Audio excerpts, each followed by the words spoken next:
Canada in the World. Settler Capitalism and the Colonial Imagination. Tyler A. Shipley. Praise for Canada in the World. On its own, Shipley's Canada in the World is an exceptional scholarly accomplishment that will be indispensable to studies of Canadian culture, history, and political economy.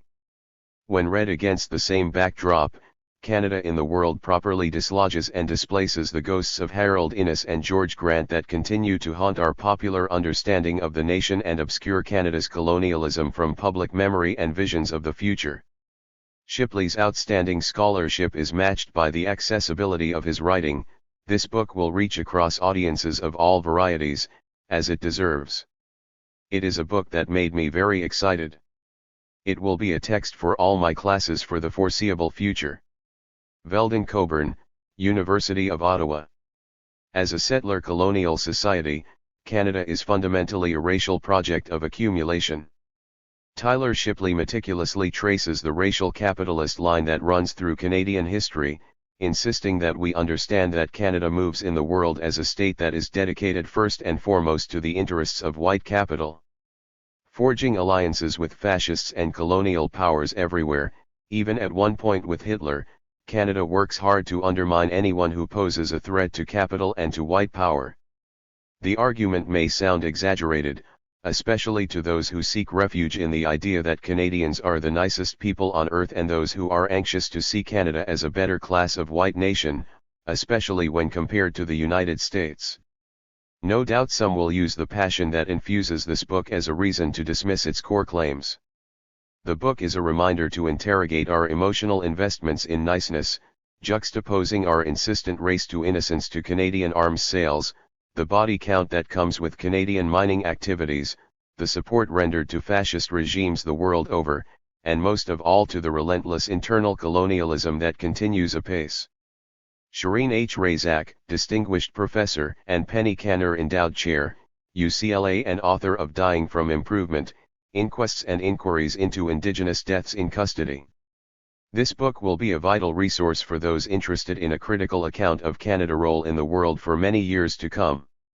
Shipley provides a vast and rigorous historical account of how Canadian actors have engaged with the world outside our borders, but importantly, he also grounds his study in an analysis of settler colonialism at home.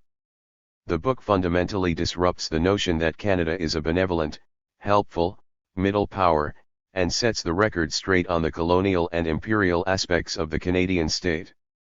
David P. Thomas, Mount Allison University, author of Bombardier Abroad, is an unflinching and bold polemic that sweeps through centuries of history to support its central thesis. As an integral project of settler colonialism, Canada entailed subjugation within and exploitation without, in a coherent and consistent quest to render the world safe for capitalism, colonialism, and white supremacy.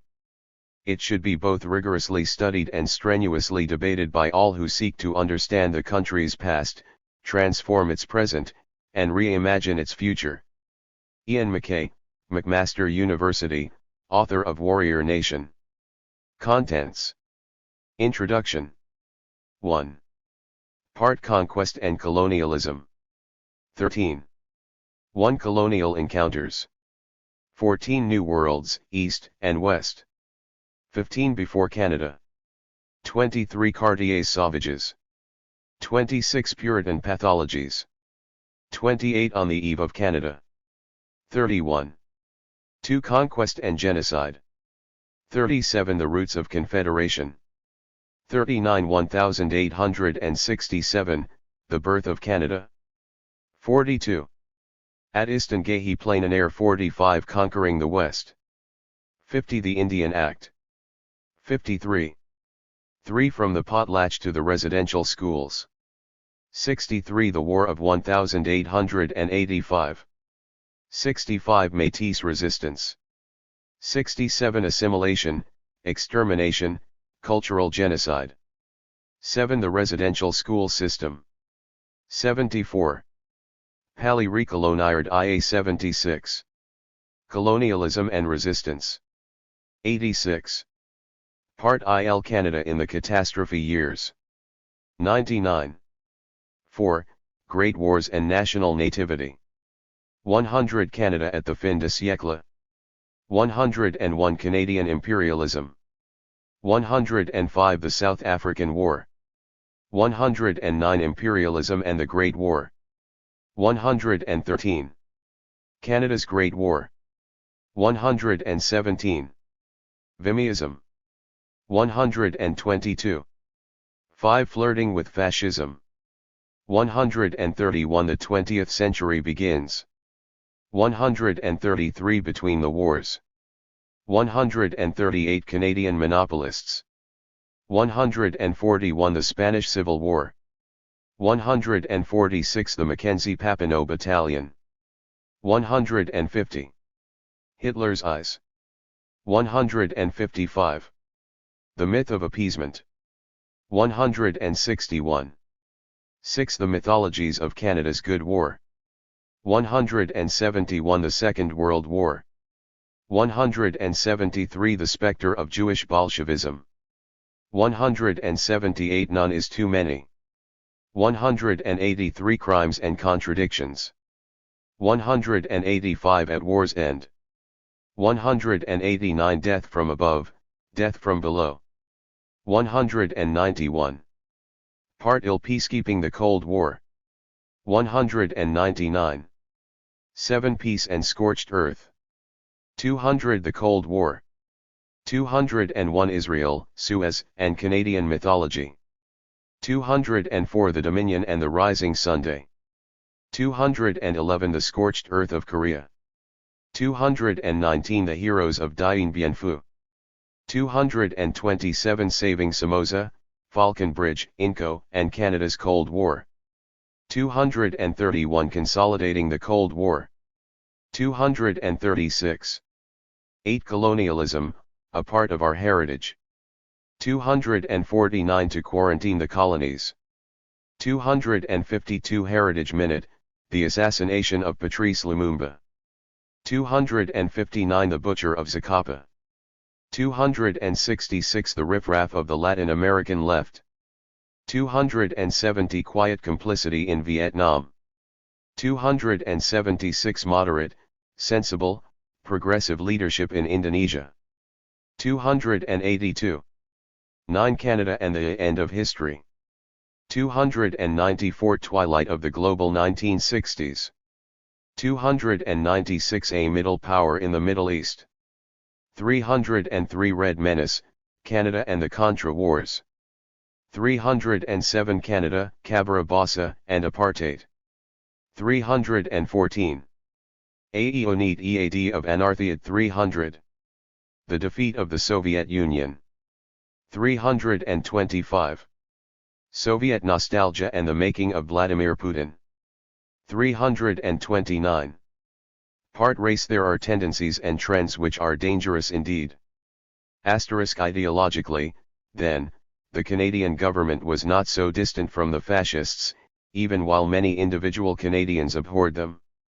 The world looked very different after the Second World War, and Part 3 grapples with Canada's emergence as a so-called middle power during the Cold War. This was the era when peacekeeping became part of Canadian identity, when an image was built of a Canada that was a neutral and well-intentioned arbiter in international affairs. The reality was much different, as the people of Africa, Asia, and Latin America fought for their freedom from Euro-American colonial or neo-colonial authority. Canada consistently sided with the colonial powers and undermined those struggles for freedom. Canadian magazines declared that India was not a nation. Canadian officials urged Britain not to relinquish control of its colonial possessions to politically immature Africans, and Canadian weapons were donated to France to oppose the Vietnamese fight for independence. Across the globe, Canada insisted that colonized people were not capable of self-governance and mobilized racist stereotypes of Congolese cannibals, Papuan people living in trees, and South Asian leaders wearing diapers. These were all manifestations of the same colonial imagination that Canada had applied to its own conquered peoples, so it should come as no surprise that white supremacy mobilized at home would be similarly mobilized abroad. But Canada's undermining of the freedom struggles of colonized people was not simply ideological. By the Cold War period, Canadian capital had expanded into the world, From banking to mining to manufacturing, and the movements struggling against colonialism could not always be trusted to protect Canadian investments. As such, part of Canada's Cold War calculation was always to support those movements that were most amenable to maintaining a global capitalist system in a world where the existence of the Soviet Union made communism or socialism a viable option. Canada thus became an important player in the Cold War, working closely with the United States to undermine those movements in the decolonizing world that posed a threat to the capitalist order and seeking to support those which would maintain neocolonial relations with the West. Canada opposed Indonesian freedom when it was oriented to the left, but supported it when it was ruled by a dictatorship that murdered millions of communists and welcomed foreign capital. Canada resisted the idea of Congolese independence when it was led by the charismatic left-leaning Patrice Lumumba, but quickly assisted an independent Congo taken over by right-wing forces which had assassinated Lumumba.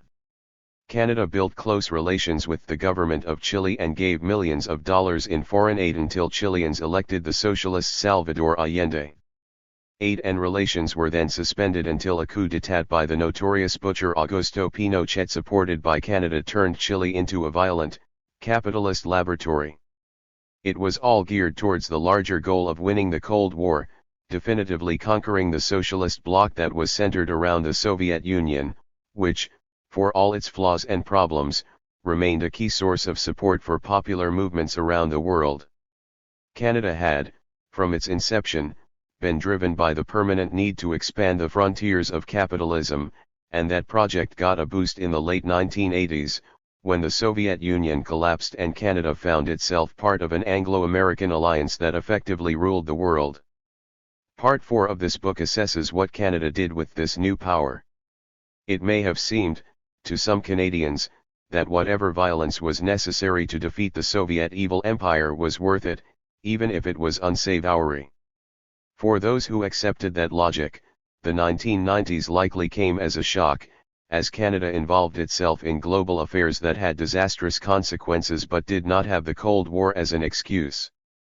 Part 4 begins by addressing the 1990s, from the catastrophic dismantling of the economies of Russia and Eastern Europe, to the wanton violence of the Persian Gulf War, to the torture and murder of Somali youth, to the chaotic and confusing war in Yugoslavia and, perhaps most notably, the deeply tragic and misunderstood crisis in Rwanda. It was a terrible victory lap for the capitalist world and, especially, for Canada. Introduction. In 2001, when decades of U.S. interference in the Middle East produced a predictable retaliation in the form of the terrorist attacks against New York and Washington, a new era in world politics was declared under the banner of the War on Terror. Devastating and calamitous invasions of Afghanistan and Iraq quickly expanded to Libya, Syria, Mali, and elsewhere, and the world veered ever closer to the dystopian fantasies that permeated Western pop culture. The 21st century has offered endless war, climate catastrophe, capitalist crises, and the rise of fascism, and Canada has consistently been found exacerbating all of these problems. Canada has become one of the world's largest exporters of weapons. Canada is one of the world's worst polluters. Canada has routinely intervened in other countries' affairs: Haiti, Honduras, Colombia, Venezuela, to neutralize popular movements trying to reform or replace the capitalist structures causing the crisis. And Canada is cozying up to a new wave of fascists in Brazil, Ukraine, Poland, Saudi Arabia, Israel, and arguably the United States itself, who seem possessed by a pathological death drive that leaves children in concentration camps in Texas, an entire people imprisoned by an apartheid wall in Israel, and the Amazon rainforest in flames. If the world is in crisis, Canada is a co-author, and through it all the logic has remained the same. Behind the cascading crises of the 21st century is the endless desire for capitalist profits, of which Canada is in pursuit, especially in the environmentally destructive extractive industries. And in every struggle over Canadian access to some resource in some place, there have been people saying no, but being ignored or overruled. The same colonial imagination that led Canadians to assert their right to conquer Canada and write its laws drove Canadians to insert themselves into Honduras and rewrite Honduran laws. The same certainty that Canada knew best was inherent in its transparent efforts to overthrow the Venezuelan government in favor of a pro-Western oligarch, even if the vast majority of Venezuelans had not and would not choose it. The same assumption of Canadian superiority led Canadian soldiers to claim that Afghans were 2,000 years behind and needed the Canadian occupation to help develop the country and its industries. When people oppose Canadian intervention, as they often have, they are chastised as immature, irrational, hysterical, and backwards. When indigenous Guatemalans opposed a Canadian mine, the Canadian ambassador told them that they needed to face the reality of a global society. Registered if they were not insulted, they were attacked. After a Colombian opponent of a Canadian hydro dam traveled to Canada to denounce the project, he returned to Colombia to be murdered, without a word from the Canadian government or media. Back in Canada, when an Indigenous protester interrupted Prime Minister Justin Trudeau at a fundraising dinner to raise the issue of people dying from poisoned water at Grassy Narrows First Nation, Trudeau sarcastically mocked the protester while he was escorted out. It is these continuities in Canada's engagements in the world that this book seeks to highlight.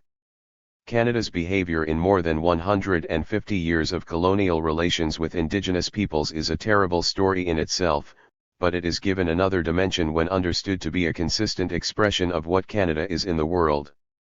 Canadian settlers' pervasive and ongoing practice of sexual violence against Indigenous women was reflected in the same behaviors by Canadian soldiers in Korea. The mixture of violence and manipulation that Canada used to seize land from Indigenous communities was replicated by Canadian capitalists in Honduras in the 21st century. Perhaps most telling of all, in nearly every setting the Canadian military found itself, Somalia, Yugoslavia, Afghanistan, soldiers consistently ended up calling that place Indian country. This book offers a broad history of Canada in the world, but it is not exhaustive. Such a task would be impossible to write and overwhelming to read. Instead, I have made decisions about what to emphasize, what to note briefly, and what to leave out. Those choices, naturally, betray my own interests in writing a book like this. Where many Canadian historians have spent much time dissecting the personalities at the highest level of Canadian politics, my focus tends to be on the broader dynamics of historical change.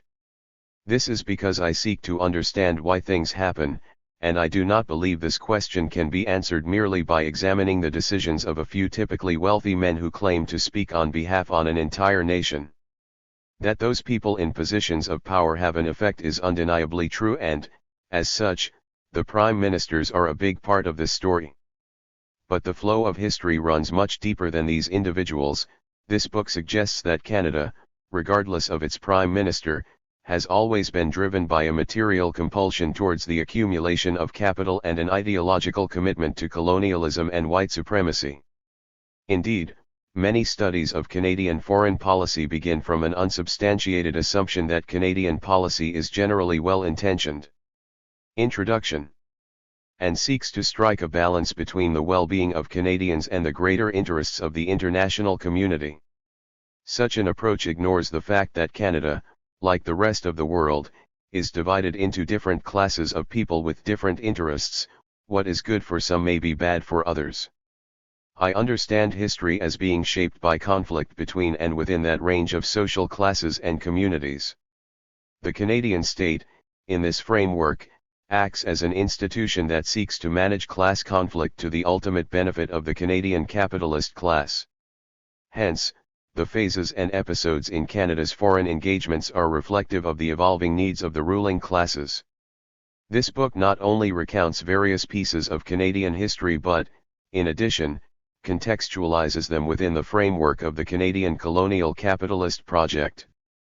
Naturally, individual people in Canada often took on the goals and ideologies that emanated from the state, especially those whose interests most closely aligned with the ruling class, but many others found themselves on the opposite side for a variety of reasons.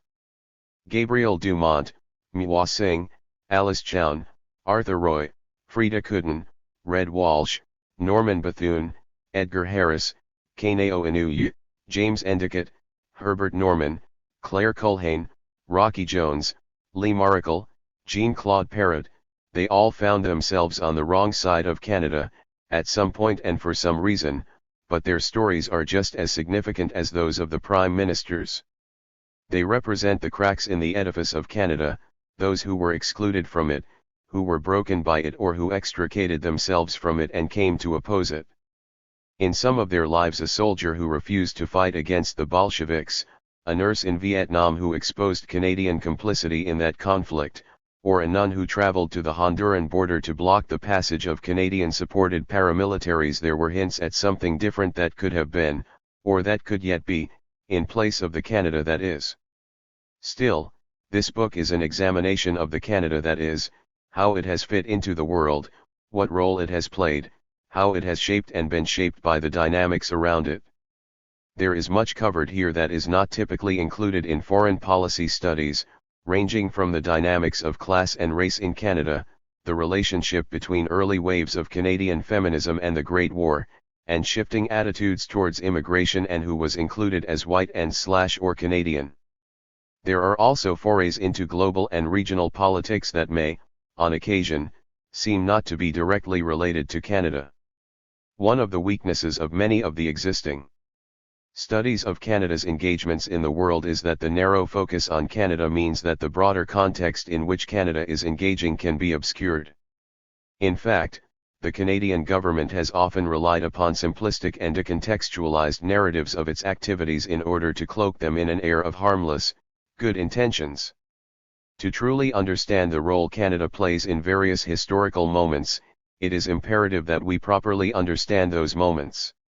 For instance, the story that emerged from the crisis in Rwanda in 1994 was that a Canadian general tried to stop a genocide from taking place but was thwarted by United Nations bureaucrats who refused to give him the resources he needed to prevent Rwandan Hutus from engaging in a vicious and coordinated spree of ethnic violence against Tutsis. That narrative is inaccurate, but explaining its inaccuracies requires some deeper understanding of the history of Great Lakes Africa.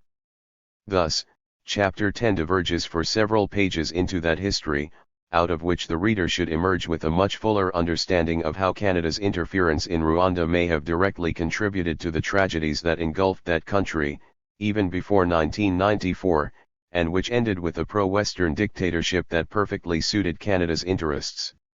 There are many such explorations of regional and global history into which I insert Canada's place, and in crafting these historical accounts I am deeply indebted to the work of other scholars. Outside of several years of fieldwork in Honduras, and the occasional personal anecdote, the knowledge that I marshal for this book is drawn from secondary sources, hundreds of them, each one containing many years of work and thinking by someone else. Although I have tried to use these sources faithfully, even when I am criticizing them, it needs be said that in a book as broad in scope as this, there are likely moments where the nuance and texture of my sources gets lost. I can only implore the interested reader to follow up on the sources that I have drawn from to get the deeper picture that, on occasion, I have had to sacrifice for relevance and brevity. There is a fundamental question at the heart of this book: what is Canada? What is at the core of the thing the state, the society, the culture that was built on the place that is now called Canada and which was once under the jurisdiction of hundreds of indigenous nations? No single answer will ever be fully satisfactory, but my intention is to cast some light on this problem by looking at how Canada has engaged in the world. What did Canada say? What did it do? Who did it support? 10. Introduction. Who did it oppose? What was Canada's contribution to the events that shaped people's lives over the past century and a half, and what role has it played in building the world our children will inherit? The answers to these questions will not be comforting to anyone who is committed to the idea of a nice, kind Canada trying to help people. But given the state of the 21st century world, I make no apologies if this book is jarring. The problems that Canada has helped create are so great that some view them as an existential threat to humanity itself. Even less dire interpretations of the coming calamities suggest that we must, as a species, change course urgently. A necessary first step for people located in Canada is an honest and unflinching look in the mirror. Part. Conquest and colonialism. Canada's first foreign policy. I knew that whites were looking at me through their racial stereotypes, and I too began to see myself as stupid, dirty breed, drunken and irresponsible. It made me feel stripped of all humanity and decency, and left me with nothing but my Indianness, which at that time I did not value. I hated talking to whites because it was such an agonizing experience. Not only did my sense of inferiority become inflamed, but I came to hate myself for the image I could see in their eyes. Everywhere white supremacy surrounded me. Even in solitary silence I felt the word savage deep in my soul. Howard Adams, 1975. One of the foundational myths of Canada is that when European settlers arrived they discovered a vast, empty territory. The idea of this empty wilderness still permeates Canadian self-image, regularly reflected in government brochures and beer commercials. It may seem like a harmless homage to the natural environment and our collective appreciation for hiking and canoeing, but it is nevertheless an image built upon a pernicious lie. This place was never empty. Rather, there was a concerted effort to empty it. Indeed, it has been argued that the Western Hemisphere may have been more densely populated than Europe itself when Columbus ships landed in the Caribbean. In the 5 centuries that followed, indigenous civilizations great and small were subject to a variety of coercive pressures that caused calamitous declines in many places. War, disease, famine and other gifts from across the Atlantic reduced the indigenous population of the Americas by as much as 90 million people. It was in the cauldron of that catastrophe that Canada was born. Its 14. Birth was directly tied to the processes which emptied the Americas of many of its original inhabitants. This fact makes many contemporary Canadians uncomfortable, so much so that Canada has spent a large part of its history denying and downplaying the scale of the tragedy that was brought upon the indigenous peoples. But that refusal to grapple with history undermines our ability to make sense of our present. The patterns that emerge when we examine 150 years of Canadian foreign policy in light of Canada's colonial heritage are clear. There is consistency in both the primary goals and the ideological framework through which we understand and express them. What Canada was, Canada is. This cannot change unless and until we address this problem directly. As such, this book begins by examining the colonial process through which Canada was formed, from the dynamics that set the stage for Canada's Confederation in 1867 through over 150 years of Canada's foreign policy towards Indigenous nations. The encounter between Europe and the indigenous peoples of what became Canada is an immensely complex historical event. My treatment of this process here is necessarily brief, emphasizing broader dynamics, often at the expense of important specific cases, counterpoints, and exceptions. Priority is often placed on assessing the actions and attitudes of the European colonizers, which, unfortunately, reproduces the dominant scholarly dynamic wherein the politics of and within indigenous nations is deemed to be of less historical importance. I do not share that belief, and I hope this book will go some way to undermining it. Nevertheless, since this study is designed to assess Canada, specifically, my emphasis is on a critical exploration of what those early colonizers did, and what they thought, in order to link those actions and thoughts to broader Canadian policies. It is my hope that the pages that follow will establish among other things the necessity of building a society that rejects the Eurocentric notion that true history is that which flowed from Europe. Between the 15th and the 19th centuries, the world was dramatically changed. Civilizations old and new, on every continent, experienced dramatic ruptures during this time, whether in single moments of crisis or through gradual processes that irreparably changed their central operating procedures and ideological foundations. It could be argued that this was 15. The period when globalization really happened, eventually reconfiguring the entire planet around a new center of power in Europe, which, for the first time, could shape historical events all over the world. That Europe emerged as the center of world power was, indeed, a novelty. Not even at the height of the Roman Empire could it have been said that Europe was in any way more advanced than other empires and civilizations around the world. Explaining precisely how that happened is no simple task. But three phenomena were undeniably at the heart of the matter, all of which developed in relationship to one another. These three events, in no particular order, were 1. The emergence of capitalism, 2. The creation of vast European colonial empires, and 3. The rise of the transatlantic slave trade. There is much debate over precisely how and why each of these began, but it is clear that they developed in parallel and very much reinforced one another. Capitalism is a social and economic system, a mode of production distinguished by the prevalence of private property, particularly in land and in human labor.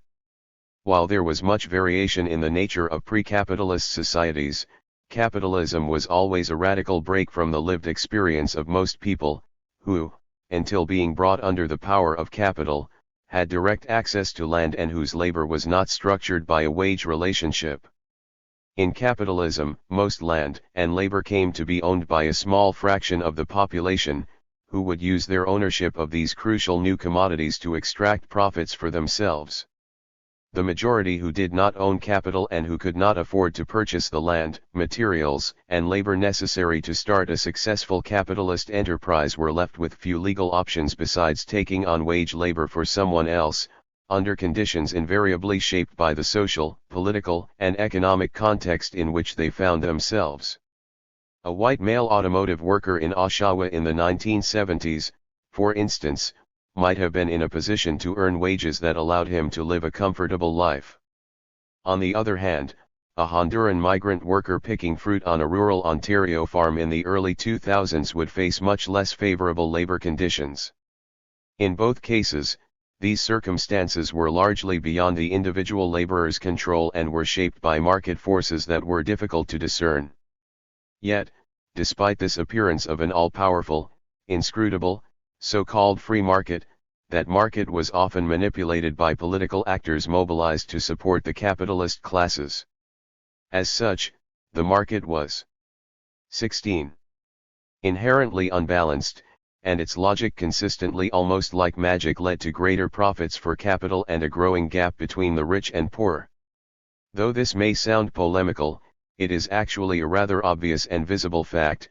For instance, in 2018 it was reported that the 8 richest individuals in the world possessed more wealth than the poorest 4 billion, or half of the human species at the time.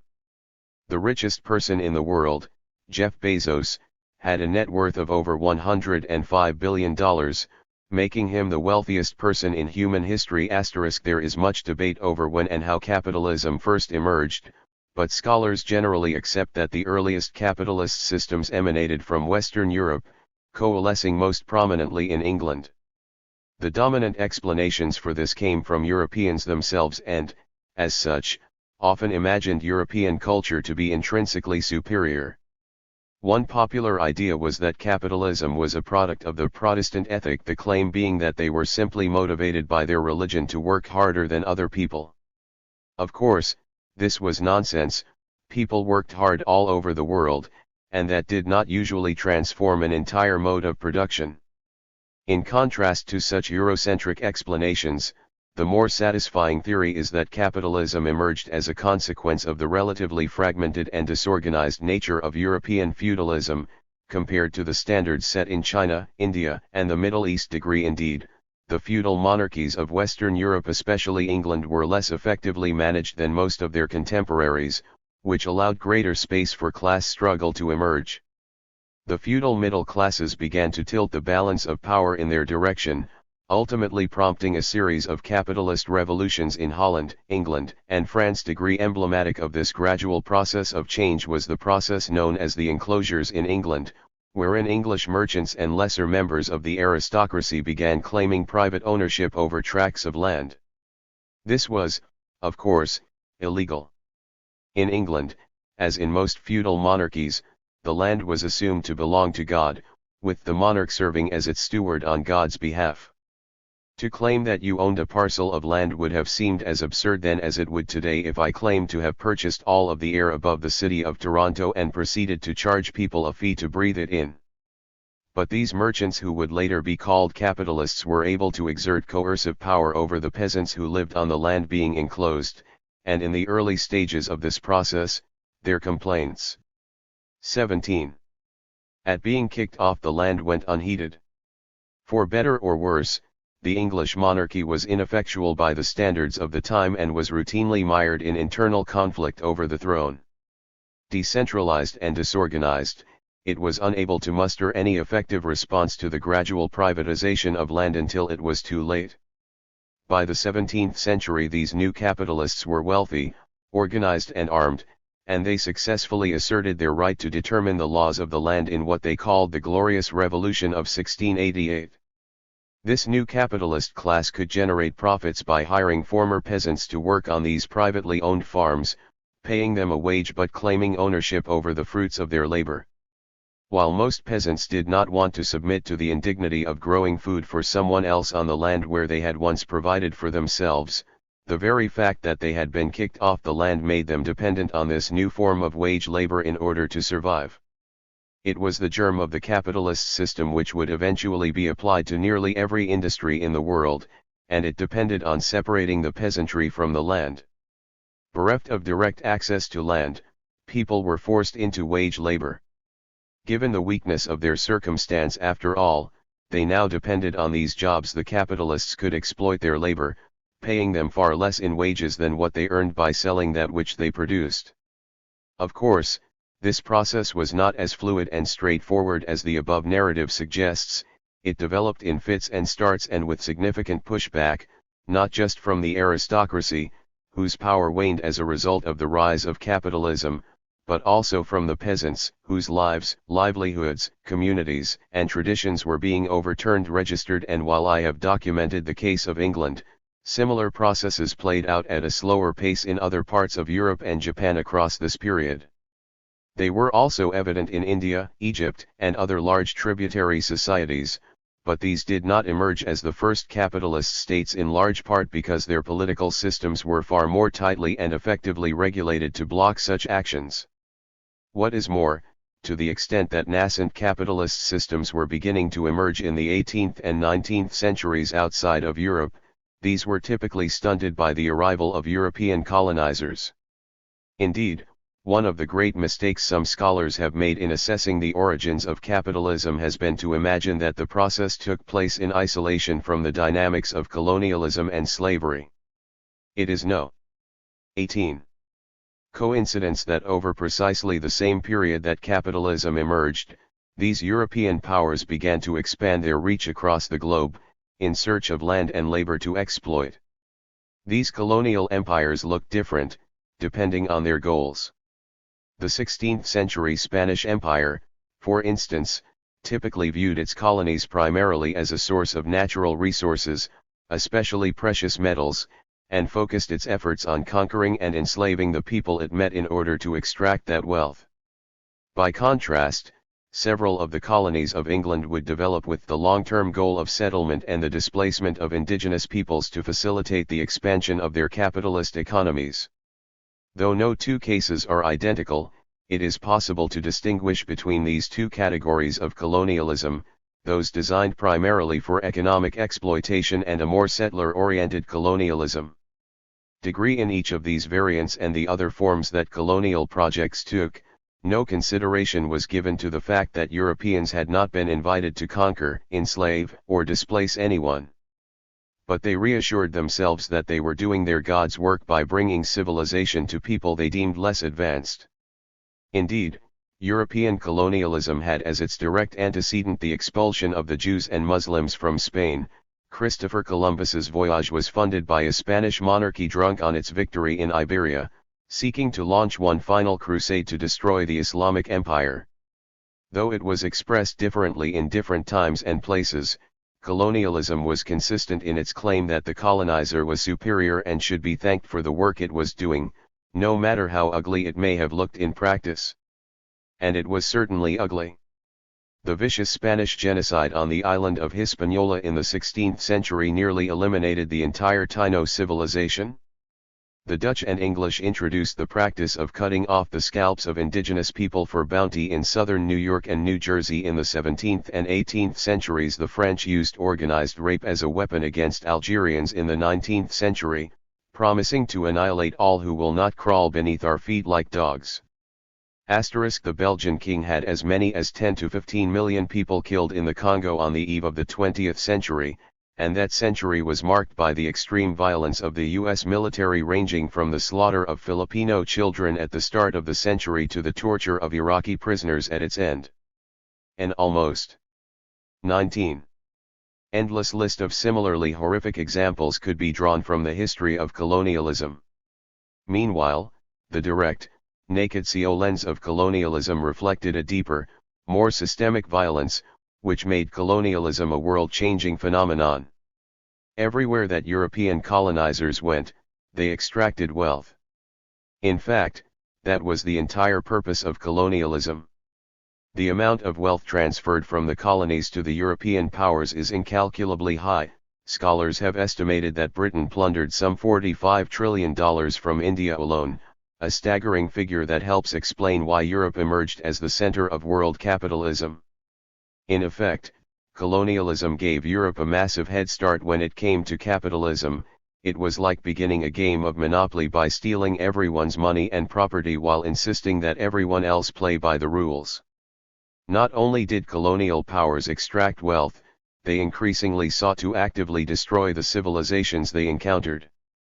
As capitalism developed, and as the new capitalist class became increasingly aware of their own interests and of the very existence of a capitalist economic system, colonialism took a progressively more capitalist approach, especially in the colonies characterized by large-scale settlement.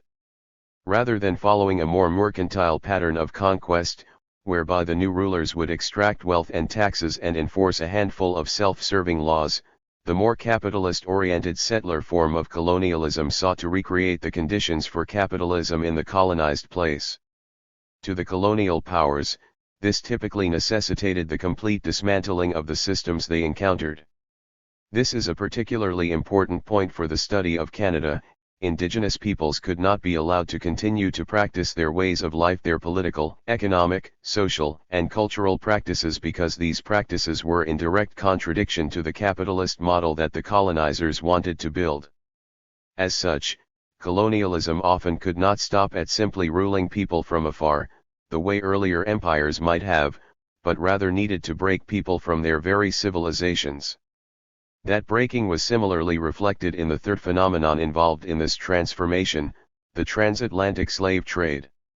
Beginning in the 16th century and reaching its height in the late 18th century, the entire process involved the kidnapping of some 14 million people from various parts of Africa to be sold as slaves in the Americas, including the colonies that became Canada. Although various forms of slavery had existed as far back as the ancient human civilizations, arguably nothing compares to the scale and character of this particular chapter in human brutality. Several factors distinguished the transatlantic slave trade from other forms of slavery. For one thing, there had never existed such a massive, commercially oriented slave trade. The infrastructure, both physical and institutional, built to carry out and extract profit from the sale of African slaves was of an unprecedented magnitude. Indeed, its parallel development to the rise of capitalism and the infusion of wealth stolen from the colonies is no coincidence. The establishment of the slave trade required a huge amount of expenditure, and those who engaged in it did so in order to reap the tremendous profits it could bestow. Furthermore, the treatment and use of slaves in the Americas was also unique. As noted above, this was a total breaking of people from their communities and cultures. Even by the time they were placed on slave ships bound for the New World, many of these future slaves were already unable to speak the same languages as their fellow captives, having been drawn in from many different places. Those who survived the voyage were then sold and sent off to various places across the Western Hemisphere, even further disarticulating them from people with whom they had any connection. By the time they arrived at their destination, they were often bereft of any connection to their homes, a fact not lost on slave owners, who took advantage of these enslaved people's utter dislocation to reinforce their power. Many Europeans explicitly conveyed their preference for African over indigenous slaves, since the former were deemed easier to control. All the while, the logic of colonialism and its assumption that Europeans were more advanced was applied in equal measure to the victims of the slave trade. While no instance of slavery was ever kind to the enslaved, the transatlantic trade took this to a new level in its utter dehumanization of its victims. If they were not human, then it was easier to reconcile the horrific ways in which they were treated, and there is ample evidence that enslaved Africans were routinely described and administered to in this way. The ideological project to view Africans more as animals than people reflected the logic of colonialism, which routinely applied the same sorts of assessments to indigenous people. Thus, the ideology of colonialism both reinforced, and was reinforced by, the slave trade. Registered finally, the slave economy itself was a crucial part of the reshaping. 21. Of the world. If colonialism represented a massive transfer of wealth, the slave trade was a tremendous infusion of forced labor.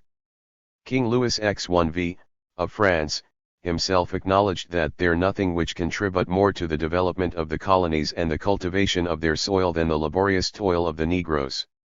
Small wonder that the ruling classes of Europe and America were positively flummoxed at the spectacle of a successful slave revolt in Haiti at the turn of the 19th century, which was to herald the beginning of the end of this form of slavery. Asterisk. As many people have pointed out, much of the U.S. economy, which would ultimately inherit the primary place in world capitalism, was built by slave labor.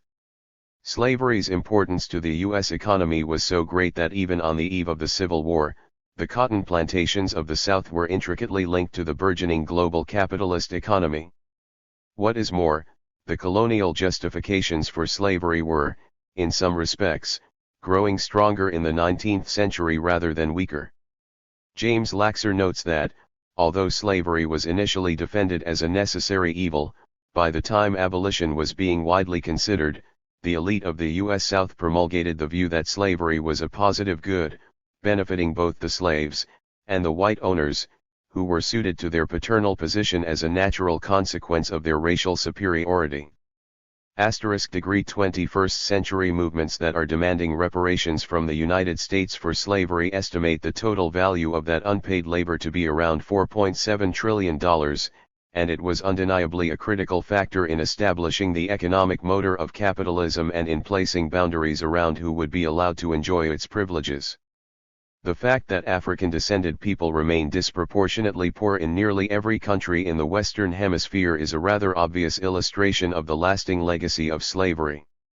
It is important to remember that these three dynamics were emerging in parallel and reinforced one another. The success of European colonial conquests in the Western Hemisphere were based, in part, on military technologies that had developed as a result of increased commercial activity and rivalry around the emergence of capitalism. At the same time, the increased compulsion towards expanding the sphere of their colonial economic activities was spurring on further advances in military technology. Distinguishing which of these factors constituted the chicken and which constituted the egg is probably a fruitless endeavor. The point is that they emerged together to great consequence. Thus, in very broad strokes, was the world remade in the period 22, during which Canada was conceived. While the Canada we know was not created until Confederation in 1867, its predecessors New France and British North America were very much a product of the dynamics described above. As we turn our attention to the details of Canada's arrival and the relationships it created with the indigenous nations it met, it is important to keep this context in mind.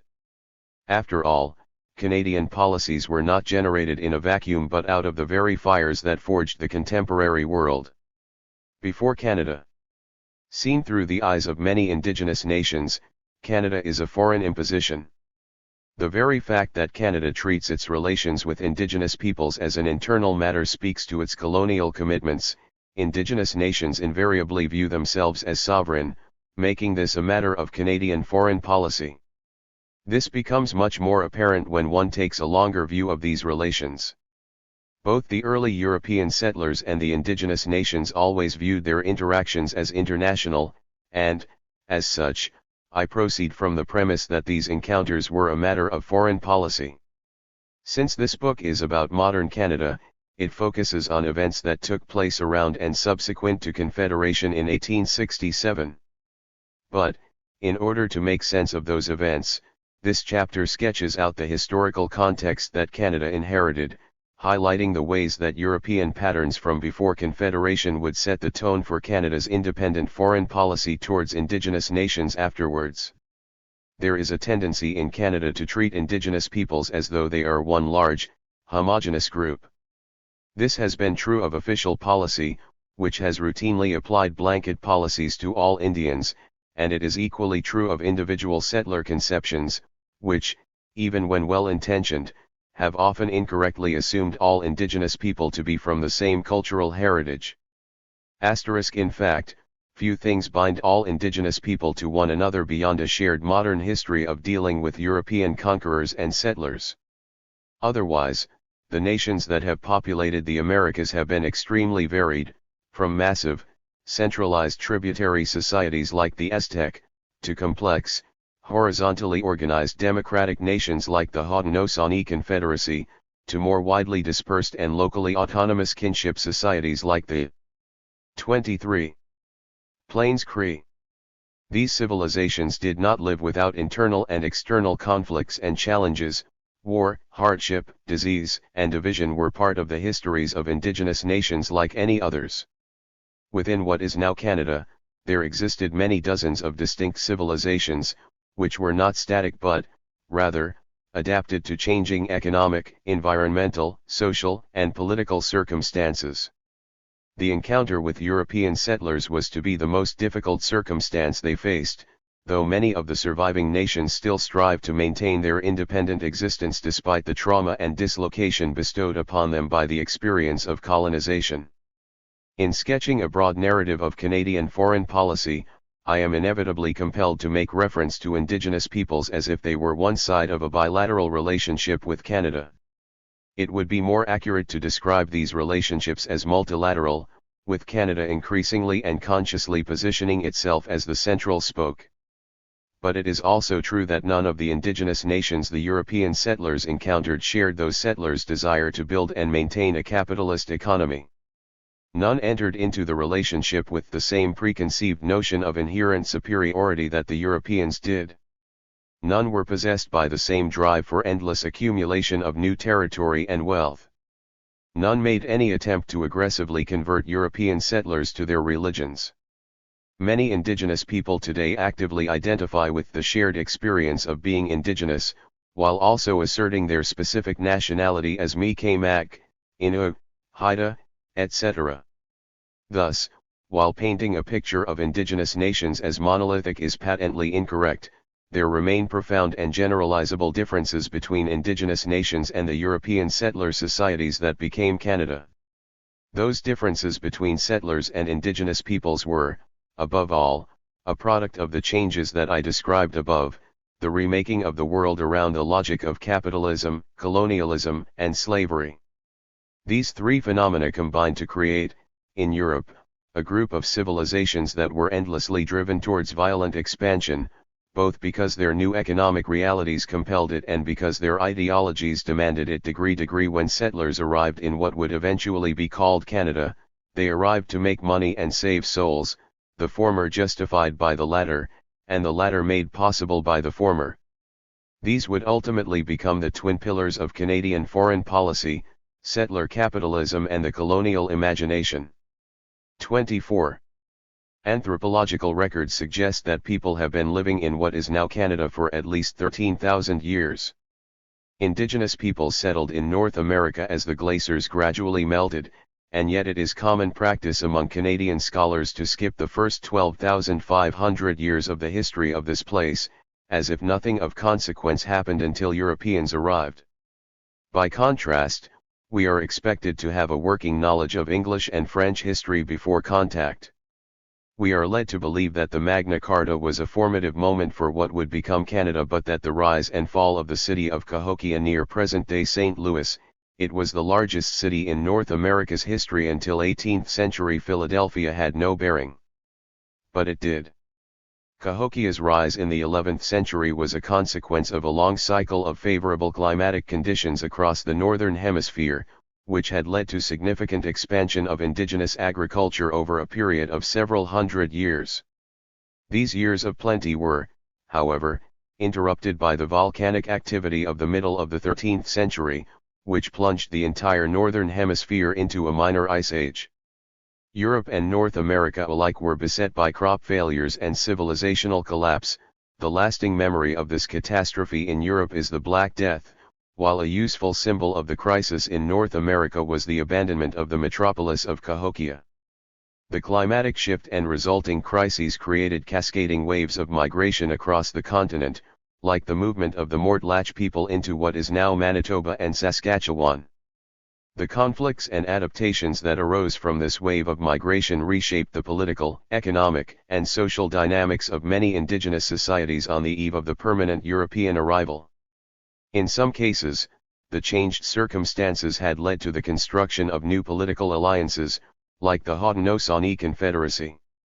In other cases, it left civilizations relatively weakened and vulnerable to the coming assault from across the Atlantic.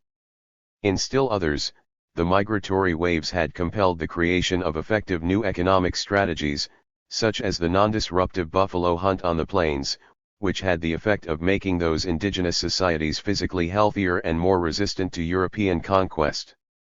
The rise and fall of Cahokia, then, had consequences that shaped what later became Canada.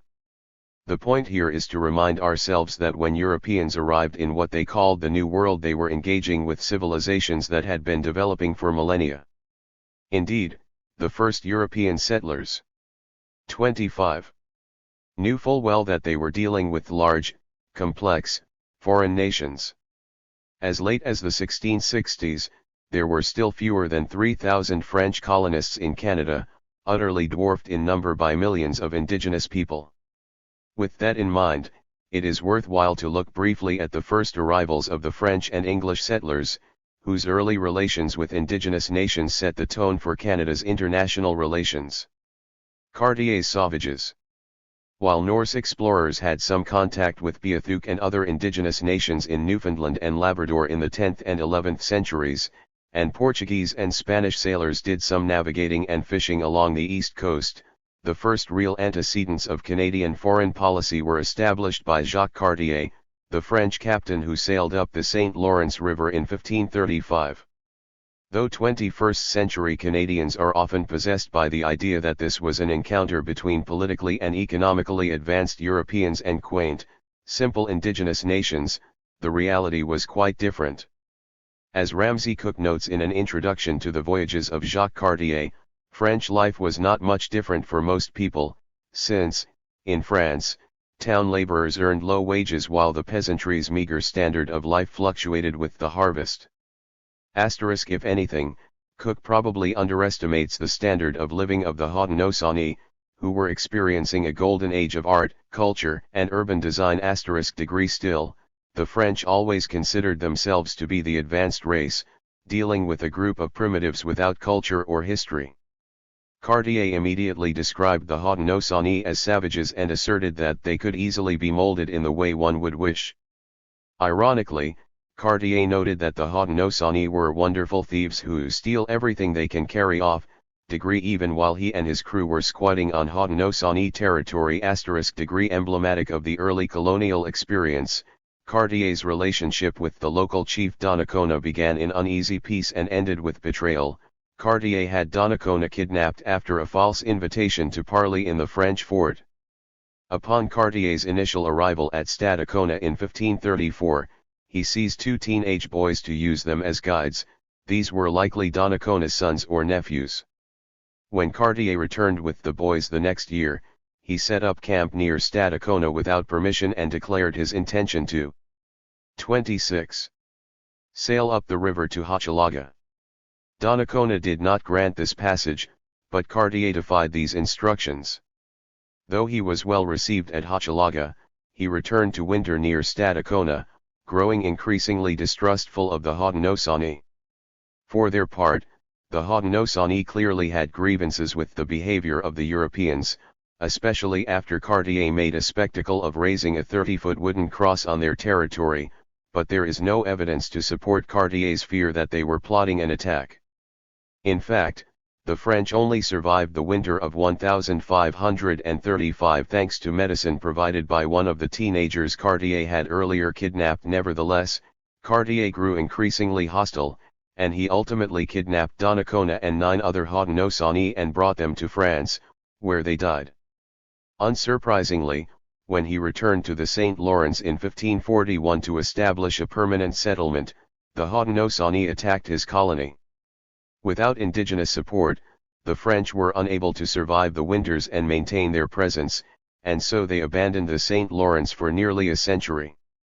It was an instructive opening to nearly 500 years of relations between European settlers and indigenous people in Canada, which was the name Cartier applied to this place after misunderstanding the Haudenosaunee word for village.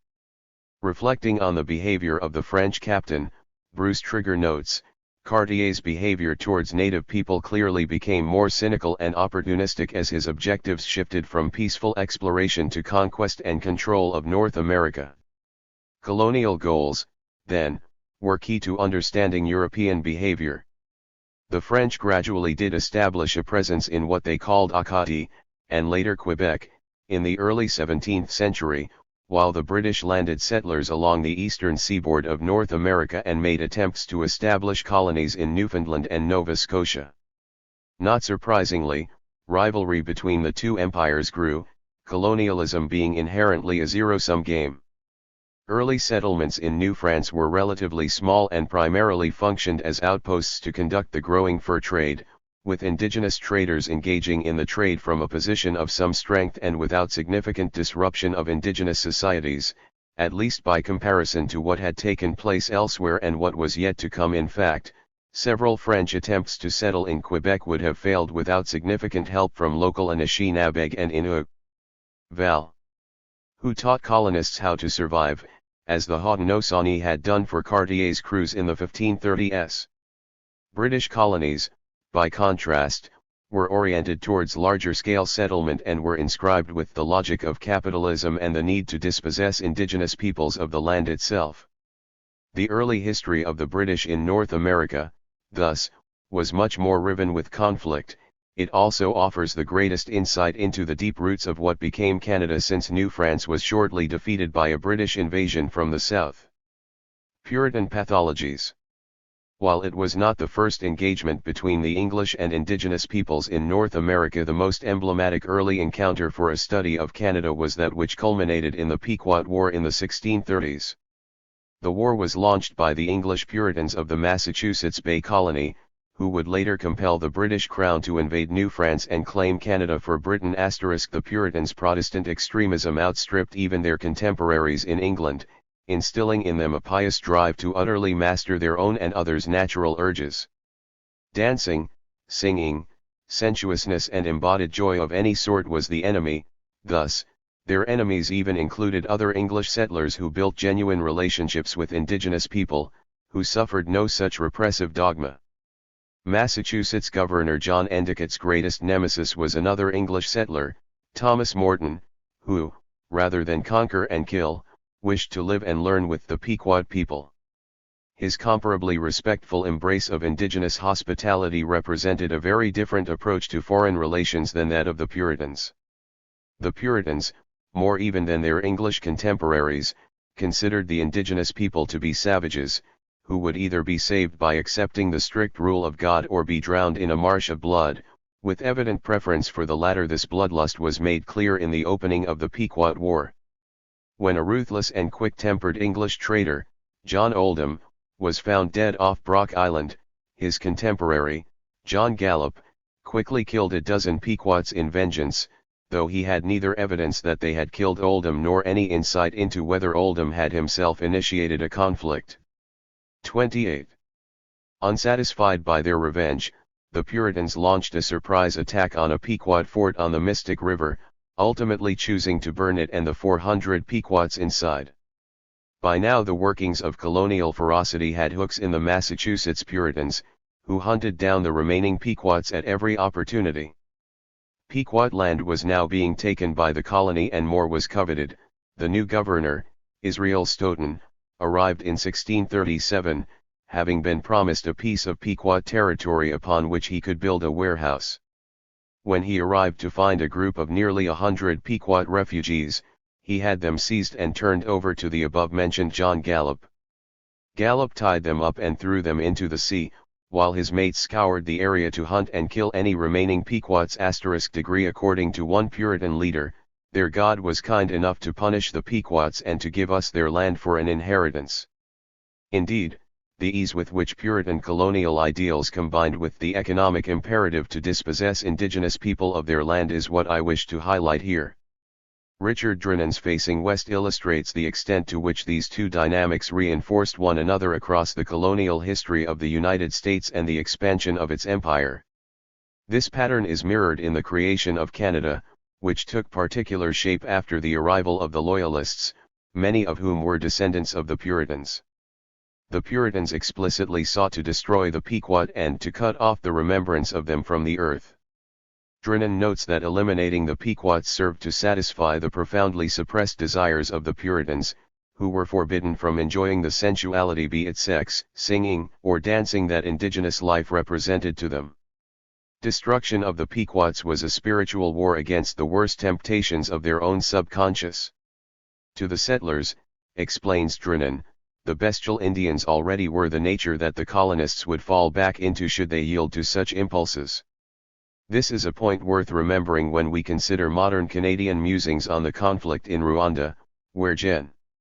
Romeo Dallaire shook hands with the devil, or the peacekeeping mission in Somalia, where Canadians claimed that the evil of that country had led its otherwise pure soldiers to commit heinous acts of violence. And yet, at the same time, Drinnan reminds us that the Pequot War was about extending English rule and laws. Far from being simply a psychological manifestation, the genocidal impulse of the Puritans had a 29. Concrete material purpose. Speaking of John Mason, one of the leaders of these massacres, Drinnan notes that while he enjoyed the psychic income accruing to an instrumental savior, he also enjoyed the acquisition of tangible assets as well, including an island of 500 acres, that he claimed by right of conquest. Trademark settlers wanted land, they had come specifically to take it. As Patrick Wolfe argues, whatever settlers may say, and they generally have a lot to say, the primary motive is not race but access to territory. These twin themes, ideological claims of superiority masking naked theft of territory, would run through the entire English settlement of North America, from Kentucky to Florida to British Columbia. The attitudes of the Puritans may seem extreme, but they set the tone that would be followed with only minor variation over the ensuing centuries of the conquest and genocide that built Canada and the United States.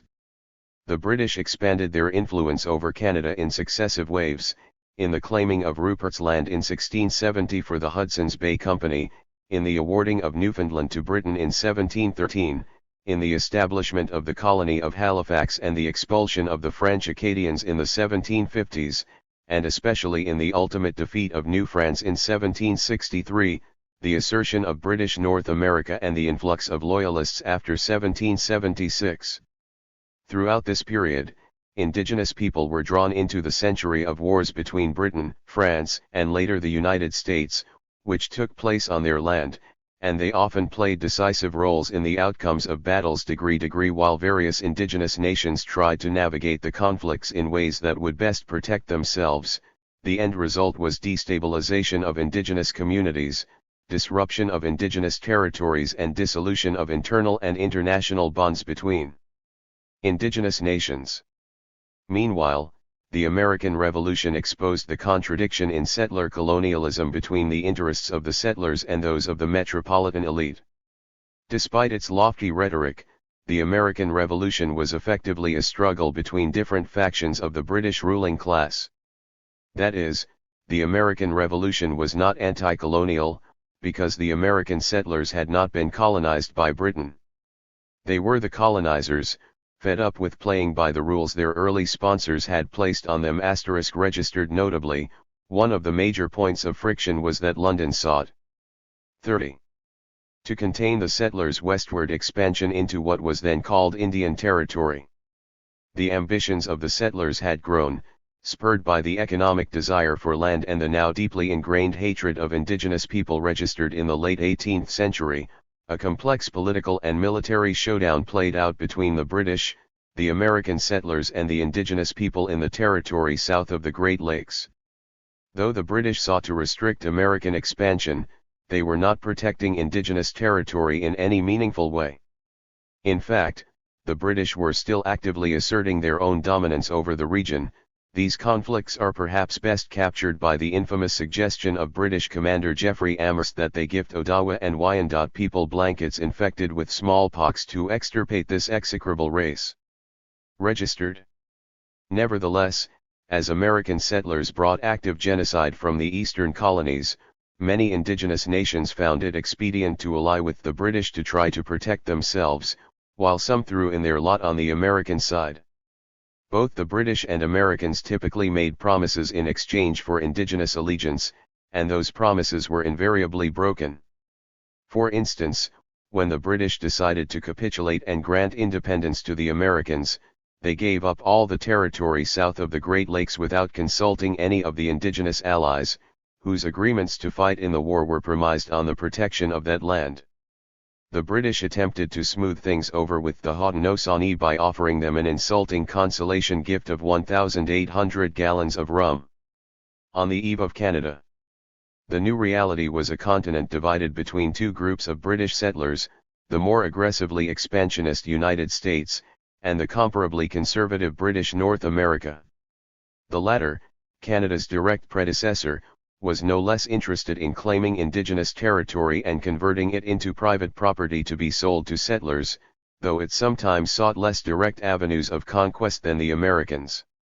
Indeed, when American settlers loyal to Britain moved north after 1776, many claimed territory ceded by the Anishinaabe through processes that were, as Margaret Conrad explains, manipulative and misleading.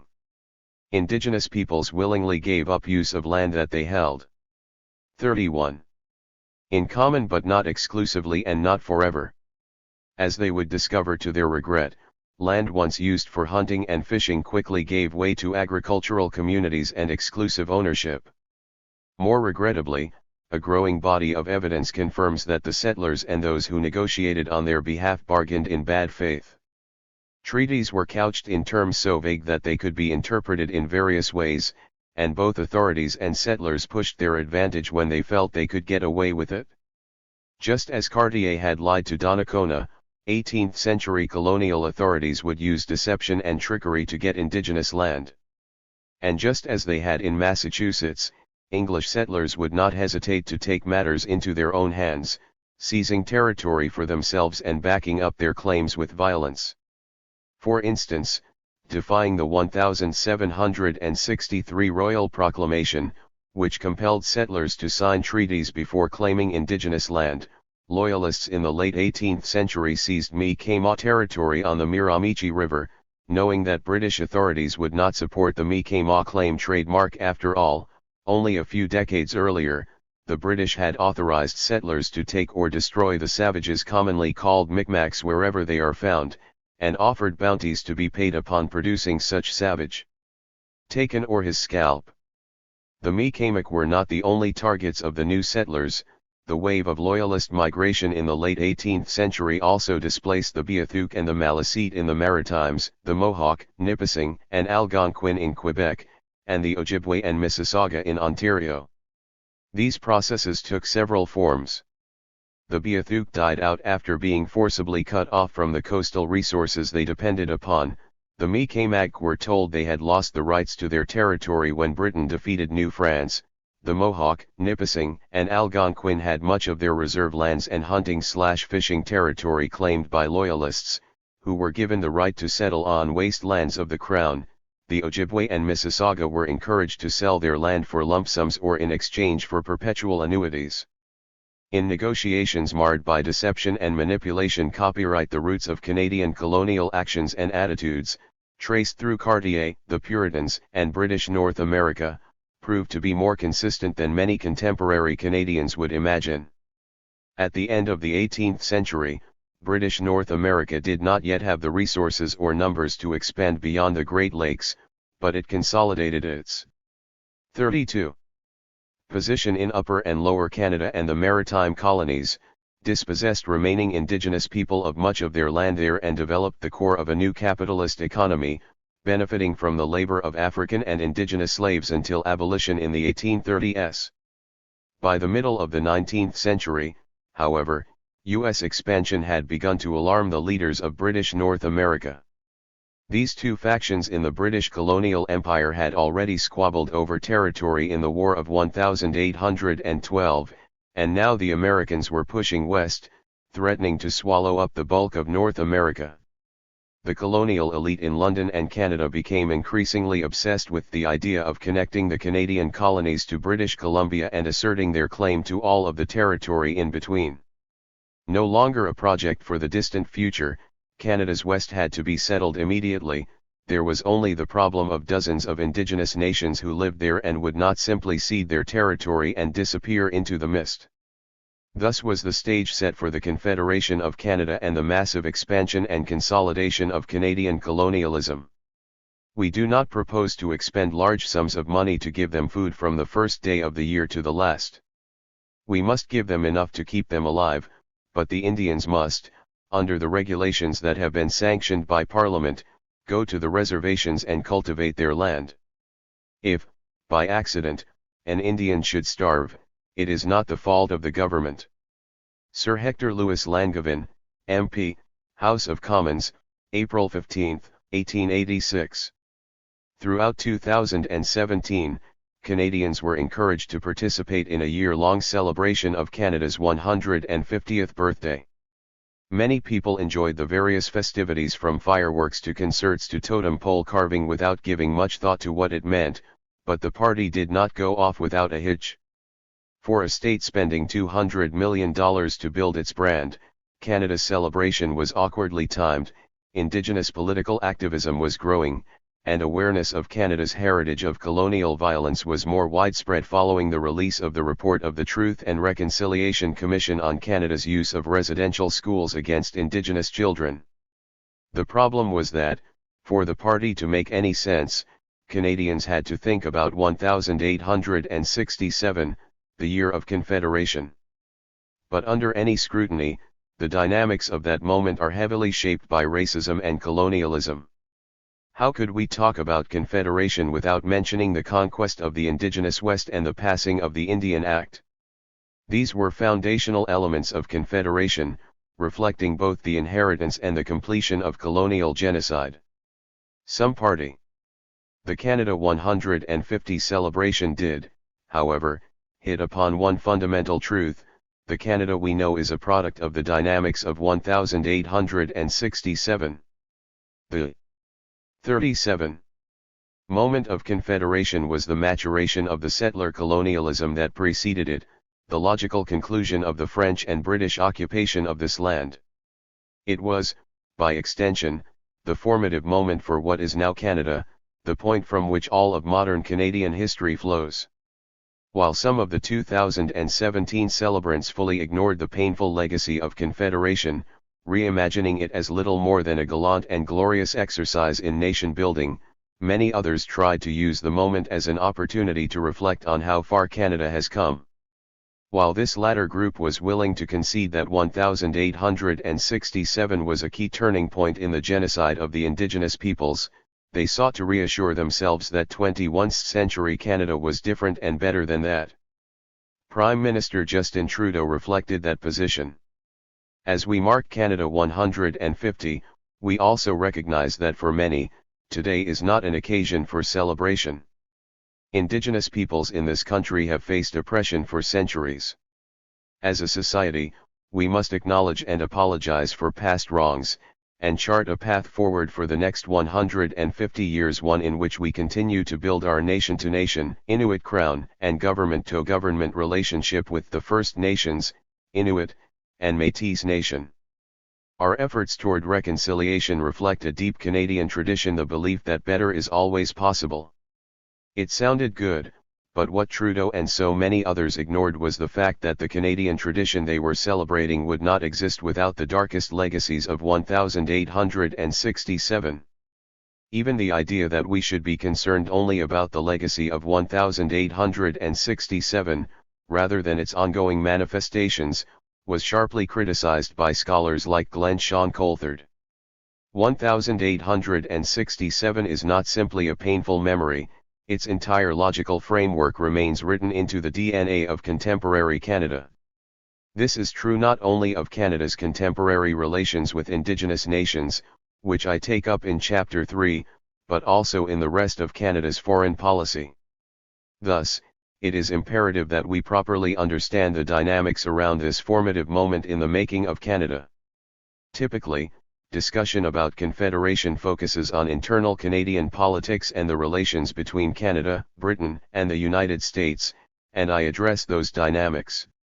However, the heart of the Confederation project was the conquest of the West. As such, my emphasis is on Canada's relations with the Indigenous nations of the Great Plains. In those formative relations. 38. Canada was again encountering foreign powers, not dealing with an internal matter, and Canada's relationship with those foreign Indigenous nations was governed by the needs of a settler capitalist state and the ideology of white supremacy that lurks at the heart of colonialism. The roots of Confederation. The Confederation of Canada had plenty of moving parts and motivations. There was frustration over political deadlock between Ontario and Quebec and a desire to reorganize to facilitate functional governance. There was dissatisfaction with the slower industrial development of Canada as compared to the United States. There were concerns that British imperial favour, with respect to trade and finance, was on the decline, leaving the nascent Canadian capitalist class to its own devices. This had already prompted some of the Canadian business elite to make a push for annexation by the United States in 1849. Indeed, chief among the factors that spurred Confederation was the awareness that the United States was expanding and that, if Canada was going to continue to be a viable national project of settler capitalism, it was going to have to unite in the East and expand to the West. In addition to the annexationist push, there was concern about American authorities disrespecting territorial boundaries, both in their wars against the indigenous peoples in the West and in border area battles in the U.S. Civil War.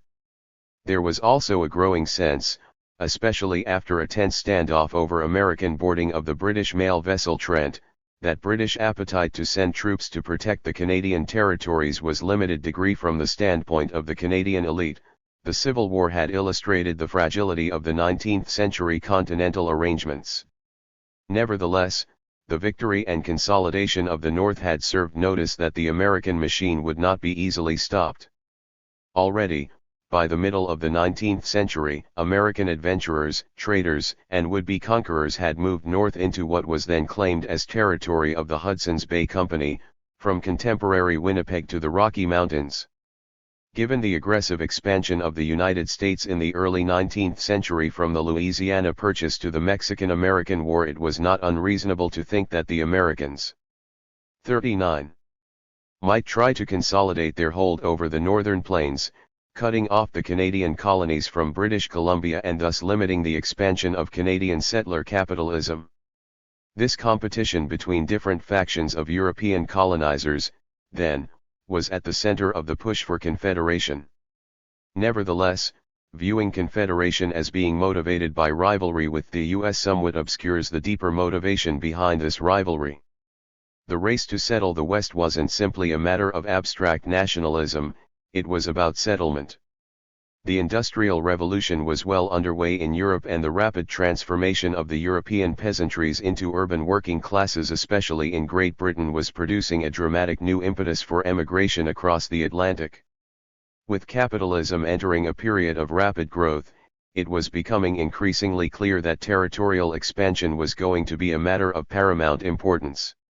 New urban centers in Europe and North America would need to be fed, their factories would need raw materials, and their unemployed would need a migratory release valve lest they become restive and revolutionary. The Canadian elite saw the West as a profitable solution to those problems. No one better illustrates this than Canada's most famous Confederator, John A. Macdonald. Macdonald's family had immigrated to Kingston when John was 5 years old, and he grew up in comfortable middle-class conditions with an ambition for law and politics. MacDonald's legal practice was increasingly oriented to the corporate sector, and by the 1840s he was dabbling in property ownership himself. By the time he first ran for office he recognized that in an emerging capitalist state, the role of politics was to support capital, a point first made by his countryman Adam Smith 100 years earlier. As James Laxer described him, MacDonald was close to the business community and anxious to promote its success, did not see a separation between the interests of business and the role of the state. Indeed, the wealthy middle classes of Ontario and Quebec had agreed on little about the management of British North America but recognized that they had a shared economic interest in colonial expansion. The government had sunk huge amounts of subsidy money into the Grand Trunk Railroad, but it was faltering under poor management and inadequate demand. Expansion to the west to carry settlers west and to bring agricultural products east would be a boon to the 40 Railroad, and, like MacDonald, most politicians had these interests as a priority. While they bickered over the details, each of the sinews of the British North America Act, which made official the creation of the Dominion of Canada, saw their economic fate tied to the expansion of east-west trade and thus viewed the project of settling the West as urgent. Alas, from the standpoint of the colonizers, there was one major impediment to settling the West: it was already settled. Indigenous nations living west of the Red River Colony had by no means been conquered. While the presence of the HBC had reshaped indigenous societies around their commercial relations, especially the fur trade, it had not established permanent agricultural settlements in the West and, as such, indigenous control over the territory remained intact. By extension, many of the core dynamics of indigenous life and society remained indigenous. This is not to say that indigenous culture had remained static, nor that it was unaffected by many generations of contact with Europeans.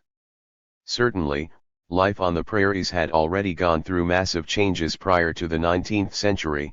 The introduction of horses and gunpowder had changed the nature of the buffalo hunt. The spread of European pathogens like smallpox and later tuberculosis had ravaged many communities, and migrations and movements that flowed from struggles with the colonizers had generated conflict between and within indigenous nations that had reshaped the geopolitical landscape of the West. Furthermore, the HBC ran the fur trade in a notoriously tyrannical and colonial manner. For instance, indigenous trappers were paid significantly less for furs than white trappers, and they were forbidden from trading furs among themselves or even retaining furs for their personal use.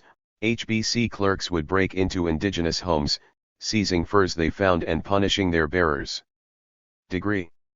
Nevertheless, indigenous people still lived, by and large, in their communities and within the dynamic cultural traditions of their ancestors. And they were doing so on land increasingly coveted by the European settlers. As competition between the settler projects of Canada and the United States grew, plans for Canadian Confederation developed rapidly, and in turn pressure on the indigenous peoples of the West increased. 41. 1867, the birth of Canada. In the debates that led to the BNA Act, George Brown gushed at the sweeping away of hostilities between a people comprised of two different races, speaking different languages, with religious and social and municipal and educational institutions totally different. He was referring not to the indigenous peoples but to the English and French settlers. Indeed, much of the discussion surrounding Confederation, in 1867 as in 2017, was about the union of Canada's French and English settlers into one state. Indigenous nations featured minimally in the discussions at the time and indeed are barely mentioned in the story of 1867 in most Canadian history textbooks. But the absence of discussion of Indigenous peoples is, itself, arguably the central story of Confederation. The flowery speeches given by the so-called Fathers of Confederation about their magnanimous decision to set aside their differences to build this new dominion reflect the remarkable air of self-satisfaction that hung over a gathering of settlers effectively announcing their intention to complete the conquest of this land. Canadian nationalist historians often celebrate the settling of the West and the construction of the Intercontinental Railroad by pointing to the very real threat of U.S. annexation of that territory. This plays well for Canadian audiences that like the idea of standing up to the Yankees, but it misses a very important point: neither Canada nor the United States had a legitimate claim to this land. The Confederators did not mention the indigenous peoples precisely because the land they coveted was indigenous territory. Indeed, when Canada's first Prime Minister, John A. Macdonald, set out to purchase the Northwest from the HBC, he was asked whether there would be any consultation with the indigenous people living there. He replied that they were incapable of the management of their own affairs. His Minister of Public Works, William McDougall, added that this purchase would allow the whole expanse from the Atlantic to the Pacific be peopled with a race the same as ourselves.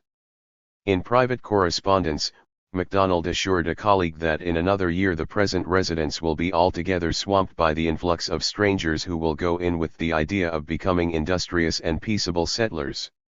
Registered MacDonald's intentions and ideology are clear: without consulting the nations that lived on the prairies, whom he deemed ignorant and lazy, he 42. would purchase their land and flood it with more desirable settlers. It is worth noting that John A. Macdonald was an avowed white supremacist, and while this was not uncommon among wealthy white people in the late 19th century, he was a noteworthy racist even among his peers. He was among the pre-Confederation Canadians whose wealth was at least partially down to the slave trade, having married into Jamaican slave plantation money through his second wife. He did not hesitate to extol the virtues of the Aryan race, and he was fond of comparing other races to animals. If the Canadian elite were divided on whether indigenous people should be assimilated or exterminated, MacDonald gives us a clue to his position when he says, "The Aryan races will not wholesomely amalgamate with the Africans or the Asiatics. The cross of those races, like the cross of the dog and the fox, is not successful. It cannot be, and never will be, the Aryan character of the future of British America." To MacDonald's surprise, the people living in the territory he had just purchased were not ready to embrace his flood of Aryan settlers. When surveyors were sent to the Red River colony to prepare the colony for a wave of immigration, the largely Métis population of the colony intercepted them and made clear that they were not welcome. The Métis had already dealt with incursions into their territory in the past. Some 50 years earlier they had their land purchased by the Earl of Selkirk, who was determined to settle it with Scottish immigrants. Selkirk's forces were defeated by the Métis at the Battle of Seven Oaks in 1816, an important assertion of the growing sense of Métis identity. In 1869, the Métis were no less determined to protect the territory on which they had lived for centuries. Though they possessed no paper claim to it, the Métis descendants of mixed European and indigenous families had occupied the area around the Red River settlement since the early days of the fur trade. By the 1860s, they considered themselves an independent nation and declared as much to the Canadians who arrived to assert their authority after Confederation. The Métis had typically elected councils of captains each year for the buffalo hunt and had effectively run their affairs based on this structure. Facing the threat of occupation by Canada, they formed a national committee along the same lines, seized the former HBC Fort Garry and reached out to English settlers who already lived in the colony to allow them to participate in its governance. While the Métis, under the leadership of Louis Riel, consolidated 43. Their autonomous government, Canadian officials continued to work towards the racial purification of the West, declaring that one day it would be populated by an energetic and civilized race, able to improve its vast capabilities and appreciate its marvelous beauties. To that end, Canada's appointed governor, William McDougall, proposed that the solution was to put out a call for European settlers and provide them with arms. But when McDougall attempted to foment an uprising in the colony to undermine the Métis provisional government, it failed. Led by white supremacist Orangemen, it was quickly defeated and actually strengthened Métis' commitment to their independence. John A. Macdonald urgently wanted to defeat the Métis but needed to stall for time until a wave of settlement could be organized. Macdonald was wary of another attempt to unseat the provisional government by force, because it had developed relationships with the U.S. state of Minnesota and would consider making a deal with the U.S. for its protection. He thus dispatched Donald A. Smith, an HBC commissioner turned Canadian Pacific Railway investor, to try to bribe the Métis and, when that failed, to negotiate a deal. Smith appeared accommodating to many of the Métis' demands, offering affirmative but non-committal answers to the most important demands around autonomy and land tenure. But Canada had no intention of keeping Smith's word. It promptly passed the Manitoba Act, creating the new province around the Red River settlement while sending a military force of 1,200 soldiers to occupy it and ensure that Riel's provisional government was supplanted by the new apparatus of Manitoba. In a fitting prelude to the next 150 years of Canadian foreign policy, COL. Garnet Wolseley's campaign to crush the autonomous Métis nation was called a mission of peace. Though Riel and his associates were not fooled, they were not equipped to defeat a military force that was so clearly designed for conquest. Indeed, the body of work of Wolseley himself spoke to the colonizing nature of the campaign.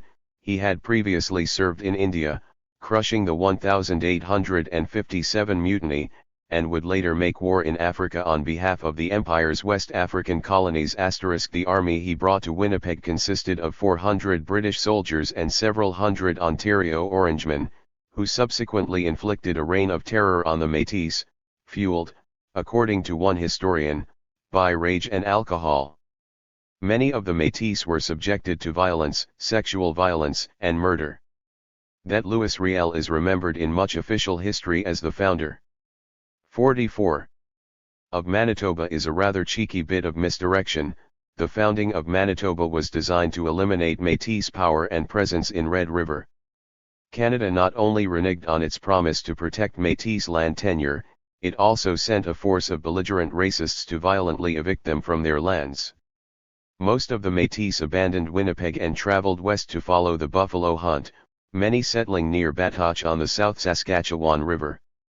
They quickly found themselves facing the same crises that plagued many of the indigenous peoples in the Northwest, the disappearance of the buffalo and the encroachment of European settlement. As Canada tightened the noose in the 1870s and 1880s, the Métis would make a last stand in the War of 1885, but by that point Canada was well on the way to conquering the West. Clearing the plains. The violent destruction of the provisional government of the Métis was the opening salvo in the process of settling the West. Over the 2 decades after Confederation, Canada would use manipulation, starvation, and violence to clear the Great Plains of its indigenous inhabitants, so as to make space for a wave of European settlement that would follow the construction of the Intercontinental Railroad. Indigenous dominion over the plains had already seen significant disruption prior to the 1860s. During the era of the fur trade, European diseases, especially smallpox, had ravaged the prairies and caused major dislocations. Nationalities themselves changed, as entire cultural groups like the Basque Cree disappeared and their survivors integrated into other nations. Indigenous nations displaced by French and English settlement, like the Haudenosaunee and Odawa, moved west and occupied territory left by those suffering from the losses to disease. All the while, the changing economic and political dynamics of the region, especially as they reoriented around trade with Europeans, generated conflict between nations that had previously enjoyed warm relations. The Aaninan, for instance, refused to hunt beaver out of respect for long-standing traditions, but this made their territory valuable to other groups seeking to trade beaver pelts. This, as well as the Aaninans' abundance in horses for equestrian hunting, made them targets for Cree raids. Nevertheless, even the significant changes in the 18th century could not compare to the catastrophe that would hit in the 19th century, when 45.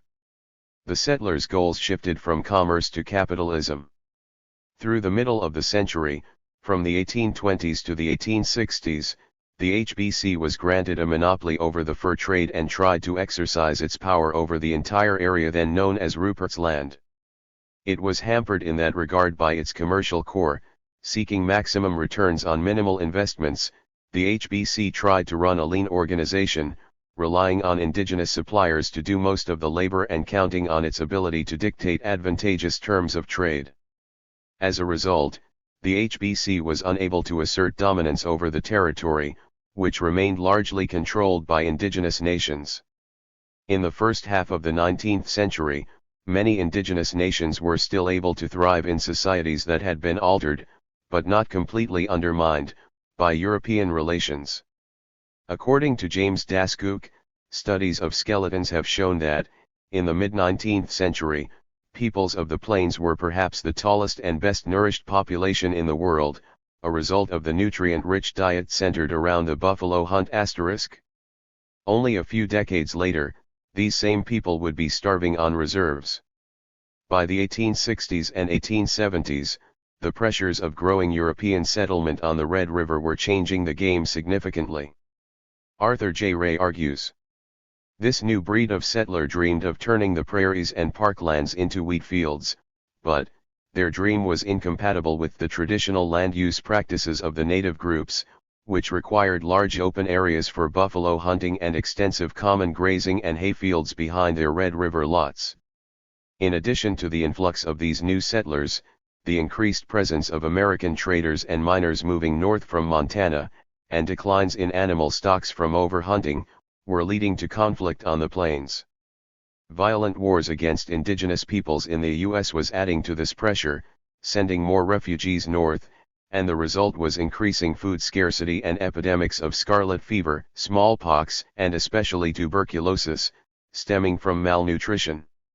Hunger caused by the steadily increasing pressures of 3 centuries of European colonization was emerging as the greatest enemy of indigenous life. This problem reached its catastrophic height in the period immediately following Confederation, and Canada took full advantage of the situation. Between 1871 and 1877 Canada signed 7 key treaties with the 46 indigenous peoples of the West, sometimes called the numbered treaties, which Canada used to effectively claim dominion over the entire territory of what was once Rupert's Land. To be clear, many indigenous leaders initially wanted to sign these treaties. Their societies were suddenly faced with rapid decline in the context of food scarcity, disease, and the influx of European settlers after the crushing of the Métis at Red River. It was believed by some that the treaty process could salvage a just peace between indigenous and settler societies involving appropriate and equitable stewardship of the land and notably guarantees of food and medicine from Canada in exchange for settlers' right to use indigenous lands.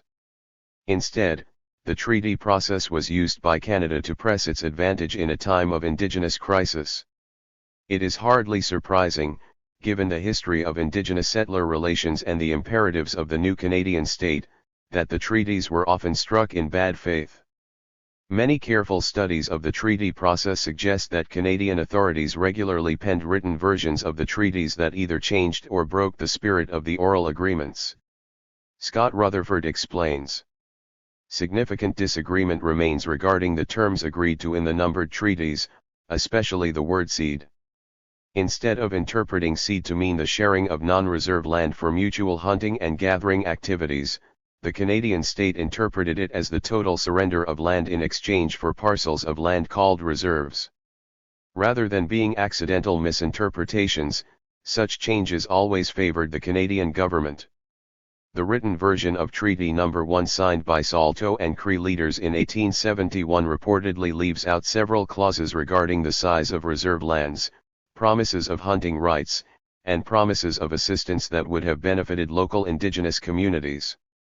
This is significant in several respects, not the least of which is the fact that Canada's first foreign treaties were based in deception.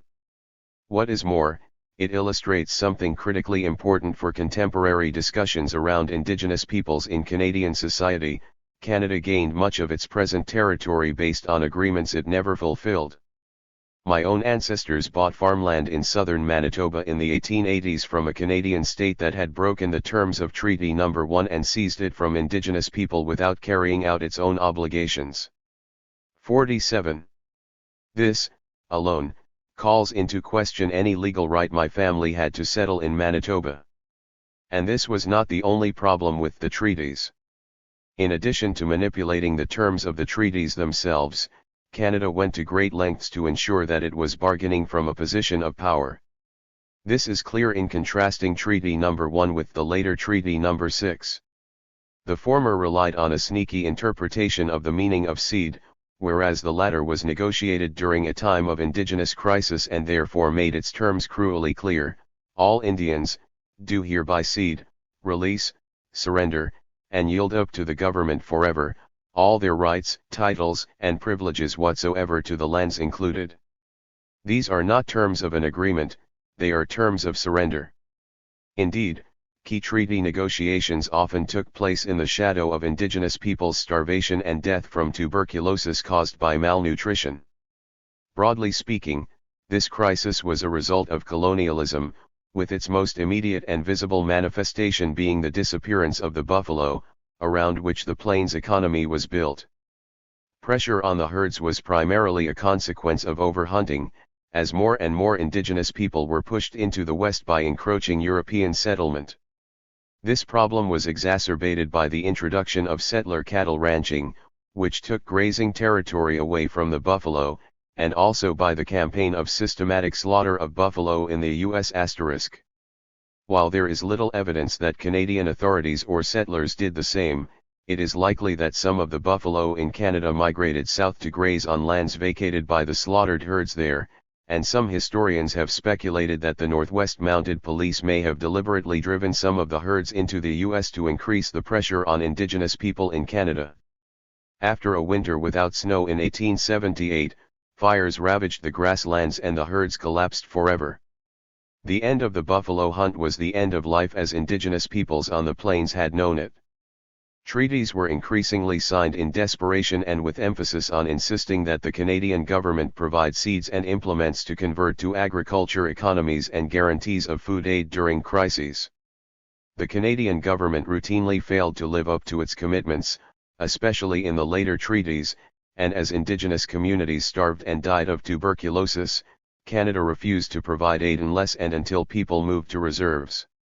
Despite promises that Canada would help Indigenous people transition into agriculture, the 48 reserves were located on sandy, rocky or hilly territory that was typically poor farmland. By the 1880s, Indigenous life on the plains was utterly collapsing, with entire communities dying of hunger even as settlers' cattle grazed on the land. The crisis on the plains in the late 1870s and early 1880s is described in harrowing detail in James Dascook's Clearing the Plains. What is most striking in this account is the extent to which the Canadian authorities both created the conditions for the catastrophe and then consciously refused to resolve it, letting thousands of Indigenous people die. As noted at the top of this chapter, Canadian leaders expressly proposed to give only enough food to keep them alive and even then absolved themselves if any should starve. When Indigenous people flooded into the settler fort of Battleford demanding rations, Canadian authorities refused and instead gave food to settler laborers as payment for building a stockade to protect the fort from Indigenous raids. One obvious illustration of the coordinated famine on the prairies was the fact that Indigenous people were dying from protein deficiency alongside grazing cattle. Some of the ranchers, concerned about the prospect of having their cattle poached but perhaps also motivated by some humanitarian impulse, offered to sell their herds to the government to give to the starving Indigenous people, but Indian Commissioner Edgar Dewdney declined. Dewdney may have been loath to harm the cattle industry since he had a stake in the success of I.G. Baker & Co., the largest meat contractor in Canada at the time. Canadian officials not only refused to adequately address the crisis, they actively took advantage of the situation. Many Indigenous nations were refused aid unless they signed treaties, which even some within the Canadian government described as a policy of submission shaped by a policy of starvation. By the early 1880s, as the Canadian government was building the Intercontinental Railroad and beginning the permanent European settlement of the West, it needed to clear the Indigenous peoples out of the way, so it began refusing food aid to anyone not already relocated to the reserves. When even that didn't work, Canada simply expelled them by force, as when 5,000 people were forced out of the Cypress Hills in 1883. Even when Canada provided a little bit of relief, it was minimal, reluctant, and sometimes rotten. Registered John A. Macdonald, in his second stint as Prime Minister, promised Parliament that he would not spend undue. 49. Resources keeping indigenous people alive. We are doing all we can, by refusing food until the Indians are on the verge of starvation, to reduce the expense. In some cases, the state would extract forced labor out of indigenous people in exchange for food.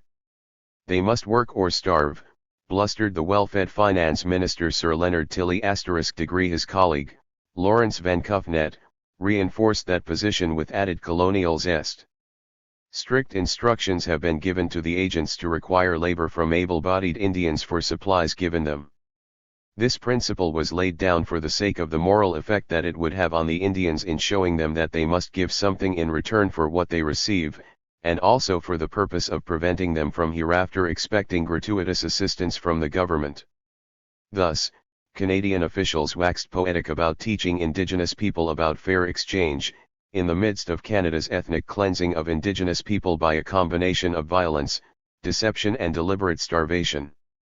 Van Kuffnet's concern that Indigenous people might expect gratuitous assistance reflected the fact that they did, in fact, demand that Canada abide by the terms it had signed in the treaties, which specifically included food aid, medicine, and assistance in establishing new farmlands on the reserves they had been confined to. It was Canada that was, quite literally, failing to give something in return for what it received, the support it had promised in exchange for the land that it had claimed. Conquering the West.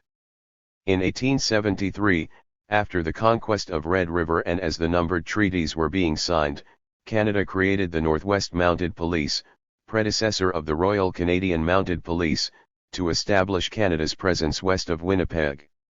In 1996, David Cruz and Alison Griffiths published a popular history of that first expedition of the NWMP, a book hailed by much of the Canadian press, including the Toronto Star, which called it charmingly un-PC in the preface to The Great Adventure, How the Mounties Conquered the West. The authors described the adventure.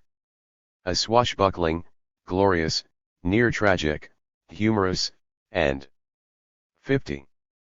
Often poignant adventure, with little training and less experience signed up to march into the wild frontier and pacify the Indians, stop the whiskey trade, police the Canadian border, and bring law to a lawless land. Trademark *. This is a remarkable way to introduce modern audiences to the prelude to genocide. This great adventure was the first attempt by Canada to assert its claim to the West and to lay the foundations for a process that would lead to the near destruction of several Indigenous nations. It was instrumental in building the relationships and training necessary for Canada to crush the final significant Indigenous uprising of that era, in 1885. And it established patterns in the relationship between colonial police and the Indigenous peoples that remain disturbingly present today. As such, the story Cruz and Griffiths tell is, in fact, significant. The glee with which they tell it illustrates something about the Canada of the 1990s. Much of the story is told through the voices of this first contingent of Canadian police, giving us a clear window into the average settler understanding of Indigenous peoples in the 1870s. Jean D'Artiga, a Montreal schoolteacher before joining the police, reported that a friend told him, "The Indians will as soon as look at you.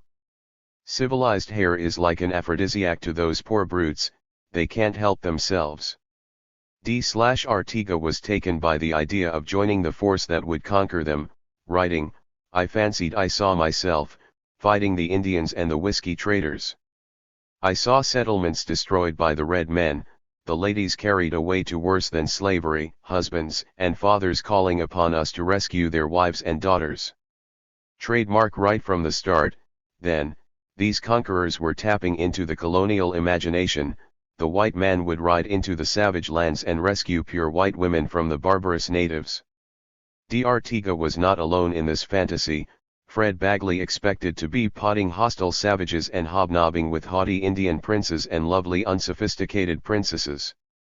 Degree even within this small company, the wide range of colonial fantasies was present, many of them imbued with the patriarchal colonial desire to take native brides. One unnamed trainee understood his trek as an escape from civilization, and he planned to marry an Indian woman and settle down in a region entirely savage. Notably, the Canadian authors of this narrative, writing in 1996, do 51. Not themselves shy away from the language and ideology so common among the settler police of the 1870s. Though Cruz and Griffiths praise some individual Indigenous and mixed-race characters in their narrative, notably Jerry Potts, an Indigenous collaborator who worked closely with the police, they nevertheless describe the Great Plains as being where the hand of civilization poked tenuous fingers into the last Indian stronghold on the frontier. The idea that Canadian police were bringing civilization to the West is never questioned in the tale they tell. Indeed, Cruz and Griffiths uncritically cite a U.S. Army officer calling Indigenous society a life of savagery where there is no right and wrong. The diaries of the Canadian settlers' vanguard establish several important facts about the conquest of the West. First, the Indigenous peoples were considered a hostile, foreign power. Joseph Carskadon's diary describes his party of 300 men in a foe's country. John McLeary suggests that the Blackfoot did not fancy our coming into their country, and Fred Bagley notes that the police force explicitly considered the Cypress Hills to be enemy territory. If the force Canada sent to pacify the West considered themselves to be dealing with a foreign enemy, it seems entirely reasonable that we, in the 21st century, call this a formative case of foreign policy. Indeed, historian J.R. Miller emphasizes that Canada made a conscious effort to reframe these international relations as domestic affairs as its goals shifted towards outright conquest. Second, it is abundantly clear that the Canadian force was negotiating in bad faith with the Indigenous nations it encountered. The leader of the expedition, Colonel French, is quoted in a powwow with Sioux leaders, saying, "We do not want the land of the Dakotan nor anyone else's." This was patently false, as the authors happily conclude.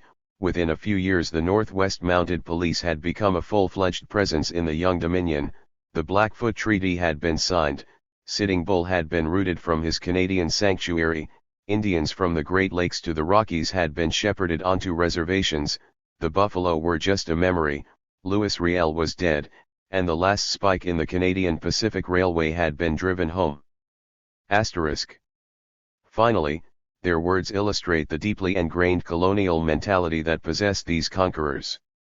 The Indigenous people they meet are barbarous, dirty and ugly, lazy, grotesque, effeminate, a nasty begging lot who crawled like snakes, were skilled at evasion, and who were, when compared to the tales of writers like James Fenimore Cooper. 52. A low-browed, dull-eyed, and brutish disappointment. What is perhaps most striking is the casual and colonial sexualization of Indigenous women. This is a point I return to in the following chapter, but it is worth noting, alongside remarks in police diaries about Indigenous women's grotesque coquetry, the fact that police and Indian agents regularly engaged in sexual violence and even established bride pricing systems wherein they would withhold rations in order to secure their access to teenaged Indigenous women. The practice was defended in Canada's Parliament as reasonable free market exchange. Registered. A telling footnote here is the fact that these colonial troops actively compared Indigenous people to the Irish, one declaring to the raucous laughter of his mates that the Sioux sound exactly like the Irish and following it up with a mockery of the two accents mashed up. Ireland, of course, was one of Britain's earliest colonial projects, and the Irish were engaged in a very serious struggle against British colonialism, which was spilling over into Canada, where Irish Fenian rebels plotted attacks against British North American colonies and were subject to mass arrests and even a public hanging of one alleged Fenian. That these Canadian police would make that connection speaks to the way that colonial ideology pervaded their mindset. Indeed, many of the individuals involved in this expedition would go on to play key roles in the Canada's early foreign adventures. Many remained connected to the police and helped win the War of 1885, while others went on to apply the skills they learned in the West to help the Empire crush revolts in Australia, India, and South Africa. The Indian Act. There is no document more foundational to Canadian foreign policy than the Indian Act of 1876, the first full, codified framework through which Canada dealt with its formative foreign relations. While the roots of Canadian policy must be traced through the histories of French and English colonial policies, the Indian Act is a truly Canadian product, a profound statement of what Canada was and what it would be. The Indian Act consolidated and bolstered laws, agreements, and a general policy thrust that had already been put in place by the newly confederated Dominion and borrowed heavily from a law passed prior to Confederation, the Gradual Civilization Act of 1857. Indeed, nothing about the 53. Conquest of the West and the decimation of indigenous nations in this period was particularly new. Rather, it followed patterns and practices already developed during the French and British colonial era. Consider what Mi'kmaq leaders said in 1848 as their people starved on reserves in Nova Scotia. Some of your people say we are lazy, still we work. If you say we must go and hunt, we tell you again that to hunt is one thing but to find meat is another. They say to catch fish, and we try. They say make baskets, but we cannot sell them. They say make farms, this is very good, but will you help us till we cut away the trees and raise the crop? We cannot work without food. The problems identified by the Mi'kmaq: dispossession of land, disruption of hunting and fishing, collapsed markets for indigenous goods and inadequate support in the transition to agriculture are all mirrored in the crises imposed on indigenous peoples in the West. When the policymakers decided to populate the West with European settlers loyal to the Crown and the new Dominion, this project presupposed the dislocation or destruction of the indigenous people who lived there. The Indian Act was thus passed with a careful eye to the dispossession of indigenous territory and an acute awareness that indigenous and Métis resistance to their dispossession was likely and could be significant. As such, the Act's primary goals were to facilitate the seizure of territory while undermining the prospects for resistance. In the service of that project and inflected with the assumption of civilizational and racial superiority, the Indian Act presumed to dictate nearly every aspect of indigenous life, from its political structures and limitations, to the physical movement of indigenous people, to the very terms by which indigeneity would be defined.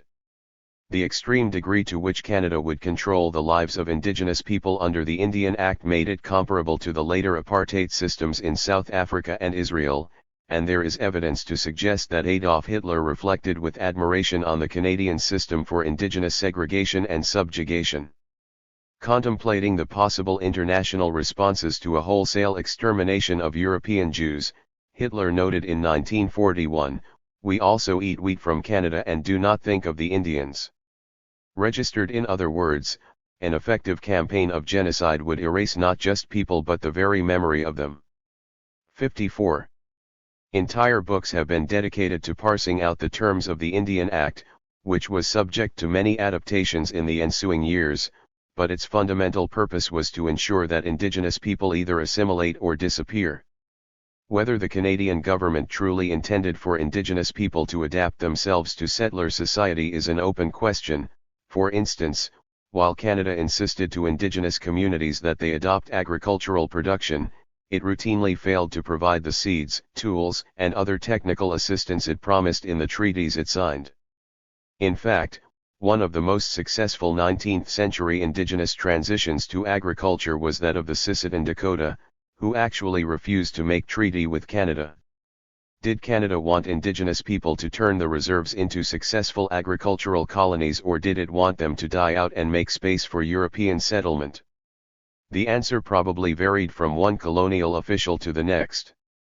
In practice, Canadian policy tended to have the latter effect, leading either to the outright starvation of indigenous people or the less dramatic but equally profound destruction of indigenous culture.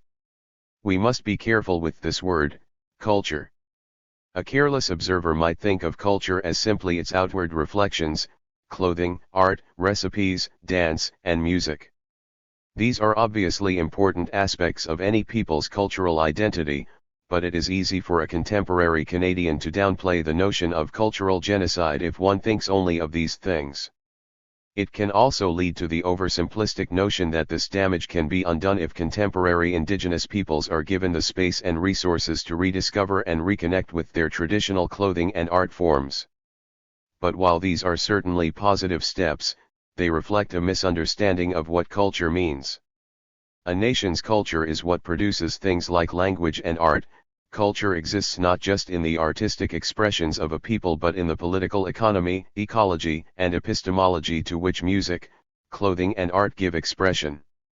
Culture is a social understanding of our place in the universe, our relations with one another, our relations with nature and animal life, how we constitute families, how we relate to our bodies and our sexuality, how we work, how we communicate, how we conceive of justice, how we make decisions, how we divide wealth, what makes us happy or sad, and so much more.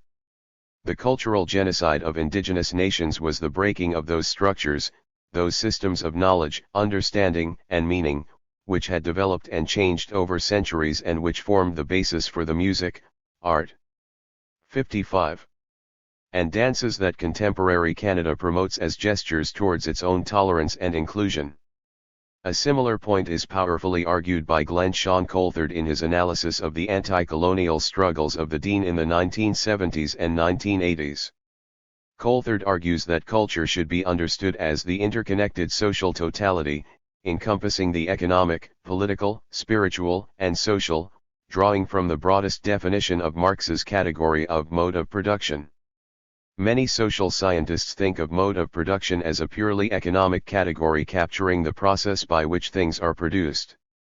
Coulthard insists that this term encompasses both those productive forces and also the forms of thought, behavior, and social relationships that both condition and are conditioned by these productive forces.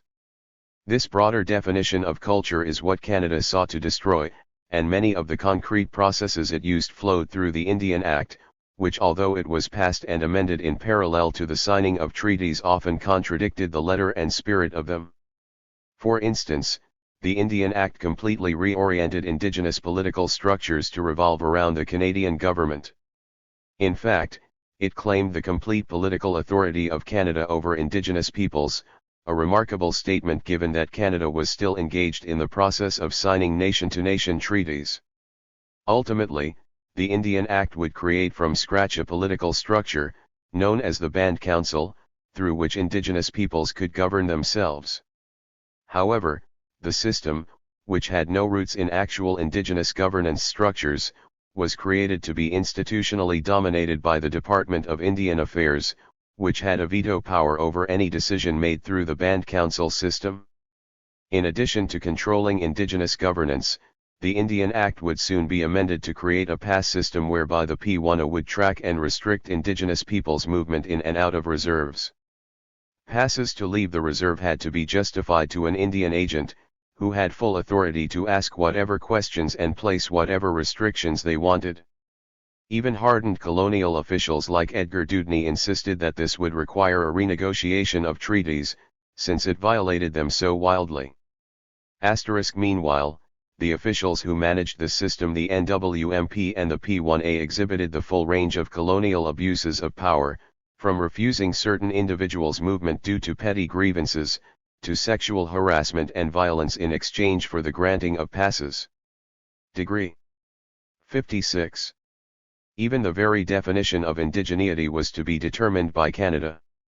Holding official Indian status came to be a point of difficulty and contention for Indigenous people. As a status Indian, one could not vote or participate in Canadian civic life, thus being relegated to participation only in the ineffectual Band Council system. Indigenous people could renounce their Indian status, but once this was done it could never be regained, thus extinguishing forever a person's connection to their Indigenous heritage under Canadian law.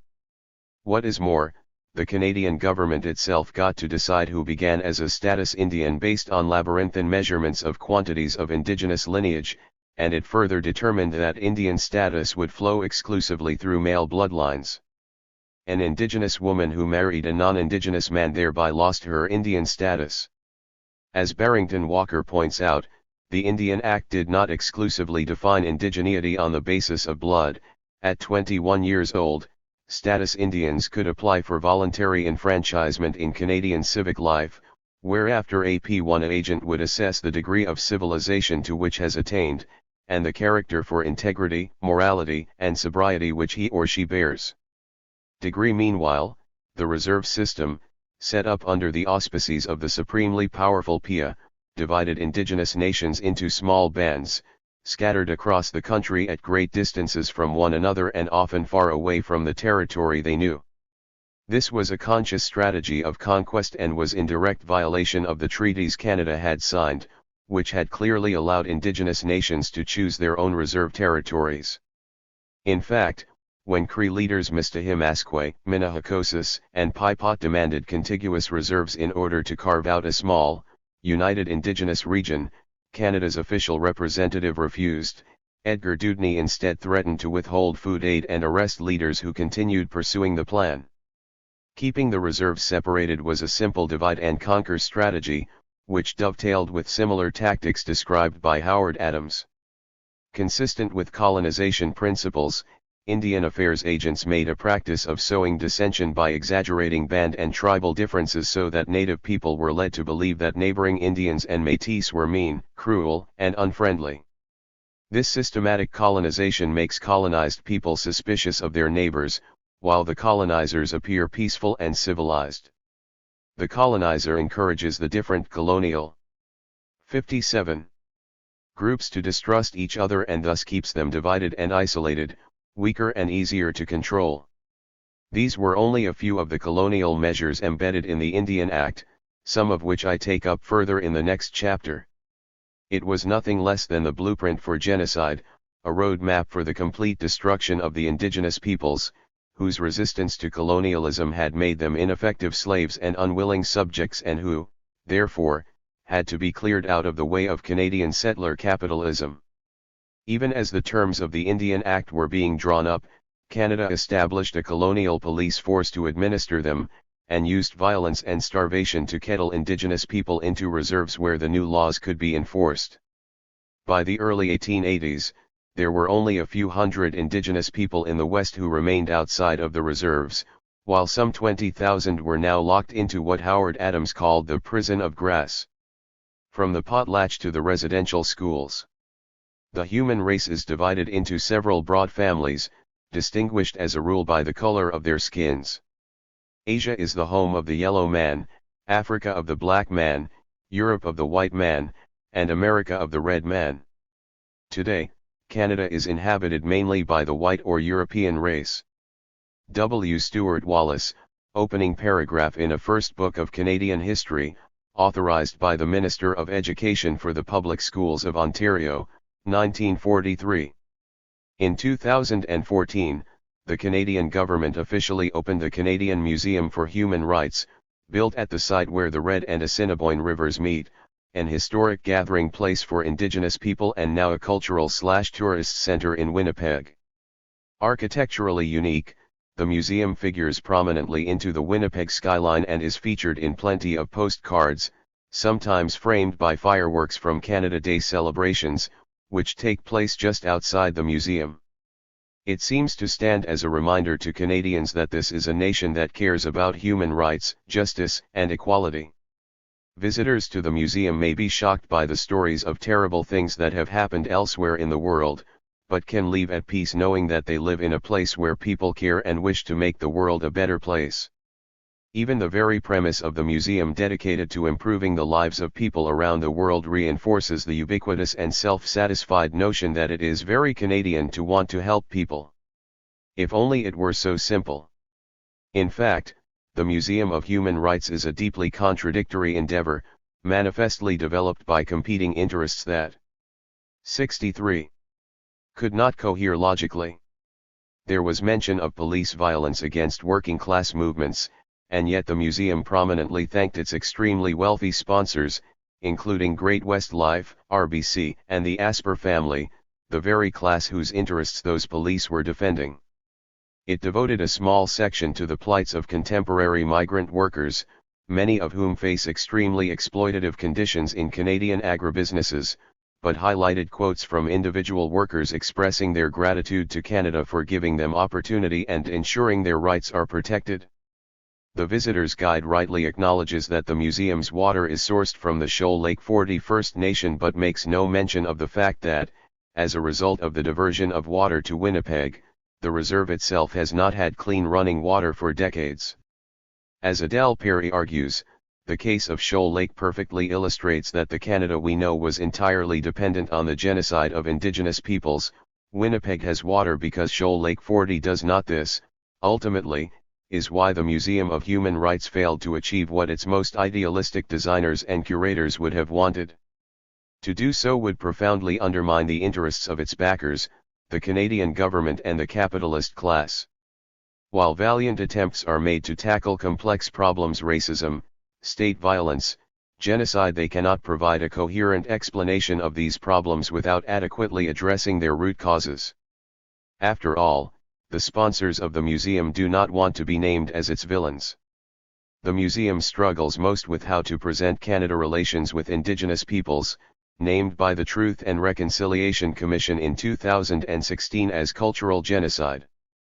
Much space in the museum is devoted to showing respect for Indigenous traditions and culture, but relatively little has been done to highlight the conscious and concrete ways that Canada worked to destroy that culture. Museum goers might easily be left with the impression that, while Canada made mistakes in the past, it is now working hard to address and resolve those problems. But genocide does not happen because of a few mistakes. It is the product of a conscious and concerted set of policies designed to erase a group of people. The quote at the top of this chapter, drawn from an official Canadian history textbook in the 1940s and presented as a simple matter of fact, illustrates that Canadians well understood the process. A place that had once been home to the red man was now inhabited by the white race. Its original inhabitants had been erased. 64. From the potlatch to the residential schools. In this chapter, I illustrate that Canadian foreign policy towards Indigenous peoples over the past century and a half has largely been consistent with the patterns established during the period of Confederation and the passing of the Indian Act. Far from righting the wrongs of the past, Canada has redoubled them. Whatever its new museum might say, Canada unswervingly prioritized the interests of Canadian capital over its international obligations to Indigenous peoples. The colonial imagination that shaped its early encounters remains ever present across this period. The War of 1885. As the previous chapter documented, the period from the 1860s to the 1880s marked the beginning of Canada and the beginning of the end of Indigenous life as people knew it. Especially in the West, where many Indigenous survivors of colonialism had sought refuge, this was the period of catastrophe that turned once strong and healthy nations into fragmented, isolated bands barely surviving on destitute reserves. These open-air prisons, guarded by agents of the Department of Indian Affairs, were often characterized by hunger, disease, and demoralization. They were the ghettos which housed a people defeated, and their conquerors were arrogant and abusive. The starvation crisis that had exploded with the collapse of the buffalo herds was, by the early 1880s, threatening the very existence of the Indigenous peoples, whose numbers were falling drastically. Treaty promises of seeds and implements to support reserve agriculture were woefully inadequate, failing both due to government inattention and as a consequence of its fundamental colonial purpose. Canadian policy had sought to disperse Indigenous people widely to disrupt their traditional connection to the land and to one another. As a result, a reserve at Assisippi was located over 100 miles away from the nearest mill, such that even when they successfully threshed grain, converting it into useful food was a monumental task. Canada's miserly policy of providing limited, sometimes rotten food aid, often in exchange for forced labor, also played a key role in the crisis. On rare occasions, individual Canadian settlers would support Indigenous claims that food was rotten or tampered, as when Dr. X. Gerard reported that bad flour had contributed to the deaths of 65 people on Akina Reserve. Gerard was denounced by his superiors for promoting inefficiencies. Violence almost erupted after more than 100 Cree and Chief Pipots band died from eating rancid pork delivered by the Canadian government. They had traveled over 350 miles from their home in the Cypress Hills to the reserve near Regina on the explicit premise that they would receive rations and had pointedly complained about the rotten meat. Indian Affairs Commissioner Edgar Dewdney had replied, "The Indians should eat the bacon or die." This turned out to be a false binary, they did both. Only a few months before, the local settler newspaper, the Regina Leader, had reassured the white settlers of Regina that the government is bound to feed the Indians, so as they are fed, the poor creatures are no more likely to give trouble than a kennel of dogs fed at regular intervals. This quote not only highlights the dehumanizing way settlers were encouraged to view the Indians, but also reinforces the fact that they were well aware of the starvation crisis facing indigenous people. Control over these limited rations was given to local P1 agents, who often used this structural power to cast themselves as mini dictators. So-called Indian agents carried out a wide range of abuses, and although most indigenous people were too weakened by hunger and disease to mount significant resistance, their anger simmered and occasionally boiled over into violence.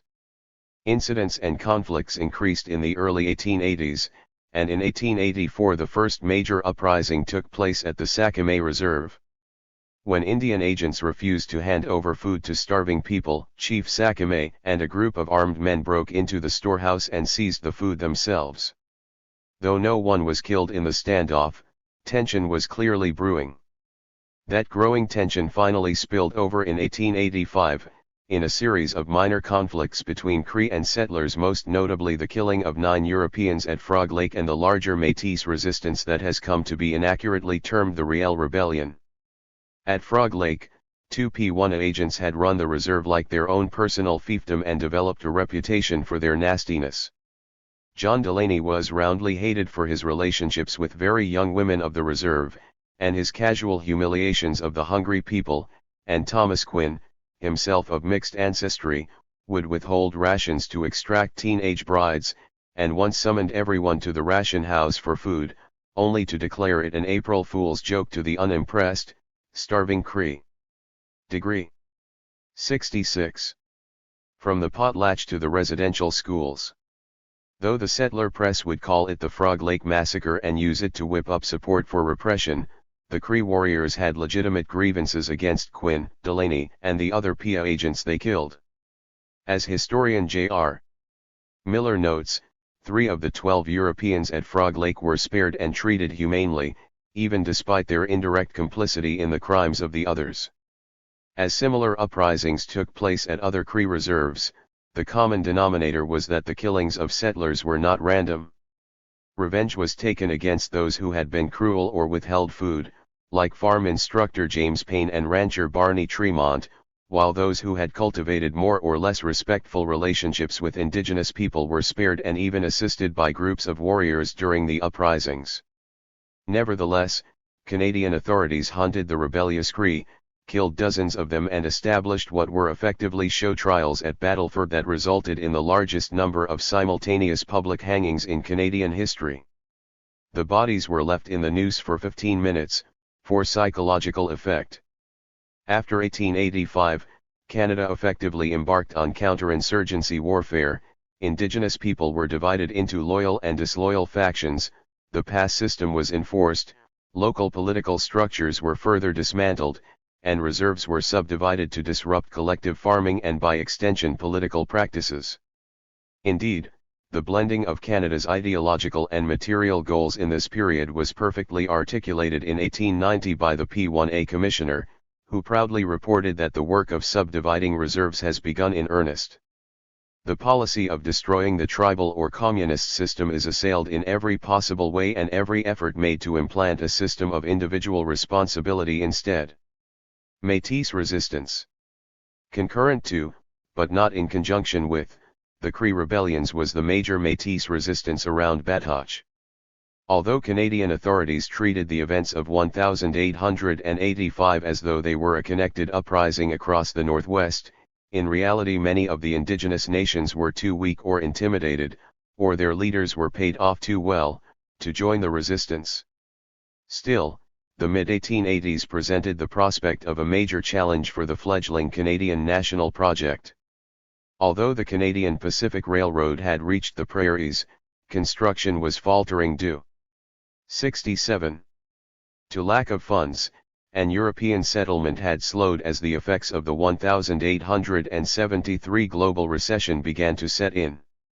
Degree in the area of Batoche, where most Métis had relocated after the Red River resistance, even many of the white settlers were unhappy with the governance of the Northwest. To European settlers, the Métis troubled the simplistic colonial ideologies they had otherwise accepted. Were these people civilized Europeans or savage Indians? It was clear that the Canadian government viewed them as the latter, most likely because they largely rejected the Canadian national project, viewed themselves as autonomous and independent, and employed self-governance structures that bore greater resemblance to their indigenous heritage than to anything the whites had established. In 1884, when discontent began to build around settler towns like Prince Albert, the Canadian authorities noted with much alarm that as in 1869 many of the European settlers were finding common cause with the Métis. From the ranks of disgruntled settlers emerged leaders like William Henry Jackson, who worked with English mixed-race leaders like Charles Adams and Métis leaders like Gabriel Dumont, in building a broader people's movement in the Central Prairies. Registered Prime Minister John A. Macdonald was extremely concerned about the prospect of a union of white and indigenous resistance. He immediately set to work besetting division, taking control of the newspaper in Prince Albert and using it to spread propaganda, highlighting and exaggerating the violence of the Cree and Métis uprisings. Howard Adams explains that Macdonald resolved to make certain concessions to the white residents of the Northwest, while at the same time allowing the Métis and Indian situation to aggravate itself to the point of desperation and hostility. This tactic allowed Canada to send a major military force into the region, on the premise that it was dealing with a violent indigenous insurgency, while also subtly reinforcing Ottawa's dominion over the Northwest.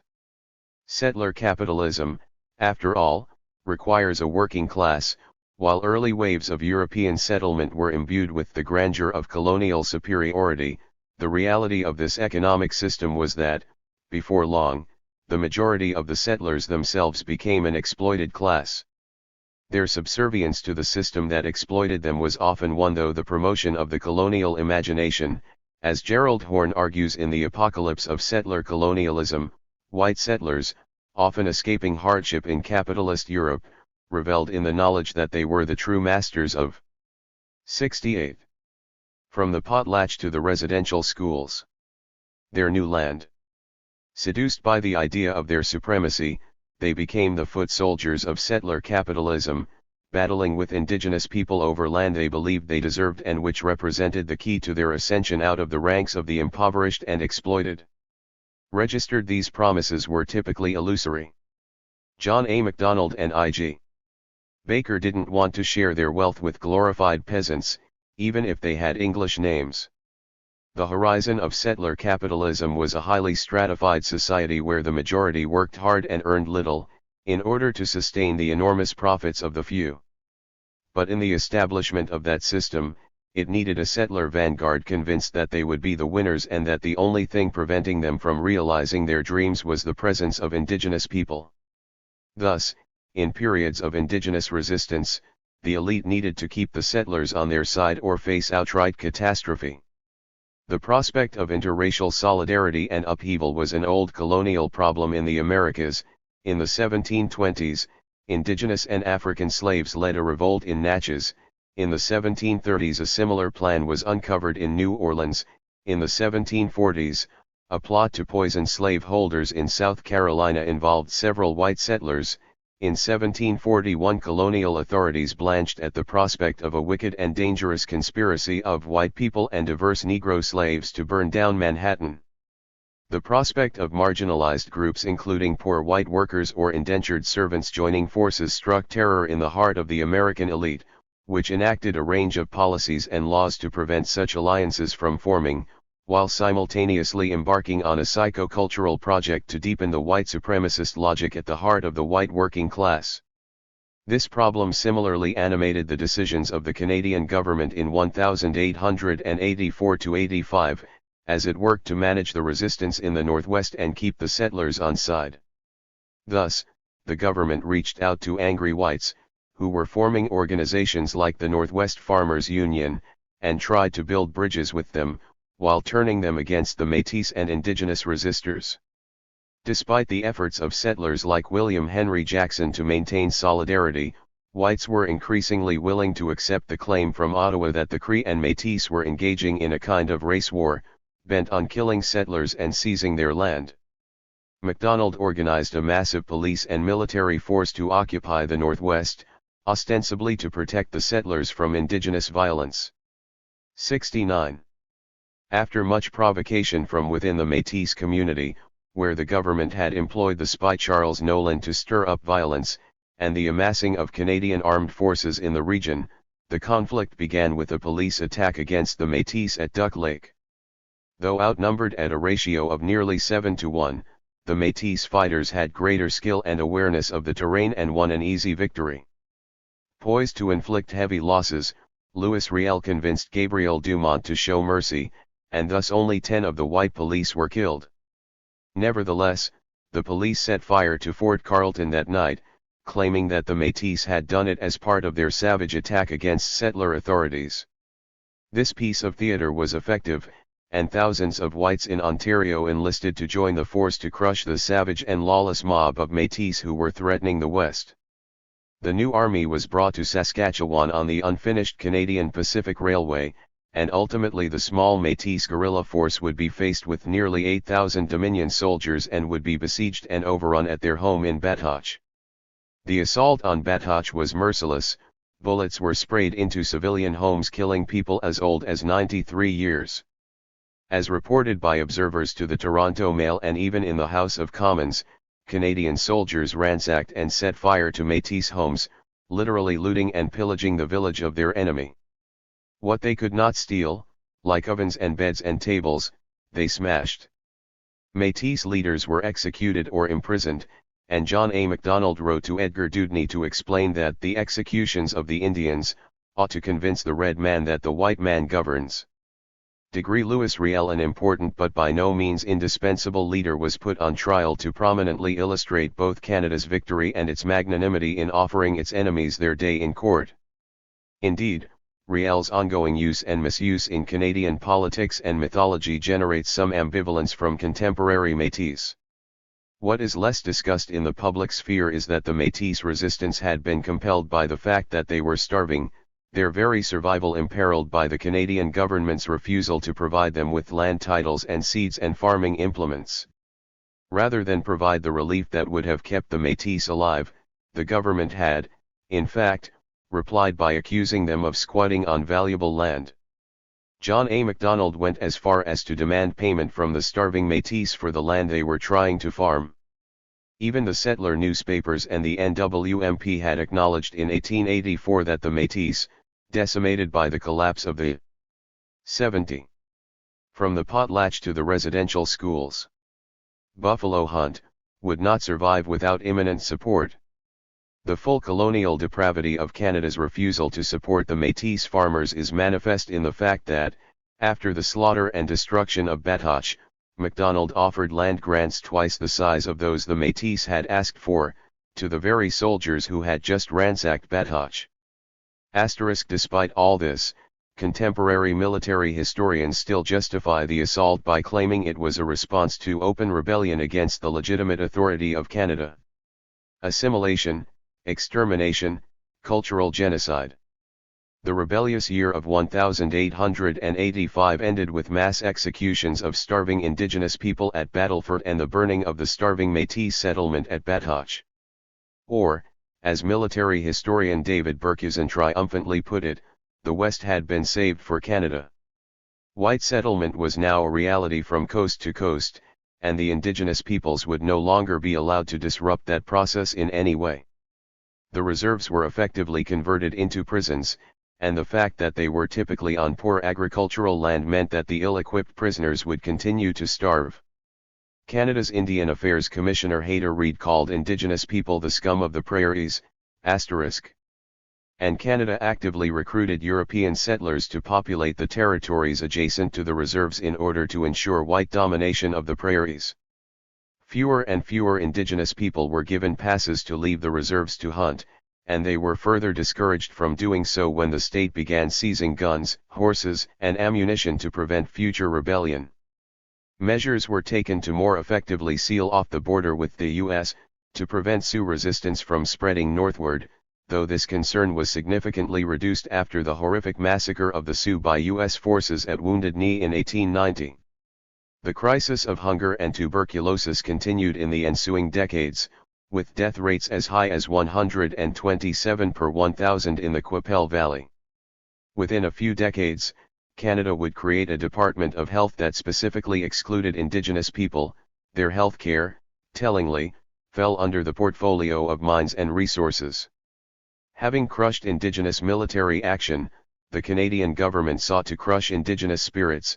Resistance requires hope, and so measures were taken to stamp out any sources of Indigenous hope. As such, Canada embarked on a more rigorous effort to undermine whatever was 71 left of Indigenous culture, by making Indigenous cultural institutions illegal and by breaking Indigenous children from their local and family traditions.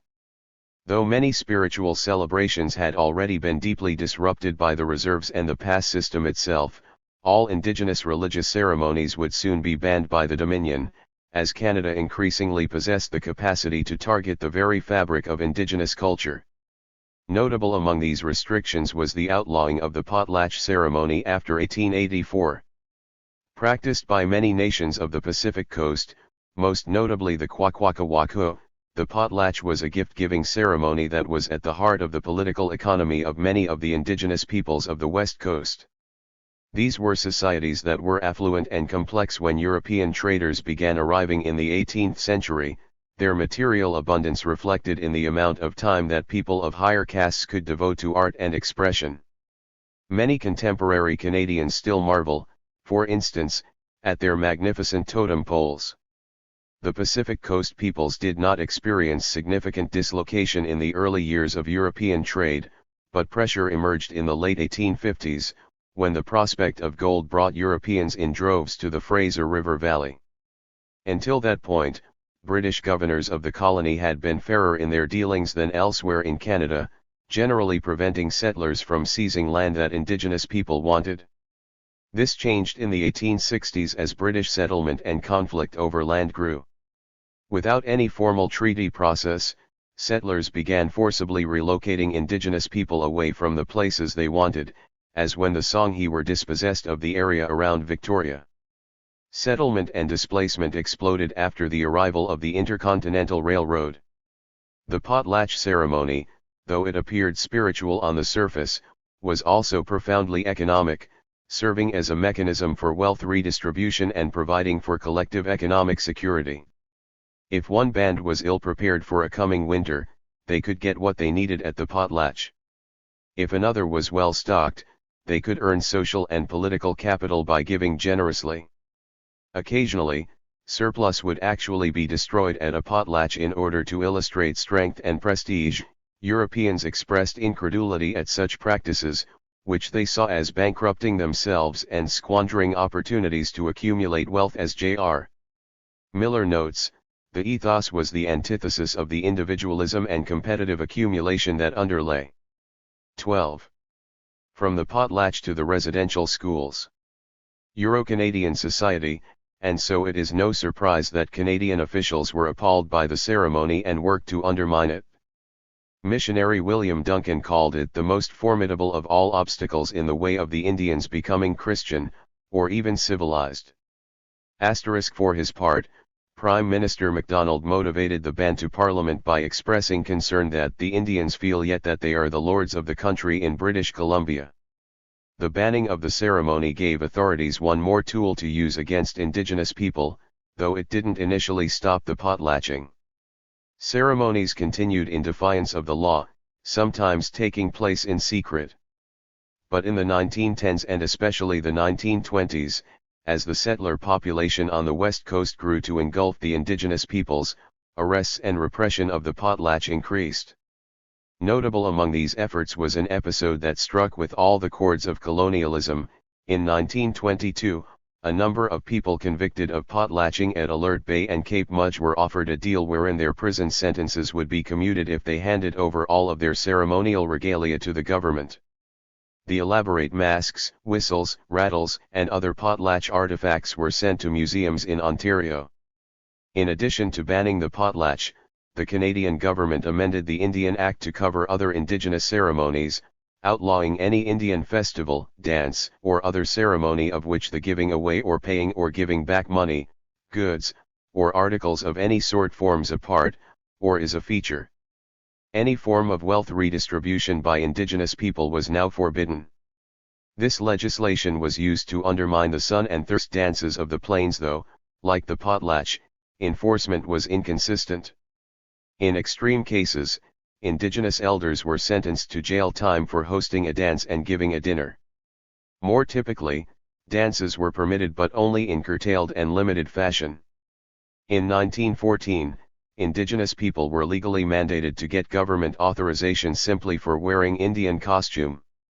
By the turn of the century, the threat of Indigenous resistance was no longer taken seriously.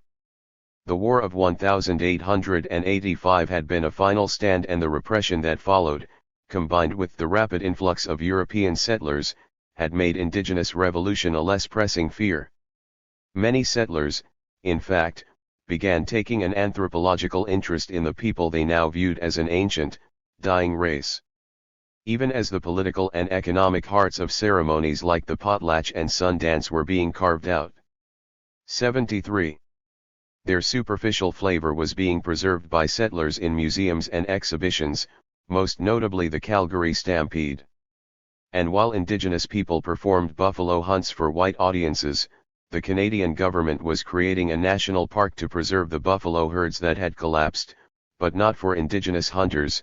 Wood Buffalo Park forbade Indigenous hunting even while it considered a proposal to sell individual hunting licenses to wealthy white sport hunters. The residential school system. Defeated and debased, Indigenous peoples were footnotes in Canada's fin de siècle imagination.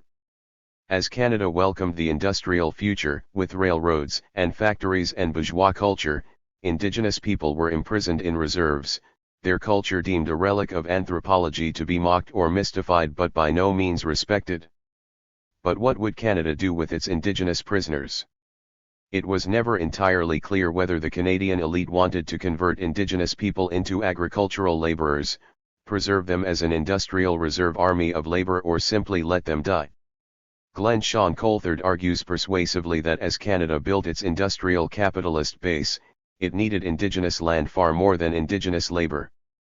Increased European settlement combined with an imported, hyper-exploited non-European workforce meant that, in the post-fur trade period, Canadian state formation and colonial capitalist development required first and foremost land, and only secondarily the surplus value afforded by cheap, Indigenous labor. This is not to suggest, however, that the long-term goal of indoctrinating the Indigenous population to the principles of private property, possessive individualism, and menial wage work did not constitute an important feature of Canadian Indian policy. It did. The proletarianization of Indigenous people was secondary to their ghettoization and the permanent destruction of their will to resist the new state. Although the Canadian state used several different measures to accomplish these aims, none was as pervasive and pernicious as the infamous residential school system. The residential schools were so heinous that few contemporary Canadians will now defend them, and the radical cruelty of the apparatus around and within the schools was such. 74. From the potlatch to the residential schools. That this history has forced a significant crack in the edifice of modern Canadian triumphalism. Most Canadians today know about the schools and view them as a shameful part of Canada's history. That assessment is true, but it is also narrow and limited. The schools were not a disgraceful aberration but, rather, a single component of a broad and coherent colonial ideology and practice. Residential schools were not unique to Canada. Similar models with similar goals were applied in several settler colonial states, including Australia and the United States, which also established such schools in its own colonies, like the Philippines. Canada undeniably excelled in the dubious art of kidnapping Indigenous children and subjecting them to isolation, abuse, and traumatic cleavage from the world as they knew it. Though it may not have been the most significant factor in the near collapse of the Indigenous world, it was surely among its most cruel. The school system was part of the treaty negotiations on the plains, and Canadian official Alexander Morris may never have said anything so accidentally honest in those discussions as when, negotiating Treaty 4, he told the assembled, "The Queen wishes her red children to learn the cunning of the white man, and when they are ready for it she will send schoolmasters on every reserve and pay them." Negotiators on the Indigenous side often recognized that a Canadian education might prove valuable for their younger generations and did not oppose the idea in principle, since they quite reasonably assumed that the schools would be set up in their communities and would supplement, not replace, their own systems of education. Indeed, these terms were clear enough in the treaties. However, as early as 1847, 2 decades before Confederation, the colonial agenda of the schools was clear.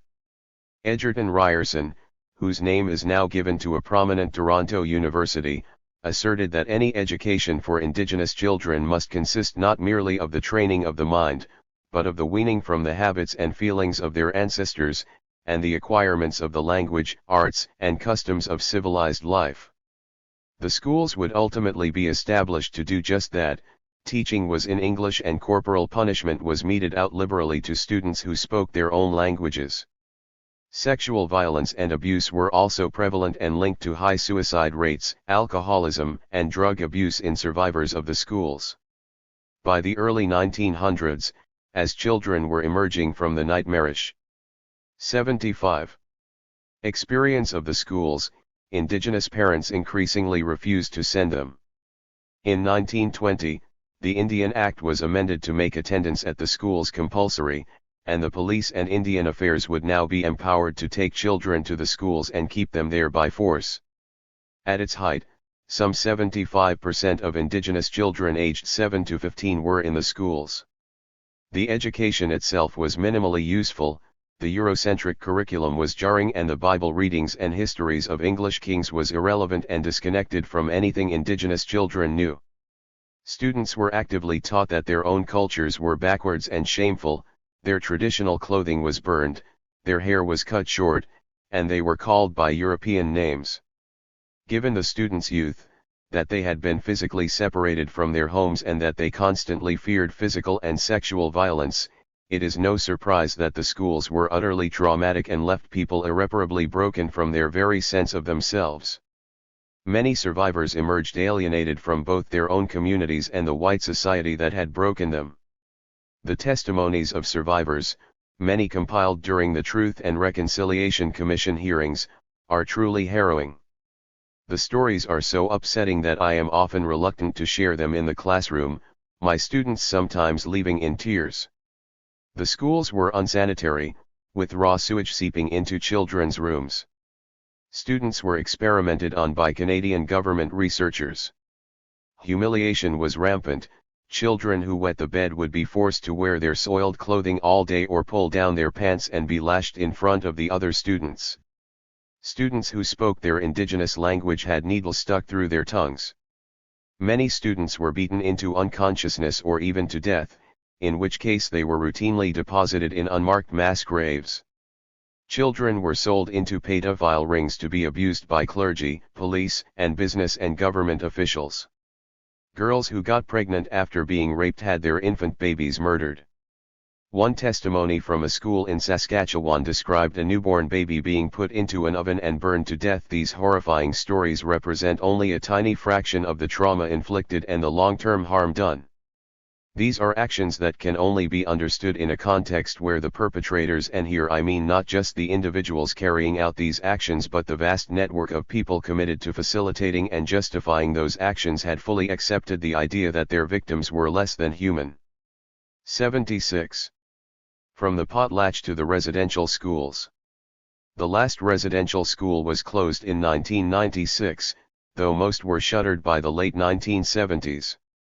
The long-term damage and dislocation done to Indigenous individuals and communities is difficult to measure, and would qualify, on its own, as evidence of Canada's attempt to destroy Indigenous civilization. What is more, Canadian officials at various points in the history of the system made its intentions quite plain in quotes that are by now familiar to many Canadians. "The Indians must disappear before the march of civilization," said Canadian writer Duncan George MacDonald. Taking it further, Canadian poet and PIA official Duncan Campbell Scott famously declared, "I want to get rid of the Indian problem.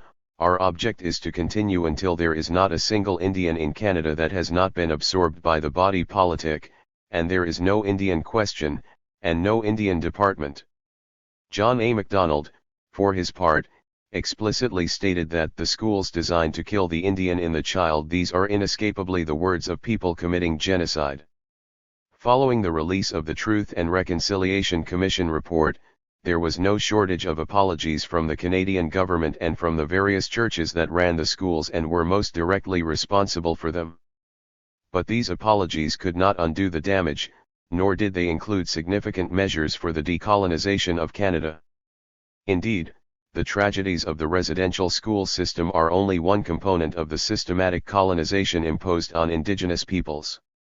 Even as the residential schools were falling out of fashion, Indigenous children were again being kidnapped in what came to be known as the 60s Scoop, a set of policies that emanated from the Social Democratic Cooperative Commonwealth Federation. In this case, children were taken not to boarding schools but into the Canadian child welfare system, where they were fostered out to predominantly non-Indigenous families and, again, suffered extreme culture shock, trauma, abuse, and pointed shaming for their Indigenous heritage.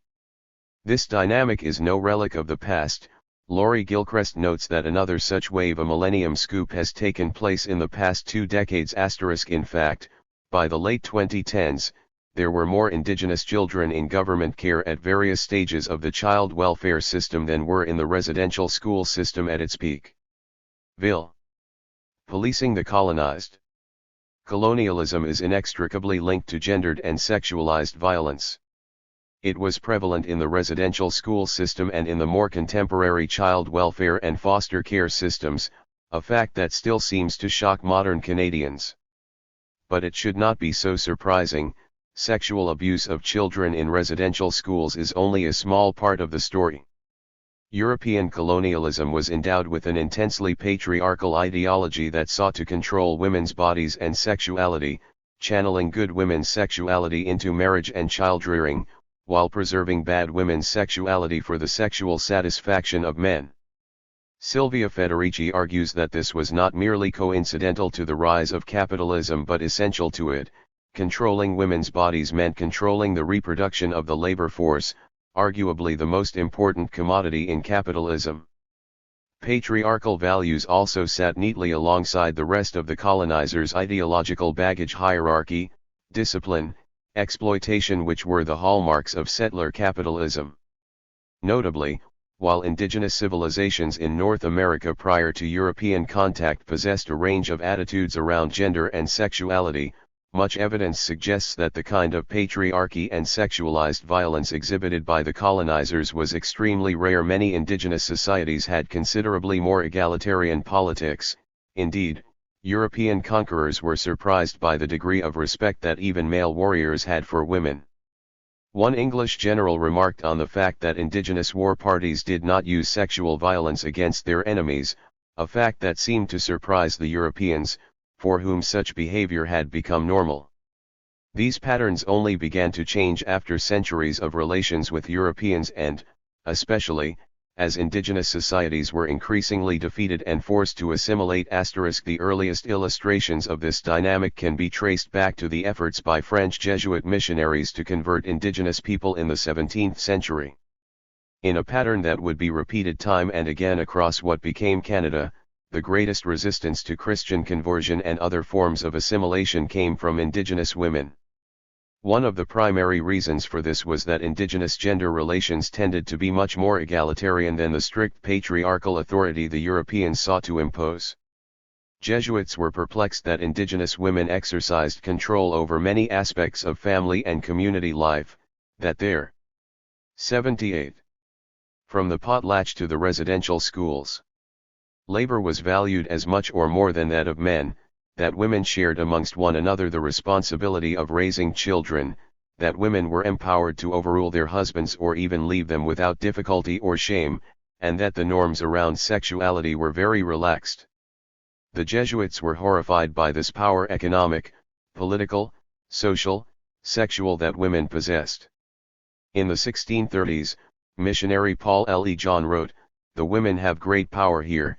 A man may promise you something, and, if he does not keep his promise, he tells you his wife did not wish to do it." I told him that he was the master and that in France women do not rule their husbands.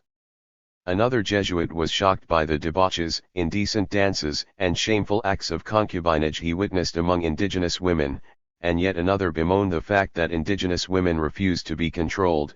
"A young woman," say they, "is master of her own body, and free to do what she pleases." The missionaries sought to curb women's power by explicitly courting the men for conversion and then encouraging them to assert their will over their wives. Women, as a result, tended to be the most resistant to the changes being pushed by the missionaries and the fur trade. Carol Devins notes that women declined conversion and stressed the importance of older rituals and practices which were central to the existing social relationships. When one Jesuit preached the eternal fires of his hell, he reported that the women replied with sarcasm, that if their threats be well grounded, the mountains of the other world must consist of the ashes of souls. When the priests persisted in their efforts, some women brought the fires of hell upon them directly, as when a Father André found his cabin torched. But women's resistance ultimately weakened, as the pressures of the fur trade and the growing incidence of disease and territorial encroachment made their communities more and more vulnerable. The gradual degradation of indigenous society by European conquest was reflected in the diminishing position of indigenous women. Thus, the patterns that were present in New France were in many ways replicated in the Canadian conquest of the West. Dakel society, for instance, traditionally stressed gender equality. Clans were matrilineal, and age, rather than gender, tended to determine political authority. The gendered division of labor was flexible and gave no advantage to men. In fact, women tended to organize and supervise that division of labor, and 79. It was female elders who held the important role of storing and accounting for surplus production. This all changed gradually but decisively with European contact in the 19th century. Whites promoted men into the role of chief and dealt exclusively with them, while missionaries established garrisons of coercive authority, magistrates, watchmen, soldiers to enforce patriarchal Christian law. Shortly thereafter, the Indian Act formalized Canada's establishment of male colonial domination. Métis women came under particular pressure to conform to European gender roles, given their mixed-race heritage and the fact that Métis society more closely resembled that of the French. As such, even while other indigenous women on the plains had retained some of their social status, Métis women at Red River were increasingly controlled, subject to domestic violence and relegated to inferior status. Even still, their subjugation was by no means complete, and Métis women in the late 19th century recognized that their best chances lay in the struggle for Métis sovereignty and autonomy. Many were active participants in the armed resistance in 1870 and especially 1885. Marie-Anne Parento threatened that if the police attacked Batoche she would skin them like meat, and many women manufactured homemade bullets using kitchenware and knives. Women had an impact on strategy, as when Marguerite Caron admonished Louis Riel for not sending troops to support Métis fighters at Fish Creek. "Si vous ne voulez pas aller, dites-le moi," she said, "moi j'y vais aller." Riel acquiesced and backup was sent to Fish Creek with success. Nevertheless, despite their courage, the Métis were ultimately overwhelmed by the massive force of 8,000 soldiers dispatched to destroy them, and women had to flee the town to avoid the carnage that the British soldiers unleashed. Those who did not escape were subject to indiscriminate violence and sexual violence. When they returned, it was to burned homes, destroyed crops, and dead husbands. It was the women of Batoche who bore the burden of rebuilding their society from the wreckage of Canadian patriarchal annihilation. Registered thus, not only did European conquerors actively work to undermine egalitarian gender relations in indigenous communities, they also acted out of their own deeply rooted patriarchal values. The very idea of male domination over women presupposes that violence may be necessary to sustain it. No domination is ever uncontested. Sexual violence, thus, should not be understood simply as individual pathology but as a behavior. 80. From the potlatch to the residential schools. Framed and made possible by the social milieu around which it takes place, European patriarchy always required a willingness to enact violence against women and anyone who undermined the gendered hierarchy that made women and their sexuality a commodity. Mapping that patriarchy onto colonialism, yet another system of hierarchy and domination, invariably made colonized women the targets of sexual harassment, abuse, and violence at the hands of colonizing men. Registered indeed, given the colonial emphasis on dominating its subjects in body and mind, colonialism makes for fertile ground for sexual violence and can be found all across the history and geography of European conquest. In addition to being a subconscious manifestation of the twin hierarchies of patriarchy and colonialism, sexualized violence serves multiple concrete objectives for the colonizer. It belittles its victims and their lives and cultures, undermining their sense of self and self-worth, while simultaneously seeking to demoralize the colonized, whose humiliation in defeat is amplified by the desecration of their bodies and those of the loved ones they could not protect. Not only does it inflict trauma and shame upon the colonized, it also reinforces the superiority of the colonizer, who revels in the power bestowed upon him by his racial gifts. In shaming colonized men and women, and reducing them to such brutal submission, the colonizing patriarch now sees before him the justification for his actions, viewing his victims as base, shameful, beneath dignity. To the colonizer, they are less than human, and the very fact that they submit to sexual violence is taken as evidence that they are sexually licentious. The act of violence produces the justification for it. Everywhere around the world, argues Jean Barman, indigenous women presented an enormous dilemma to colonizers, at the heart of which lay their sexuality. In the early days of conquest, indigenous women were targets for colonizers' sexual gratification, but, especially as the settlement process got underway, this overlapped with a need to mark the racial and civilizational boundaries between them and their inferiors. Virtuous, Victorian sexuality would be tainted by settler men indulging in sexual affairs with indigenous women, who were increasingly framed as prostitutes even when the evidence suggested a much less formal relationship. The very fact that indigenous women expressed sexual agency in various ways was deemed a threat. They were tempting moral white men into sin, which served to reinforce the objectification of indigenous women. Registered thus, white men told themselves that indigenous 81 women were beneath them and that their sexuality was sinful, thus establishing a context in which sexual violence could be framed as inevitable and blamed on its victims. European settlers in Canada applied this colonial attitude to indigenous women right from the start. It repeats itself again and again, in context after context, across the entire history of contact. Consider Henry Julian, one of the contingent involved in the 1874 march of the NWMP to conquer the West. In this, the arrival of the police to the prairies, Julian describes Sioux women in his diary.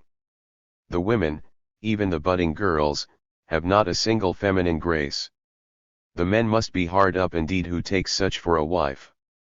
And still, like their sisters the world over, these women put on airs. They have a certain grotesque coquetry about them. They cast sheep's eyes at you, and squint to see if you are admiring them. The civilized European settler, here, asserts his dominance over the colonized woman. He declares her ugly, unfit to be a wife, possessing none of the feminine grace of a white woman. At the same time, he insists that she is trying to tempt him with her grotesque coquetry, desperate for his white, male approval. Consider now this remembrance from Howard Adams, Métis scholar who grew up in Saskatchewan in the 1940s. Hitchhiking to his job on a nearby farm, Adams was picked up by Mounties on the highway. As we started up, the driver asked if I was from St. Louis, and before I had a chance to answer, the other cop remarked, "There's a lot of smoked meat around that town." Typical middle-class bureaucracies that not at all representative of the native masses. In some native organizations, the influential decision-makers white consultants and, in the case of the Indian Brotherhood organizations, even employees of the Indian Affairs Branch, the colonizer. Our real struggle is in the streets and in the native ghettos, fighting with our people against colonialism, not seeking prestigious but powerless positions. With most indigenous land occupied by settlers and indigenous governance largely controlled by Ottawa, it was no longer necessary for the Canadian state to restrict indigenous people to the reserves, and so movement was much less regulated. The consequence was a gradual drift away from the reserves, especially beginning in the 1980s, as indigenous youth moved to cities to try to find work and to escape the misery of the reserves, which tended to be underserviced, underfunded and bereft of 87.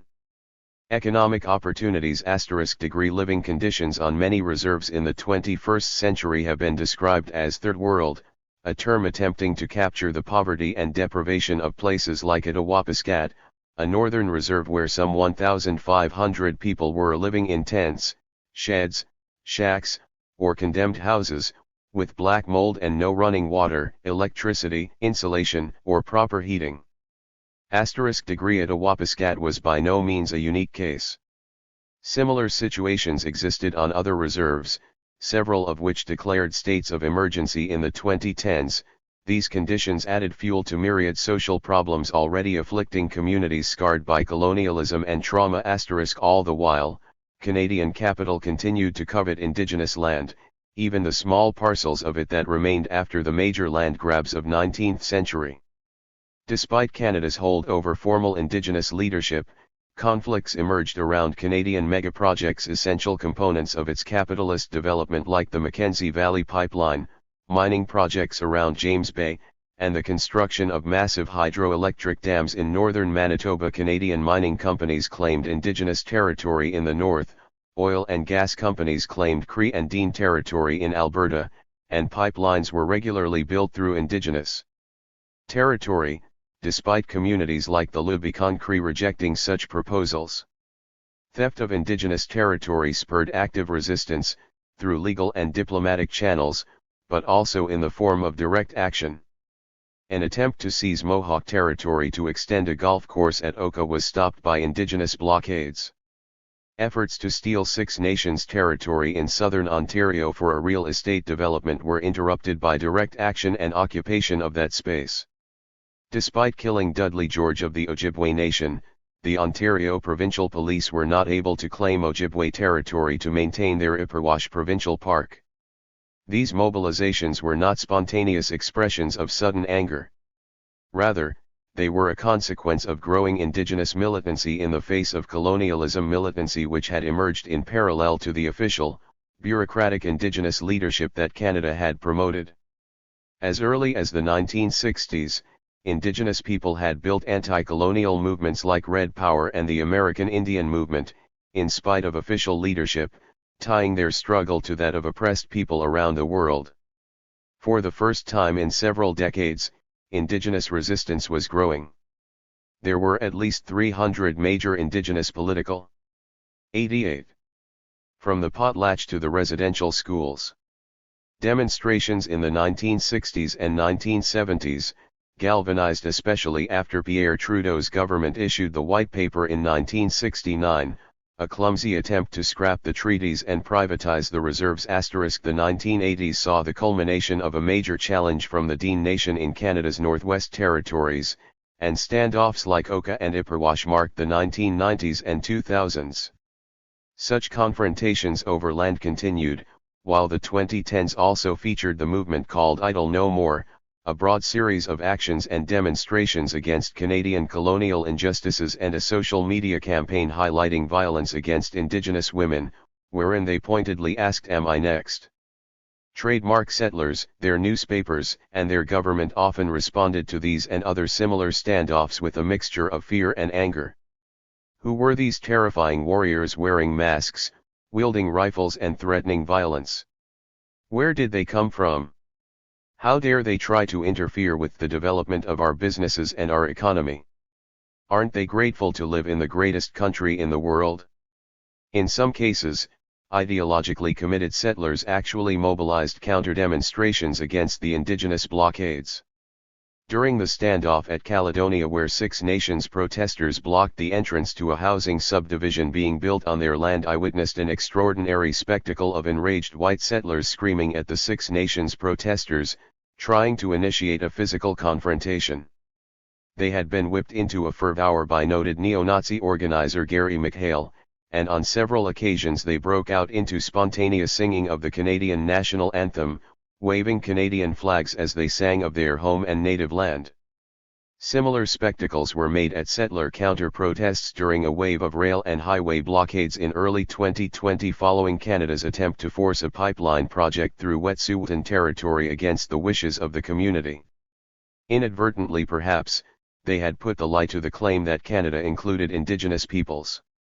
They were reminding us that Indigenous peoples were only included in Canada as a subjugated minority, and that at the first sign of any assertion of Indigenous autonomy or even demands that Canada respect the treaties it signed in the first place would evoke forceful reminders that Canada is a colonizing force. Settlers often celebrated crackdowns against Indigenous protesters, and the unit of police who killed Dudley George in 1995 even made T-shirts and mugs that glorified the attack. These conflicts threw the ongoing Canadian colonial 89 project into sharp relief. Canada was breaking treaties and stealing land for capitalist development, and, in the face of Indigenous resistance, Canadian settlers reasserted all of the nascent colonial values that otherwise remain hidden. Indigenous artist and scholar Leanne Simpson describes it well. Over the past several centuries we have been violently dispossessed of most of our land to make room for settlement and resource development.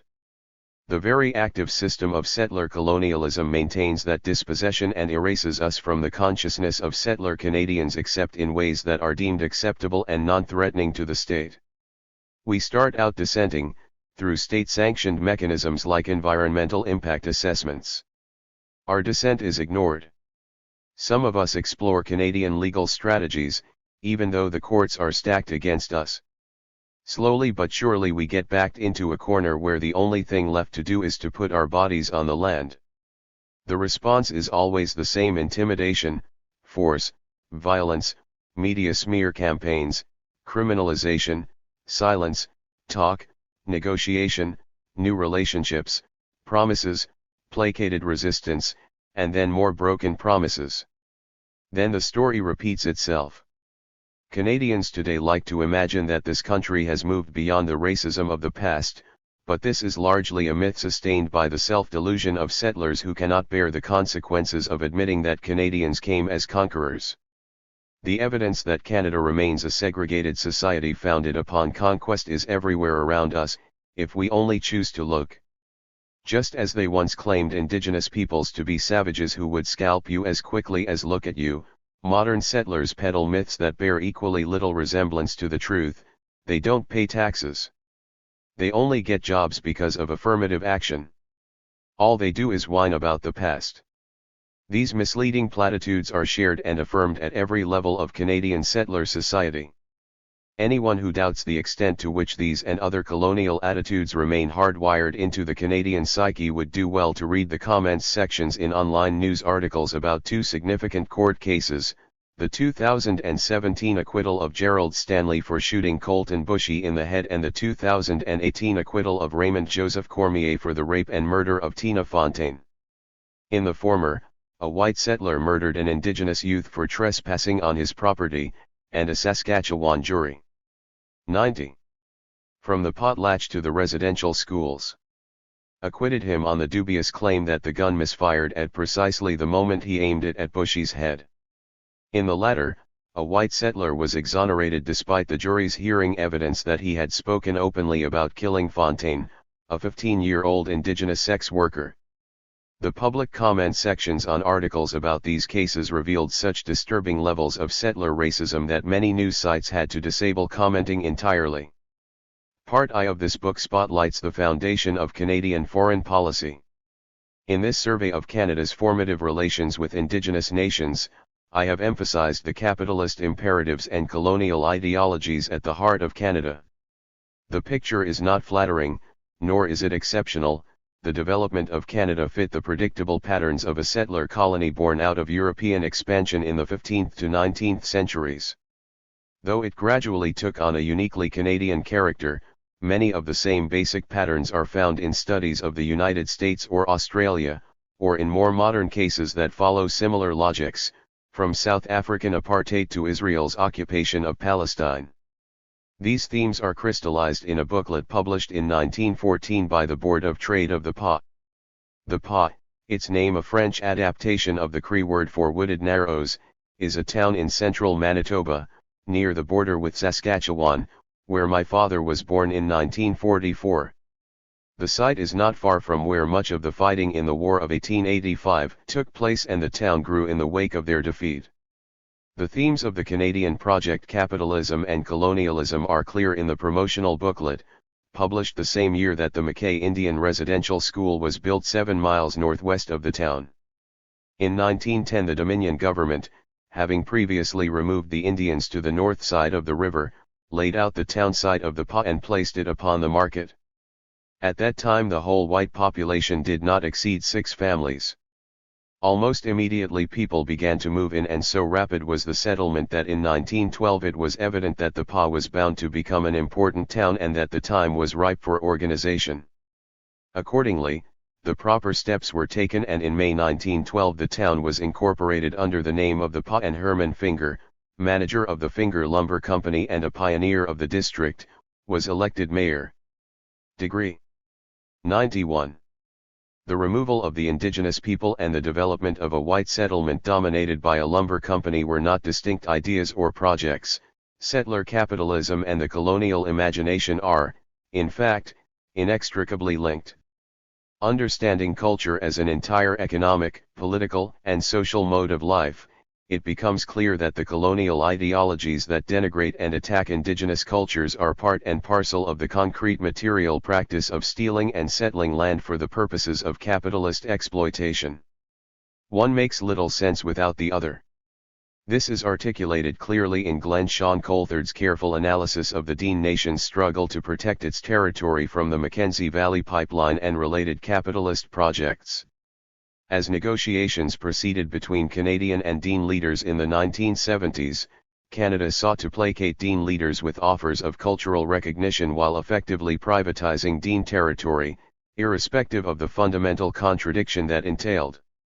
Citing government negotiators, Coulthard explains, recognizing the cultural claims of First Nations would be permitted, but only insofar as these claims could be reconciled with predominantly private enterprise mode of organization. In short, settler capitalism is, itself, a culture one that will tolerate other cultures only after they have been drained of their essential content and reduced to a collection of tokenistic reference points that cannot threaten the capitalist order. Though it may sound radical, this logic has formed the core of Canadian foreign policy for 150 years. Canada in the catastrophe years. 99. Unlike whites, there is no diversity among blacks.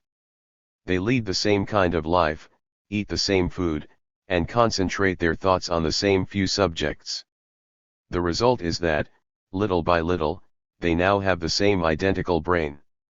We whites, on the other hand, learn to know so many different countries, inhabited by such varied people, and we encounter so many different things that our ideas become as diverse as our characters. William Stairs, Canadian military captain in Africa, 1891. Among the most dubious inventions of the late 19th century was the concept of racial science, the idea that different races of people could be categorized and generalizations made about their relative physical and mental capacities. That this so-called science has long since been debunked is no great comfort to the millions of people around the world who suffered as a result of its application, or of the many different forms that white supremacy adapted through the 20th century.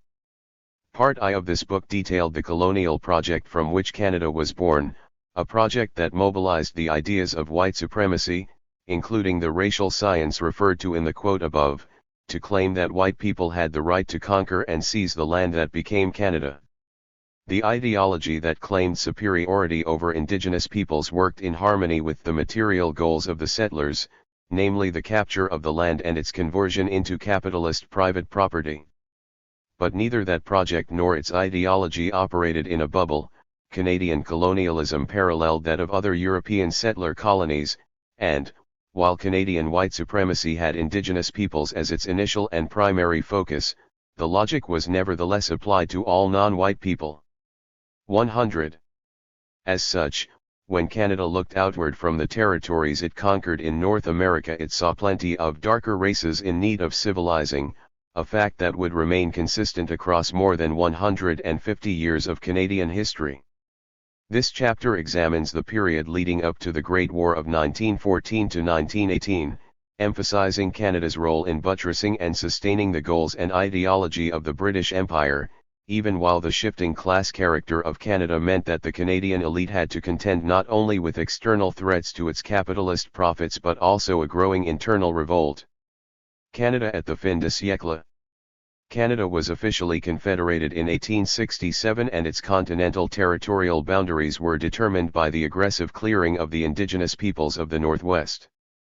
In the ensuing decades, Canada consolidated its genocidal campaign to eradicate Indigenous society through the apartheid-style reserve system, the curtailing of Indigenous political structures, the kidnapping of Indigenous children for re-education in residential schools and the aggressive use of police to enforce these rules. Many of these practices were just gaining steam in the early 1900s as Europe was drifting towards its internal war. To some observers, there may seem to be a strange contradiction between Canada sending soldiers to fight for freedom in Flanders fields even while it was intentionally starving Indigenous people in open-air prisons on the plains. This is only a contradiction if we believe that the Great War was, indeed, a fight for freedom. If, on the other hand, we recognize that the global war of 1914 to 1918 was really a struggle between European empires, not so different in motivation from the wars between the French and the English in North America in the 18th century, then Canada's participation makes much more sense. Canada, after all, was itself born of colonialism. The entire Canadian project was premised on the idea that the English were a superior race and should therefore expand the reaches of their empire, conquer all who stand in the way and grow the capitalist world market as widely as possible to their own advantage. The Canadian elite were emotionally and economically invested in the British Empire, and the Great War threatened to undermine the very empire they had helped build. That empire had created the settler capitalist project that Canada embodied, and the society Canada was building was increasingly divided. 101. Along the lines of race and class. While white settlers, especially early homesteaders, were encouraged to consider themselves superior to Indigenous peoples and African slaves, that sense of superiority did not prevent the ruling class from exploiting their labor in order to extract profits. The Canadian elite would use settler racism to keep the white working class divided from Indigenous and other marginalized peoples, especially during moments like the War of 1885, when it appeared that they might make common cause against Ottawa. But the elite also considered the growing working classes expendable. They could be useful as a garrison against Indigenous resistance or as laborers on farms and in factories, but they would be sacrificed for the empire if necessary. And sacrificed they were. Indeed, it is easy to get caught up in Canadian settler mythologies about pioneers and homesteaders such that we forget that a growing portion of the Canadian population in 1900 were urban and industrial workers, exploited in factories, paper mills, chemical plants, construction sites, mines, and the railway. Despite the aggressive settlement of the West for agricultural production, the urbanization of Canada proceeded so rapidly that by the early 1920s there would be more people living in the cities than the countryside as elsewhere. Industrialization and urbanization brought the harsh realities of class and capitalism into sharp relief. Inequality and poverty became more visible and were reflected in the development of slums and ghettos and the privileged reformers who wanted to clean them up. Pearl-clutching over the dangers and vices of urban life tended to demonize the poor, and this fault line of social conflict took on increasingly racialized dimensions. The Canadian ruling and professional classes were almost exclusively British, as was the core of the settler population, which dominated the growing clerical and bureaucratic ranks. Notably, However, the later waves of immigration that swelled the ranks of the working class were not Italians, Bulgarians, Poles, Ukrainians, Irish, Jews, Germans and other people from Eastern Europe and the Balkans arrived in cities like Montreal, Toronto and Winnipeg and were subject to varying degrees of racism and exploitation. Indeed, Canadian industry increasingly recruited non-British workers precisely because they had less wherewithal to complain or organize against poor labor conditions. By and large, these groups of immigrants, in addition to black people and those indigenous people not confined to reserves, did the hardest and 102 poorest paid jobs, even as the mostly Anglo owners of the largest corporations and banks generated significant profits. As early as the 1880s there were serious stirrings of a Canadian labor movement, and by the turn of the century, the prospect of a full social revolt was not fanciful degree on the Pacific coast. Asian immigrants worked as farmers, fishers, merchants, and miners but were segregated and subject to serious restrictions ranging from lack of voting rights to minimal access to housing. The most infamous case of mass exploitation in Canadian history was that of the Chinese workers who built the Canadian Pacific Railway. Their lived experience was closer to forced labor than wage work and they were directly supervised by the Northwest Mounted Police. The railroad was completed in 1885. No Chinese workers were allowed to pose for the famous photograph, naturally, but many still intended to stay in Canada and bring their families, especially given the waves of social upheaval in China at the time. Their plans were upset by a Canadian government that feared a diminution of the British character of British Columbia and therefore imposed a head tax, essentially an entry fee, which was progressively increased from $10 to $500 on every new Chinese immigrant. Similar restrictions were placed on Japanese immigrants after 1907, after racist mobs attacked Asian sections of Vancouver, registered said Vancouver's Daily Province in 1907. We are all of the opinion that this province must be a white man's country. We do not wish to look forward to a day when our descendants will be dominated by Japanese, or Chinese, or any other color but their own. A few years later another magazine took it further, explaining that the Jap sets his teeth when difficulties arise and the only way to keep him down is to kill him. A popular bar song in Canada at the time was White Canada Forever, which featured the lyrics, "We welcome as brothers all white men still, but the shifty yellow race, whose word is vain, who oppress the weak, must find another place." The Canadian government had to tread more lightly in its exclusion of Indian immigrants, given their British imperial connection, but nevertheless found ways of discouraging immigration of South Asians in general. Most famously in Canada's refusal to allow the Komagata Maru, an Indian ship carrying nearly 400 would-be immigrants from across South Asia, to dock in Vancouver. Furthermore, when Canada did allow South Asian immigration, it policed their communities heavily in order to root out Indian nationalists. 103. Who sought freedom from Britain. This policy was personified in the reviled immigration officer W.C. Hopkinson, who developed a network of informants within Vancouver's Sikh community to report on the Gujjar party of Punjabi nationalists abroad working to undermine British rule. After one of Hopkinson's informants opened fire and killed 2 Sikhs at a funeral in the Vancouver Gurdwara, Mewa Singh, a member of the Gujjar party who was in the temple during the murders, assassinated Hopkinson. Singh had dealt with Hopkinson once before, when he was arrested for trying to provide provisions and support to the passengers of the Komagata Maru. He accepted full responsibility for the killing, telling the court that if Christians saw their people shot down in a church, they would act similarly against the perpetrators. Singh's trial was held almost immediately and he was sentenced to death in 1915. Hundreds of Sikhs attended his funeral procession and he became a martyr in the Punjabi community. What becomes clear in any examination of Canada's post-Confederation waves of immigration is that race and racism are central to the story. This should come as no surprise, given the inherited colonial attitudes towards Indigenous people, the legacy of slavery and the segregationist tradition in Canada. In the mid-19th century, Ontario newspapers proclaimed that not only were black people naturally savage in their native wilds of Africa, but also reverting rapidly to the savage state wherever relieved from slavery. By the 20th century, black immigrants from the United States were being frustrated in their efforts to settle on the prairies, and black people living in Canadian cities were subject to much of the same institutional racism found in the U.S.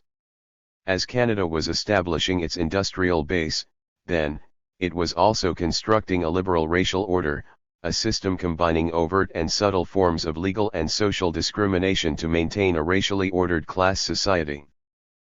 As capitalism generated its expected inequalities, these were grafted onto the racial hierarchies that Canada was actively creating. Even the early attempts to organize the working classes were largely led by Anglo-Canadians, who often viewed other immigrants with suspicion. Employers took advantage of this racial hierarchy, generating division within the working class by hiring Italians and others as scabs when Anglo workers organized strikes. This racial hierarchy would prove to be of great significance in the ensuing period. Canadian conceptions of race would frame interventions in a global context, as the colonial imagination would. 104. Be stretched to its limit in generating support for the Great War, a conflict which ultimately entailed the sacrifice of huge numbers of working-class Canadians, many of them recent immigrants. Canadian imperialism. Even while it consolidated its continental position and built an industrial capitalist economy, Canada was looking outward. Though it gained a kind of independence in 1867, it remained tethered to the British Empire in several key respects, not the least of which was in terms of foreign policy. Of course, in granting Canada dominion over Indigenous peoples, Britain had handed over what was arguably the most important foreign portfolio, but, even then, British support had been crucial to the crushing of Indigenous and Métis resistance in Canada's first 2 decades of independence. What is more, the Canadian ruling class was ambivalent about its relationship to the Empire. While some craved greater independence, many still felt deep connections to the old country and held aloft the ideals of the British Empire. The possibility of American annexation still loomed, and the Empire seemed to offer some security. The end of the 19th century was to be a high-water mark for the British Empire, which stretched across the globe, dominating and exploiting people on every continent. As British enthusiasm for empire waxed, buoyed by imperial cheerleaders like Rudyard Kipling, much of the Canadian elite blustered and longed to play a role in the great sport. Canada's new Royal Military College in Kingston began producing cadets for the Empire, and, as it turned out, Canadians had an aptitude for imperialism, having no doubt inculcated its primary lessons in their founding foreign policy. In addition to filling posts in other settler colonies like Australia and New Zealand, Canadians were sent to fight for the British Empire in India, Central Asia, and Africa. In 1884, John A. Macdonald enthusiastically recruited 400 Canadian volunteers to help the British Empire crush a rebellion in Sudan, part of a long war to secure British control of the Nile region. One of Canada's earliest imperial soldiers, William Stairs, took part in a related British military endeavour in Egypt, during which time he documented his heroism and considered the disaster that would befall Africa were it not conquered by the British. 105. Have we the right to divide among ourselves this vast continent, to throw out the local chiefs and impose our own ideas? To that there can only be one answer, yes. What value would it have in the hands of blacks who, in their natural state, are crueler to each other than the worst Arabs or wickedest whites? To Stairs, the miserable, yellow-bellied Egyptians and the uneducated and uncivilized blacks were the antithesis of the civilization he was bringing to Africa.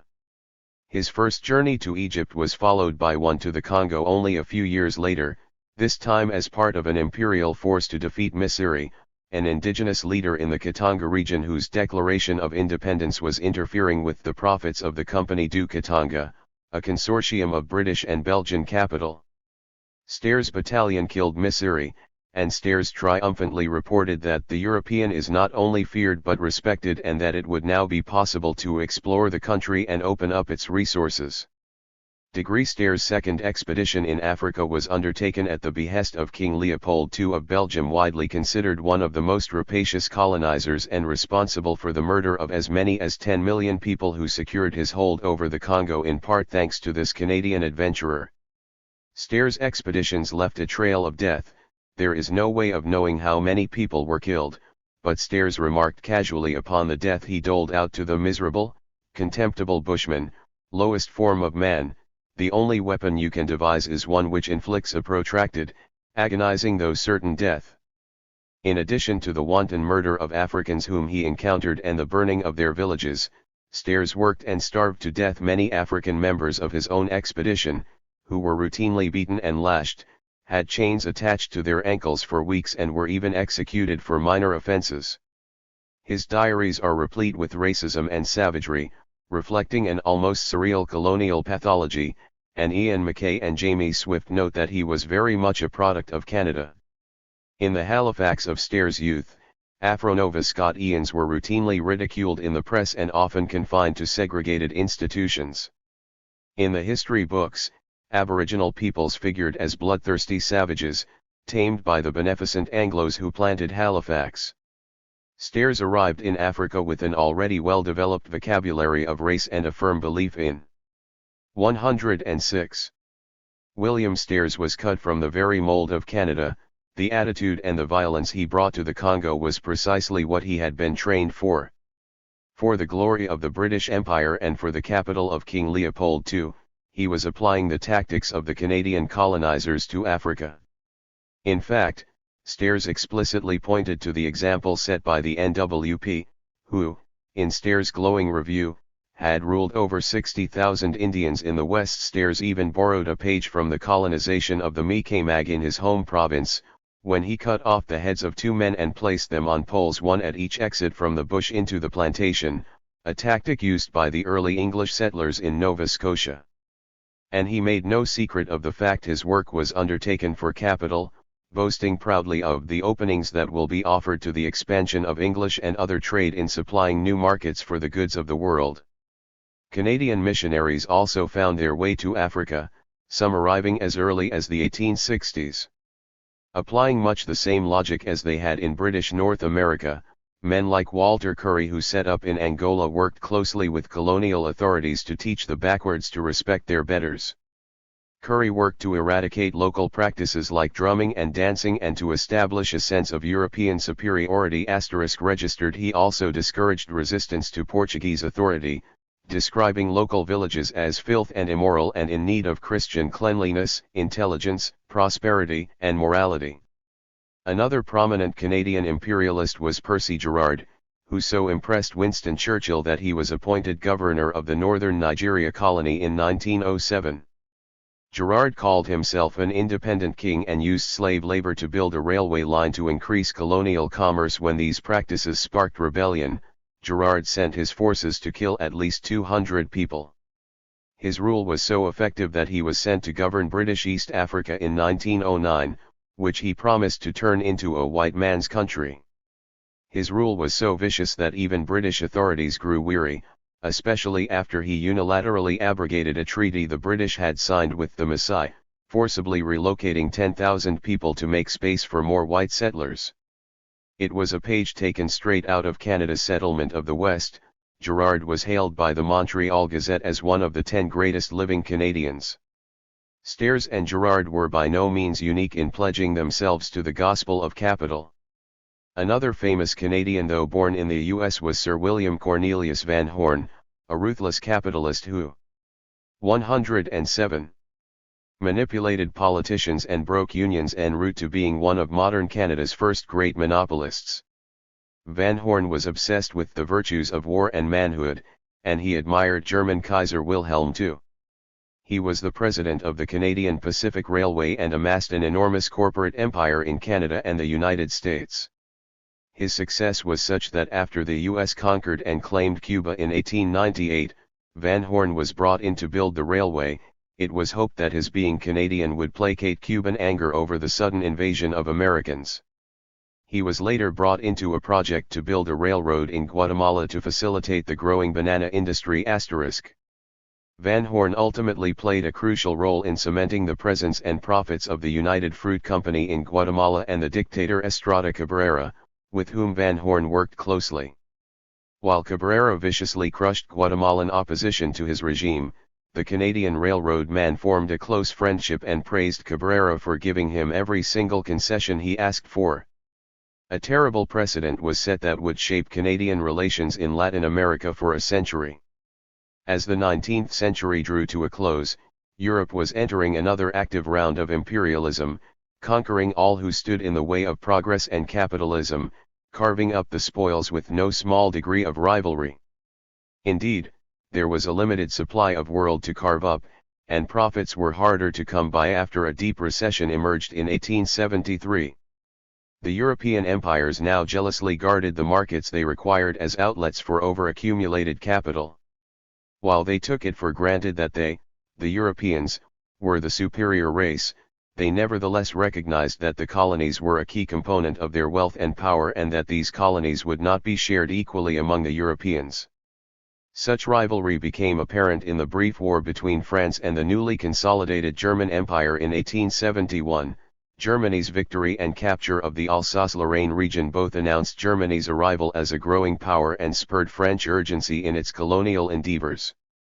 These developments were not lost on the British, who possessed the largest empire but well understood that the balance of power was in flux. 108. The South African War. Conscious of growing imperial rivalry, Britain continued to expand and consolidate its global reach, even where that put it at risk of conflict with other European powers. There would be no clearer example of this than the South African War, sometimes called the Boer War, in which the British asserted dominion over the two republics in southern Africa which had previously been colonized by the Dutch. In the early 19th century, these Dutch and some French settlers considered themselves largely independent Afrikaners, having settled in the area around Cape Town. But the British Empire wanted the Cape as a naval base and later for settlement. After Britain seized the colony, many of the Boers moved inland, creating two new colonies in Transvaal and the Orange Free State, but several grievances separated the two groups of colonizers. The South African War was immensely complicated and many of its nuances are beyond the scope of this book. But a few points are worth noting. First, despite its being characterized as a struggle between the Britons and the Boers, indigenous Africans were always a numeric majority in the area now called South Africa and, in fact, black soldiers often outnumbered whites in the actual war. They are typically written out of this history in the same way that indigenous peoples are written out of the stories of wars between the French, English and Americans in North America in the 18th century. Africans fought on both sides for a variety of reasons, and, indeed, one of the key points of contention was the earlier Boer request for assistance from Britain in its war against the Zulu. The Boers had accepted British authority in exchange for support, but quickly thereafter rebelled and reclaimed their independence. Although they agreed on the need to repress indigenous Africans, it seemed clear that Britain and the Boers were on a collision course. *degree The discovery of gold in the Boer Transvaal and the proximity of German colonies that might be tempted to add to their treasure chest made for immediate and compelling concerns for the British. British capitalists like Cecil Rhodes were already cashing in on the mineral wealth in nearby Kimberley. Diamonds had been discovered in the 1860s and the English capitalists were intent on controlling the gold and diamond trade. Tensions between the British and Boer were further heightened by the fact that the Boer states had been in dialogue with the Germans. 109. As the drums of war were beating, the British recognized by the turn of the century that Germany was emerging as its chief imperial rival, a fact that would come to shape British policy in this period and, indeed, lay at the heart of the larger catastrophe that would erupt in 1914. This rivalry over mineral wealth first spilled into a war in 1880 to 1881, in which the Boers successfully blocked a British annexation of Transvaal. When more gold was discovered on the Witwatersrand, the British determined to take over the Boer colonies for good. In 1899, they launched a bloody war to contain the ambition of the Boer settlers, protect the interests of British capitalists and undermine the possibility of a German foothold in southern Africa. From the Canadian standpoint, The South African War would be an opportunity to illustrate both its commitment to the British Empire and also its status as an independent nation. By the end of the 19th century, the Canadian elite craved greater power and autonomy within the Empire and sought to win that independence by proving Canada's capacities in service to the Crown. Prime Minister Wilfrid Laurier was not initially convinced, fearing a negative reaction in Quebec. Still, after rancorous debate, the Canadian government agreed to the path set by a powerful pro-Empire faction, and Canada ultimately sent 3 contingents of troops to South Africa, more than 7,000 soldiers in tacit exchange for greater autonomy. It worked. By the end of the war, the British had removed their last remaining soldiers from Canada and granted the Canadian militia its own commander, and shortly thereafter, Canada assumed full responsibility for its own defence. Laurier further extracted Canada right to make its own foreign trade agreements, a power it put to extensive use in the ensuing century. Anglo-Canadian pundits were quick to get behind the South African adventure, which was soon branded a romantic and noble cause to protect South Africa from the dictatorship of a murderous band of cruel Boers and to deliver the country into the welcoming embrace of civilization and the British Empire. Canadian imperialists rallied to the cause, including wealthy women in the newly formed Imperial Order Daughters of the Empire. On the other hand, the small but growing socialist movement in Canada expressed anti-war sentiment, and many in Quebec opposed the war on the grounds that it had no benefits for Canada and served only the needs of the British Empire. Opposition to the war should not, however, be celebrated uncritically. Many Canadians expressed sympathy. 110. For the Boers because they represented a similar settler identity to their own. Ironically, labor journals which opposed this war of imperialism simultaneously praised the Boer pioneers for having successfully tamed a wild country. *degree overall, most Canadians were willing to accept the idea that the British Empire represented progress and civilization, and that the Boers, despite their white skin and Christian faith, were closer on the evolutionary scale to the indigenous Africans they had colonized.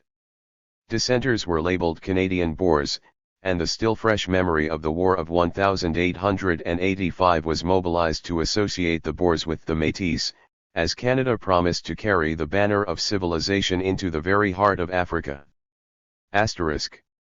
Indeed, on the day that the war broke out, a newspaper in Victoria declared, "Civilization advances." But the war did not go as planned. After what it seemed would be a quick victory, the struggle shifted into a guerrilla war, and the noble British Empire became mired in a counterinsurgency that quickly got ugly. In particular, the British and Canadian forces made extensive use of concentration camps, which historian Carmen Miller describes as places of death, disease, and malnutrition. The parallels with Canada's reserve system were striking, and the camps were administered directly by British-Canadian author, and staunch imperialist, John Buchan. Having employed scorched earth policies, burning crops, looting homes, sexual violence, and executing hundreds of prisoners to terrorize the population, soldiers of the Empire penned over 150,000 people into Buchan's concentration camps. Thousands of prisoners died in the camps, though he described them as health resorts, and Buchan used his position to coerce Boer prisoners into selling their land to be given to British settlers. Buchan no doubt lined his own pockets in the transfers, but his primary goal was to alter the character of the South African countryside, making it more British and less Boer. Again, the parallels to Canada's policies in conquering the West are impossible to miss. Buchan would later be a narrator of Canada's noble adventure in the First World War and an open admirer of fascism in the 1930s. Importantly, black South Africans, treated as an afterthought by much of the British and Canadian historiography, suffered greatly during the imperial scuffle. Nearly one-third of those imprisoned in Buchan's camps were black, and as dismissive as Buchan was of the character of the unimaginative Boers, he was unreserved in his assertion of black. 111. Inferiority. Through one of his fictional characters he blustered, "Get these strange, sullen, childish, dark-skinned people hammered into a peaceable and prosperous society, and you have laid the foundation of all the virtues." Degree. Thus, When the British created the constabulary force to pacify the defeated Boers, Canadians played a key role, especially Sam Steele of the NWMPP, who explicitly modelled the imperial force after the police who had conquered the Canadian West. It was in the constabulary where one observes the attempt to reconcile the conflicted ideology that Canada had brought into the war. Once the Boers were defeated, Canadians were anxious to mend relations with them at the expense of the black population. Boers were recruited into the constabulary, only to discover that it entirely shared their colonial attitude towards black South Africans. Steele himself called black South Africans lazy and claimed that they were untruthful and capable of gratitude, and the constabulary treated Boer farmers with preference while cracking down on black people. Steele's experience supervising the hyper-exploitation of Chinese workers in Canada came in handy in South Africa, when he was called upon to crack down on black South Africans who escaped the compounds where they were kept when not working the mines. What is more, Canadians participated in the effort to civilize South Africa, sending teachers to support a British imperial project that bore much similarity to the residential school system in Canada. While the South African War is typically not included in the popular canon of Canadian military history, it is a significant bridge between Canada's foundational foreign policy towards Indigenous peoples and that which it would project into the rest of the world in the 20th century. Recruitment for the war drew explicitly from the veterans of colonialism, seeking those who possessed the qualities of pioneers in a new country. Some of its key personnel like John Buchan and John McCrae rubbed shoulders with great ideologues of the empire, such as Rudyard Kipling and Robert Baden-Powell, and would go on to be imperial cheerleaders themselves. Indeed, though Buchan later claimed that Canada was born at Vimy Ridge in 1917, many Canadians initially claimed that mantle for the South African War. One writer declared, "Today, Canada is a nation," while another mused that a new power had arisen in the West, and some even suggested that Canada would soon be the centre of the British Empire. 112. Behind all the bluster, Canadian capital was profiting. The British War Office had purchased some $7.5 million in war materials from Canada and, during a period of recession, companies like Simcoe Canning and Ottawa Car were pleased to get lucrative contracts for their products. When the war ended, Canadian investment flowed into South Africa with the active support of the Canadian government, which sent trade missions to establish links for private investment trademark. By 1905, Canadian trade with South Africa had grown by at least 1,000%, as described by Carmen Miller. That Canadian businessmen saw trade with South Africa as an attractive possibility is clear from a glance at the Canadian Manufacturers Association's monthly journal Industrial Canada, which began publication in 1900. Its lead articles in the first two issues were on trade with South Africa, and South Africa for Canadian manufacturers. It also prodded Canadian businessmen to be more active and vigilant in the pursuit of South African trade, placed advertisements in Cape Town newspapers, and pressed the government to subsidize better transportation links. Throughout, the South African War dominated much public discussion in Canada, and it is by no means forgotten by the contemporary Canadian military. Canadian Forces Leadership Institute research officer Craig Leslie Mantle noted in 2007 that the British campaign in South Africa against an enemy that blended easily with the local population, used unconventional tactics and possessed minimal resources is akin to those situations now being faced in Afghanistan and Iraq. In sum, the South African War illustrated and reinforced many of the dynamics that had driven Canadian colonial policy and was an early preview of Canada's foreign adventures in the 20th century. Imperialism and the Great War. The South African War was but a prelude to that which would tear the world apart in 1914. To many historians, then and now, the First World War marked a cataclysmic break between the old and the new. From the quaint era when professional cavalry would line up across a field and charge at one another to the brutality of modern warfare with machine guns and bombers targeting civilians. From the civility of settling disputes through noble warlike traditions to the barbarity and brutality of total war. 113. These claims were both true and false.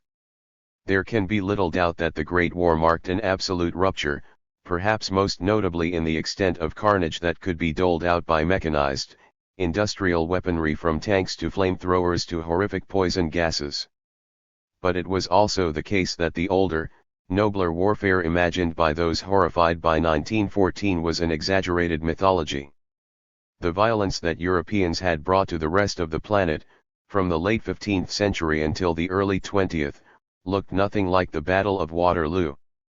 Indeed, many scholars argue that the Great War was an instance of chickens coming home to roost, the seeds of violence sown around the world for centuries harvested in the heartland of Europe to the shock and horror of people who had no idea what their leaders had been exporting. Even this is probably a stretch. The Napoleonic Wars may have been fought between cavalry on fields, but the conduct of these armies en route to their civilized battlefields would not be fondly remembered by the peasants whose homes they marooned and to whose bodies they laid claim. Nevertheless, the Great War was different. It was global in a way that was probably unprecedented and would not be repeated until the 1940s. While Canadians typically remember the Western Front, there were several theaters of war and soldiers were drawn from colonial empires the world over. To put this in perspective, more Africans were sacrificed for Great Britain in the war than Canadians. Furthermore, no war in living memory had ever required such a mass mobilization. This was a war that mustered up to 70 million soldiers and killed 17 million people. No comparable bloodletting had ever taken place, and it should come as no surprise that several of the governments that led the belligerent powers into the war were toppled by its end. Indeed, a mobilization on this scale required the machinery of modern propaganda to ensure that the masses would fight for the flag instead of against it. This would prove more difficult than 21st century observers might suspect. While the outbreak of war elicited great patriotic excitement, its devolution into an intractable and miserable trench massacre within the first few months made its popularity much more tenuous.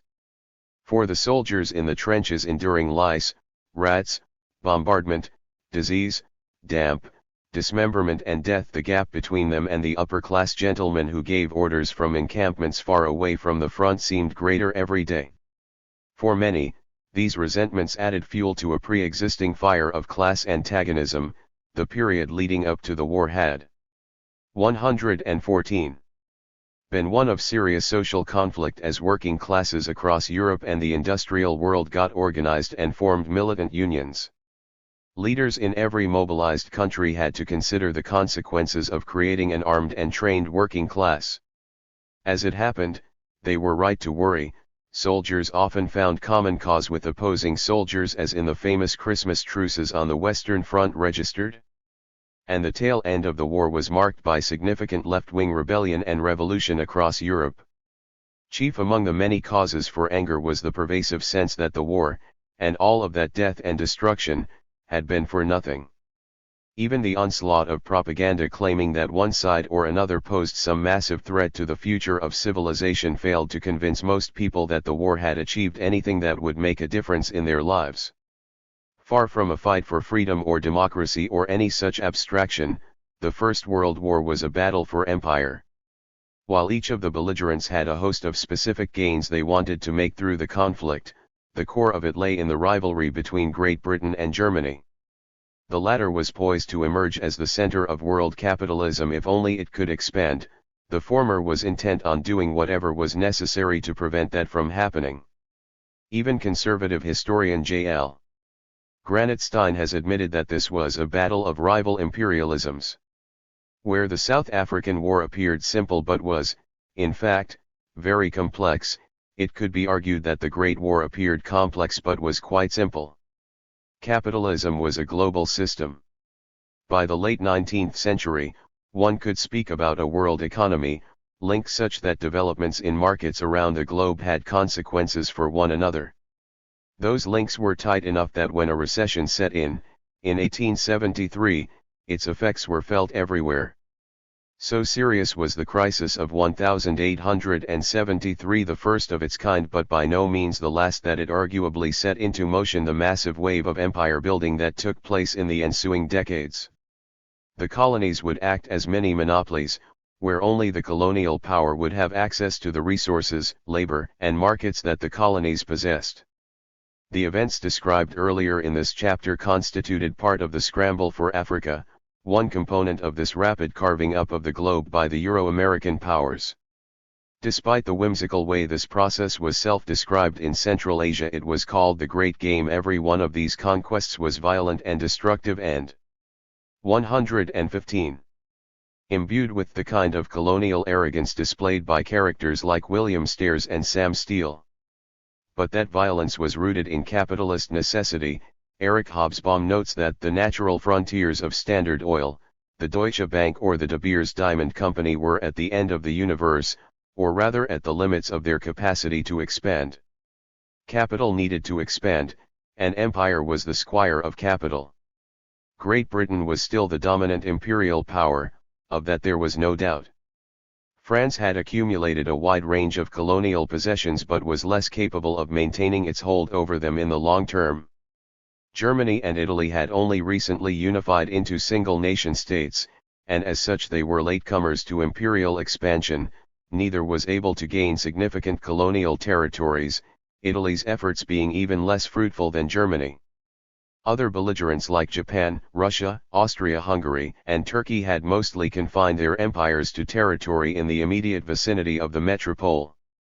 While Britain and Germany amassed weapons and vied for the dominant position in world capitalism, the United States waited in the wings, consolidating its continental position through aggressive expansion and declaring the entire Western Hemisphere its de facto empire.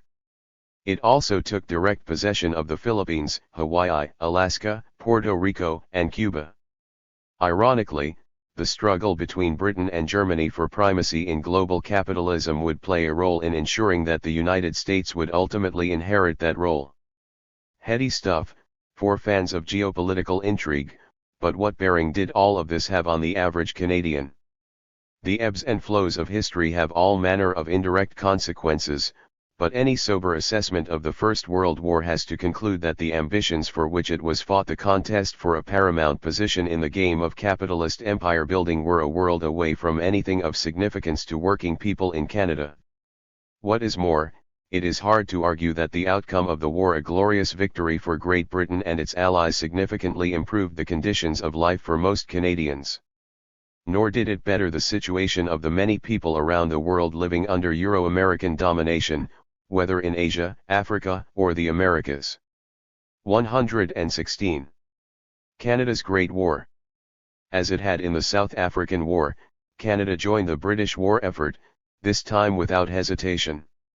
Ready, aye, ready, went the call, as the Canadian Parliament enthusiastically made its pledge, having assured Britain months earlier that it would. Prime Minister Robert Borden proudly declared the future destiny of civilization and humanity and the very cause of freedom to be at stake. Registered for the elite, there was much on the line: Canada's reputation within the empire, the prospect of asserting greater voice in imperial policy making, and of course protecting the system through which the Canadian elite enriched themselves. If the Canadian project was capitalist, the framework in which that capitalism was fostered was the British Empire. Canada even had its own territorial ambitions, hoping to gain control over economically valuable parts of Alaska, Greenland, the islands of St. Pierre and Miquelon, and even parts of the Caribbean trademark. In fact, so great was Canada's ambition that its war of 1914 to 1918 was extended into 1919, in spite of its already having sacrificed some 60,000 working-class lives. Though rarely noted in discussions of Canada's Great War, Canada sent more than 3,000 soldiers to Russia in 1918 to 1919 to try to defeat the Bolshevik Revolution, with Canadian officials expressing great hopes for a huge Russian market after the revolution was defeated. Registered Prime Minister Borden noted the great advantage to Canada in gaining a foothold, and, indeed, the Royal Bank of Canada was among those planning to open a branch in Vladivostok. A trade mission, sent alongside the troops in 1918, included representatives of the Canadian government, the Canadian Pacific Railway and the Bank of Montreal. Notably, Borden was one of the chief proponents of the adventure. he agreed with Lord Balfour's claim that Russians were low on the scale of civilization and helped to persuade US President Wilson to get on board. The invasion was begun in 1918, even as the Great War was ended by the armistice in November. Canadian soldiers were engaged in shelling against the Red Army on the Dvina River.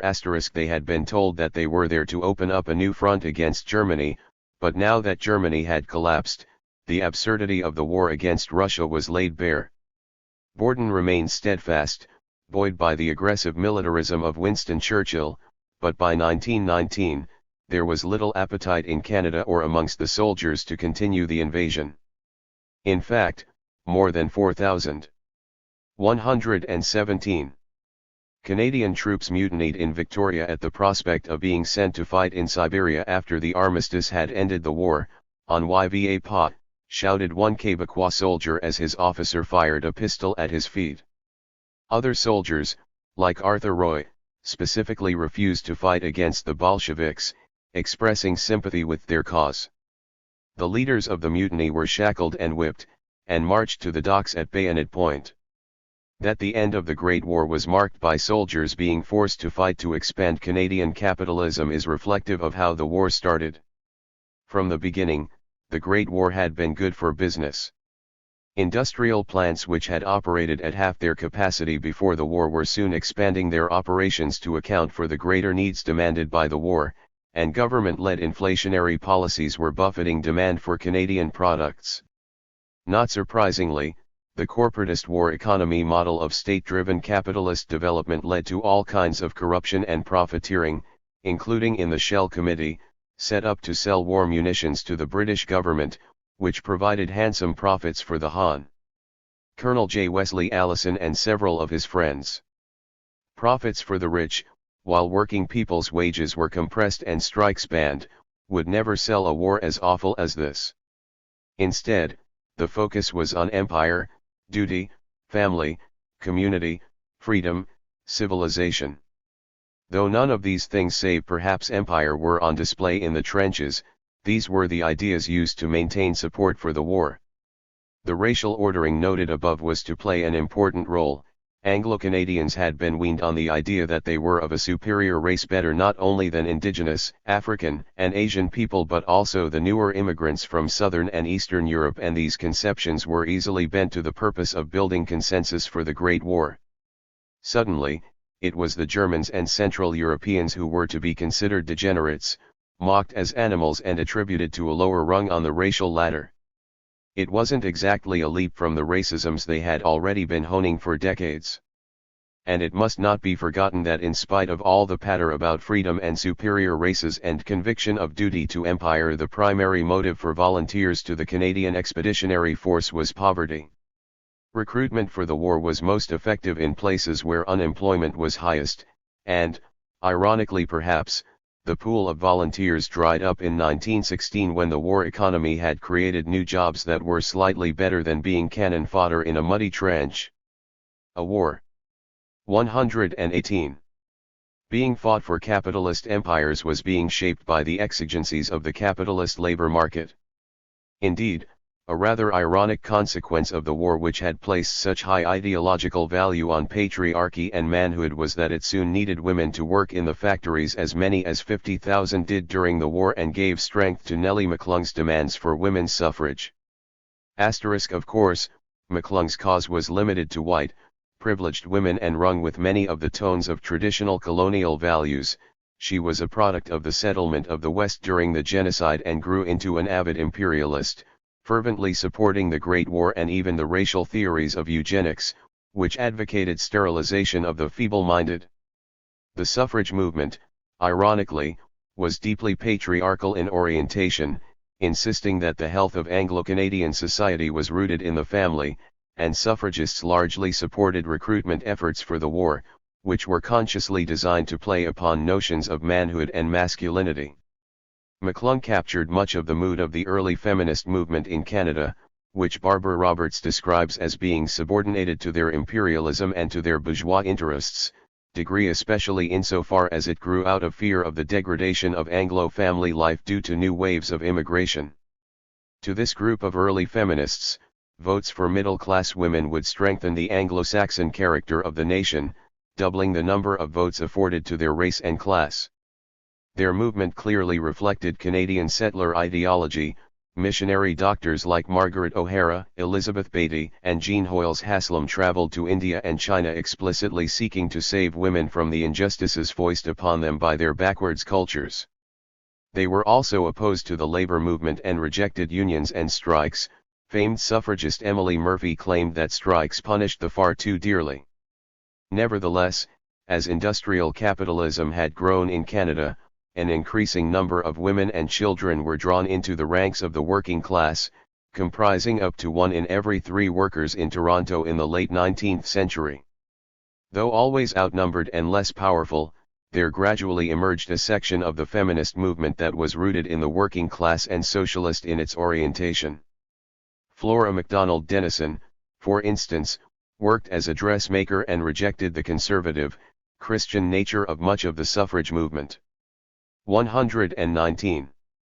Instead, she explicitly identified as a feminist and criticized the class snobbery of the suffragists. Helena Gutteridge considered voting rights less important than labor rights, the latter a far more effective protection against exploitation.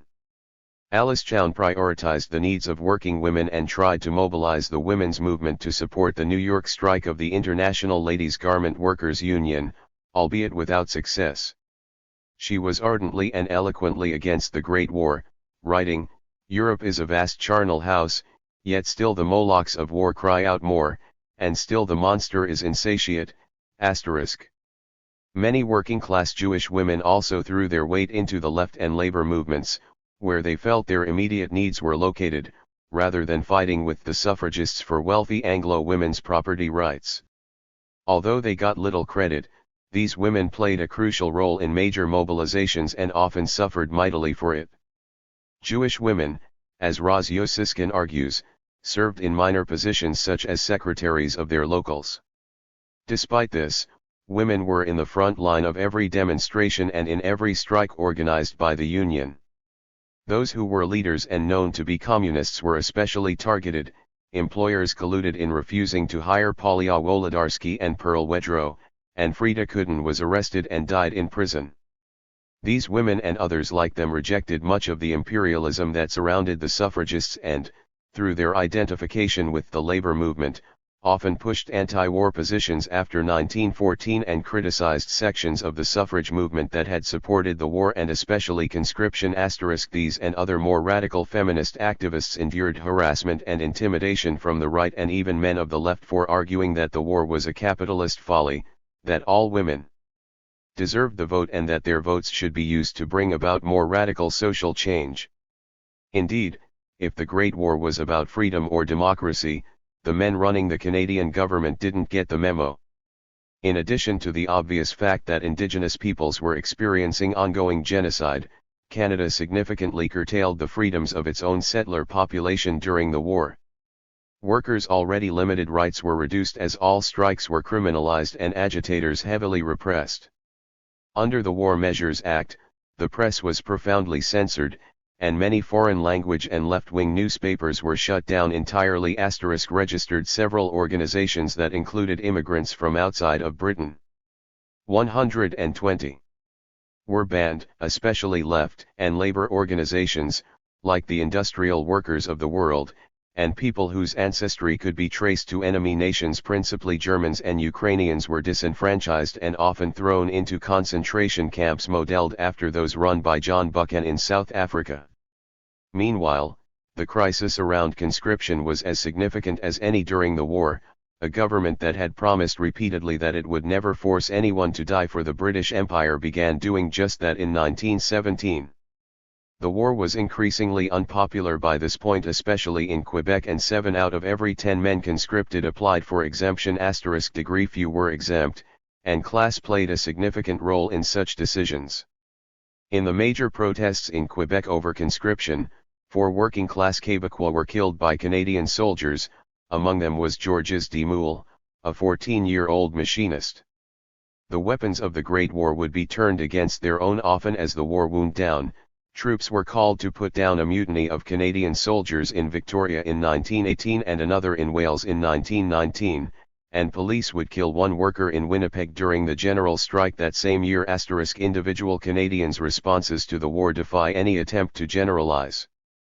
They were, of course, shaped by race, gender, and especially class. Many working-class people saw the world increasingly from the vantage point of a worker and, thus, came to oppose the war for a variety of reasons. Soldiers refused orders and mocked their generals in letters, civilians protested against conscription and expressed incredulity at the catastrophic conflict, trade unions swelled as anger at the absurd war translated into anger at the bosses whose wealth had flowed throughout. "This is a capitalist's war," expressed one Winnipeg worker at a labor congress, "so why should we let ourselves be gulled to fight their battle?" By the war's end, anti-war sentiment was overlapping with the rise of the left, and when the workers of most industries in Winnipeg began building momentum towards a general strike, they often did so under the banner of communism. "Long live the Russian Soviet Republic," went the cry at a packed meeting in December 1918. "Long live Karl Liebknecht. Long live the working class." Indeed, the ruling class was nervous, and even a century later, conservative pundits reflected that fear. On the occasion of the centenary of the Winnipeg General Strike, for instance, conservative journalist Jenny Motkaluk described it as a dangerous moment in which the workers spoke the language of class. 121. Motkaluk concluded that police violence against the strike was necessary given the revolutionary possibility of the moment. This was the situation in May when the general strike was launched. A world in turmoil, Marxist revolutionaries in bloody revolution, labor leaders across the world praising Bolshevism and using the language of class warfare, and a struggling working class, now full of thousands of men accustomed to violence. It was a dangerous mix. Degree. Dangerous, perhaps, to the ruling classes.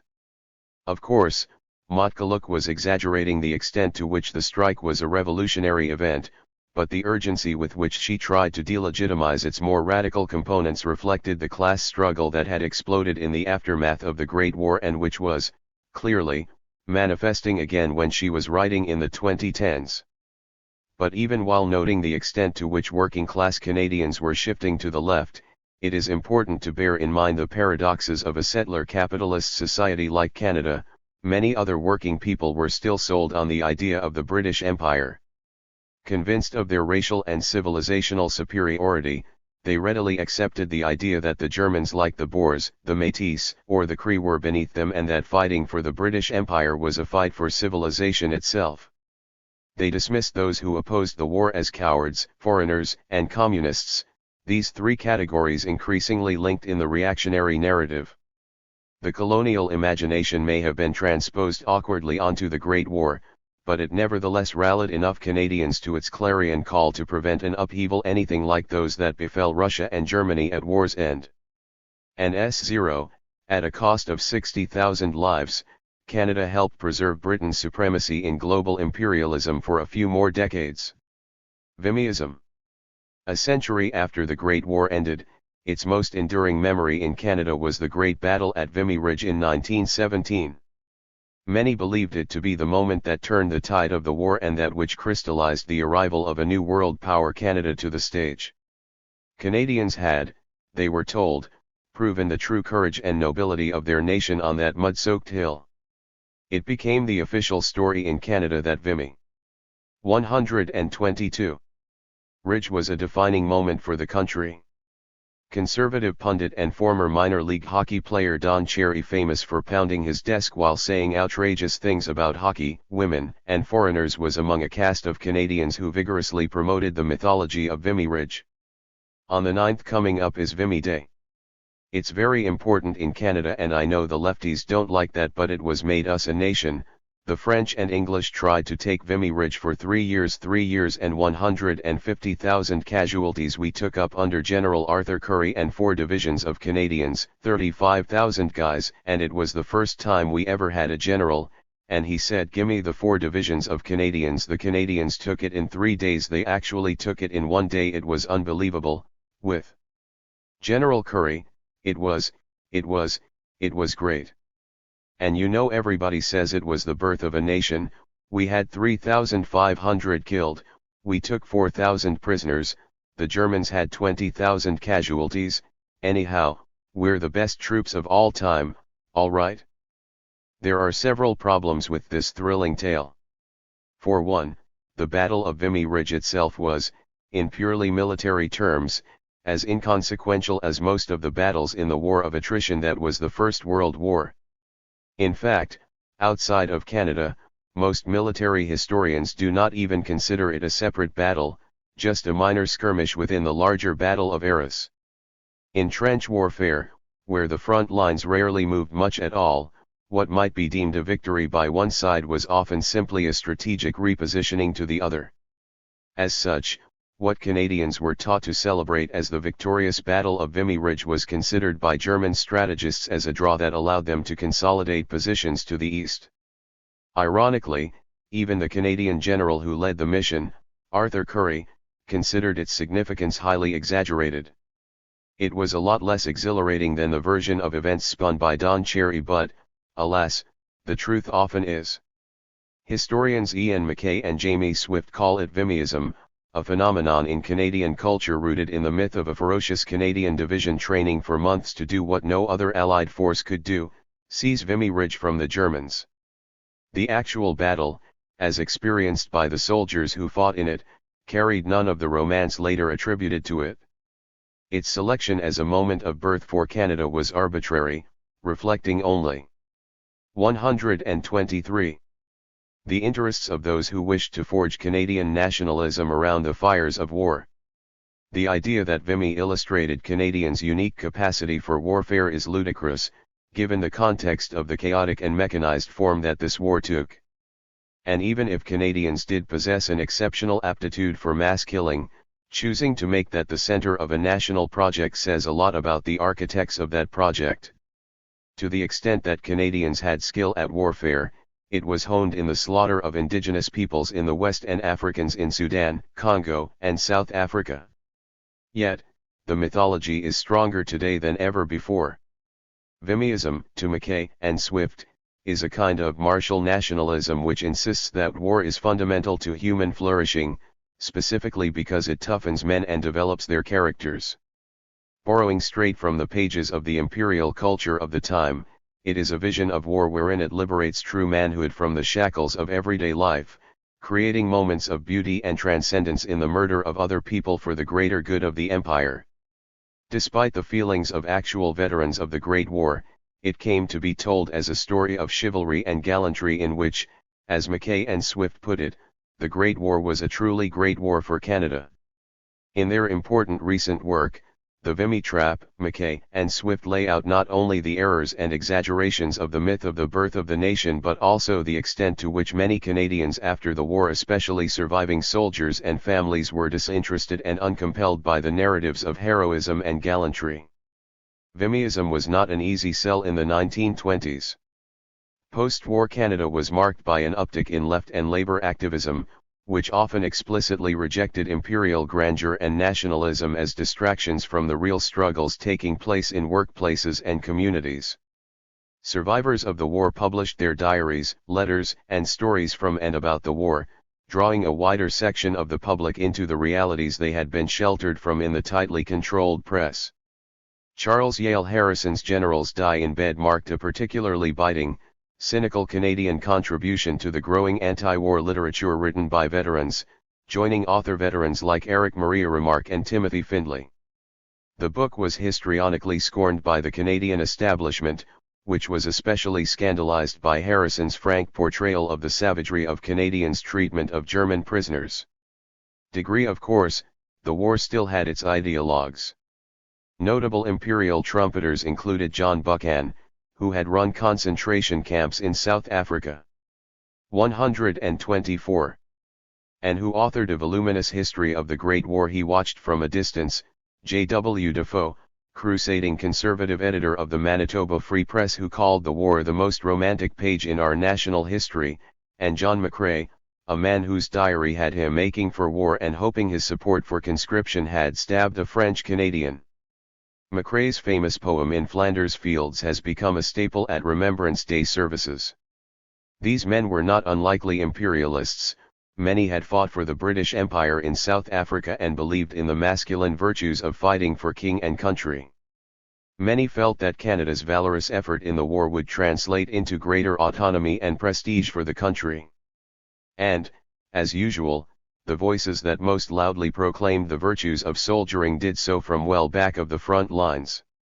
In truth, the aftermath of the war was a period of reckoning for those who had lived through it. The contrasting perspectives and somewhat ambiguous relationship Canadians had with the war reflected the contradictory character of a settler capitalist society like Canada. While the elite lionized the war effort and tried to build an edifice of imperial glory around it, the working classes were less enthusiastic, more conscious of the war's horrors and the fundamental fact that it was they who were sacrificed in its fires and would be again were another war to break out. This view was held especially by more recent, non-British immigrants and, of course, by the Québécois. Consequently, the 1920s and 1930s saw the rise of a kind of war commemoration that was geared towards peace. This was true of the Vimy Memorial itself, whose sculptor, Walter Allward, designed a monument to loss, grief, and torment, describing it in 1933 as a sermon against the futility of war. It was similarly reflected in a series of war photographs published by the Toronto Star and the Winnipeg Free Press in 1934. Though the latter struck a more pro-militarist tone, both photo series conveyed the prevailing anti-war sentiment of their moment.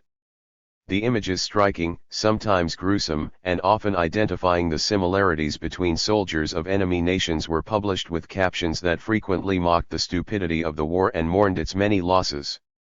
This was especially true of the Toronto Star series, for which most of the captions were written by Great War veteran Gregory Clark, a highly respected writer who captured much in few words. Under an image of damaged Canadians, Clark wrote of the one German soldier in the photo. There seems to be little hate here. But of course these are just 125 common front-line soldiers. Every mile you went back of the line, the hate grew stronger, until at last, when you got right back to civilization, there you found hate in its pure, unadulterated essence. These boys called him Jerry. Back home, they called him the Hun. Registered. Clearly, the popular memory of the Great War in its immediate aftermath was much more critical than its architects would have liked. Nevertheless, plenty of Canadian settlers still believed in the ideas that had been at the heart of the war, even if they were disillusioned by the war itself. Working-class consciousness was limited and undermined by the sense, held by many Anglo-Canadians, of their unique civilizational position. These were conquerors. They had conquered the land, the Indians, the Africans, and now the Germans. This Canada was their birthright, their prize, and even the horror of the Great War could not undo an ideology set so deep. Thus, Canada emerged with an equivocal memory of the catastrophic war that so scarred a generation in Europe and which led directly to the collapse of several European governments, a redrawing of the world map and the rise of far-left and far-right movements that would utterly do away with the 19th century world. Many historians and economists have explained the dynamic within capitalism whereby the system periodically and inescapably produces excess capacity to produce goods but diminishing ability to profit from them. This is sometimes called overaccumulation, and when it happens on a mass scale it triggers a capitalist crisis. Since profits are declining, capital reduces the workforce to offset its losses.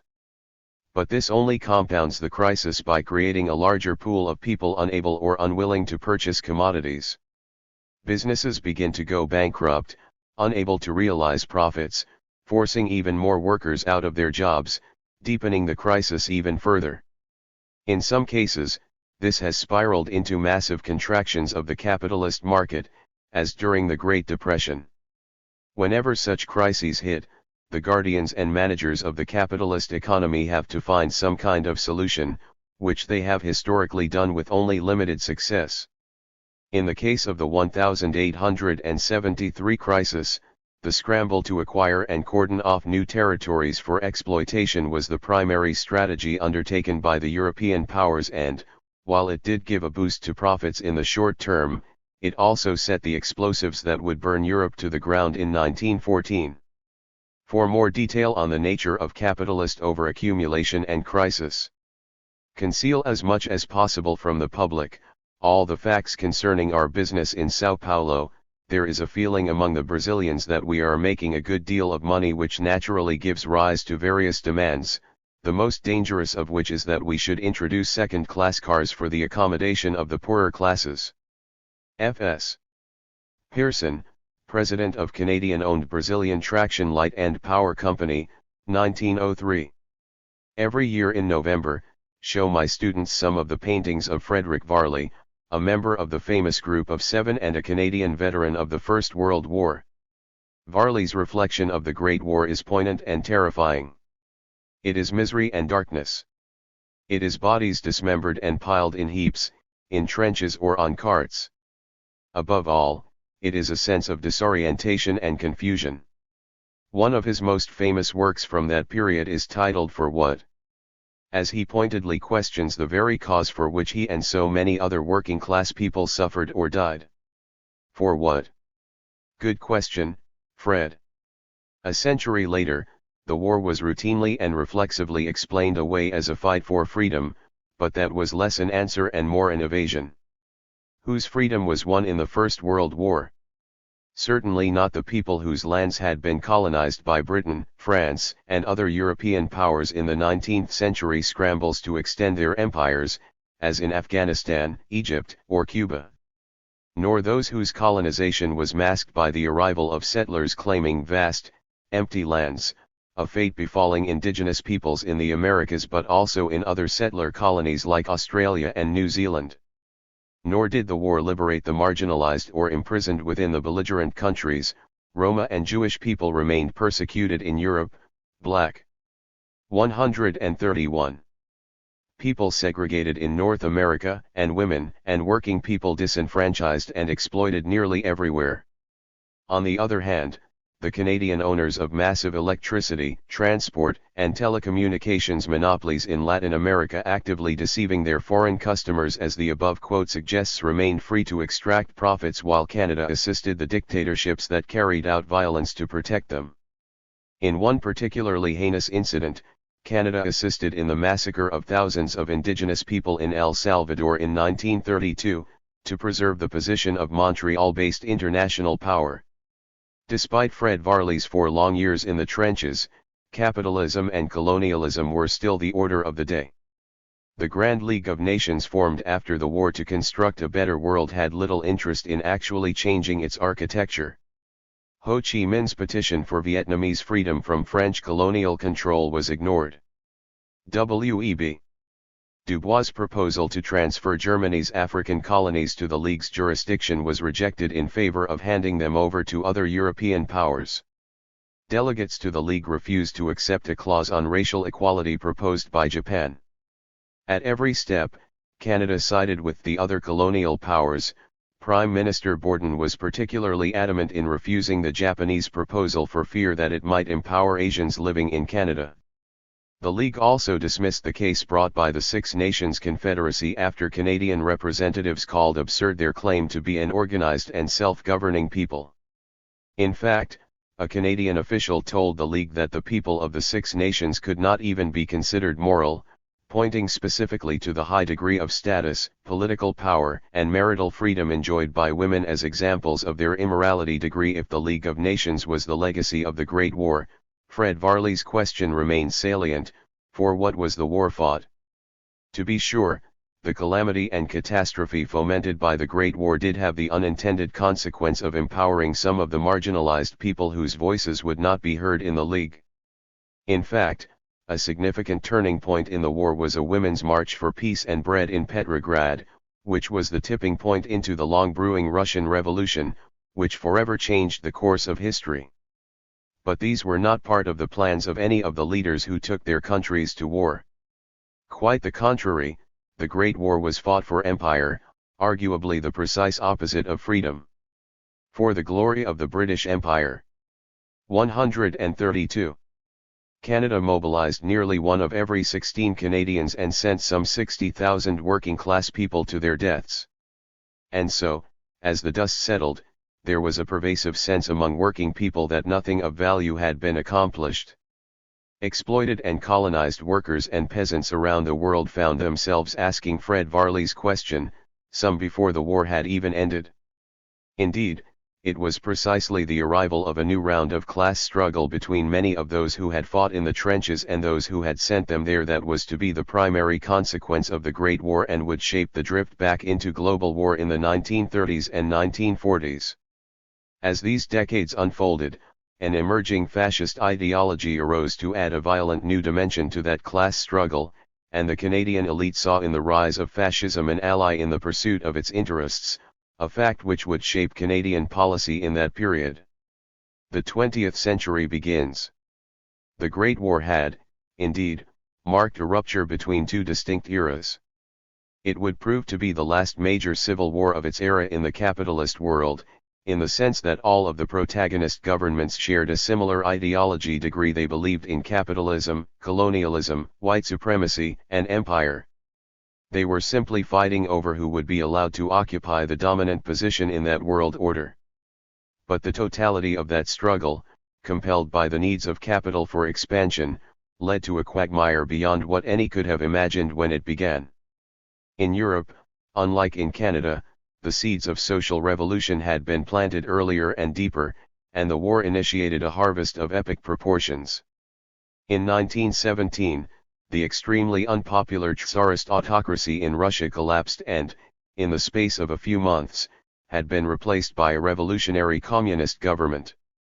The revolutionary process in Russia dated back as far as the crushed rebellion in 1905, and by the time the Bolsheviks ascended to power they were, by far, the most popular organization in Petrograd, in large part due to their radically democratic and decentralized system of local councils, or Soviets. The Bolsheviks expected a wave of revolution to follow their own, and this was not a foolish belief. Only months after the October Revolution, mutinies and uprisings began in Vienna, Budapest and Prague. Bulgarian peasants abandoned the war and returned home to declare an independent republic. German troops once crushed the Bulgarians, but, later that year, the pressures of the war became too much for the Kaiser's own government in Germany, and a mutiny at Kiel quickly spiraled into the creation of a revolutionary socialist republic. Though it was defeated by German soldiers retreating from the front, a second socialist revolution took place in Bavaria the next year, which took months to put down. Revolution was particularly potent in the collapsed Habsburg Empire, with a socialist republic declared in Hungary in 1919, also lasting for several months. A wave of strikes, protests, and workplace occupations, sometimes called the Bienno Rosso, announced the arrival of a radical left in Italy, paralleled by the same in Spain, both threatening to reach revolutionary levels. At the same time, the world beyond Europe that had been conquered so glibly by emperors and adventurers sensed that the winds were shifting. Radical movements for independence, often though not always imbued with left politics, began stirring in Europe's periphery. Mexicans already engaged in a nationalist revolution against a US-sponsored dictatorship grew increasingly left in orientation. Workers in the U.S. colony of Cuba began forming Soviets, the Russian word for workers' councils that was now synonymous with revolution, and Argentinian revolutionaries filled the streets of Córdoba. Socialist principles were imbued into Sarkat Islam, a mass movement in Dutch-controlled Indonesia. Berbers in Morocco took up arms against both the French and Spanish colonizers in North Africa. Most significant was the growth of revolutionary movements in China, which would be frustrated for another 40 years but would become a crucial stage for the world communist movement. These troubles did not spare the victorious British Empire. Its first colony, Ireland, was seething with revolutionary fervour that was significantly shaped by the socialist ideals of leaders like James Connolly, while its colonial possessions in Egypt and India were already demanding greater autonomy, both seeing enormous upheaval and struggle in the years following the war. These movements in the colonized world tended to bring together a blending of nationalist demands for independence either from direct colonial rule or indirect Euro-American domination with socialist demands for equitable division of wealth, peasants' access to land and various forms of autonomous rule. Even in countries that did not see revolutionary activity, the organized left was no longer simply a nuisance to be periodically smacked down. In Europe, it had seen its ranks swelled by the horror and indignity of the 134 war and the hypocrisy and hubris of its leaders. These, combined with the galvanized anti-colonial movements in the colonized world, now posed a legitimate revolutionary challenge to the very wealth that the Great War belligerents were squabbling over. If these waves of revolution continued to spread, the wealthy elite would, at best, lose their privileged positions and, at worst, lose their heads. But Canada was not ripe for revolution. The revolutionary potential of the Canadian working classes was tempered by most settlers' roots in the essentially conservative Anglo-loyalist tradition. A significant portion of Canada's population effectively imagined itself as part of the ruling class, even when material circumstances suggested otherwise. More recent immigrants from elsewhere in Europe or Asia were on precarious footing in Canada, already viewed with varying degrees of suspicion and derision, targeted for exploitation and quick to be subject to exclusion, criminalization, and aggressive assimilation. With Indigenous people kept largely confined to reserves, the prospects for social revolution in Canada were dim. Still, the shock waves from the Great War were felt in Canada too, especially as the wartime boom ended and recession set in the early 1920s. Labor strife grew beyond anything Canada had seen before, marked by moments of minor rebellion like the Winnipeg General Strike of 1919 and the coal miners' strikes in Cape Breton. Workers' demands were typically around low wages and poor working conditions, but broader anti-capitalist politics were not uncommon, especially after the Russian Revolution in 1917. Leaders of the strikes in Winnipeg and Nova Scotia proudly declared themselves Bolsheviks. The socialist red flag was sung on Spadina Avenue in Toronto, and a radical labor conference in Calgary passed motions in favor of proletarian dictatorship and the One Big Union. The Communist Party of Canada was formed in 1921, and its numbers grew rapidly, especially among new waves of immigrants like Finns, Ukrainians, and Jews. Canadian authorities were spooked and thus emerged the first Red Scare. Strikers and protesters were characterized as foreigners, immigrants, Jews, and communists left politics explicitly linked to the trusted tropes of racism, and the public was encouraged to fear their rapacious desire for violence and terror. That the familiar strains of racism were inculcated into the anti-communist propaganda is no surprise. Arthur Racy's cartoons for the Montreal Star depicted Bolsheviks as cavemen who jailed 135 capitalists for being clean. Psychiatrists like Charles Clark claimed that Bolshevism was a racially inherited mental illness, and when a Jewish labor activist had his dry cleaning shop smashed up, the press noted that these foreigners will learn to lie low and keep their mouths shut. Registered when coal miners in Princeton, BC, held a series of strikes in 1932-33, they were subject to violence and kidnapping at the hands of the Ku Klux Klan, egged on by the local newspaper, which reported a KKK burning cross as at once the symbol of terrorism and stern, unrelenting justice. The editor had organized a citizens' league to undermine the strikers, whom he disparaged as foreigners. Many were immigrants from the Balkans being manipulated by communists. He worked closely with the company and was likely connected to the KKK himself. The Klan boasted tens of thousands of members, some 15,000 in Saskatchewan alone, and tended to be drawn from the higher strata of society, defying the myth that racism was a working-class phenomenon. Registered. In truth, genuine revolutionaries were few and far outnumbered by less radical, though angry, workers. But the Red Scare of the late 1910s and another in the early 1930s served as a convenient excuse to crack down on labor activism while simultaneously delegitimizing the anti-capitalist politics that were starting to grow among the Canadian working classes.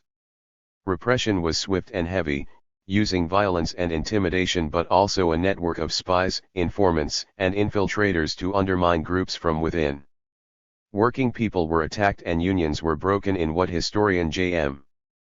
Bumstead calls the most bitter labor violence that Canada had ever seen. Farmers, too, became increasingly frustrated by falling crop prices and high operating costs. But resistance remained sporadic and isolated, as the Communist Party was unable to unite the angry masses into a common struggle. In 1932, in the midst of the Great Depression, the Canadian left gained a second mass organization in the Social Democratic Cooperative Commonwealth Federation. Though progressive in several respects, the CCF nevertheless siphoned energy and membership away from the more radical Communist Party, which had, from its outset, been heavily repressed by the Canadian government. Other left organizations, including the Industrial Workers of the World and smaller labor unions, tried to facilitate larger working-class mobilizations, but these rarely materialized despite the increasingly dire conditions faced by many in the 1930s. 136. Canadian capitalism, from its outset, had not been interested in providing for the poor. In its dealings with starving Indigenous people, Canadian officials had specifically refused food aid on the premise that it would lead to a general expectation of relief. That they were breaking the treaties they had signed was, by that point, irrelevant to the conquerors of the West, whose statements reflected the sentiments widely held by the rulers of the British Empire.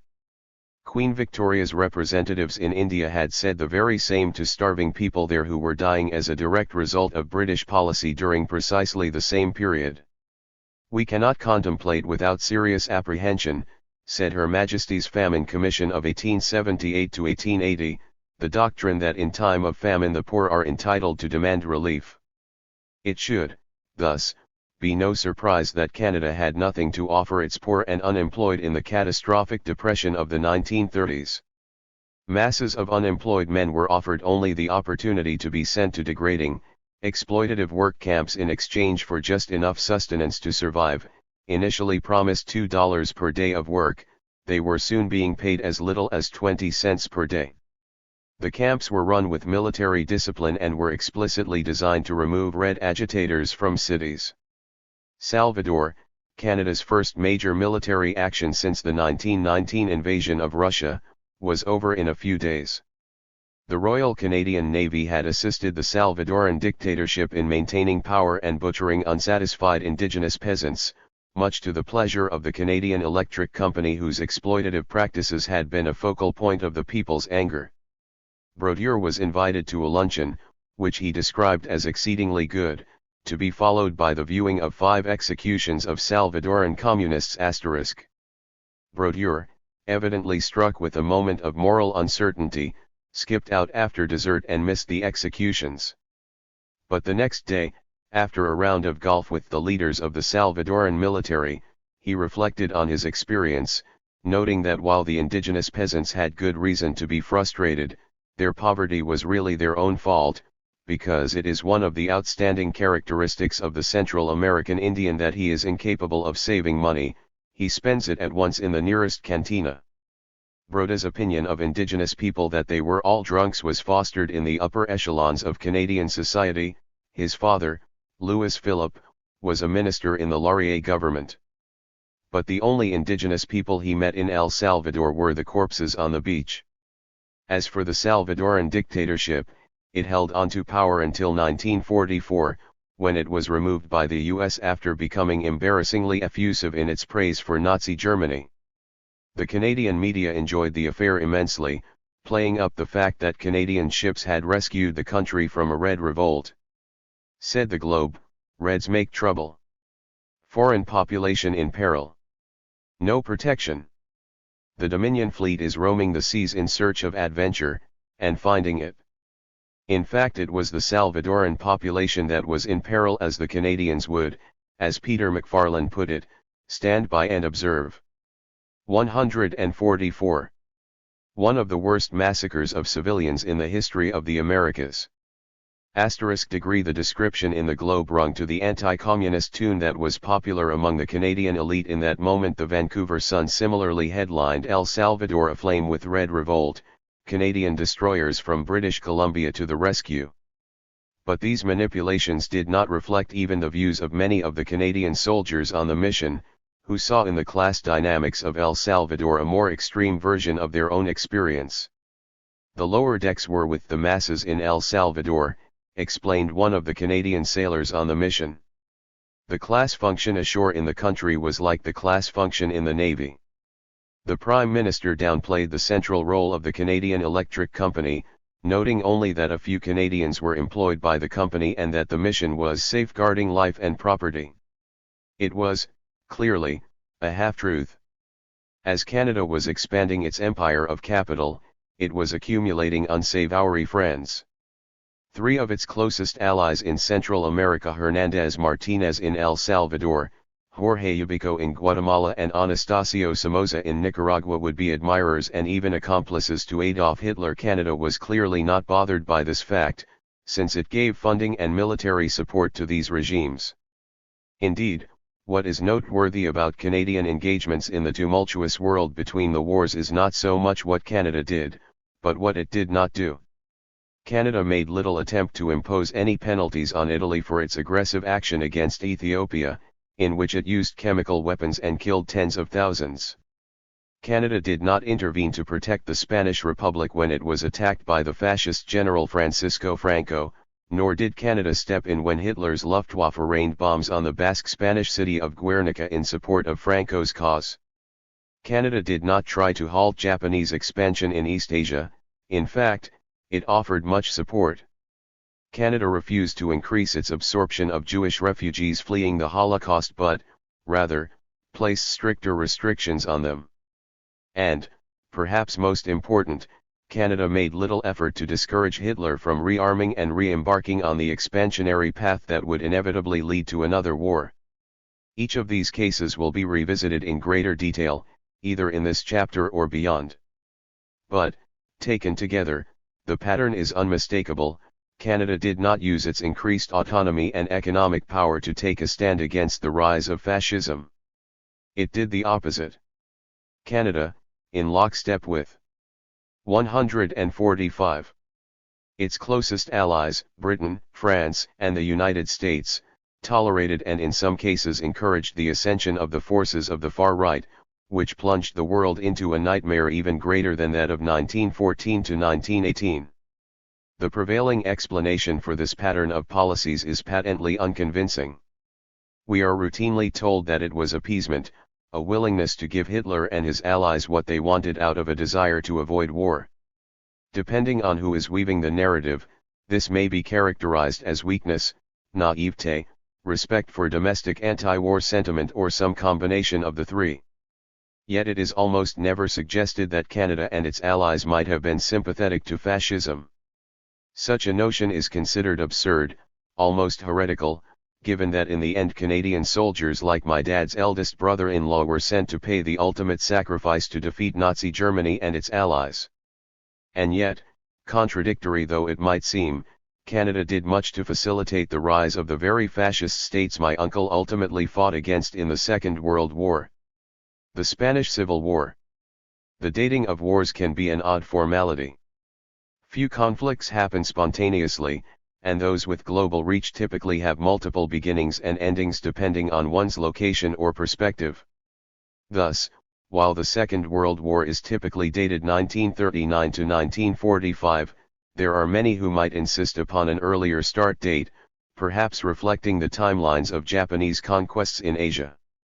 There is also a strong argument to be made that what is called the Spanish Civil War marked the opening stage of the conflict in Europe. For many, it was considered the moment of truth for the so-called Western democracies, in which they were faced with a clear-cut case in which a democratic government was being attacked by a fascist military general with support from other fascist states. If there had ever been a time to send a message that fascism would not be tolerated, this would have been it. As it happened, fascism was tolerated. By the middle of the 1930s, Hitler had consolidated power, had murdered thousands of German leftists, had initiated a whole series of measures against other undesirables, was rapidly building a modern military and was making no secret of his ambition to expand German territory.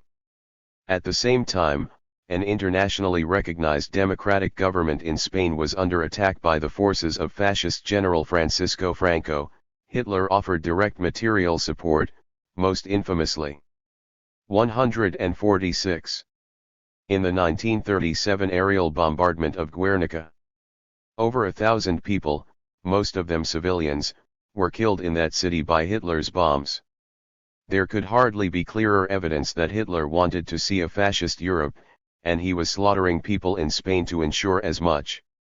If the Second World War was motivated by moral revulsion at the evils of Nazi Germany, one cannot help wondering why that revulsion did not kick in as Guernica burned.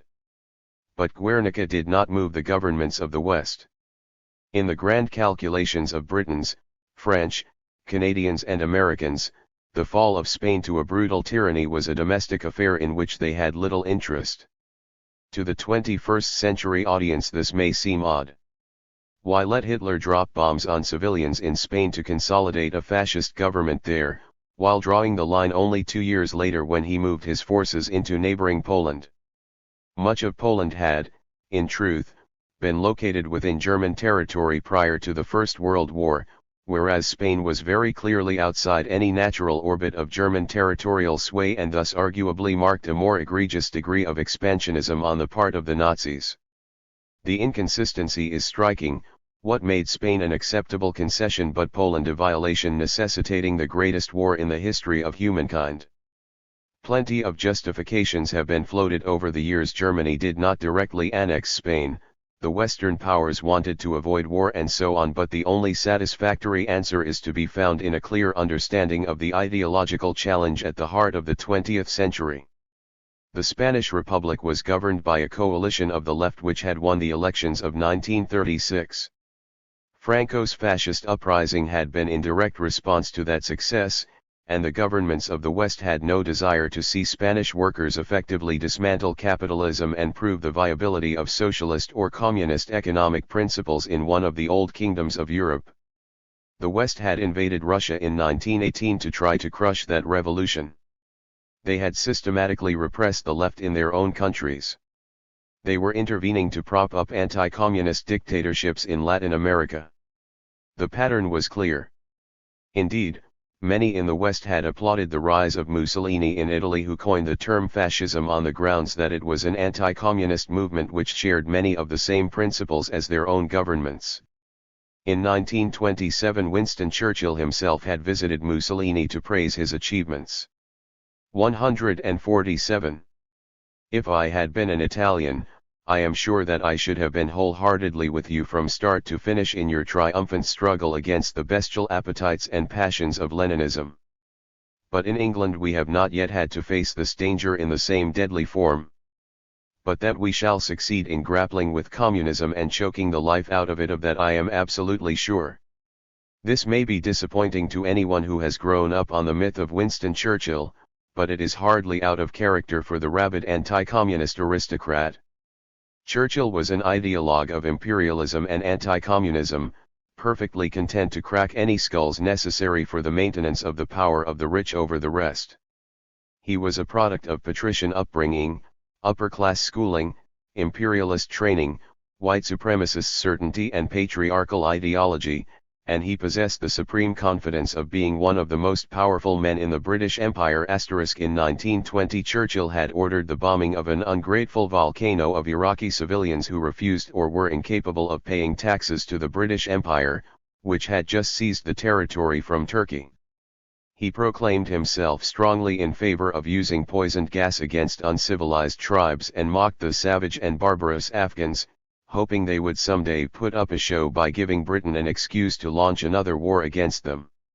When it came to Spain, Churchill considered the democratic government to be a communist front and was pleased by the anti-red movement Franco was leading.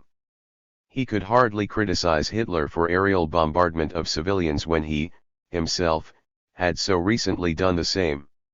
Churchill ultimately turned against the fascist powers for strategic, not ideological, reasons, to which I return in Chapter 6. When Britain liberated Greece from the Nazis in 1944, Churchill discovered a country that had already liberated itself. Greek communist partisans who had forced Nazi troops to retreat initially welcomed the Allies, but when Churchill demanded that they immediately surrender power to the British, they understandably refused. Churchill had his forces open fire against them. Bodies on the streets of Athens, killed by British bullets, was an indication of just how similar Churchill's politics were to the Nazis he was fighting. Britain and later the United States would fight a bloody war to maintain its control over Greece well into the 1950s, a remarkable form of liberation that shaped Greek politics in the 20th century. 148. Here, then, we must reconcile ourselves to a point that may be difficult to digest. Fascism was never ideologically that far away from the positions of the so-called Western democracies. Even a cursory consideration of the activities of the Anglo-American states in the first half of the 20th century illustrates that Winston Churchill was exceptional only insofar as he was unashamed of his own barbarity. Whether in the genocidal wars against indigenous peoples in North America, the rapacious colonial practices in Africa and Asia, or the violent repression of militant trade unionists at home, the hallmarks of fascism were never far from the surface: intense and racialized nationalism, fetishization of the symbols and carriers of patriarchal authority, and fervent opposition to the organized left were all prominent in the policies of Great Britain, the United States and Canada. Those states could, however, count on a relatively compliant popular base. Without a full-scale rebellion to quell, there was no compulsion to establish the same militarized apparatus of internal repression that the German, Italian, and Spanish ruling classes had required. Thus, as Churchill indicated in his letter to Mussolini, a capitalist agenda could be carried through in those states without need of a fascist movement to crush left opposition, a situation that capital itself typically preferred. At the same time, fascism abroad was a welcome alternative to left revolution. The latter could generate momentum that might change the circumstances at home, and the former typically did not interfere significantly with business as usual. Indeed, the continued presence of Western capital in the fascist countries was best exemplified by Coca-Cola, which created Fanta, a new brand designed for its operations in Nazi Germany. In that context, it seems hardly mysterious at all that the West would let Hitler and Franco crush Spanish democracy. If Spain was to be contested between the forces of left and right, there was little doubt which side governments like that of Canada would be on. Even while the German and Italian governments offered direct support to Franco, the governments of the West signed a non-intervention agreement in 1936 which not only declared official neutrality but also saw the signatories actively undermine any efforts by private individuals to volunteer to support the Spanish Republic.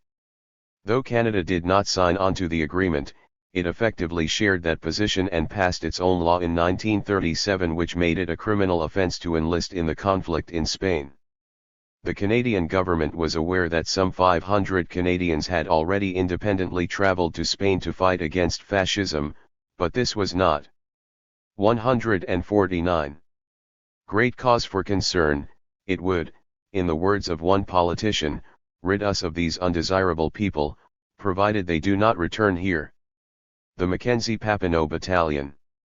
Those who Maxime Raymond called undesirable people were the Mackenzie Papineau Battalion, a group of more than 1,600 Canadians who joined the international brigades to help defend the Democratic Spanish Republic from the fascist insurgency between 1936 and 1939. They were a group of mostly poor and working-class men, often unemployed and disproportionately drawn from non-British immigrant families, of whom nearly half were killed. Many of them had survived the labor camps Canada established for homeless men, and some had participated in the On to Ottawa trek and were among those attacked in Regina in 1935. Their journey to Spain was often clandestine, organized via the Communist Party of Canada with support from the Soviet Union.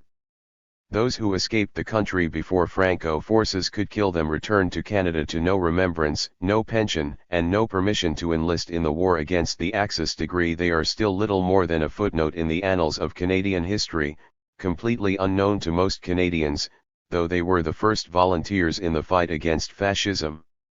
The significance of their erasure from Canadian history cannot be overstated. A ruling class so desperate to create warrior heroes that it had proclaimed Vimy Ridge, a meaningless bloodbath in a war between rival empires, the birth of a nation, made certain that the stories of Jules Pavio, Konstantin Olenek, Red Walsh, Ross Russell, Charlie Sands, and William Krem were buried. They are never mentioned on Remembrance Day. They rarely show up in histories of Canada and are even hard to find in Canadian military histories. They have been the subject of just one documentary and only a handful of books, many of them written by veterans themselves. Norman Bethune's was the only name that ever made it into Canadian popular consciousness. A well-known doctor, Bethune had advocated for universal health care since the 1920s and had praised the Soviet Union's efforts to provide medical care for all, which had significantly reduced the incidence of tuberculosis, the disease that had killed so many Indigenous people in Canada's conquest of the West. By the 1930s, Bethune was 150. Openly a member of the Communist Party, imploring his colleagues in the Montreal medical community to do the same. 25 years ago it was thought contemptible to be called a socialist, today it is ridiculous not to be one. Registered in 1935, police in Montreal attacked a demonstration for jobs and bread, and Bethune immediately grabbed his medical kit and began treating people injured by the police. He was soon providing free medical care to poor people in Montreal's slums and earned the nickname Comrade Bethune. He also earned the attention of the growing fascist movement in Canada and had his home ransacked and swastikas painted on the walls. When the police shrugged off the vandalism of his home, indicating that he had brought the problem onto himself, Bethune became convinced that Quebec, and perhaps all of Canada, could be on the brink of slipping into fascism. The struggle in Spain came to represent to him the front line of what was a global struggle against an ideology that would bring only more suffering for the masses. He determined to join the volunteers, setting up a mobile blood transfusion system for the Spanish Republican forces. It was a successful effort, though there was never enough that Bethune and the other surgeons and medics could do. Bethune's work made him a minor celebrity, both in Spain and internationally, and his reports back to Canada did much to generate sympathy for the Republican cause. In particular, his description of the German and Italian bombing of civilian refugees in the town of Almeria was harrowing, and when he conducted a tour of North America to generate support for the cause, it had some success. Following his time in Spain, Bethune traveled to China to help the communist partisans resist Japanese fascist occupation. He died there in 1939 and was commemorated in an essay by Mao Zedong. His story is still taught in many Chinese schools. Few of the other MacPaps are known at all, even the more prominent among them. James Red Walsh had been a labor organizer his entire life.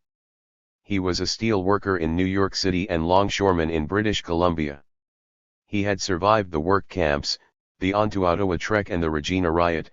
He was a member of the Communist Party, and he had a stamp on his passport restricting his movements as a result. He was a contemporary of Arthur Slim Evans, one of the leaders of the BC miners' strike, and Tim Buck, the leader of the Communist Party, and when he went to Spain he was not just a volunteer but a political commissar, tasked with keeping up morale. This was not easy toward the end of the 151 war, with his guts torn apart by shrapnel, as he struggled to help people escape to France. Even then, the organizer instincts kicked in, and when French guards tried to force Red and other wounded soldiers to walk across the Pyrenees Mountains, he demanded that a bus be provided to transport the injured. Registered Jules Pavio was the son of Finnish immigrants in northern Ontario, one of some 160 Finns whose more egalitarian settler communities had fostered a disproportionate number of volunteers. Pavio nearly died crossing into Spain through the Pyrenees and was promptly captured by Italian soldiers who threw him in one of Franco's prisons, where he was beaten, thrown downstairs, forced to live in filth and at one point mocked by the wife of British Prime Minister Neville Chamberlain. He was one of the few prisoners to survive and recalled an emotional journey in which Franco's troops marched him and others ragged and barefoot through the streets of Burgos and San Sebastian to be humiliated by the crowds. But in San Sebastian, there was no humiliation. The crowds gathered in tears to thank the volunteers, to exchange addresses and to ask after loved ones who had also been imprisoned. The fascists were furious and locked Pavio and the others into cells, from which they would not leave for several months. The stories of these volunteers reflect the fault lines of class struggle that connected Canada to the world.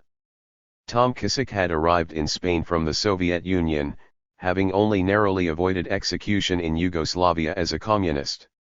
He was born Tomo, in Croatia, but immigrated in his youth to Canada and became a leader of a miners' strike in Ontario, where he was arrested and later deported for his work in the Communist Party.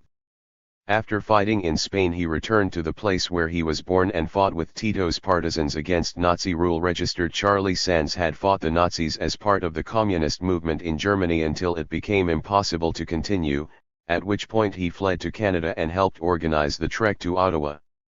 In Spain, he was remembered as a giant of a man who died at a battle in Belchite. William Krem was an idealistic young Jewish journalist from Toronto who was drawn to left politics during the Depression. In Spain, he reveled in the dynamics of Republican Barcelona but became caught up in the internal conflicts between anarchists and communists in the city and nearly died on the famed Passeig de Gracia. He survived the war and later produced an important study of tyranny in Latin America. 152.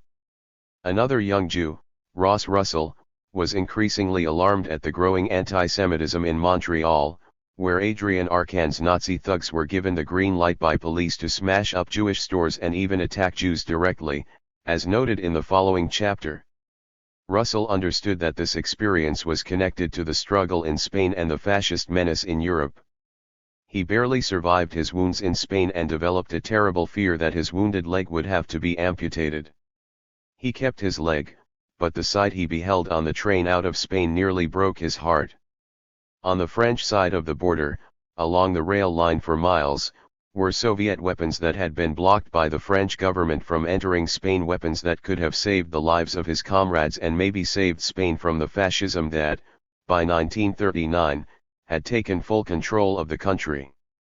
In sharp contrast to these anti-fascist Canadians was government official Andrew O'Kelly, responsible for processing the movement of the last Canadians out of Spain. O'Kelly drew out and delayed the retreat, conducting long interviews to assess whether these were actual Canadians or communist spies.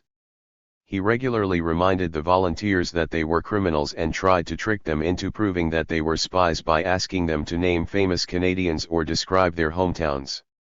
He also separated the volunteers into ethnic categories, putting extra pressure on the non-British. Anti-communism, linked to racism against Eastern Europeans and Jews, was strong in Canada. Not long before, former Prime Minister R.B. Bennett had stood in the House of Commons with a list of Slavic and Jewish communists, calling them the scum of Canada.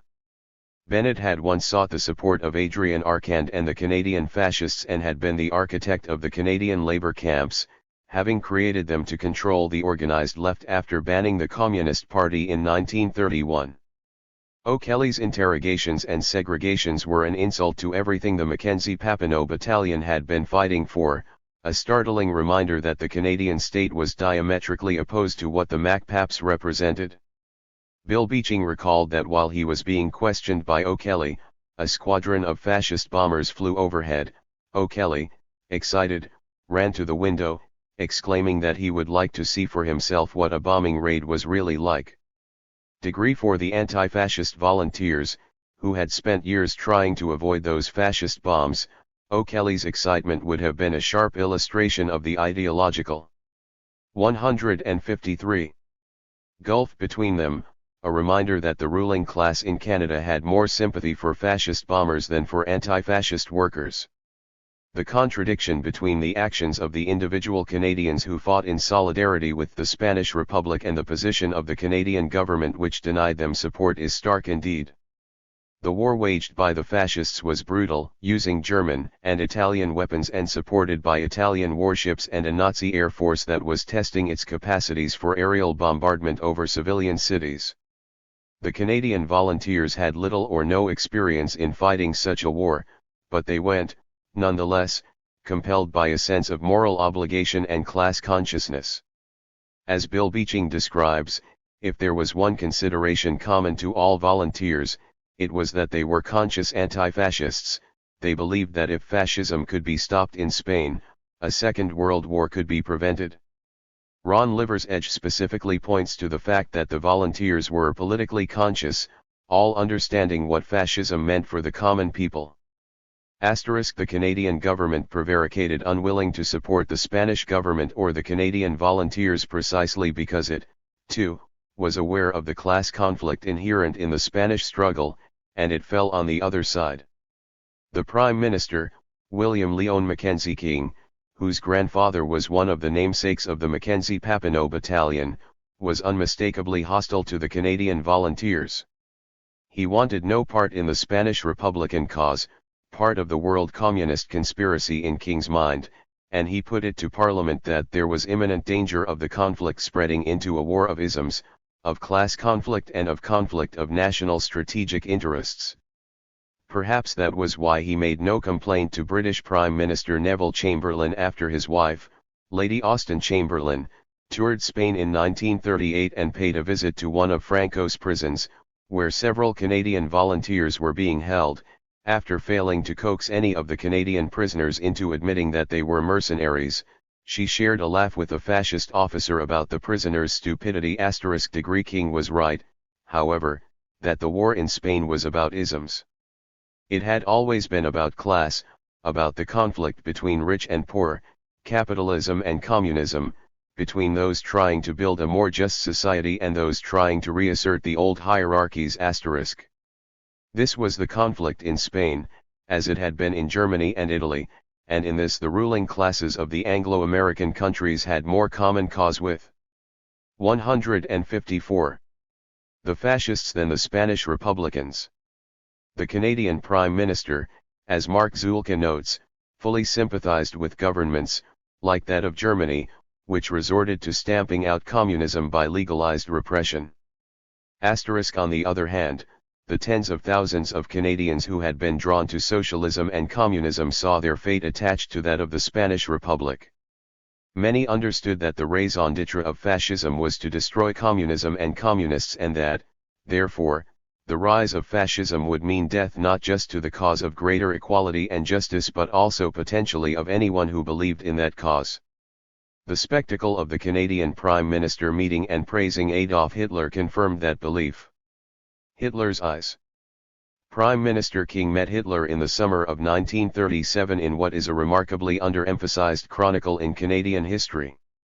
When it is discussed, typically in biographies of King himself, Canadian historians tend to frame it as an unfortunate and awkward element of King's eccentric but well-intentioned desire for peace.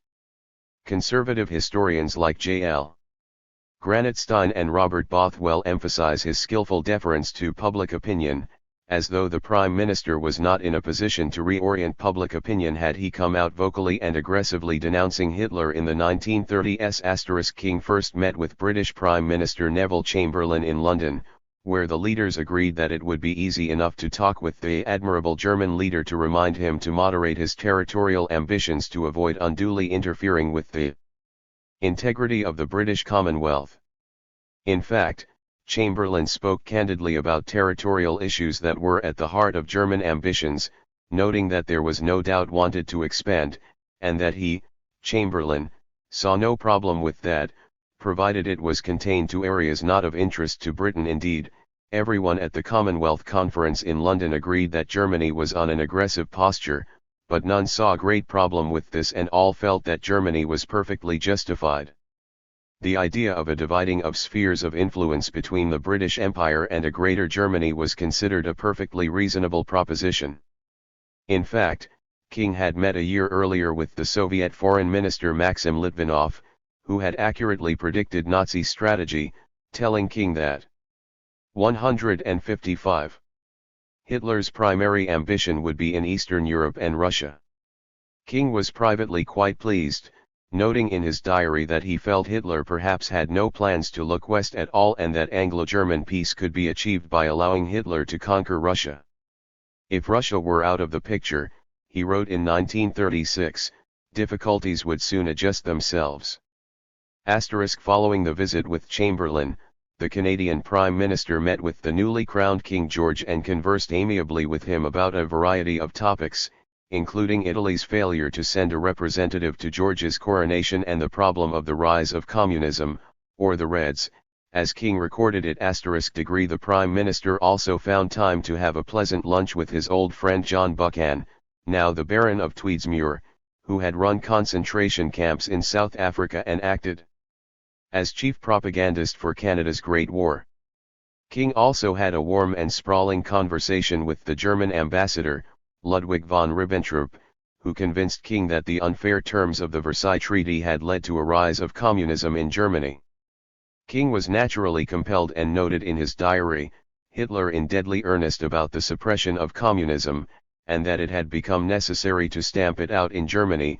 In doing that, he thought he was a friend to all countries.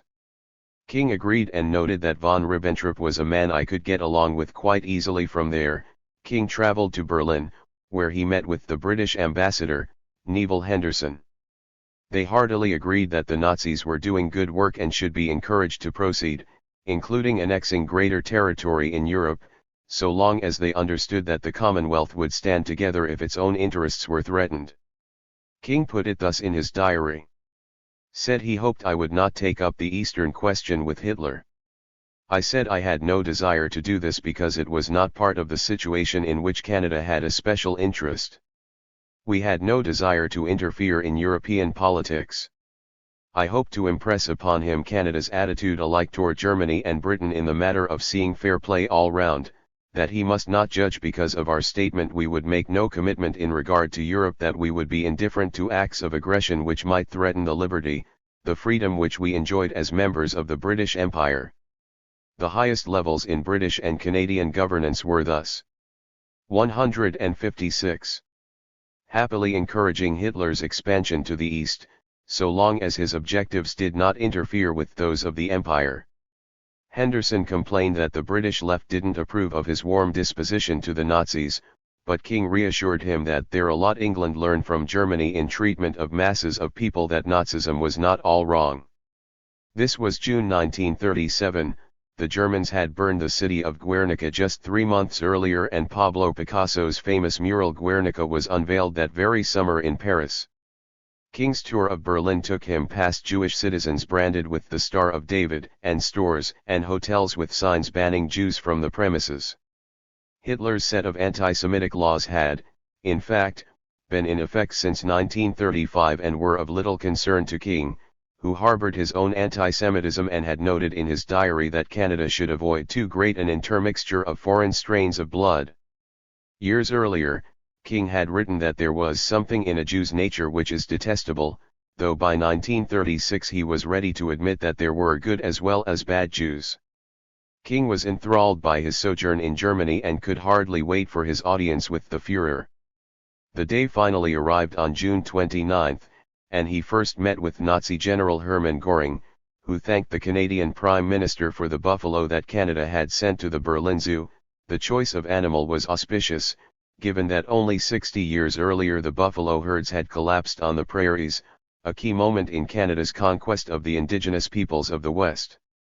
After a pleasant exchange in which the German and Canadian expressed their desire for peace, Göring noting Germany's need for expansion and King making no suggestion that he would oppose it, King invited Göring to visit Canada at his next opportunity.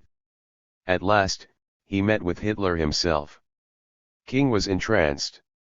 After blustering his usual opening in conversation with Germans the fact that he was born in Berlin, Ontario, King praised Hitler for the constructive work of his regime and said that he hoped that work would continue.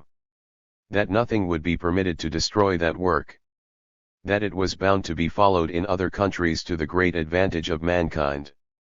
In one rather absurd exchange, Hitler told King that he had to cultivate the support of the people because he was not like Stalin, who could shoot his generals and other members of his government who disagreed with him, to which King was most compelled, noting, "I confess I felt he was using exactly the same argument I had used in the Canadian Parliament." 157. Last session. Registered. In fact, Hitler had, in 1934, done precisely that. In what was called the Night of the Long Knives, he had as many as 1,000 members of his own party assassinated. It was widely reported in the international press, especially after Hitler delivered a speech justifying his having cauteries down to the raw flesh, the ulcers of this poisoning of the wells in our domestic life. King and Hitler were particularly close on the subject of communism. He spoke about the dangers of Bolshevism and communism, wrote King. He said that if Germany had not met the communist menace at the time she did, and in the way she did, the condition of Germany today would be the same as the conditions of Spain. Indeed, one of the least understood facets of Nazi Germany was that arguably its central, defining feature was anti-communism. Pre-fascist organizations like the Freikorps were responsible for crushing the popular revolutions of the German left following the Great War. They murdered Rosa Luxemburg, Karl Liebknecht, Kurt Eisner, and other leaders of both the German Socialist Republic of 1918 to 1919 and the Bavarian Socialist Republic of 1919.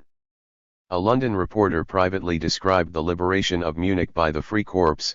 All suspected of extreme views are shot without trial. Numerous notables suspected of even moderate socialist views disappear without trace. Freikorps patrolled the streets, ordered to shoot and report that they attacked you, piling up enough bodies of suspected leftists that it raised the concern of Munich's health officials. This was only the beginning of the violence that would be shown to the German left. During the contested days of the Weimar Republic, the Weimar police often did as much to eliminate the left as did the fascists, but, once they attained power, the Nazis were ruthless. After falsely accusing the communists of starting a fire at the Reichstag, the German parliament, Hitler outlawed leftist political parties and suspended most civil liberties, while empowering his deputies to unleash a wave of violence against the German left. There is no satisfactory figure capturing the number of socialists and communists killed in Germany between 1918 and 1945, but suffice it to say that even in the last free elections before Hitler's dictatorship, the left received millions of votes, far more than the Nazis. Many of those millions of voters were killed, exiled to the Soviet Union, or found themselves wearing red triangles in Hitler's concentration camps. Of the 300,000 members of the German Communist Party, 158 alone, for instance, some 40% were killed and more than half were sent to the camps, and these were mostly captured in the first year of Hitler's rule.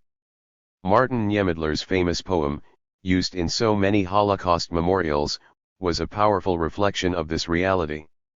First they came for the communists and I did not speak out because I was not a communist. Then they came for the socialists and I did not speak out because I was not a socialist. Then they came for the trade unionists and I did not speak out because I was not a trade unionist. Then they came for the Jews and I did not speak out because I was not a Jew. Then they came for me and there was no one left to speak out for me. The depth of this statement has often been reduced in popular capitalist culture, as if any social groups could be slotted into the structure of the verses and the lesson would be the same: we should always oppose oppression of particular groups of people. True. But Niemöller was also trying to tell us something specific: the Nazis killed the communists first. Then, having dealt with the hard left, they moved on to the soft left and attacked the trade unions. Then they expanded their operations to more widely target all Jews, even those not connected to the left, and their list of targets grew from there. Thus, importantly, it was anti-communism that lurked at the heart of the Nazi project, as it did with all fascist projects. Mackenzie King's own hatred of the left made him receptive to Hitler's position, and King specifically noted Hitler's disapproval of the fact that leftists from England had joined the international brigades in Spain. It was surely no coincidence that King very quickly, upon his return to Canada, moved to make it a criminal offense to fight with the Spanish Republic. After Hitler gave King a parting gift, an autographed picture, King wished him well in his efforts to help mankind. King's diary entries on his meeting with Hitler are shocking to a modern audience. Posterity might have been more forgiving to King had he 159. Expressed something like grudging respect or cautious optimism, but King was starstruck. Some parts of the diaries are worth quoting at length. I then thanked him again for having given me the privilege of so long an interview. He smiled very pleasantly and indeed had a sort of appealing and affectionate look in his eyes.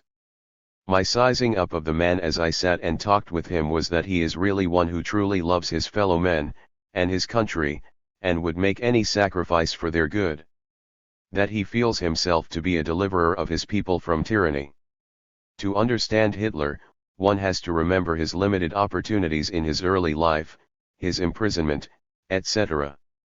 It is truly marvelous what he has attained unto himself through his self-education. His face is much more prepossessing than his pictures would give the impression of. It is not that of a fiery, overstrained nature, but of a calm, passive man, deeply and thoughtfully in earnest.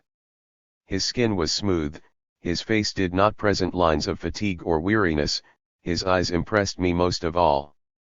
There was a liquid quality about them which indicate keen perception and profound sympathy.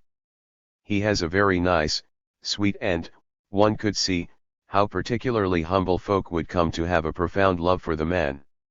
As I talked with him, I could not but think of Joan of Arc. He is distinctly a mystic. Trademark. Though overshadowed by his meetings with Göring and Hitler, King also found time for a quick chat with Foreign Minister Baron von Neurath, whom he deemed exceedingly pleasant and able. Von Neurath took the opportunity to be frank with King about Germany's need to expand. The taking away of all German colonies at the end of the war was the greatest mistake England made, he told King, since it forced Germany to find other means of growing its economy. Indeed, von Neurath specifically mentioned the need for agricultural lands, citing Germany's growing population and proposing grain imports from Canada. What is particularly noteworthy in King's account of the exceedingly pleasant von Neurath was his discussion of the Communists and Jews. He admitted that they had taken some pretty rough steps in clearing up the situation, but the truth was the country was going to pieces at the time Hitler took over. 160. He said to me that I would have loathed living in Berlin with the Jews, and the way in which they had increased their numbers in the city, and were taking possession of its more important part. He said there was no pleasure in going to a theater which was filled with them. Many of them were very coarse and vulgar and assertive.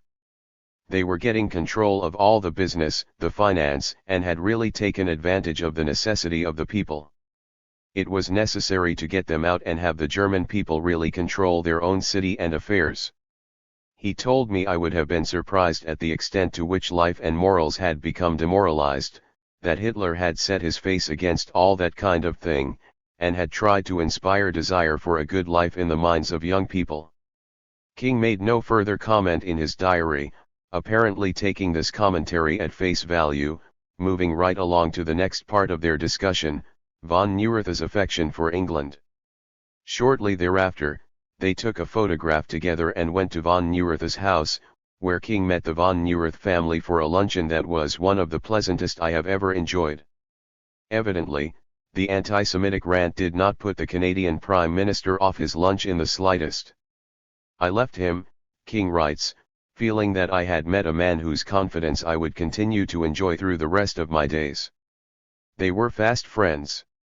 King concluded that diary entry, looking back over the German visit, I can honestly say it was as enjoyable, informative, and inspiring as any visit I have ever had anywhere. Indeed, I doubt I have ever had 4 days where were more interesting or indeed comparable in significance. His only fear was that the press, through its misrepresentations and persistent propaganda, would undermine the peace and harmony he could clearly see in the future of British-German relations. The myth of appeasement. Historical assessments of the period leading up to the Second World War often propose a soft justification for Western governments allowing Hitler and the other fascist governments to grow, based on the assumption that the West was afraid of the prospect of another war. The story suggests that they pursued a policy of appeasement, seeking to placate. 161. Hitler's growing list of demands in order to prevent a conflict that would be costly and deadly. This was, no doubt, part of the story. The war was, indeed, those things. Certainly, if one looks only at the years immediately preceding the breakout of hostilities, there is some evidence for this. As late as the summer of 1939, Mackenzie King still believed he could broker a peace with Hitler, appealing directly to the Führer to not let anything imperil or destroy what you have already accomplished. It is clear that King knew that war was close at hand and was seeking to prevent it. Still, while this narrative ascribes a certain degree of cowardice and foolishness to Western leaders, it couches that weakness in the idea that they were trying to prevent war and bloodshed. Their intentions, then, are beyond reproach. Thoughtful analysis of this period fails to confirm the above thesis as the primary motivation of Canada and the Western powers. In fact, it appears as a massive cop-out, an attempt to rationalize a series of decisions that were, rather, developed primarily in the calculations of imperial and class politics. King describes in his diaries the expansion of German territory as Germany's legitimate development, recognizing in Hitler's plans an impulse that was perfectly natural to all capitalist empires. He returned from his visit in Berlin with the intention of making it even more difficult for Canadians to fight fascism in Spain, convinced just like Chamberlain and Churchill that fascism was a positive bulwark against communism and offered a valuable way forward for Europe. His appeal to Hitler in 1939 praised everything he had accomplished, an astonishing statement given the horrors that had already happened by that point. He admired Hitler's humility, his patriotism, and his liquid eyes.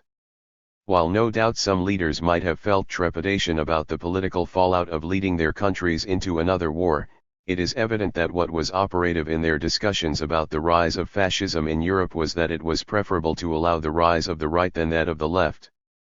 The discussions between Chamberlain, Henderson, and King do not reflect trepidation but admiration. King's diaries betray gushing approval, not fear, of Hitler, and in his conversations with Henderson it becomes clear that King is, in fact, positioned within the faction that is most amenable to Hitler. If there was naivete in the political brain trust of the Anglosphere, it was in their belief that the fascists would be satisfied in occupying a secondary status in global capitalism. It should have been obvious, given the nature of 162. Capitalism and the experience of the First World War, that inter-imperial rivalry was a permanent aspect of the system. No rising pole of capital accumulation could simply stop expanding. German capital in the first half of the 20th century would eventually, inevitably need greater Lebensraum. Indeed, as it turned out, German expansion would not be limited in the way the West had hoped, and suddenly these same leaders' supposed fear of war evaporated. They were perfectly willing to put millions of other people's lives on the line once they had acknowledged the full extent of German and Japanese ambition and the fact that it threatened the wealth and power of the Western bourgeoisie itself. What stands out about Canada's engagements in the world in the 1930s is that, during an exceptional time in history, Canada remained fundamentally Canada. Canada was created to facilitate the growth of a new capitalist economy, and its leaders remained steadfast in their goal of protecting and preserving the class system capitalism generated. Their commitment to that project was so great that even as a new, extreme version of traditional capitalist ideology, fascism, emerged in force, Canada resisted any plan to intercept it as long as the alternative was the rise of the left. The Canadian ruling class was neither naive nor afraid. They recognized in the years between the world wars that the inequality and irrationality of capitalism had generated a wave of class struggle that threatened to bring down the entire system. Faced with the prospect of a revolutionary left still small in Canada but strong enough to have led successful revolutions in Europe, the Canadian ruling class threw in their lot with those who were not afraid to use violence and coercion to defeat the left. And so, from Berlin to Madrid to San Salvador to Tokyo, Canada consciously and determinedly lined up with the far right. The mythologies of Canada's Good War. There is a lot England can learn from Germany in treatment of masses of people. Nazism is not all wrong, will rank someday with Joan of Arc among the deliverers of his people, and if he is only careful may yet be the deliverer of Europe. Canadian Prime Minister William Lyon Mackenzie King, 1937. Go to the section of any Canadian library that deals with the Second World War and you are likely to be inundated by books bearing titles like The Good War, The Good Fight, Moral Combat, The Greatest Generation and other variations on this theme. Surely no conflict has ever generated such a vast literature proclaiming its inherent goodness, and with so minimal a pushback. For a war that ultimately claimed the lives of some 70 million people, World War II enjoys a remarkably positive reputation. Of course, it is easy to understand the reasons for that reputation. The war in Europe had an obvious, and genuinely terrible, protagonist in Adolf Hitler. The particularly grotesque nature of his Holocaust gave added surety to the notion that Nazi Germany represented the worst of humankind and had to be stopped at all costs. Few besides the most hardened Nazi apologist, admittedly a growing demographic in the 21st century, would dispute that Nazi Germany was a radically evil apparatus of genocide and repression, though careful scholars remind us that its brutality was not unprecedented in the colonial era. Still, given the depravity of the Nazis and the ubiquity of public remembrances of the Holocaust, the Second World War is remembered as a simple war, which probably accounts for its popularity among 20th century Canadians like 171. My father. Indeed, his affinity for World War II documentaries was such that one can remember, as a teenager, routinely waking up to the sounds of machine guns and aerial bombardment on television. But while the moral bankruptcy of fascism is beyond doubt, it is not so simple to assume that the attitudes and actions of the Allied powers and Canada in particular place them on indisputable moral high ground. What account should be taken of Allied and Canadian war crimes committed against Germany during the war? What do we do about the fact that even while the West battled fascism in Germany, it allowed the same ideology to persevere in Spain? If the war was fought to liberate the Jews of Europe, why were they consistently refused refuge in countries like Canada before, during and even after the war? How do we reconcile the post-war elevation of recently defeated fascists into positions of authority in occupied Germany and Japan? Indeed, how do we grapple with the popularity of fascism within the Western countries prior to the war? Given the extent to which the Second World War became the focal point of Western triumphalism, its heroes canonized and its memory mobilized to justify every war undertaken since 1945, it is worth lingering on the fact that many of those heroes had admired fascism. Winston Churchill, subject of an endless stream of fawning books and films, praised fascism for having rendered a service to the whole world, in providing a blueprint for the ultimate means of protection against the cancerous growth of Bolshevism. All of this raises the possibility that the defeat of Nazi Germany might have been the right action taken for the wrong reasons. These and other questions are inevitably raised in documenting Canada's good war. Indeed, they have been raised before in Canada, and the reaction spoke volumes. In 1992, the CBC aired a National Film Board/Gala film documentary called The Valor and the Horror, which attempted to grapple with a few of the less flattering chapters of Canada's Second World War. The documentary only scratched the surface in questioning the dominant mythology. It was rooted in the testimonies of veterans and was heavily sympathetic to their experiences. Nevertheless, it posed some difficult questions about decisions made by the Allied and Canadian commanders, most notably around the indiscriminate firebombing of German civilian cities. The reaction was swift and aggressive. Conservative historians lambasted the documentary, publishing screeds against it which denounced 172. Its supposed errors. One veterans group launched a libel lawsuit which failed because the documentary had not lied, packing the courtroom with Legion activists calling the filmmakers Nazi lovers. The Senate launched an inquiry into the production of the film, and the lone copy of the book which accompanied the film at the University of Toronto's Trinity College Library was defaced with the claim that its mistakes were breathtakingly irresponsible.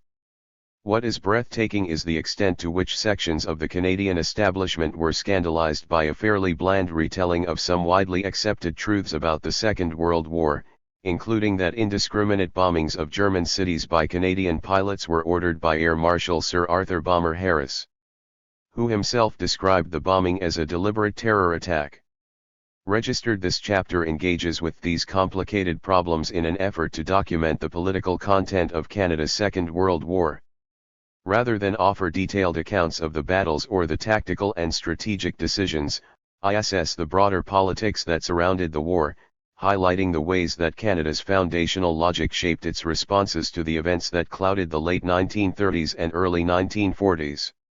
That Nazi Germany was defeated was indisputably a positive outcome to which many Canadians made valuable contributions and tremendous sacrifices.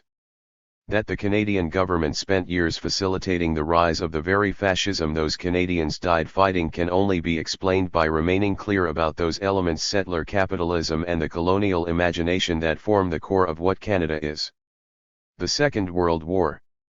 World War II, as the previous chapter suggested, was rooted in the same conflict that had torn Europe apart 3 decades before: rivalry between capitalist empires and would-be empires vying for a position of supremacy within the world system.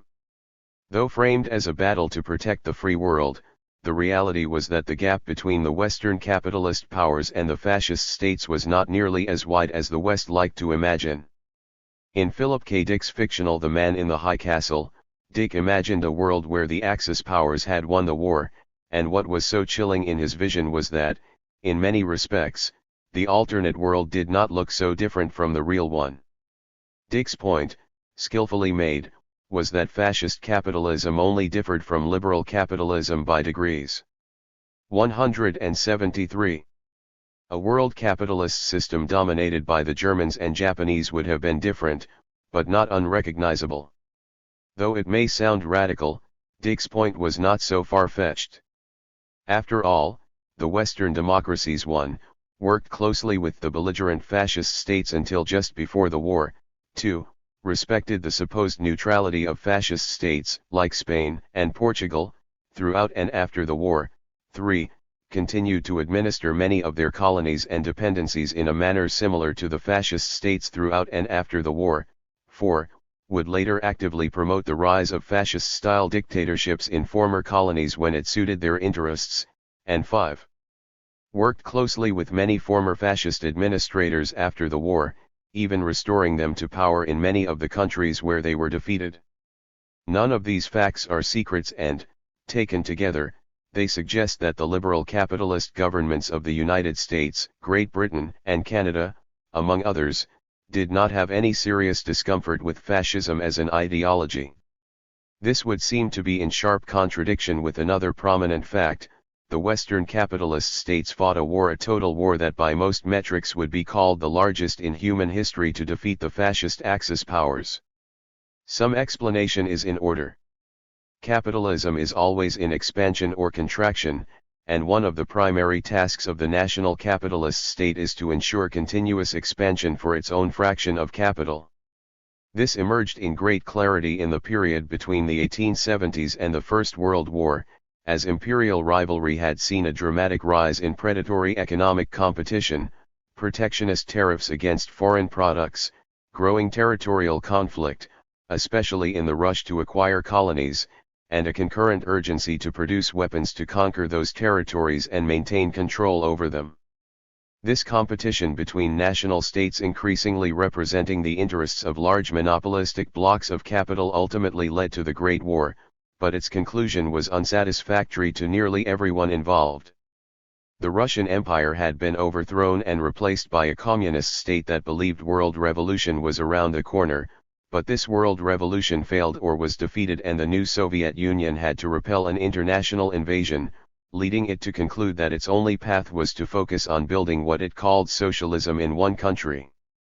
The United States, after the failure to defeat the Soviet Union, also withdrew from Europe to focus on growing its own, largely uncontested, sphere of influence and economic power in the Americas and the Pacific. 174. Britain and France assumed the leadership of post-war Europe, taking the opportunity to dismember their rivals in Germany, Central Europe, and Turkey. The victorious European powers attempted to hold on to control of their colonies in East Asia but came under increasing pressure from the expanding Japanese Empire, which had already seized Korea and Taiwan in accordance with the same capitalist dynamics that plagued Europe. This untenable world order began to fall apart when capitalism fell into its deepest crisis yet, the Great Depression, beginning in 1929.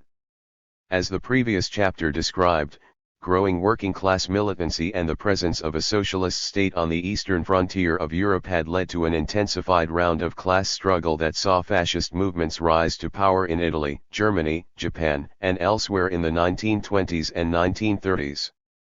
These fascists, imbued with a fervently militarist nationalism, would not accept their country's relegation to the lower ranks of capitalist power and began asserting their right to greater territory, meeting only limited resistance. Fascism, remember, was by no means a radical departure from the forms of governance of the West and was seen as a useful antidote to growing socialist and communist momentum, especially in a time when capitalism could deliver little more than poverty and immiseration for the masses. At the same time, the Western powers sought to place limits on German and Japanese expansion. This was reflected in the conversations between Prime Ministers King and Chamberlain in 1937, whose project was to rein in the otherwise favorable Nazi government and convince it to limit its expansion to areas that would not interfere with British supremacy. They had largely accepted the idea of a Greater Germany led by the Nazis, provided it did not unduly upset the balance of power in the capitalist world. Of course, this was folly. Capital does not accept limits, and in the crisis years of the 1930s, with the world organized into cordoned-off colonial territories, acquiring greater territory was crucial to a growing capitalist economy, and the idea that a rising power like Germany would impose limits on its own growth was fanciful. Once it became evident that Germany and Japan had no intention of limiting their expansion, war between the otherwise sympathetic states 175 became almost inevitable.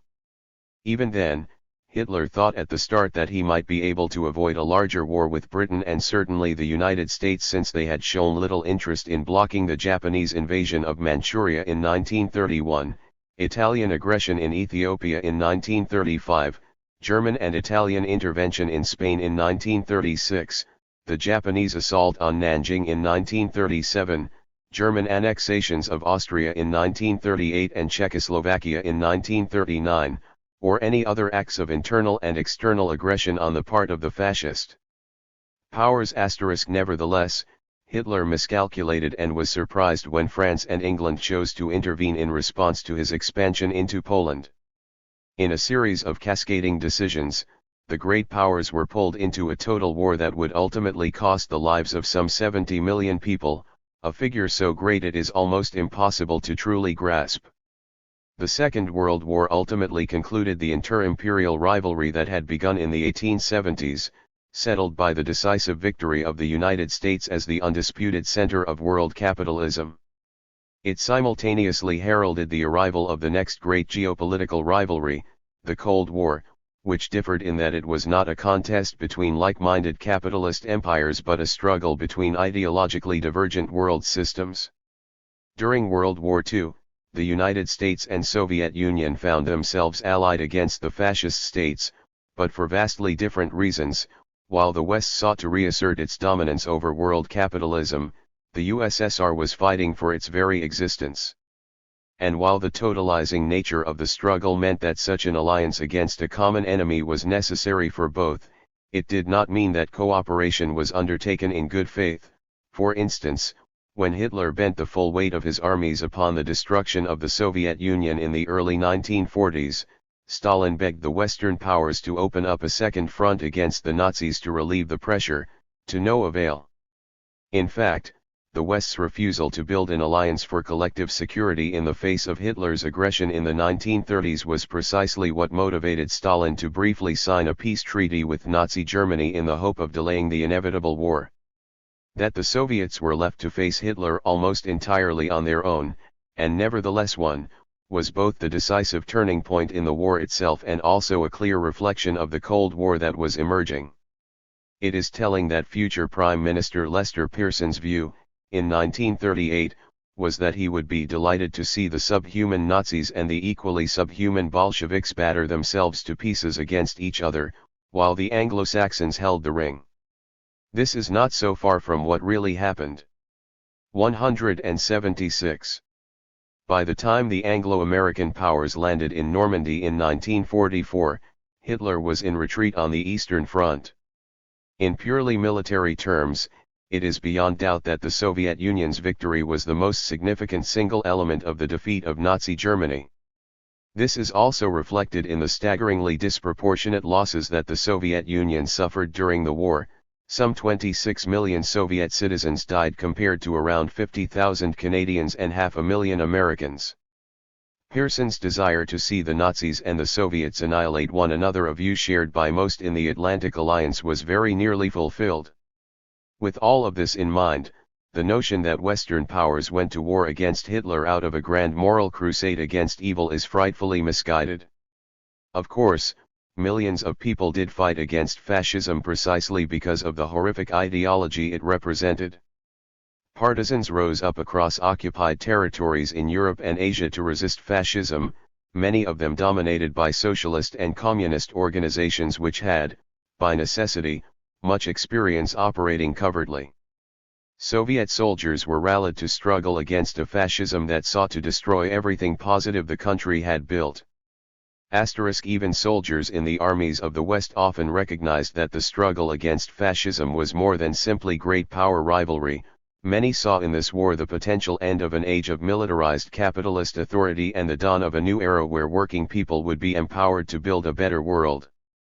Though they were likely a minority, these individuals shared with those who had fought in Spain the notion that fascism was the culmination of everything wrong with the capitalist world, and as the epitaph of Canadian soldier Edgar Harris, killed in World War II, read, "They died that fascism be destroyed and that workers might build a new world." And yet, the governments that sent Edgar Harris and millions of others into the war against the Axis did not share his ideological opposition to fascism and desire for a new world. Rather, they demonstrated in a variety of ways that they were motivated primarily by great power rivalry and capitalist compulsion, and this was as true of Canada as it was of its allies. As the previous chapter illustrated, the highest levels of Canadian government were comfortable working with the Nazis and even admired their work, which reflected a more extreme version of Canada's own class struggle. They had largely ignored the expansion of fascist regimes, sometimes actively assisted them, as in El Salvador, and had abandoned the Spanish Republic even when hundreds of individual Canadians wanted. 177. To show solidarity, indeed, Canada maintained close diplomatic relations with fascist Spain until the dictator's death in 1970, even dropping all visa requirements between the two countries in 1959. Canada also had warm relations with the Portuguese far-right dictator António de Oliveira Salazar, who claimed neutrality during the war. Meanwhile, Canada maintained, following the Boer War, a special relationship with South Africa as it drifted towards its own quasi-fascist apartheid system. In 1942, Prime Minister King rather tellingly noted that Canada's greatest problems have South African parallels, and that he had taken lessons from how South Africa had coped with the difficulties it faced. Canada's record of support for Japanese fascism was equally disheartening, as the next chapter explores in more depth. But perhaps none among these hypocrisies makes Canada's assertion of moral superiority ring as hollow as the fact that it was populated by a great many settlers who shared Hitler's values, including a group of Canadian leaders so deeply anti-Semitic that they refused to open Canada's doors to Jewish refugees fleeing the Holocaust. The specter of Jewish Bolshevism. Persecution and racism against Jews in Europe had, by the 20th century, a long and inglorious tradition. While rooted in Europe's long domination by the Catholic and later Protestant churches, its more modern manifestations reflected the changing patterns of political economy. Earlier forms of anti-Semitism were rooted in religious rivalry. For instance, fear that Jews would poison the wells from which Christians drank in order to assert their theological superiority, and this threat could theoretically be resolved were a Jew to renounce their faith. But by the 19th century, a more modern anti-Semitic panic had taken on a racial character. One could no longer convert out of being a Jew, it was considered an immutable racial quality. This new anti-Semitism was increasingly linked to matters of wealth and politics. Jews were blamed by disgraced aristocrats for the French Revolution, held responsible for the rise of socialism, and regularly blamed for the Bolshevik Revolution in Russia. At the same time, contradictory accusations were leveled at Jews, that they were stingy money grubbers who represented the worst of the parasitic banking and commercial classes. This latter mythology grew out of the diasporic nature of European Jewry in the Middle Ages. Regularly. 178. Persecuted and denied access to land, many Jews became urban dwellers and adapted into trades that could be carved out of medieval urban life, like commerce and artisanry. Registered Jews could thus be scapegoated for any number of political economic problems and, in the early 20th century, were held in contempt on contradictory grounds. Somehow, they represented both the communist menace and the scheming bourgeoisie. Degree that these two categories were class enemies and that Jews were represented in both were facts that hardly troubled those who wished to mobilize anti-Semitism for their aims, and the essence that could be distilled from these two competing visions was that the Jews wanted to rule the world. Whether as an all-powerful banking cabal or as a revolutionary party, the Jews were framed as beholden to an ancient conspiracy to undermine the good, Christian people of Europe and America. In this way, anti-Semitism could be morphed to appeal to both the elite and the working classes, making it a very useful rallying point for fascism. That being said, it is important to recall that fascism could exist without anti-Semitism in particular. Indeed, the original fascist, Benito Mussolini, did not inculcate any specific aversion to Jews in his program until pressured to do so by Hitler. Fascism was an ideological response to socialism.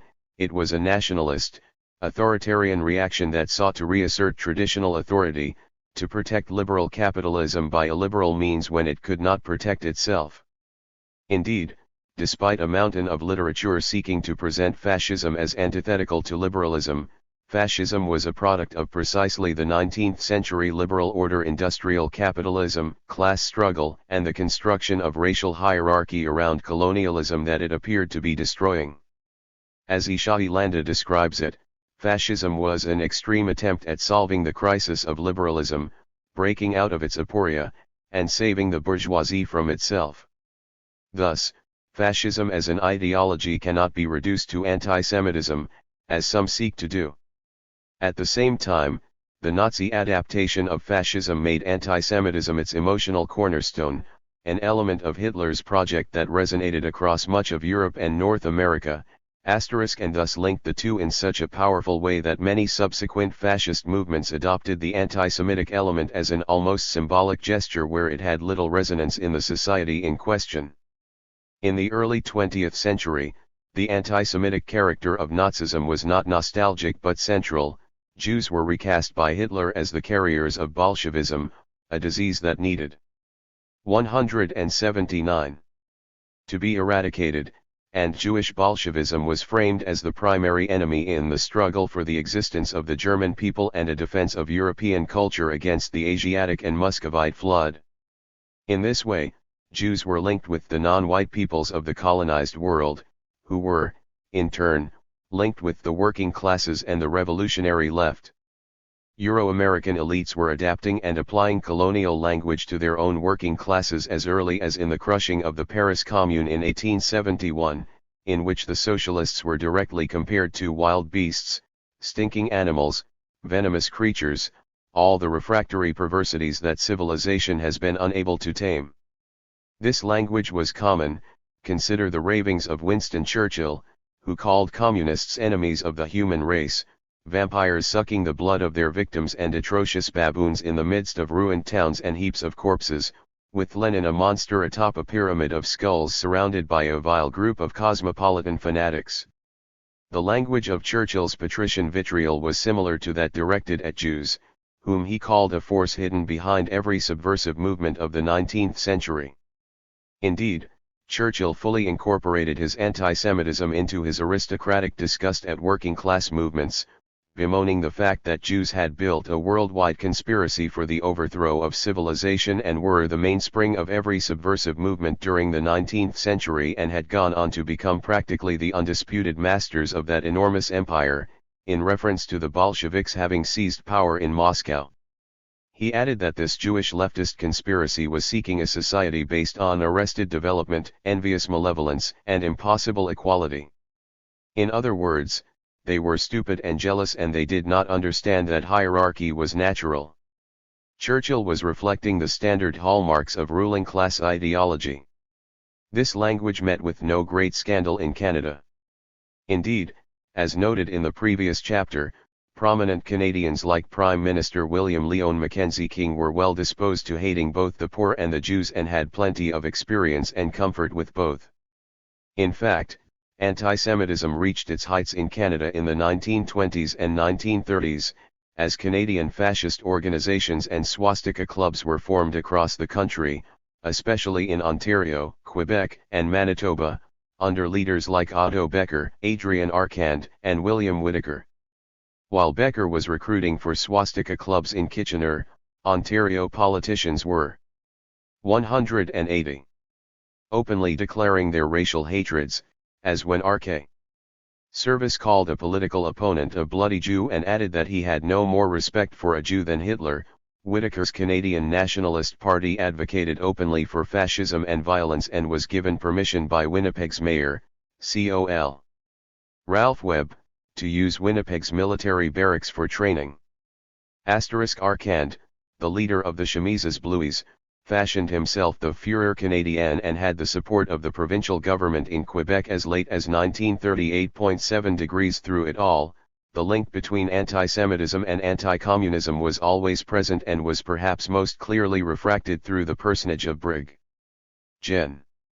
Dennis Draper, Toronto's police chief, who used his position to crack down on both the left and the foreigners, creating a red squad to break up meetings, outlaw organizations, and ban Yiddish and other foreign language newspapers for fear that they were being used to foment revolution.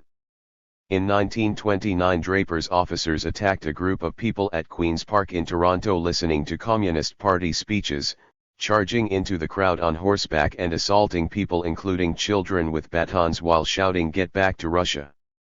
Not surprisingly, institutions like the police and military were often hotbeds of white supremacy. In Ottawa, it was another police officer, Jean Tizot, who tried to mobilize a boycott of Jewish stores to drive them out of the city. Even outside of these far-right organizations, anti-Semitism in Canadian society ran deep. The Globe and Mail reminded Canadians that most communists were Jews, and the magazine Saturday Night editorialized, with reference to Jews, "When this country puts up its bars against further immigration from certain parts of Europe, we will know where to start." The rise of Hitler in 1933 led to a spike in aggressively anti-Semitic incidents in Canadian cities. In Toronto, for example, Gentiles-only signs began popping up, Jews began to be refused service at hotels or blocked from renting in particular neighborhoods, and that summer in the East Side community of the Beaches, the Balmy Beach Swastika Club was formed to preserve the neighborhood of its Anglo-Saxon character. The club drew inspiration from Nazi Germany and sought to rid the beachfront area of a wide array of immigrants, especially Jews, and youths wearing swastika armbands attacked Jews at Q Beach and threw garbage on the porches of their homes. Violence escalated through that summer, culminating in the Christie Pitts riot, in the middle of a baseball game featuring a Jewish team. 181. Fascists in the audience unveiled a massive swastika flag, threw up Heil Hitler salutes and began attacking the players. Dennis Draper's police had ignored reports that such an event was being planned and chose instead to send the bulk of their officers to break up a labor union meeting elsewhere. Back at Christie Pitts, the working-class Jews and Italians who lived in the neighborhood had rallied and went toe-to-toe with the swastika gang through the night. In the end, the fascists were trounced, no thanks to the almost entirely absent police and Draper's claim that Hebrew people arrived and caused trouble. Nevertheless, Toronto could no longer deny, as its newspapers had done for months, that anti-Semitism and fascism were growing in strength. Indeed, it bears remembering that the appearance of fascism and anti-Semitism in Canada was a new manifestation of existing class antagonism and colonial racism. Its roots went deep and had always been primarily an upper-middle-class phenomenon registered as early as 1933. Canadian cities saw major working-class mobilizations against Hitler, many of which were attacked by Canadian police for their left-wing politics. One of Canada's celebrated early intellectuals, Goldwin Smith, was viciously anti-Semitic, and this was explicitly linked to his white supremacy. In addition to, as Ramsay Cook describes, faith in the superiority of the Anglo-Saxon civilization and absolute disdain for Irish, Roman Catholics, French Canadians and women, Smith was also one of the most prominent anti-Semites of his era, asserting in 1878 that they were a danger to Western civilization and should be thus removed from Europe. As Gerald Dujinski argues, Smith's revulsion of Jews was pathological and, indeed, bordered on genocidal in his ominous predictions that their end would come. Smith's rabid white supremacy is noteworthy not just because he was one of Canada's most famous intellectuals in the late 19th century, but also because he was a mentor and family friend to future Canadian Prime Minister William Lyon Mackenzie King. It was Smith who wrote a letter of reference for King to go to Harvard. King, whose anti-Semitism was documented in the previous chapter, said this of Smith: "I recall Goldwin Smith feeling so strongly about the Jews. He expressed it at one time as follows, that they were poison in the veins of a community. The evidence is very strong, not against all Jews, that in a large percentage of the race there are tendencies and trends which are dangerous indeed." 182. King wrote these words in his diary in 1946, after the full depth of the horror of Hitler's Holocaust had been revealed. That Canada's celebrated Prime Minister, once an admirer of Hitler himself, should have still agreed with one of Canada's leading intellectuals' virulent anti-Semitism even after the murder of millions of Jews in Europe is a chilling testament to the depth of white supremacy in Canada. None is too many. It is beyond doubt that the project of calculated extermination known as the Holocaust was encouraged by the Western powers when they refused to accept Jewish refugees in the late 1930s. Canada's place in this ugly piece of history is perhaps the most damning. Canada admitted among the fewest Jewish refugees of any Western country, and its government was among the most ideologically committed to such a refusal. Between 1933 and 1945, some 200,000 Jews were admitted into the United States, 70,000 into Great Britain, 50,000 to Argentina, 27,000 to Brazil and 15,000 to Australia. While these numbers represented only a tiny fraction of the need, they still dwarfed the 5,000 that Canada accepted.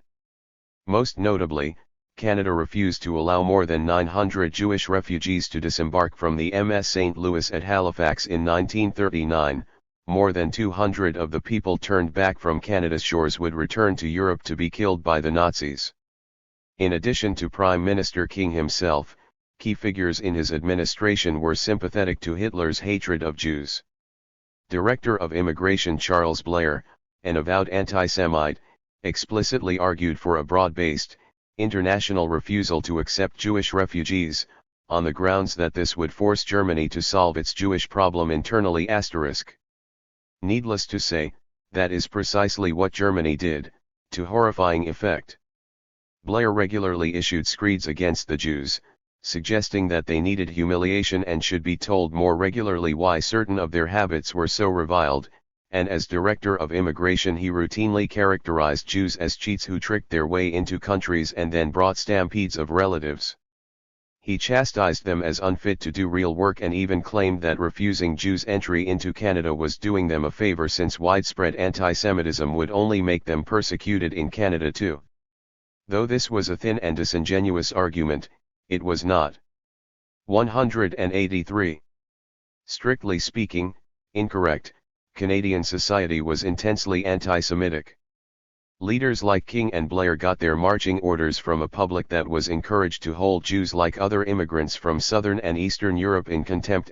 But even as the full scope of the Holocaust was revealed, turning public opinion in a more sympathetic direction, the Canadian government maintained its intransigence. In 1943, as the Warsaw Ghetto was being razed and with over 1 million Polish Jews already killed, the Anglo-American powers saw fit to reassure the public that they cared about the plight of the Jews. King even expressed feelings of guilt in his diaries. On occasion none among them, however, wished to actually accept refugees. As the British, Americans and Canadians pressured one another to do something about Jews fleeing the Holocaust, the idea for a conference to discuss the matter became a political football. When the Americans suggested it be held in Ottawa, the Canadian government refused to even entertain the idea, lest it add to the pressure that Canada accept refugees. Since none of the governments in question wanted to host the conference, it was held in Bermuda, where, predictably, the conclusion was that nothing more could be done. The complicity of the Allied powers in the Holocaust itself is striking. A British memo in 1943 articulated the greatest fear, which was that Hitler would stop killing Jews, change over from a policy of extermination to one of extrusion, aim as they did before the war at embarrassing other countries by flooding them with alien immigrants. The systematic refusal before, during and after the Second World War to accept Jewish refugees is exhaustively detailed in Irving Abella and Harold Trower's None is Too Many, Canada and the Jews of Europe, 1933 to 1948, a title derived from a candid statement made by a Canadian official in 1945. With the war coming to an end, he was asked how many Jews Canada would accept and his answer was none is too many. It sums up decades of immigration policies that cast an incredible pall over what many Canadians believe about their good war. If the Second World War was about saving the Jews from Hitler, why did Canada not save the Jews from Hitler? Indeed, in a striking historical irony, the extreme violence of Hitler's genocide combined with the utter refusal of the West to accept Jewish immigration led to an absurd compromise: Canadian support for the hitherto marginal Zionist movement which sought to conquer and claim Palestine as a Jewish settler state. The irony, discussed in later 184 chapters, was that the new state of Israel, born in part out of the catastrophe of Western anti-Semitism, would model much of its colonial violence in Palestine after the settler states of Canada and the United States. Crimes and contradictions. Canada did eventually break relations with the fascist regimes it so admired and sent soldiers to defeat the Axis. As discussed above, this decision was undertaken when it became clear to Britain and France that German expansion could not be contained and would, therefore, pose a direct threat to the supremacy of the Western powers. Canada joined them in declaring war in 1939, and Canadian forces suffered significant defeats early in the war, first in their failed defense of Hong Kong and again in the bungled attempt to land troops at Dieppe in France. Nevertheless, outside of limited naval operations, Canada's combat role in the war only became significant after the 1943 invasion of Sicily and the D-Day invasion in 1944. As noted elsewhere, the Allies had left the Soviet Union to contend with Nazi Germany almost entirely on its own. Still, by 1944, the Canadian government was being asked to send more troops to Europe and again introduced conscription, though opposition was not as strong as in 1917. Many of the conscripts refused and the King government had to play public opinion carefully. To that end, King established several new agencies to conduct propaganda, most notably the Wartime Information Board, which carefully gauged public opinion to ensure that it could best tailor the government's message. By 1945, more than 1 million Canadians had fought in the war, nearly a tenth of the population, and at least 40,000 had died. The sacrifice needed to defeat Nazi Germany was significant, and the lives lost were overwhelmingly drawn from the working classes. Many believed themselves to be part of a noble struggle and, in several respects, they were. The defeat of some of the fascist states of Europe was a victory for humanity, and the people who made that happen deserve credit for it, irrespective of the larger manipulations their government might have been involved in. Still, the clouds that hang over Canada's involvement in the Second World War remain thick and troubling.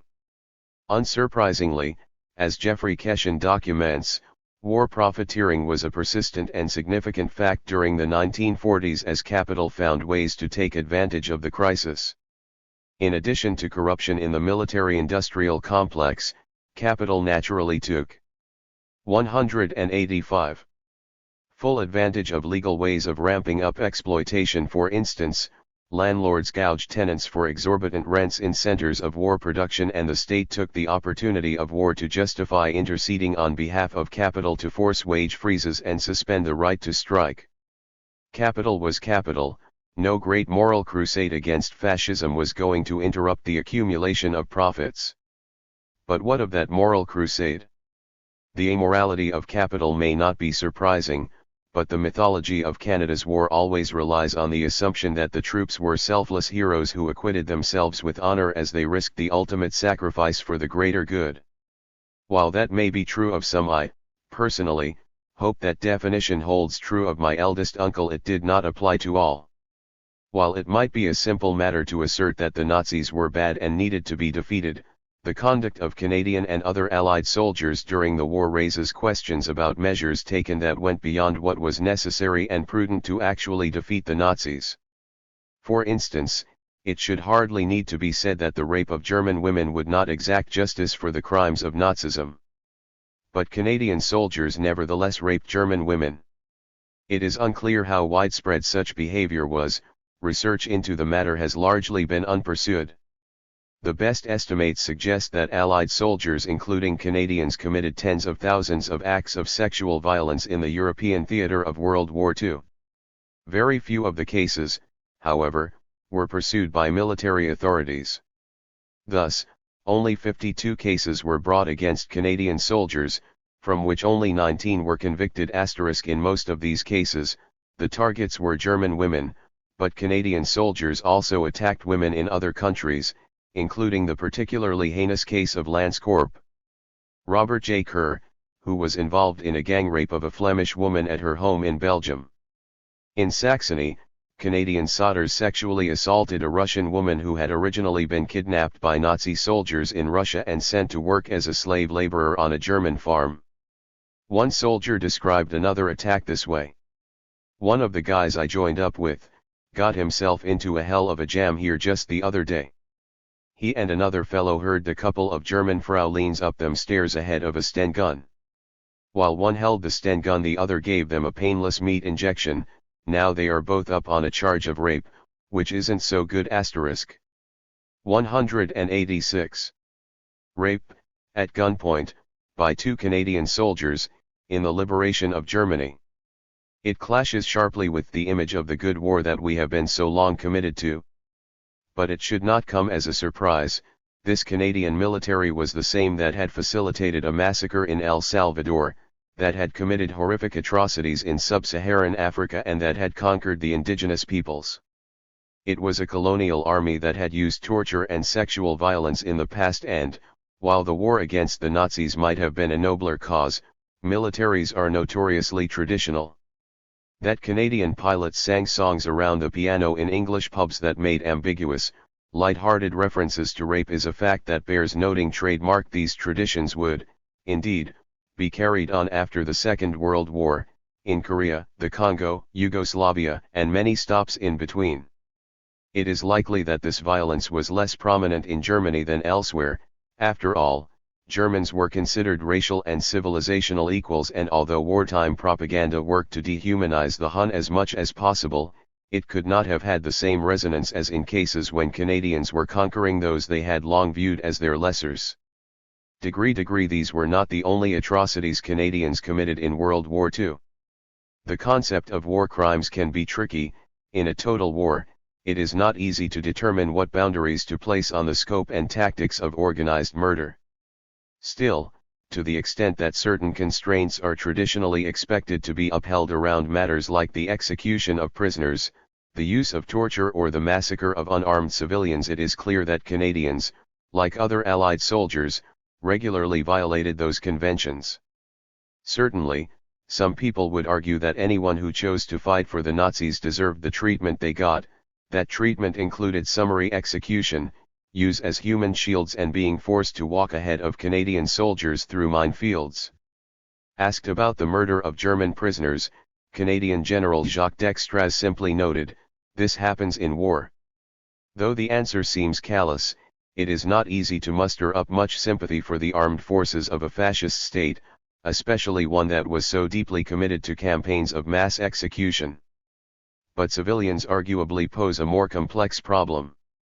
While many Germans supported the Nazis and their ideology, many others considered themselves victims of a terrifying dictatorship and did whatever they felt they could to undermine it, most famously in efforts to shelter Jewish friends and neighbors from the Holocaust. How, then, do we address 187 individual Canadians who killed civilians? And how should we remember the intensive aerial bombing of German cities, most notably Dresden, Berlin, and Hamburg? The latter city had 9,000 tons of bombs dropped on it, reducing more than half of the city to ashes and killing some 40,000 people, most of them civilians. Survivors' stories are horrific, describing temperatures so hot that skin peeled and windpipes would burn from breathing. People hiding in bunkers were asphyxiated. A child stuck in tar on the street, burned alive while its mother watched hopelessly. Canadians played a key role in the firebombing. For the Canadian pilots flying those raids, emotions were mixed and often laced with fear. The missions were dangerous and the trauma often had them breaking down in tears following a mission. Many suffered mental breakdowns and refused to continue flying, one even jumped out of his plane to his death.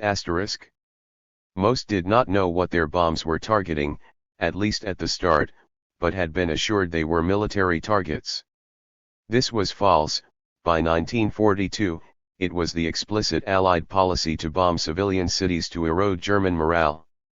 "We shall destroy Germany's will to fight," said Air Vice Marshal Harris. "We shall drop 1.25 million tons of bombs, render 25 million Germans homeless, kill 900,000 and seriously injure 1 million, registered." As the pilots clued into what was happening, their reactions were mixed. One recounted the moment he was given a direct order to target a train station, "I thought, oh my God. They're telling us to aim for these people as a primary target." Another remembered, "To watch those houses and to realize they were your bombs. It was very disturbing." Nevertheless, the majority continued to carry out the raids, convinced that the strategy of breaking the enemy's morale was just and wise. Assessing the justice of the bombing is complicated, but its wisdom has been long called into question. An estimated 460,000 Germans were killed in the bombing of their cities across the length of the war, most of them civilian, and many historians have argued that the Allied bombing actually strengthened German morale. For German soldiers who may have been unsure of the moral virtue of their position, watching hundreds of thousands of people burn in Dresden and Hamburg did much to clarify the reasons they should continue fighting. It is impossible to know whether the war would have ended sooner if German civilians had not been burned in their homes, but the fact that they were and the other crimes documented above is undeniably part of the story of Canada's good war. 188. At war's end. There are those who would argue that Nazi Germany was an enemy whose evil was as great as any the world had ever seen. Whatever was necessary to defeat fascism was acceptable, including the forms of violence noted above. The argument is worth entertaining. Given the real threat that Nazism represented to so many people, perhaps there should have been no scruples when it came to the methods of its defeat. This was arguably the approach taken by the Soviet Red Army, which dealt out severe punishment to the Germans it met on its march west to Berlin. The distinction between German and Nazi was not always investigated, and individual soldiers carried out acts of serious violence and sexual violence. At a more pragmatic and official level, the USSR oversaw a thorough program of denazification in the countries it occupied after the war. In this case, more serious efforts were taken to root out of hiding those who had significantly collaborated with the Nazis, and many were tried and slashed or purged by the Soviets and the local governments that emerged after their liberation in the Soviet sphere of influence in Europe registered. It is important to note that denazification was widely supported by the many who had lived for varying lengths of time under Nazi occupation. Curiously, despite its having employed extreme violence against German civilians during the war, the Western Allies undertook only minimal denazification measures after 1945. If the evil of Nazism had justified those atrocities that Western soldiers had carried out against Germans, then it stands as one of the most remarkable facts about the Second World War that the Western faction of the Allied occupation allowed tens of thousands of Nazis, not just frontline soldiers but high-ranking officials, to return to civic life. Collaborators in the banks and big businesses, as well as the police and military, were routinely allowed to return to their positions. Even the man chosen by Washington to be West Germany's first chancellor, Konrad Adenauer, had been admired by Hitler and could reasonably be described as sympathetic to the Nazis in the 1930s. Degree more than 1,000 Nazis, some of astonishingly high rank, were quietly brought to the United States to work for the CRA, their minor war crimes dismissed as temporary moral lapses. This policy, most famously known as Operation Paperclip, was not a secret conspiracy by a handful of officials but, rather, a widely considered and accepted element of Western policy. More than 50 Nazi scientists, 189, were recruited into Canada between 1945 and 1950, which required adjustments to Canadian immigration policies to make allowances for those who had only a nominal connection to the Nazi Party. Many more were offered political roles in the West German state that emerged after 1945, some in prominent positions. Perhaps the most notable example was Nazi General Reinhard Gehlen. Gehlen had been the head of Nazi Germany's intelligence operations in Eastern Europe.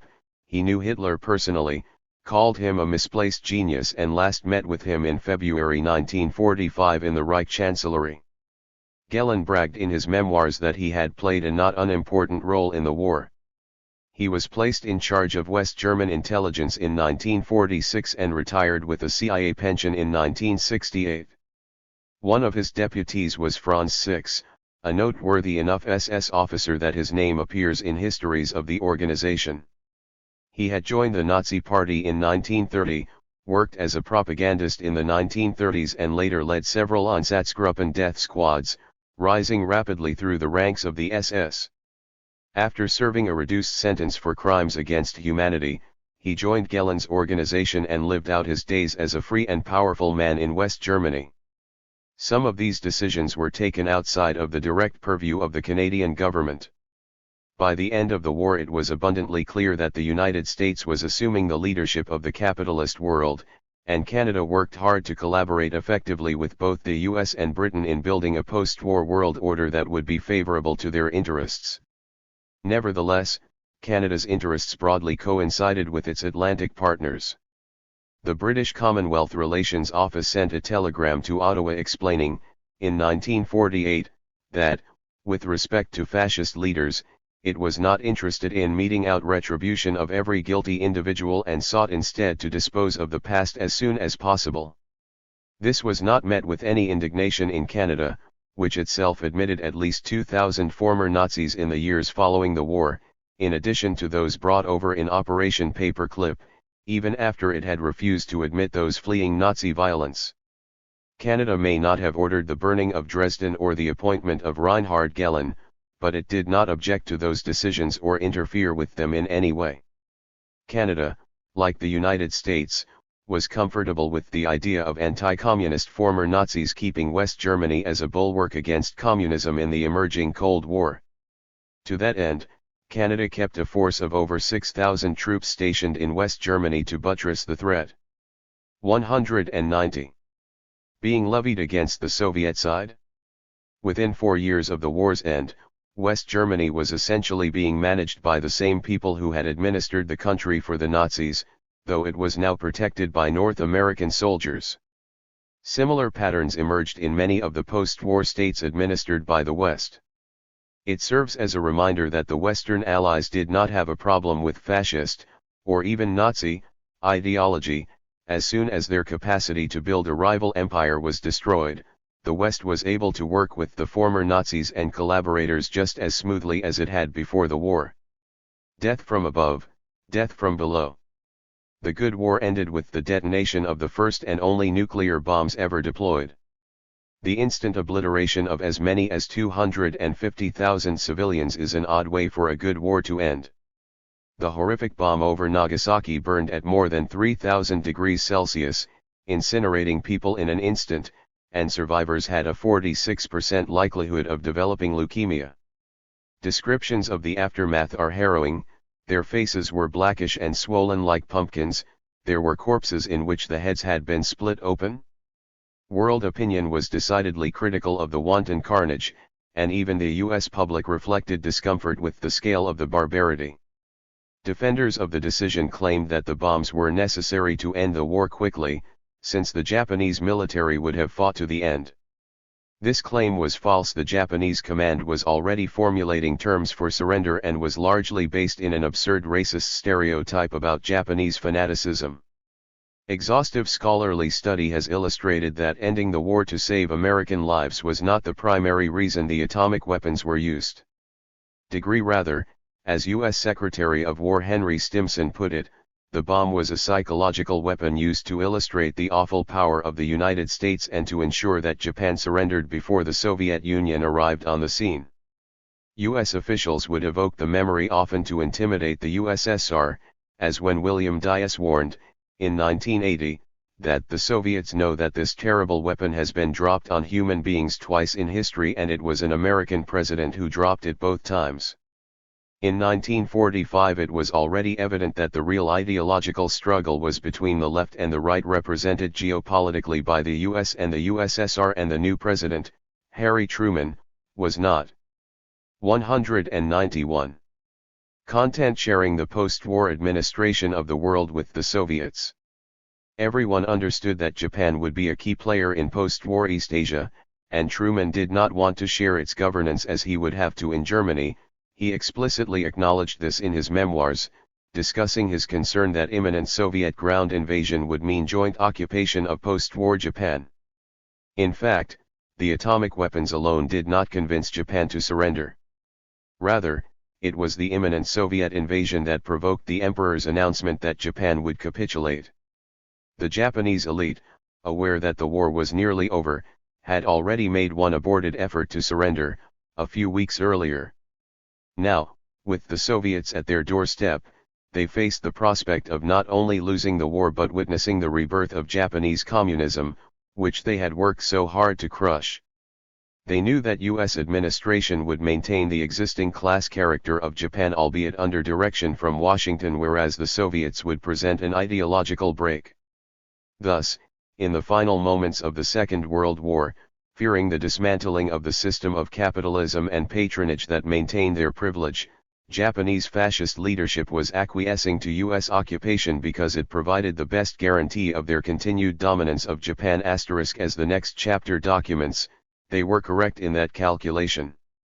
Canadians might want to imagine that this whole sordid business had nothing to do with us. The bombs were not ours, their victims are not on our conscience. We would never bargain 250,000 lives for the sake of maintaining the capitalist character of occupied Japan. Unfortunately, this could not be further from the truth. About an hour after Japanese civilians were vaporized in Hiroshima, Canadian Munitions and Supply Minister C.D. Howe announced that Canadian scientists and Canadian institutions played an intimate part in the bombing, which guarantee us a front-line position in the scientific advance that lies ahead. Howe sat on the Combined Policy Committee, a joint US-UK-Canadian council through which the coordination of research, production, and strategic use of the weapons was carried out. Howe supported the decision to drop the bomb and took great pride in Canada's important role, pointing specifically to the El Dorado Mining and Refining Company, which had been nationalized by the Canadian government in order to provide uranium for the bombs. Indeed, the uranium was mined on Dean territory near Great Bear. 192. Lake. The lake became completely contaminated, and it was the people of the Sotagataini First Nation who carried the uranium out of the mine. Though the government knew the danger associated with this work, it did not tell the indigenous workers. Most of them died of cancer, as did many other people living near the mine. It is a remarkable footnote to the good war that it should end with Canada killing indigenous people, in order to build a weapon to kill Japanese people, in order to win a war that had already been won, in order to preserve the capitalist character of Japan. Part 3. Peacekeeping the Cold War. 199.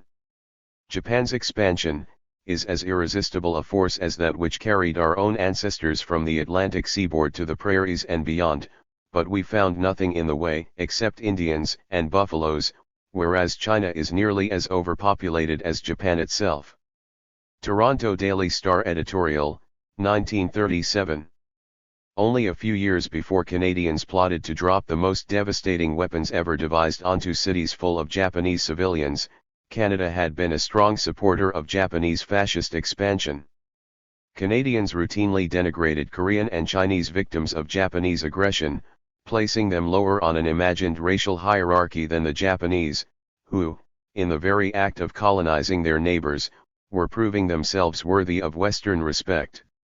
Diplomats stationed in Japan regularly claimed that Japan was the most civilized state in East Asia and used this as justification for its expansion.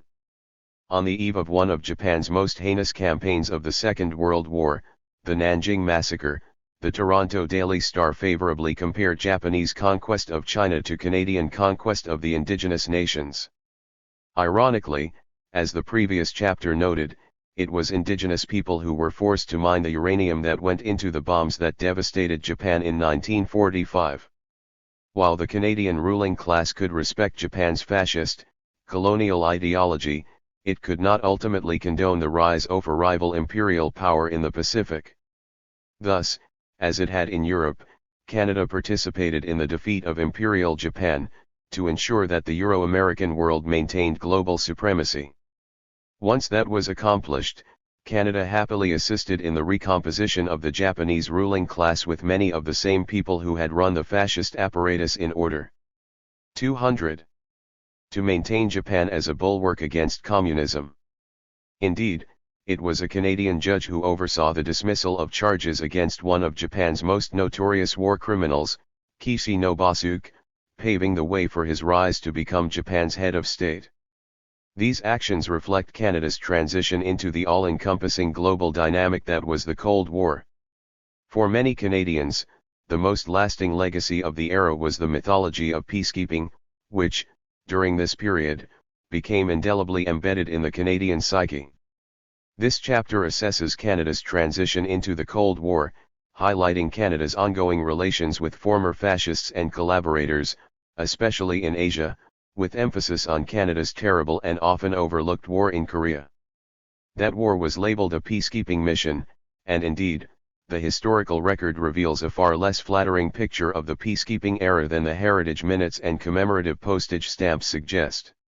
Instead, Canadian peacekeeping and Cold War interventions typically fit into at least one of four patterns. 1. They served to slow or undermine the decolonization process in countries trying to break from European rule. 2. They provided a veneer of legitimacy to campaigns that were substantively episodes of Cold War aggression or capitalist self-interest. 3. They worked to maintain harmony among the Euro-American allies to better serve Canadian interests. And 4. They were imbued with colonial ideology and violence. None of these categories were mutually exclusive, and often many of these dynamics were present at once. But, notably, all four are linked to the foundational logic of Canada's policy towards Indigenous nations, protecting and expanding the sphere of Canadian capitalism while disparaging its victims as less advanced and in need of colonial guidance and leadership. Taken together, they represented Canada's contribution to the victory of the colonial, capitalist states over their Cold War rivals, an outcome that stood as triumphant to some but tragic to many more. The Cold War. Some 3 decades after it ended, the Cold War remains a widely misunderstood phenomenon. While the generations of Canadians who lived through its later phases often hold onto the simple narrative it offered at the time that the evil communist Russians were trying to take over the world and we had to protect and preserve freedom and democracy there, 201. Is a more clear-eyed view that has gained some traction over time, which is that both sides were blinkered by ideological commitments to destroying one another and created enormously harmful policies that nearly brought nuclear disaster upon the world. This certainly comes closer to the truth.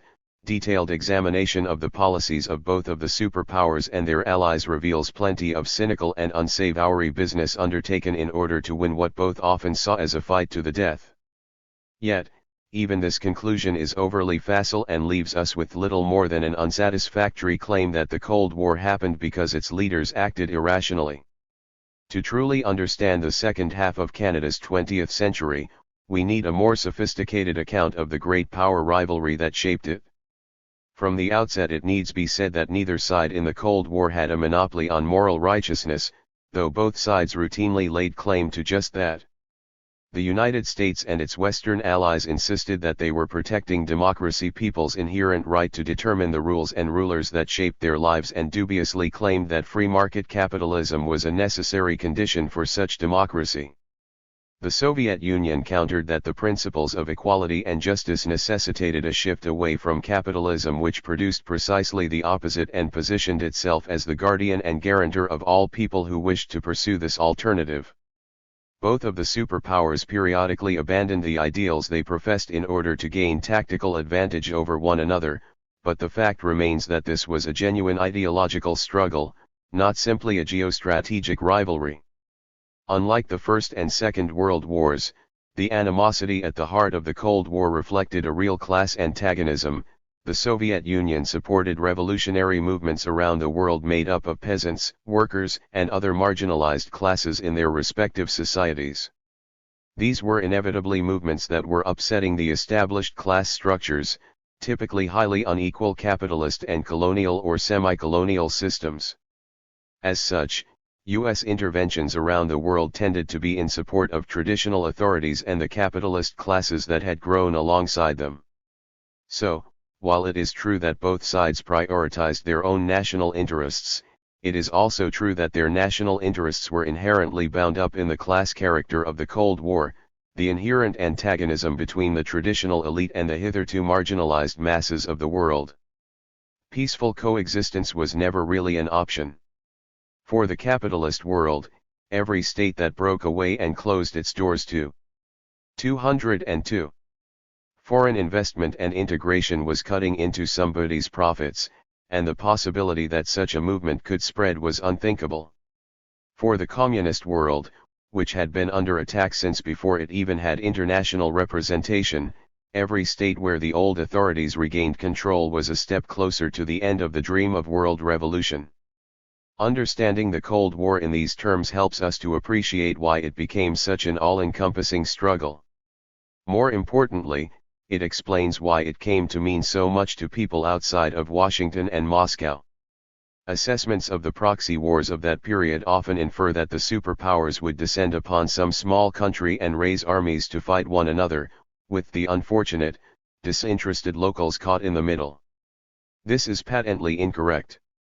In each of the various hotspots of the Cold War, from Korea to Angola to Nicaragua to Afghanistan, the conflicts were rooted in class struggles within those countries, albeit heavily shaped by the Cold War, which overshadowed everything else.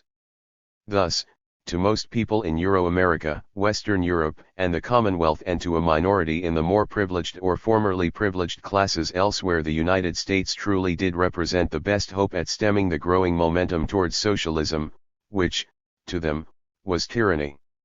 At the same time, for a large majority of people in Asia, Africa, and Latin America, and a smaller percentage in the West, it was the Soviet Union that represented both an inspiration to pursue a better course in their own countries and also a source of material and technical support in building their own successful revolutions.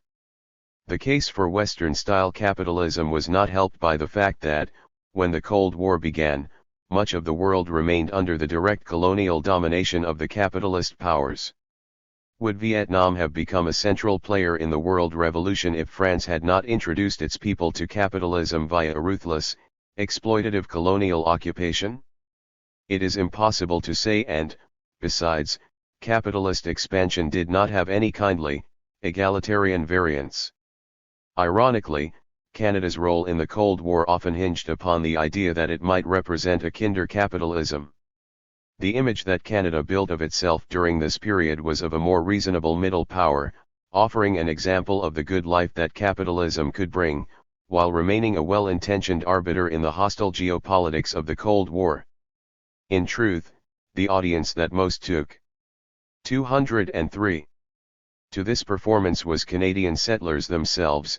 Outside of Canada, few saw Canada as anything more than a bit player in the Euro-American alliance, and Indigenous people would not have lauded Canadian capitalism if anyone had cared to ask. In fact, the rise of anti-colonial struggles abroad reverberated within Canada as Indigenous people began, by the 1960s, to connect with the very movements that Canada was seeking to undermine elsewhere in the world. Even amongst Euro-Canadians, the shine of the Cold War was maintained as much by coercion as consent. James Endicott's peace movement was among the many circles of Canadian society targeted by anti-communist purges.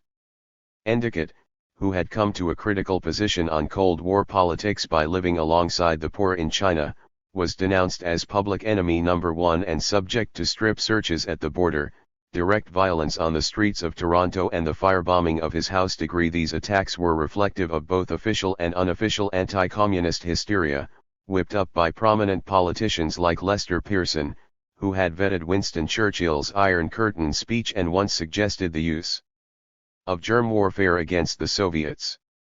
Pearson had been weaned on empire, he read Kipling and Henty, he called Macedonians a treacherous, deceitful lot and Egyptians very low specimens of humanity, and believed the British well equipped to govern the world. A few decades later, he effectively advocated preventative war against the USSR, sharing Churchill's view that the Anglo-Saxon race constituted a special edition of humankind responsible for confronting the world communist conspiracy. From there it was hardly a leap in Pearson's mind to call the Canadian peace movement an agent of foreign aggressive imperialism, and Pearson even compared his struggle against subversive communists, tellingly, to that waged by our forefathers in the struggles with any savages lurking in the woods. Cold War Canada, then, stayed true to its roots, working alongside the old colonial powers to maintain the capitalist world system, from which it benefited handsomely, all the while crushing internal or indigenous threats. Israel, Suez, and Canadian mythology. Much of Canada's reputation as a middle power and peacekeeper was built around the story of Lester Pearson and the Suez Crisis, making it an important place to start. Still, there is some irony in the myth-making. 204. That accompanied Pearson's role in the Suez Crisis, despite the narrative around Suez that suggested Canada's skill was in bringing conflicting parties together to settle a dispute in which it had no stake. Canada actually failed at this objective in several instances before and after Suez. Canada was unable to negotiate a successful solution to the Kashmir crisis in the late 1940s. Canadian intervention in Korea in the 1950s was an outright catastrophe, as documented below. Canada would go on to fail to broker a settlement in Cyprus in the 1970s or enact a lasting peace in Lebanon in the 1980s. Indeed, even the Suez Crisis itself was not ended to the satisfaction of Egypt, suggesting that Canada's skill as a neutral arbiter was vastly exaggerated. What is more, and this was central to why Canada failed so miserably as a peacemaker, Canada did have a stake in the 1956 Suez Crisis and, relatedly, in the most significant event in the Middle East in the early Cold War, the creation of the settler state of Israel. In both cases, Canadians tend to believe that Canada's role was to act as a neutral moderator, helping manage the otherwise fiery and unstable situations and conflicts believed to be endemic to that region. Contrary to this narrative, both Arabs and Israelis agree that Canada stood firmly on the side of the creation of Israel, against the wishes of the Arab majority who lived in Palestine. As for Pearson's Great Peace Project in Egypt, it ended with Egyptian President Nasser angrily expelling the Canadians for violating Egyptian sovereignty and consistently acting on behalf of Israel. Some review of these events is in order. As noted in Chapter 6, Canada's policy towards Jewish refugees in Europe was one of callous indifference. Even while the full horror of the Holocaust was being revealed, Canada largely barred its gates to Jews fleeing Europe, working hard to deflect them elsewhere. One of those elsewheres was the British Mandate of Palestine, taken after the First World War from the Ottoman Empire. Immigration to Palestine was favored by Zionist Jews, those who wanted to conquer Palestine and create a Jewish state, but the influx of Jewish immigrants to Palestine was already causing conflict with the local Arab population, making British authorities wary of further immigration. Several times in the years leading up to the Second World War, Arab Palestinians rose up in revolt against British colonial authorities, and Jewish settlements were often a target. Older animosities between the two groups were inflamed by both the growing Zionist character of the immigrants and the perception that Jewish immigration was being fostered by the hated British authorities. Britain had, of course, stoked tensions when, in the course of the First World War, it effectively promised Palestine to both the Jews and Arabs. The Balfour Declaration had, in 1917, promised the Jews a national home in Palestine in exchange for their support in the Great War, but Britain had already promised Palestinian Arabs national independence should they revolt against the Ottoman Empire. Instead, at war's end, the Middle East was divided up between the French and English, with both the Arab and Jewish claims ignored, leading to major, though unsuccessful, Arab revolts in the 1920s against European rule. The context after the Second World War was very different. There were hundreds of thousands of Jewish refugees in Europe who had survived the nightmare of the Holocaust and were now desperately seeking a new start outside of Europe. At the same time, as the Cold War was setting in, the West increasingly recognized that it could benefit from having an essentially European, pro-Western presence in the Middle East to balance other regional powers and help prevent the Soviets from gaining a foothold. The solution seemed to present itself: resolve the Jewish refugee crisis without actually bringing in large numbers of Jews, and undermine rising Arab nationalism by supporting the creation of a sympathetic settler state. Much discussion and debate ensued, with Canada taking a lead role in negotiating a United Nations plan for the partition of Palestine. No Arab representatives ever approved Lester Pearson's plan, but its approval in the UN provided the Zionist cause enough legitimacy to justify taking unilateral military action. Zionist paramilitaries already active in Palestine initiated a war in 1948 that culminated in what Palestinians call the Nakba, wherein thousands of Arab Palestinians were murdered, assaulted, sexually assaulted and otherwise subject to violence, and as many as 900,000, more than 80% of the population, displaced in the creation of an Israeli state double the size of what Pearson's plan had proposed. Canada's key role in this process fostered much distrust in the Arab world that would reverberate during the Suez Crisis and beyond.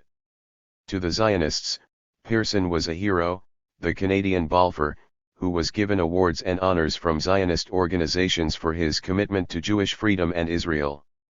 Yvonne Rand, a Canadian Supreme Court judge, 206, sat on a UN committee on Palestine and couched his work in classic colonial terms, framing the Jews as a force for progress and democracy, the Arabs as backwards and uncivilized. Leon Mayrand, who worked with Rand, acknowledged that the Arabs would not be happy that Jews, who represented a small minority of the population, would be granted more than half of its territory, but Mayrand asserted that the new Jew was aggressive, masculine, and willing to enslave and exploit a lesser race in order to build a capitalist enclave. In that sense, the ticket to modern whiteness was precisely the project to create, in Palestinians, a backwards, uncivilized people worthy of colonial occupation, debasement, and ethnic cleansing. The archetypal colonizer, Winston Churchill, expressed his support for the Zionist project precisely by framing it in terms of racial and colonial hierarchies. I do not agree that the dog in the manger has the final right to the manger, even though he may have lain there for a very long time. I do not admit that right. I do not admit, for instance, that a great wrong has been done to the Red Indians of America, or the black people of Australia. I do not admit that a wrong has been done to those people by the fact that a stronger race, a more worldly wise race, to put it that way, has come in and taken their place. For Jews to be white, they had to take up the white man's burden. Israel was that project. Israel would be a settler capitalist state par excellence, modeling itself after the Anglo-American conquests of North America, the exclusionary settler regimes in South Africa and Australia, and even the Nazi apparatus that had sought the complete destruction of European Jewry. Israel did all this during a period when the thrust of history seemed to point in the opposite direction, towards at least formal decolonization if not outright anti-colonial revolution. As such, Canada's steadfast support for the Zionist project between the end of the 208 Second World War and the 21st century was an important illustration of its position vis-à-vis colonialism. This support also served as a centerpiece for much of Canadian policy in the Middle East, not least the Suez Crisis, which earned Lester Pearson a Nobel Prize. Heavily promoted by the Canadian government as a cornerstone of Canada's place in the world, generations of Canadians have learned about the Suez Crisis, but few can actually explain it. The crisis actually began in Palestine when, in 1955, Israeli forces attacked an Egyptian military base. During the 1948 war, the Arab states bordering Palestine had invaded to try to defeat the Zionist uprising. They failed in part due to technical inferiority and in part because many of their leaders were motivated by their own desires to claim territory in Palestine. Indeed, at the conclusion of that conflict, Jordan had claimed the west bank of the Jordan River and Egypt occupied parts of Gaza. But Egyptian politics were in flux, having gradually asserted some independence from Great Britain in the 1930s. Egyptian nationalists were humiliated when Britain imposed its favored Egyptian leader in 1942. That humiliation was amplified by the failure to defeat the Zionist uprising, and by the late 1940s Egyptians were in open revolt over British rule. When Britain finally rescinded control of the country, it was General Gamal Abdel Nasser who emerged as Egypt's leader. An Arab nationalist, Nasser cracked down on both the Egyptian communists and the Muslim Brotherhood, both of which had played a role in the fight for independence, and emphasized the idea of broad Arab resistance to colonialism in the region. By 1956 tensions were high. There was conflict between Egyptian-controlled Gaza and Israel. The French were angry at Nasser for supporting the Algerian struggle for national liberation, and the British were frustrated by the loss of the strategically and economically valuable Suez Canal. Though the canal was now controlled by Egypt, its profits still flowed to the French and British investors in the Suez Canal Company. But in the summer of 1956, Nasser nationalized the company, with the intention of using its profits to pay for the construction of a major hydroelectric dam to power Egyptian industrialization. Israel, France, and Britain quickly conspired to undermine Nasser. Israel launched an attack from the north, and Britain and France followed up by invading on the pretext of separating the belligerent forces, but with the transparent aim of reclaiming the Suez Canal. International reaction to the invasion was critical, and most notable was U.S. recrimination. The Americans wanted an open 209 door in the Middle East and wanted relatively weak, independent states that could be played off one another to maintain U.S. dominance. Direct colonial occupation of Egypt by Britain and France would block U.S. access and galvanize Arab unity. Until this point, Canada had taken little interest in the Troubles. As Robert de Grob illustrates, Canada often distinguished itself from the United States by its support for the maintenance of European colonial empires into the post-war era. But in 1956, with its primary allies divided over how to manage the conflict around the Suez, Canadian leaders sensed that their own interests could be jeopardized. Canadian foreign policy was rooted in the Anglo-American alliance, especially as the Cold War and anti-colonial struggles were creating zones of serious class antagonism, as in Korea and Vietnam. Motivated by the necessity of maintaining a solid Western capitalist bloc, Canada set to work repairing relations between its allies in Egypt, of which Egypt itself was not one. Indeed, it needs be emphasized that Canada did not like the idea of Egypt controlling the Suez Canal, despite the obvious fact that it fell squarely within Egyptian territory. Lester Pearson's intervention in the Suez Crisis was never about asserting Egyptian sovereignty. Pearson played to both sides of the Atlantic Alliance. To the Americans, he noted his regret that force was used and asserted his desire to bring the fighting to an end. Still, he insisted that he did not for 1 minute criticize the motives of the governments of the United Kingdom and France. In order to help Britain and France back out of Egypt with as little loss of face as possible, Pearson proposed replacing the occupying armies with a UN peacekeeping force, while gradually normalizing Egypt's relations with its neighbors. This would ultimately appease the US, which wanted the Europeans out, but would allow a graceful withdrawal such that the Cold War alliance could remain healthy. Any doubt that this was at the heart of Canada's motivations is put to rest by Pearson himself, who explained, the situation was deteriorating and the communists were working feverishly and destructively to exploit it. He was likely referring to a Soviet/Czech arms deal with Egypt signed in 1955, though he may also have been aware that the Western intervention was likely to push people towards the Soviet Union and the left more broadly. In sum, Canada's support for the Zionist colonization of Palestine illustrated its commitment to Cold War politics in the Middle East, even. 210. While the struggle around a new settler state set off cascading conflicts in the region, including the Suez Crisis. While Pearson's proposal to create a UN peacekeeping force was hailed as an act of liberal internationalism, it was in truth a much more calculated, strategic episode of crisis management within its own Cold War camp. Nothing could illustrate this more than the fact that Nasser himself would ultimately order the Canadian contingent of the UN force out of Egypt. Indeed, in 1956, Pearson reassured Nasser that the peacekeeping mission would involve no infringement on sovereignty, but just the next year he reframed this to assert that, having consented to allow the UN force to land, Egypt now had no right to control the force, no right to order it about, to tell the force when it shall leave. Nasser would conclude, on the eve of the Six-Day War in 1967, that the Canadian peacekeepers had become a force serving neo-imperialism. Degree: the Dominion and the Rising Sun. Just as Canada had been comfortable with the rise of fascism in Europe and therefore played a role in both the Jewish Holocaust and the subsequent conquest of Palestine, its relations with fascist Japan began in friendship and warmth. Japan represented an authoritarian, capitalist, imperial state in Asia, which made it not so different from Canada and its allies. Canadian capital made significant profits in Japan, especially in the metals used to produce war materials, so Canada benefited from Japanese expansion both directly, insofar as it was a boost to profits, and indirectly, in that Japan was expanding the sphere of capitalism.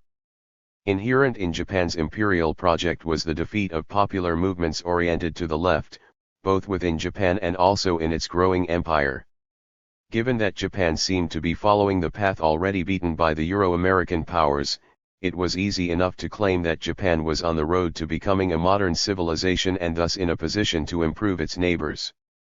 After the Japanese assault on Manchuria left 20,000 people dead in 1931, Canadian diplomat Hugh Keenley-Zyde explained that Japan must be recognized as a stabilizing and regulating force.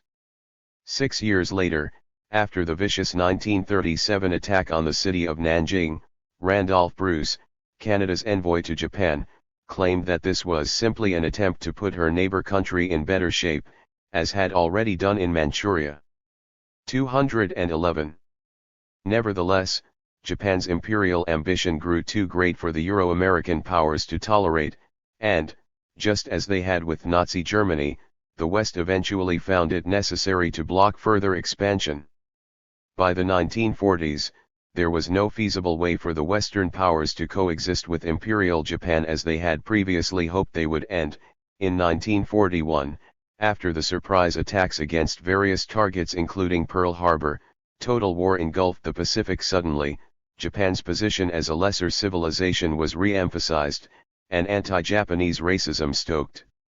Within Canada, people with Japanese ancestors, even those who had been in Canada for multiple generations, were thrown into internment camps and had their assets seized. Canada would go on to play a key role in creating and sanctioning the use of nuclear weapons on Hiroshima and Nagasaki, after which Prime Minister King noted, it is fortunate that the use of the bomb should have been upon the Japanese rather than upon the white races of Europe. Indeed, by 1945, anti-Japanese racism had reached a fever pitch, as one contributor to the Vancouver Sun called Japan the most evil thing that has ever existed, and another asserted that atomic annihilation was a swift and merciful way of clearing a heap of filth from the path of human progress. Canadians' shifting attitude towards Japan illustrates the complex relationship between the political economy of empire and its ideological framework.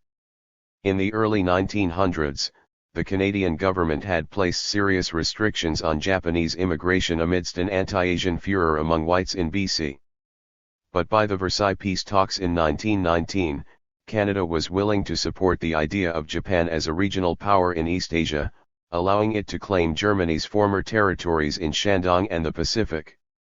At the same time, Canadian Prime Minister Robert Borden vigorously opposed a Japanese proposal to include racial equality into the terms of the League of Nations, fearful that it might undermine systemic hyper-exploitation of Asian laborers in Canada. Still, as Japan extended its imperial influence into China in the 1920s and 1930s, Canada viewed this as a positive step, and Canadian public opinion reflected a complicated racial hierarchy. When news of the horrific Japanese assault on Nanjing reached Canada, the Vancouver Sun both chastised Japan as a medieval child carrying out feudal abuses that white nations abandoned many years ago, while also maintaining that the Japanese were higher on the civilizational ladder than the ill-equipped hordes of China. An editorial in Toronto claimed that 212. Japan's expansion is as irresistible a force as that which carried our own ancestors from the Atlantic seaboard to the prairies and beyond, explicitly locating Japan's behavior as colonial and, therefore, righteous and inexorable. Indeed, in the late 1930s, Japanese expansion was barely interrupted at all. Just as they did with Germany, the Euro-American powers accepted the rise of an anti-communist regional power so long as it did not interfere with their own supremacy. Despite repeated pleas from Chinese anti-fascist partisans, whose impressive resistance especially among the communists based in Yan'an was facing the full brunt of Japanese attention, Canada continued doing business with Japan even in metals that were being used to manufacture weapons, to the tune of $17 million into 1939. Norman Bethune, the Canadian doctor who had joined the Mackenzie Papineau Battalion to fight fascism in Spain, again found himself supporting an anti-fascist cause without Canadian support, as he and a few other Canadians like Jean Yuen traveled to Yan'an to join the Chinese Communists in resistance to Japanese occupation. Many Chinese Canadians wanted to join that fight, but the Canadian government maintained strict regulations on their movement and few were able to get there. Meanwhile, Chinese organizations in Canada desperately tried to raise public support for their cause, but Japanese officials reassured the Canadian public that Japan was simply protecting China from herself and Bolsheviks. Japan thus regularly presented itself as a guardian against Chinese communism, which held great appeal in the West. As one Canadian missionary proudly proclaimed, Japan was fighting hard and with unity outside her own country against communism. Indeed, despite a growing degree of discontent within North America over support for Japan, in 1940 the United States was still providing jet fuel for Japanese aircraft and, as late as 1941, Canada maintained warm relations with Japan. But by the early 1940s, Germany and Japan had formed an alliance, and it was evident that Japan's friendship with the West could not last forever. Japan determined to seize the initiative in the Pacific War and launched a massive offensive in December 1941 which targeted Euro-American territories, thus bringing the West fully into that theater of war. In a fitting illustration of the class dynamics that still underpinned everything, both Canadian diplomats in Tokyo and Japanese officials in Ottawa reported being treated with exceptional respect during the outbreak of hostilities. 213. Canadians played golf, watched movies, and were even given a Christmas dinner. But while the elite went to war almost apologetically, no such niceties were permitted for the working classes. Canadian soldiers were sent to garrison the indefensible Hong Kong, where they would be easily overrun and were placed in prisoner of war camps. There, they were worked to illness and sometimes even death, after which the 680 survivors suffered serious long-term physical and mental health effects. Notable among the stories of the survivors was a massacre on Christmas Day by Japanese troops at St. Stephen's College, where injured Canadian soldiers were being interned. Some 63 wounded soldiers were killed and several of the women working as medical staff were raped. It is impossible to ignore the tragic irony that the Canadian ruling class had happily condoned Japanese atrocities against Koreans and Chinese, only for those same forms of violence to now be enacted upon working-class Canadians. The irony went even further. One of the most notorious Japanese soldiers at the Sham Shui Po prison camp was Kaneo Inouye, who had grown up in Kamloops, BC. Having lived in the intensely racist climate of BC in the early 20th century, Inouye had suffered racial abuse his entire life. When the war broke out, he seized an opportunity to exact revenge. One of the Canadian POWs described his first encounter with the man they called the Kamloops Kid. So stops and says, "So you're the Canadians, eh?" Just like that. "Well, Jesus, we're really looking at this guy now." He says, "I want you to know I was born and raised in Kamloops, BC, and I hate your goddamn guts." And he says when he was a kid and growing up there, they'd call him little yellow bastard and stuff like this. He never forgot that. Another witness had Inouye say to a Canadian, "Now where is your so-called superiority, you dirty scum?" Inouye was by all accounts sadistic and cruel. He beat several prisoners mercilessly and almost to death, and he deserves no sympathy for his role in the apparatus of Japanese fascism. But it is, nevertheless, noteworthy that anti-Japanese racism in Canada should blow back against Canadian prisoners in this way. Whatever Kaneo Inouye was, it was produced in British Columbia. And that racism was no relic of the past. Inouye actually escaped from Canada to join the Japanese army just as Japanese Canadians were being 214 herded up and sent into internment camps. As the public mood tapped back into anti-Japanese racism that had prevailed a few decades earlier, one Canadian military official justified internment by claiming that every little slant-eyed Jap will wave the flag of the rising sun if his countrymen invade the coast. Ultimately, some 23,000 Japanese Canadians had their possessions, property, fishing boats, and equipment worth as much as $1.3 million stolen and were sent to the camps in the interior of British Columbia. Many died in the harsh conditions, and others remained in the camps long after the war had ended. The war ended with the detonation of nuclear weapons and the mass killing of nearly 250,000 mostly civilian Japanese. Fearing a Soviet occupation and the reversal of their class privilege, the Japanese leadership surrendered and the United States assumed administration under General Douglas MacArthur. With Japan secured, the Western Allies now prioritized the defeat of the Chinese Communists, who had emerged as the most successful and popular partisans against Japanese fascism. Civil war in China, between Chiang Kai-shek's nationalists and Mao Zedong's communists, broke out immediately after the war. The communists were poised to win easily. Canada was characteristically bullish in the anti-communist crusade, sending 170 airplanes and $60 million to support Chiang Kai-shek's bombing of northern Chinese villages, while denying it was taking a side in the civil war. Some in King's government questioned the decision, but they kept quiet in the increasingly chilly atmosphere of the Red Scare. Canada even sent a destroyer, the HMCS Crescent, to menace the coastline in 1949 as their side, the nationalists, awaited their downfall at Nanjing.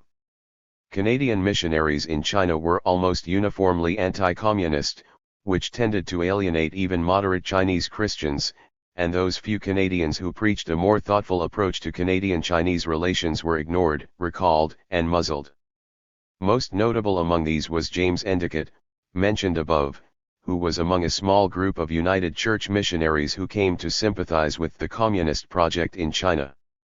Disgusted with the corruption and violence of the nationalists and increasingly drawn to the emerging democratic practices of the communists, Endicott and his contemporaries tried to publicize a counter-narrative in Canada. When Endicott revealed that UN forces were using chemical weapons in Korea in the early 1950s, he was mocked on the front page of Maclean's 215 magazine as fronting for the Reds. Endicott was telling the truth, but he was shut out of the public discussion while Maclean and other media published sensationalist accounts like Stuart Allen's "I was a prisoner of the Chinese Reds*". Meanwhile, to the shock and dismay of the victims of Japanese violence in China, Korea, and elsewhere, the Tokyo tribunals, which were meant to bring justice to fascist Japan's leadership, were even less thorough than the prosecution of the German Nazis. Though 28 Japanese leaders, including Tojo Hideki, were prosecuted, the Emperor Hirohito himself was not brought before the tribunal, and hundreds of high-ranking officials in the Japanese wartime apparatus were released without charges. One of these was Kishi Nobusuke, whose fascist credentials were truly horrific. Kishi had conquered Manchuria, where he designed and implemented forced labor camps that used millions of Chinese peasants as virtual slaves. In just one camp alone, at Fushan, some 25,000 Chinese workers died each year. Kishi viewed Chinese and Koreans as animals who could only respond to brute force, and he routinely compared them to feces.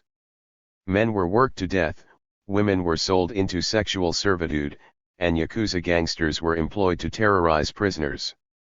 Kishi, nicknamed the Monster in China, enriched himself and his friends in the oligarchy and availed himself of a hedonistic lifestyle of sex, drugs, and huge sums of money. In fact, he became skilled at money laundering and worked closely with Aokawa Yoshisuke, the founder of Nissan, who based his operations in enslaved Manchuria in the 1930s. Kishi's conversion of Manchuria into a massive slave labor camp was so successful that he was promoted. He emerged in the early 1940s as one of Tojo Hideki's closest allies at the center of Japan's preparations for war with the Allies, which included bringing some 700,000 Chinese and Korean slaves to work in Japan, most of whom died. During Kishi's short time in prison, awaiting his war crimes trial, he remembered his days as the divine ruler and sexual kingpin of Manchuria in grotesque fashion, claiming that he came so much, it was hard to clean it all up. Despite his central role as an architect of Japanese atrocities, he was released in 1948 without ever facing a tribunal. The well-connected Kishi re-entered politics in a post-war Japanese state that was populated by many of the same faces that had ruled it during the war, and in 1957 he was elected prime minister due in part to the banning of several leftist 216 political parties. In 1960, he became the first Japanese prime minister to visit Canada, and by all accounts he got on splendidly with John Diefenbaker, though his government was toppled shortly thereafter by massive public demonstrations in Japan. Nevertheless, he was one of hundreds of war criminals who not only escaped punishment but became leaders of post-war Japan, and the Kishi dynasty was so strong that both his brother and grandson would later serve as Japanese prime ministers. Canada played a key role in this perversion of justice. E.S. McDougall, the Canadian judge who participated in the Tokyo Tribunal, was part of the inner circle that controlled its outcome. There is overwhelming evidence suggesting that he was part of a cover-up of an episode in which the Japanese conducted biological warfare and experimentation on thousands of Chinese prisoners in Manchuria*. Moreover, no atrocities committed against people in Korea, Taiwan, or Indochina were considered by the tribunal, and the judges were selected such that the Euro-American powers would control its decisions. In 1948, the first 28 indictments were handed down, but the tribunal decided to drop the cases that were still pending, including that of future Prime Minister Kishi. Many Japanese and especially non-Japanese people in East Asia saw the tribunal as a travesty of justice. Notably, there was one Canadian who could be counted among them, though he used milder language. Herbert Norman was an historian who, due to his skill with the Japanese language, found himself working in the Canadian embassy in Tokyo.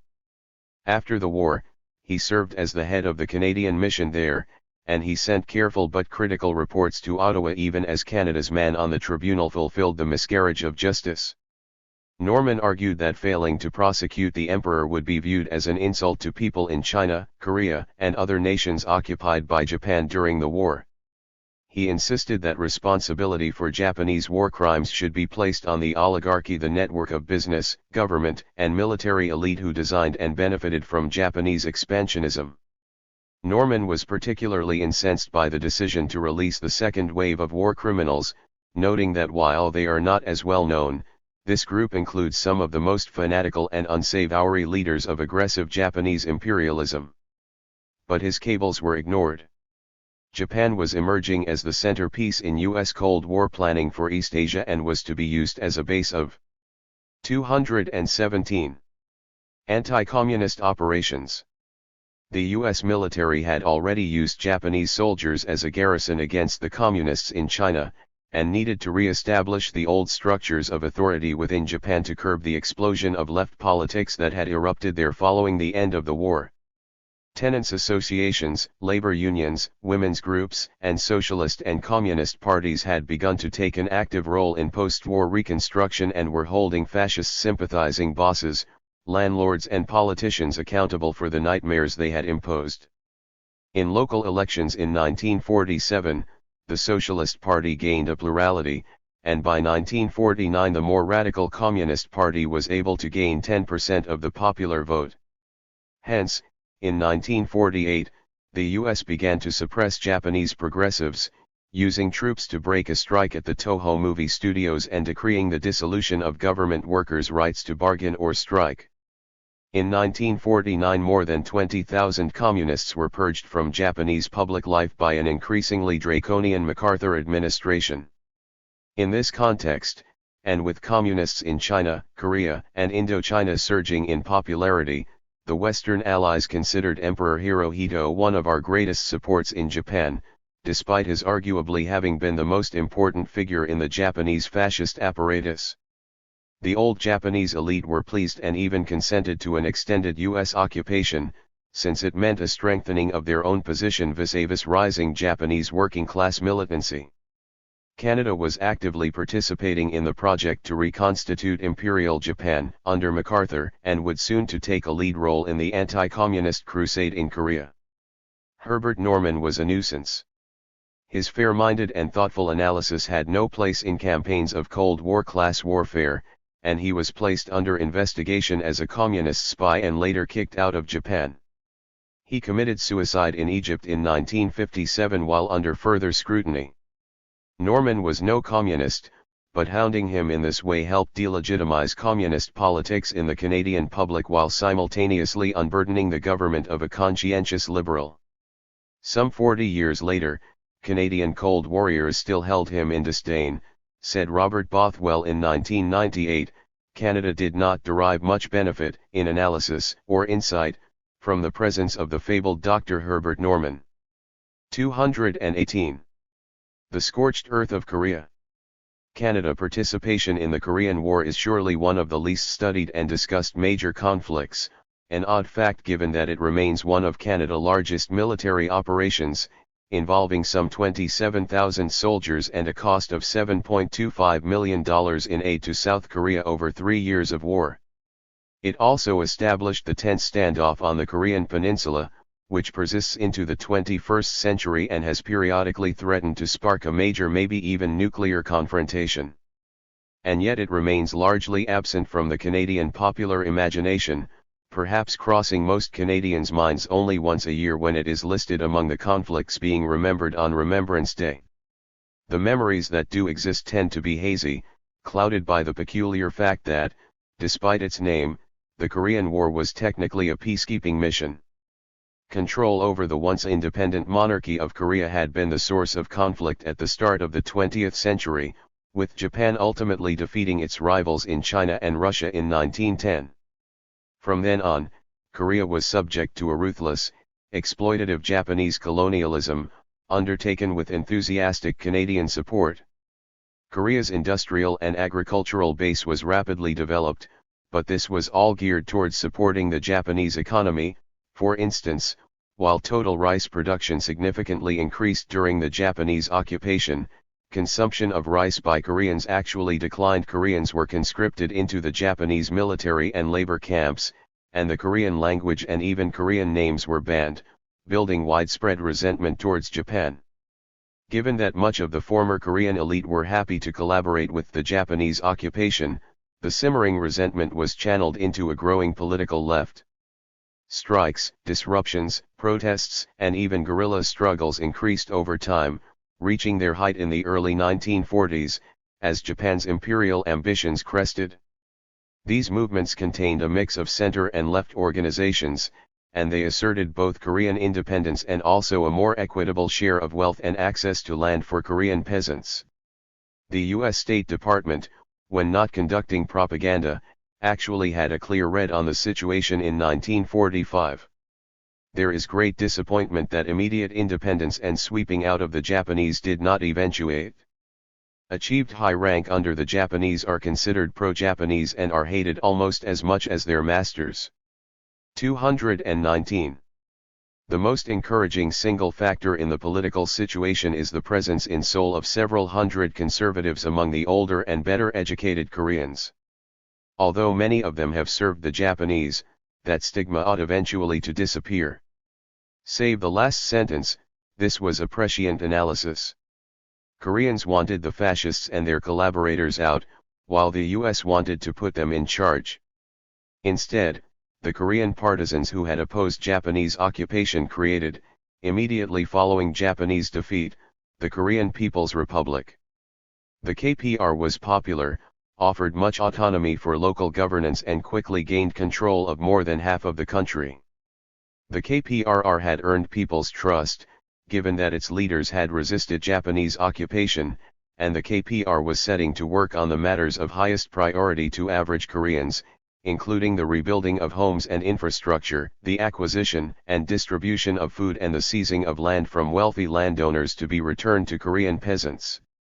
Koreans were also acutely aware of the possibility that Japanese occupation could quickly give way to Soviet or American occupation if they didn't assert themselves. They were right to be concerned. Despite the objections of the KPR, the Americans insisted in 1945 that Korea be divided along the 38th parallel into a Soviet and US zone. Though it had troops poised to occupy the entire peninsula, the USSR agreed to the joint occupation, Stalin's commitment to peaceful coexistence with the West undermining the wishes of Koreans. Still, administering the transition in North Korea proved to be a fairly simple task for the Soviet Union, since most of Korea was, at that point, oriented towards the left. The Soviets may have sought to place limitations on Korean autonomy and electoral democracy, but in the immediate post-war moment, most of what the Soviets would have expected from a satellite state was already being undertaken by Koreans of their own free will.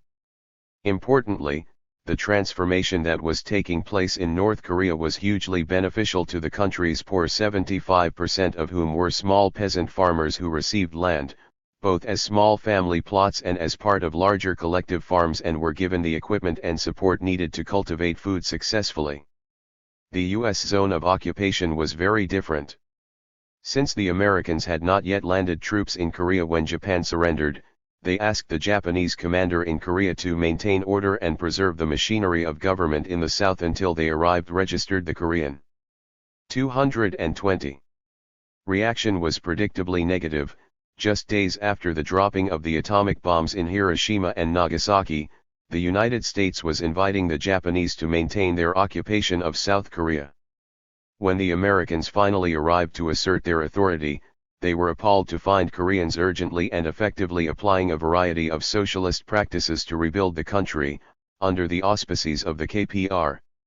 To halt the success of the KPR, the U.S. repatriated Syngman Rhee, a conservative Korean politician who had deep ties with the United States. Rhee's father was descended from the Korean royal family, and he had adopted a life as a Christian missionary in Hawaii, recently conquered by the U.S. Rhee worked his way up in American political circles, sojourned in Japan with future fascist collaborators, attended Harvard University with Woodrow Wilson, and made largely irrelevant pronouncements of Korean independence from the United States. Given his loyalty to the U.S., his Christian conservatism, and his disconnection from the dynamics of real life in Korea, he was the perfect candidate for Washington. The CIA specifically noted that his goal was personal control of Korea, to which end he has shown few scruples about the elements which he has been willing to utilize for his personal advancement, with the important exception that he has always refused to deal with communists. Registered for the Western powers, it was a match made in heaven. In 1946, Ri was established as provisional head of state in South Korea, while the US engineered an electoral process they could control.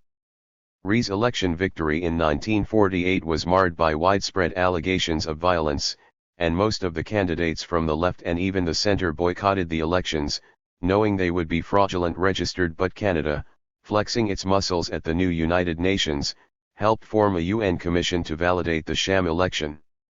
Syngman Rhee's authoritarian rule over South Korea is still remembered as one of the darkest chapters in the country's history, and it kicked off nearly 4 decades of dictatorship in South Korea.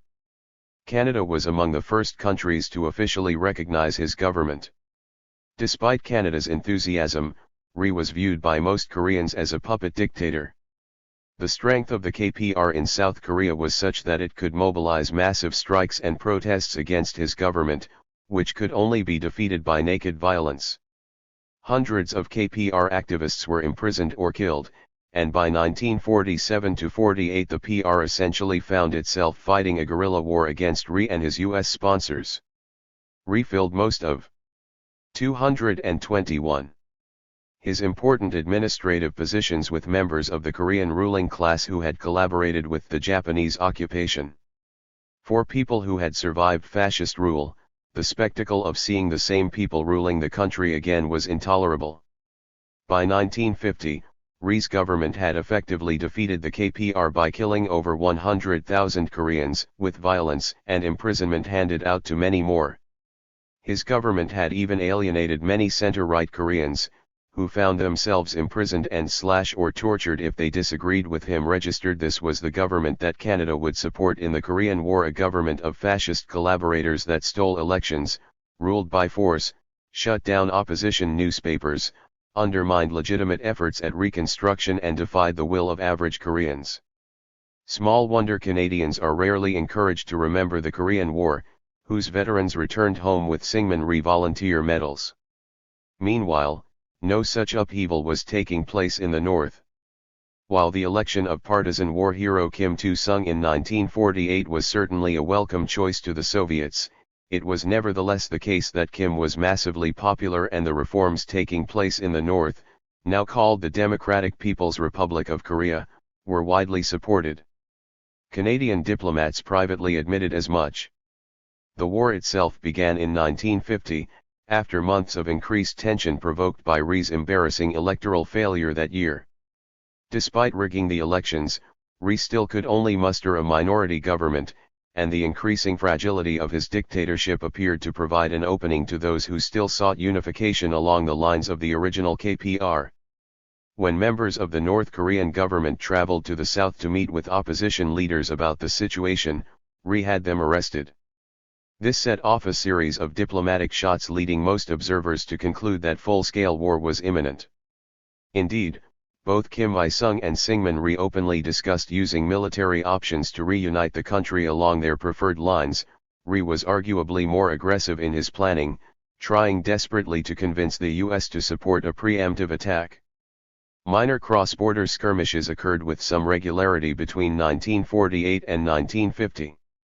Indeed, the government of North Korea claimed that the South had invaded over 2,500 times to cause violence and unrest, a claim corroborated by American officials in Korea. The North made the first successful incursion, though much evidence suggests that it was actually a counterattack after the South captured the 222 northern city of Haeju, marching into South Korea on June 25, 1950. Rhee forces collapsed quickly, and there was little doubt, given South Koreans' hatred of Syngman Rhee, that they would lose the war in short order. Knowing as much, the United States immediately declared this an act of communist aggression and mobilized its military for war. Canada joined a group of countries at the United Nations which claimed that North Korea had launched an unprovoked attack against South Korea and pushed the UN to take action against North Korea. Though this description of events was extremely misleading, it became the dominant narrative and was glibly repeated by Canadian historians for decades. The war would effectively be led by the US, while they legally operated under the jurisdiction of the UN. Of course, it was not North Korea, per se, that was framed as the source of the conflict but rather the Soviet Union, Red China, and communism more generally. Throughout the period leading up to the war, Canadians were fed a steady diet of fear-mongering about the looming Third World War being launched by the Soviets. This could not have been further from the truth.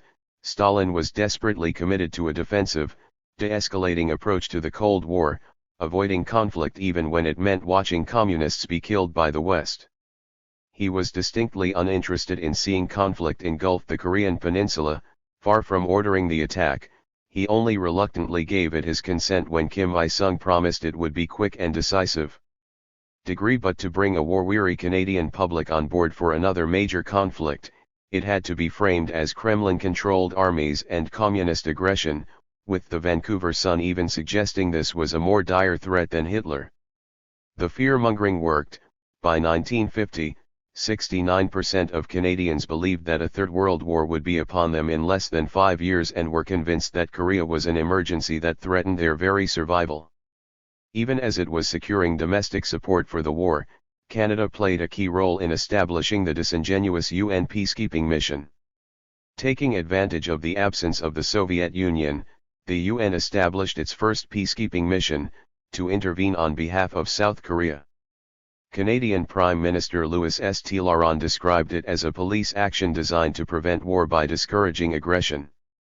That police action would ultimately end the lives of several million Koreans, at least 3 million of them.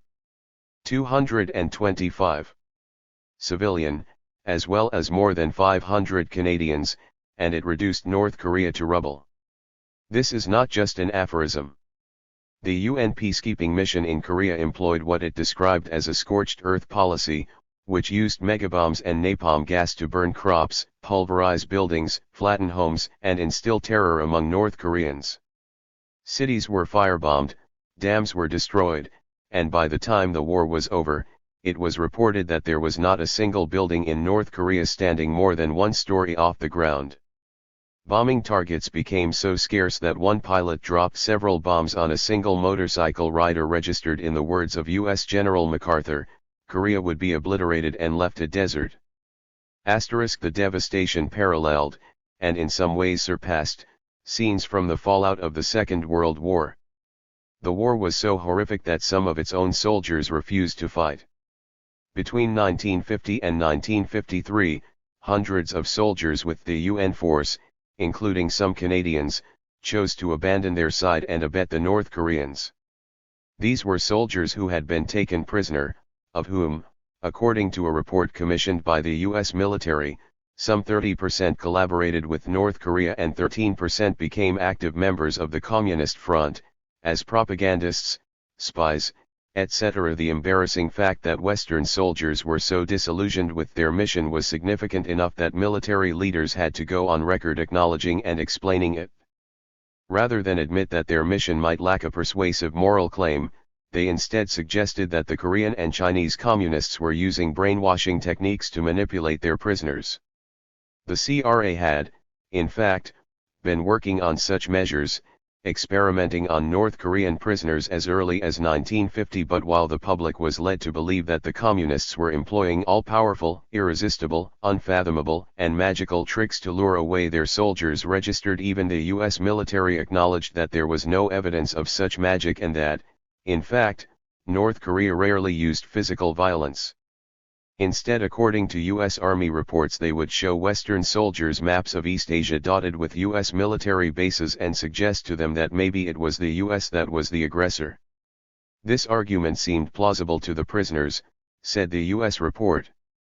They had no idea that these bases showed not the United States' wish for war, but its wish for peace. Indeed, the distinction was elusive.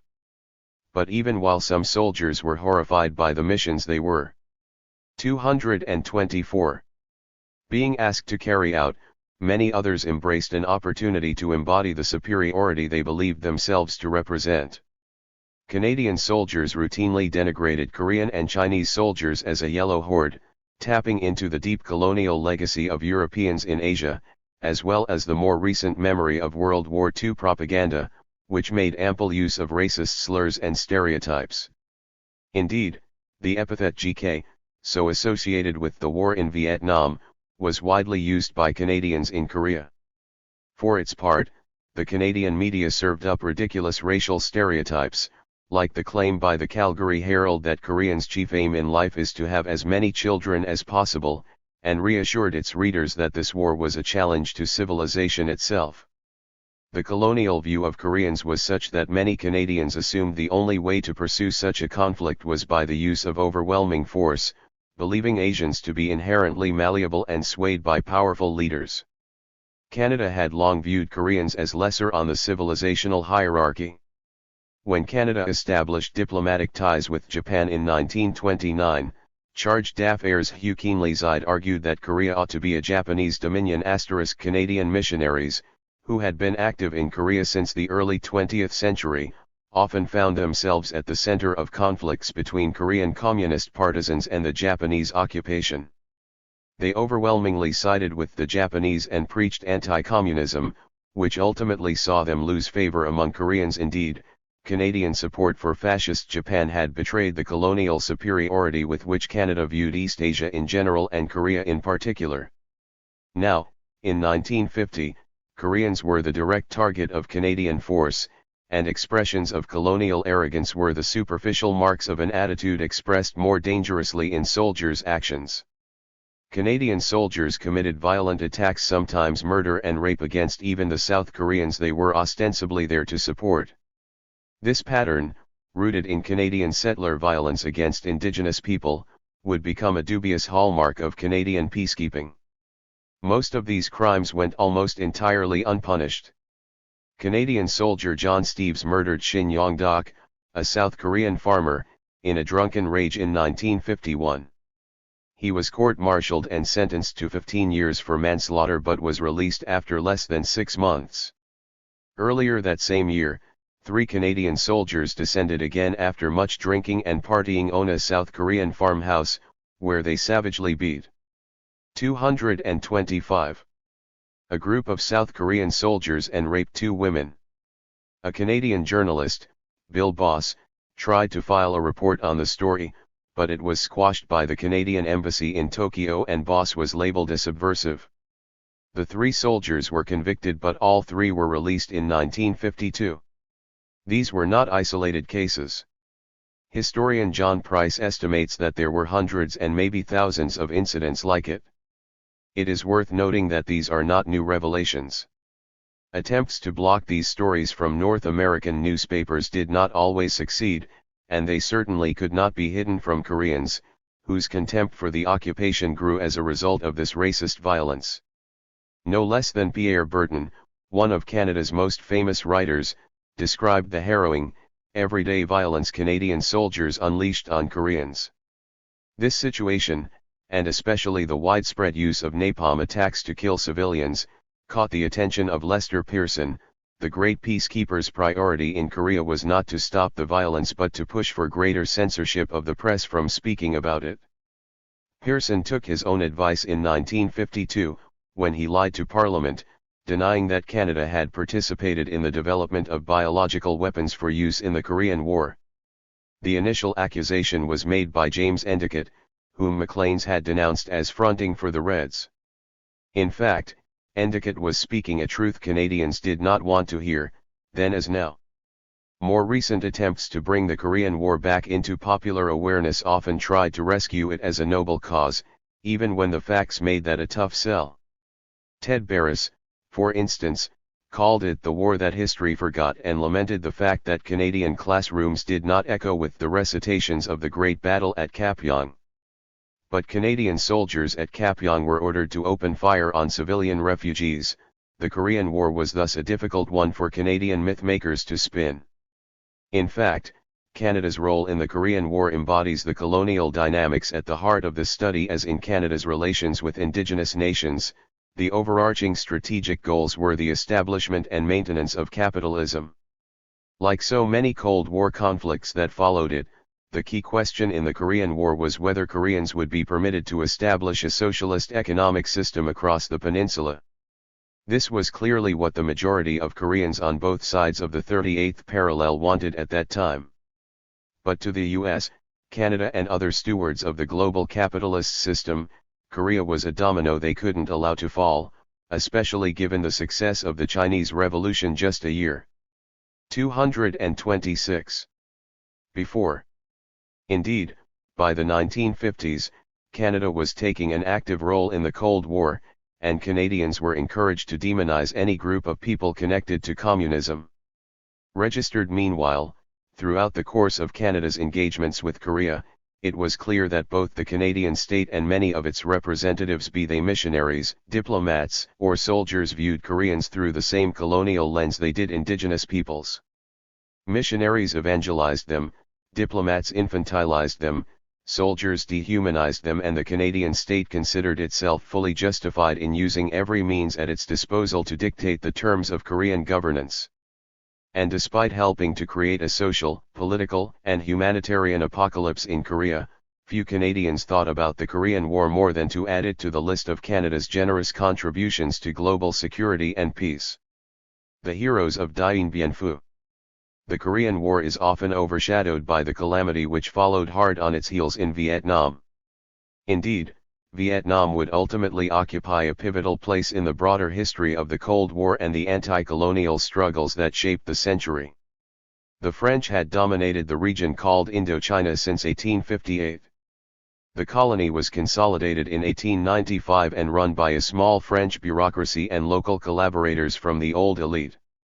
Rice, rubber, and coal produced by poorly paid peasants and workers were France's primary sources of profit, but in 1925 a significant wave of protests against French domination began.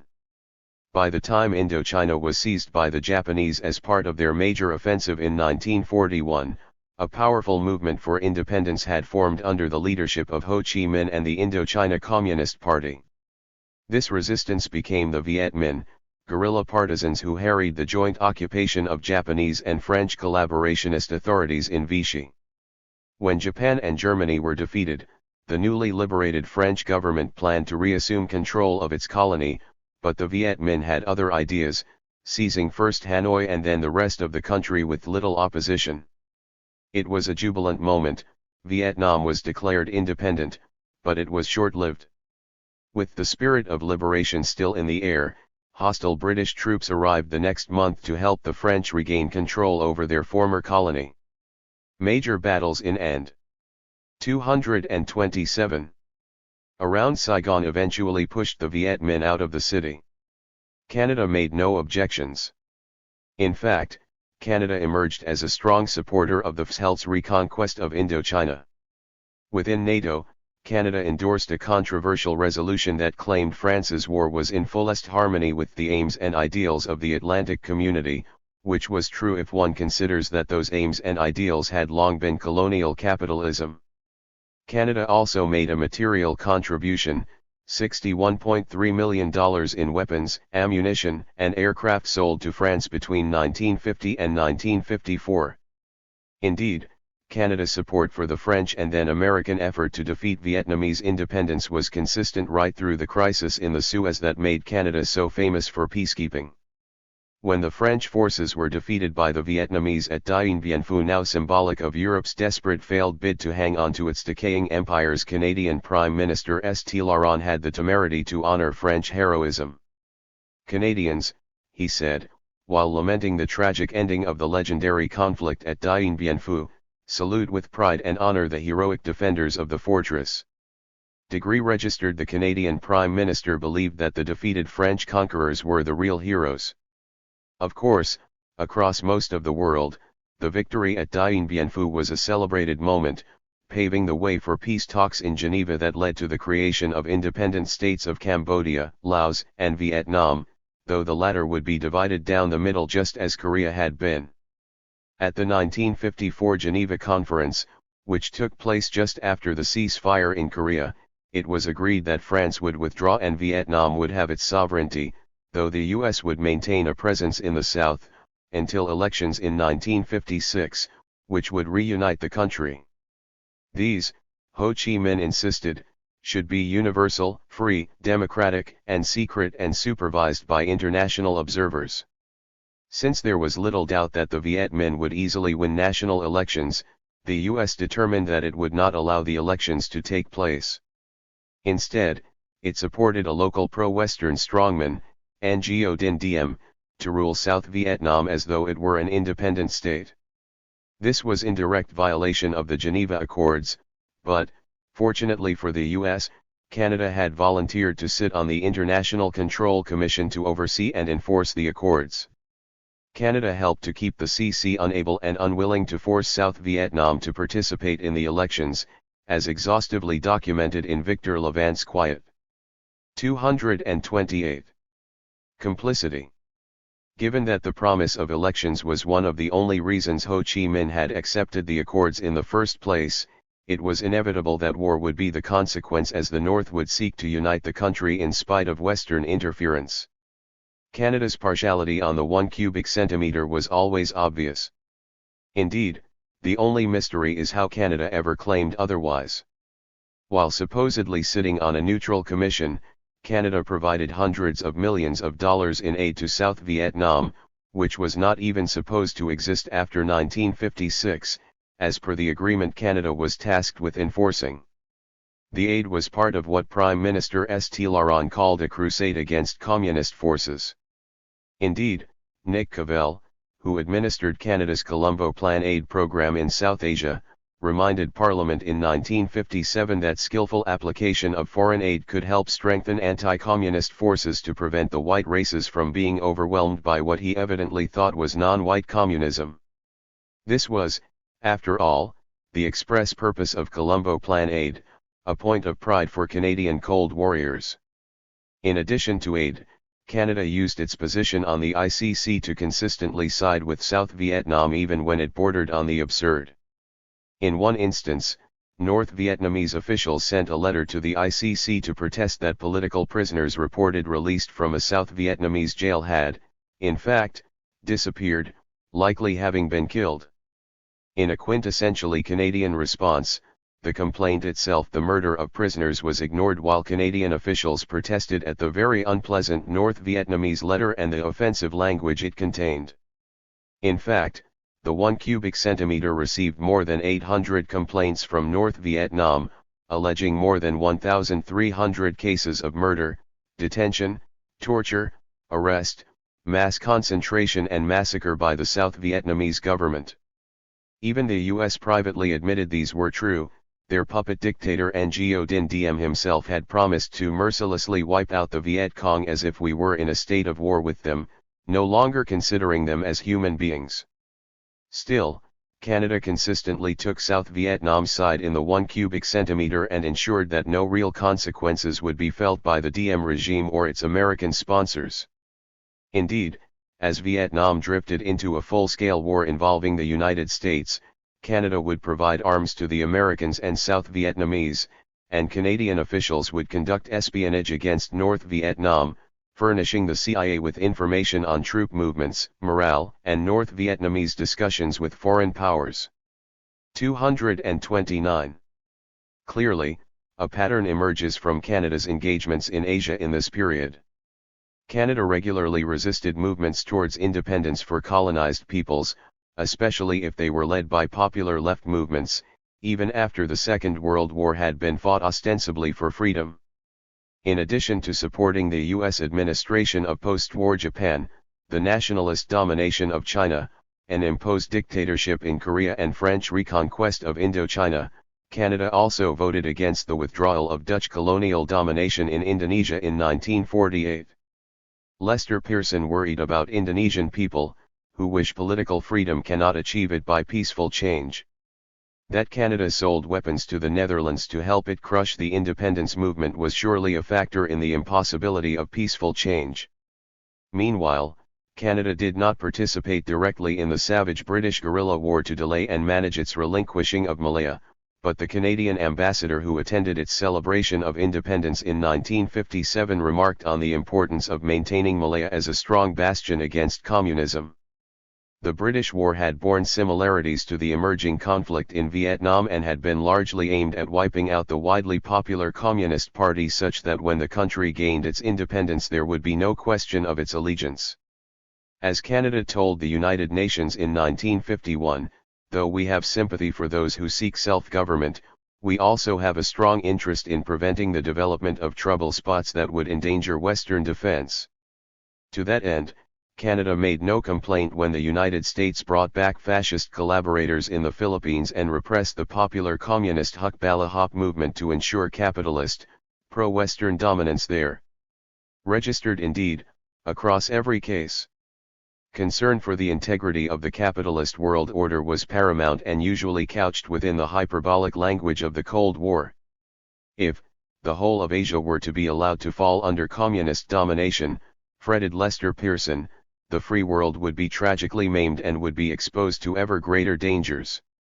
Another Canadian diplomat took it further, insisting that if the free world were to be kept in existence, it would have to be expanded and strengthened. All one needs to do is substitute the word capitalism for free world. They were considered synonymous by the speakers and you had a pretty clear articulation of Canada's Cold War aims. Capitalism, as it had from its inception, needed to expand to survive. 230. Threats to capitalism needed to be contained and eliminated. These goals, ideologically linked to the certainty of the Euro-American world supremacy, were at the heart of Canadian policy in this period and were also being applied with even more direct benefits for the Canadian capitalist class in Latin America and the Caribbean. Saving Somoza, Falcon Bridge. Inco and Canada's Cold War. It has long been a popular belief among Canadian liberals that if and when Canada has ever done anything unsavoury in the world, it was only because Uncle Sam demanded it. This mythology, reflected in studies like Linda McQuaig's Holding the Bully's Coat, does not stand up to serious investigation, and Canada's aggressive posture in Latin America in the early Cold War era acts as a useful example. While it is undoubtedly true that Canada often worked with the United States and, especially after 1945, made many of its decisions based on U.S. policies and positions, it is patently false to suggest that Canada acted as a supplicant to American interests. One especially illuminating case is the remarkable tale of the Canadian effort to prop up the dictatorship of Anastasio Somoza in Nicaragua against the wishes of the United States. The Somoza family had been in power since 1933 and ruled the country with an iron fist, which was just what the doctor ordered for the Canadian mining magnates who owned its most profitable gold mines, especially La Luce, owned by Toronto-based Falcon Bridge. The extraordinarily profitable mines were intensely exploitative and created epidemic levels of arsenic poisoning, making La Luce a flashpoint for rebellion in Nicaragua. In fact, when revolution swept the country in 1947, it began at La Luce. The Canadian mine was a symbol of the Somoza dictatorship, which was receiving financing and weapons from Canadian mining companies. Even officials in Washington had long acknowledged that the Canadian mining companies were the backbone of the Somoza regime.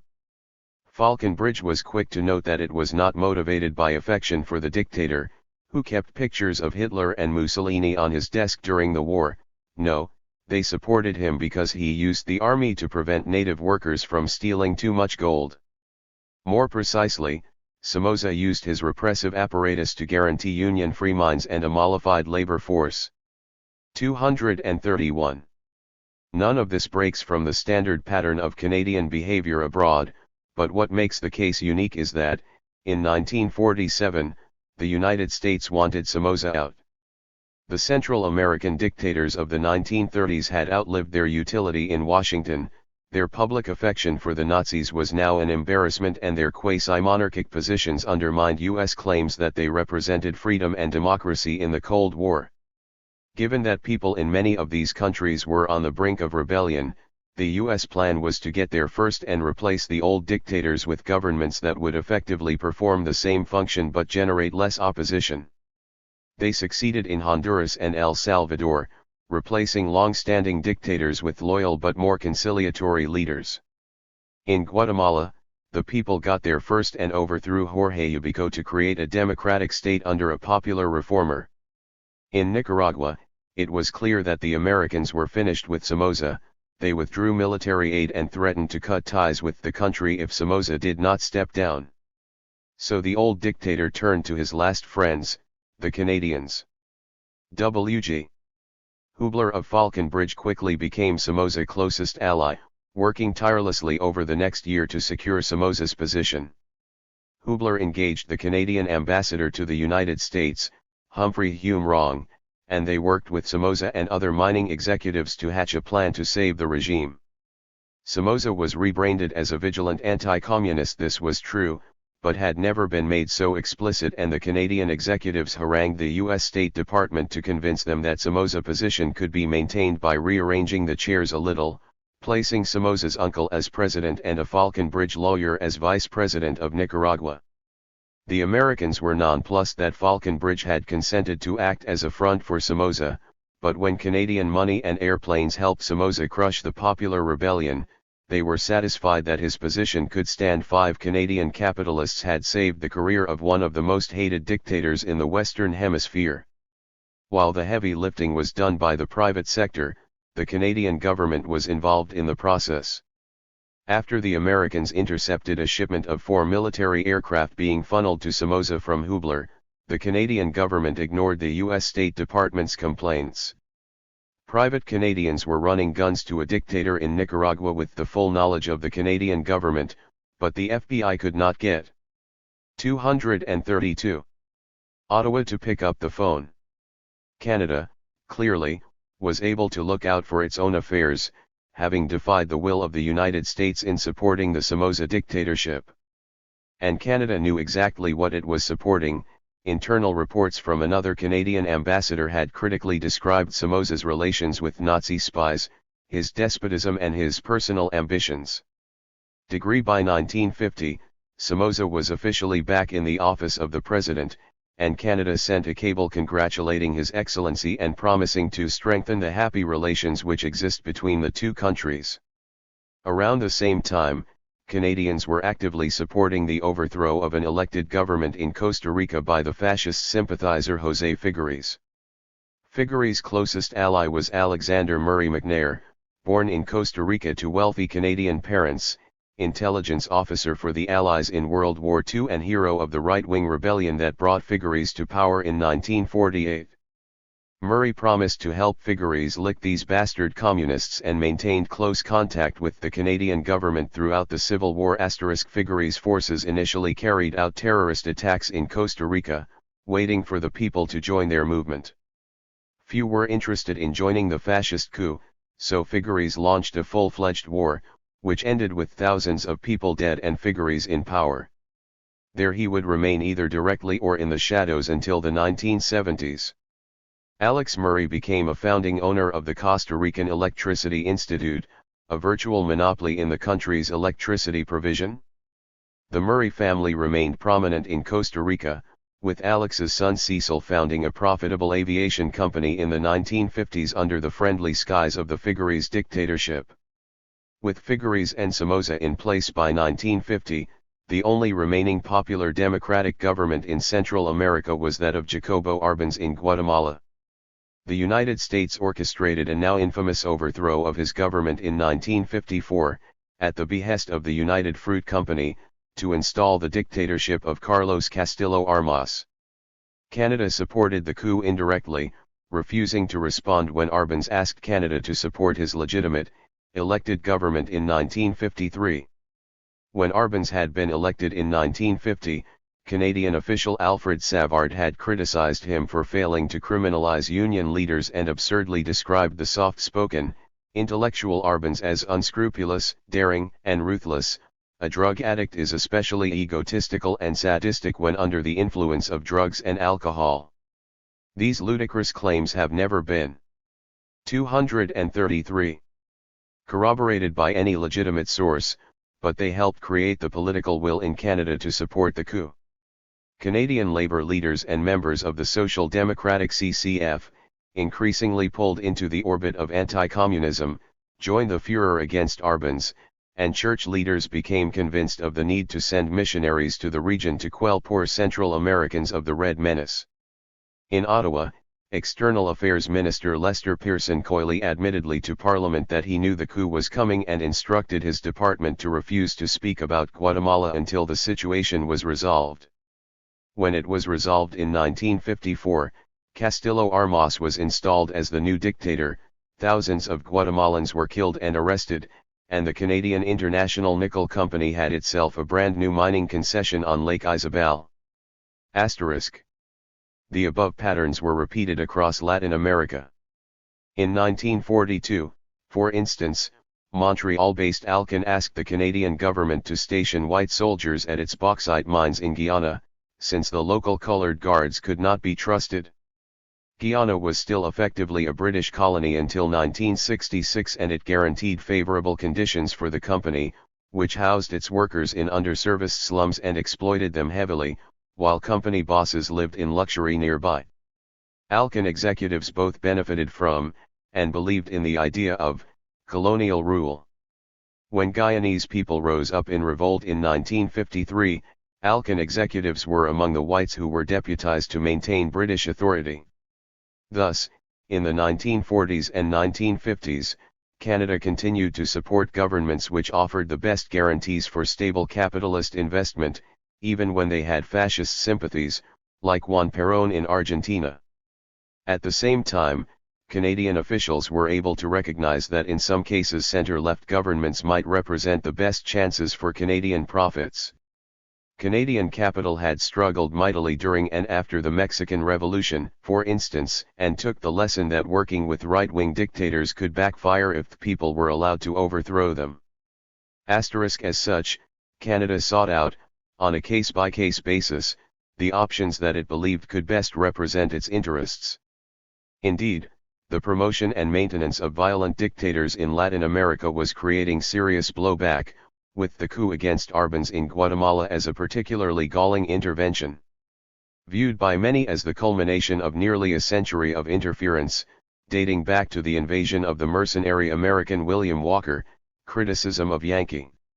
234. Imperialism grew to a fever pitch and manifested most dramatically in the successful Cuban Revolution, which secured its victory on January 1, 1959. Contemporary Canadians have been weaned on stories about Canada's warm relations with Cuba, and an urban legend even circulated during the early days of the Justin Trudeau government that Justin was, in fact, the child of Fidel Castro and Margaret Trudeau, conceived during one of their sensationalized visits to Cuba in the 1970s. For the story is false, as is the perception that Canada stood in any kind of solidarity with the Cuban Revolution. Canada's decision to maintain relations with Cuba when the US was kicked out was rooted in the strategic consideration that it is sometimes best to keep your enemies close. Canadian officials were avowedly anti-communist. In 1959 the Canadian ambassador to Cuba expressed a desire to halt this cancerous growth, describing Fidel himself as an infection. He was convinced that Fidel was incapable of leadership and was on the brink of death from consuming excessive barbiturates. Nevertheless, Canada determined that its position was stronger if it remained connected, an approach that looked clever after the US was embarrassed in its failed attempt to overthrow Fidel during the Bay of Pigs invasion. Thus, even while Prime Minister Diefenbaker railed against the Soviet threat, he kept an open door to Cuba, using the continued presence of the Canadian Embassy in Havana to conduct extensive spying on the Cuban government. All of the information gathered was shared with the CRA.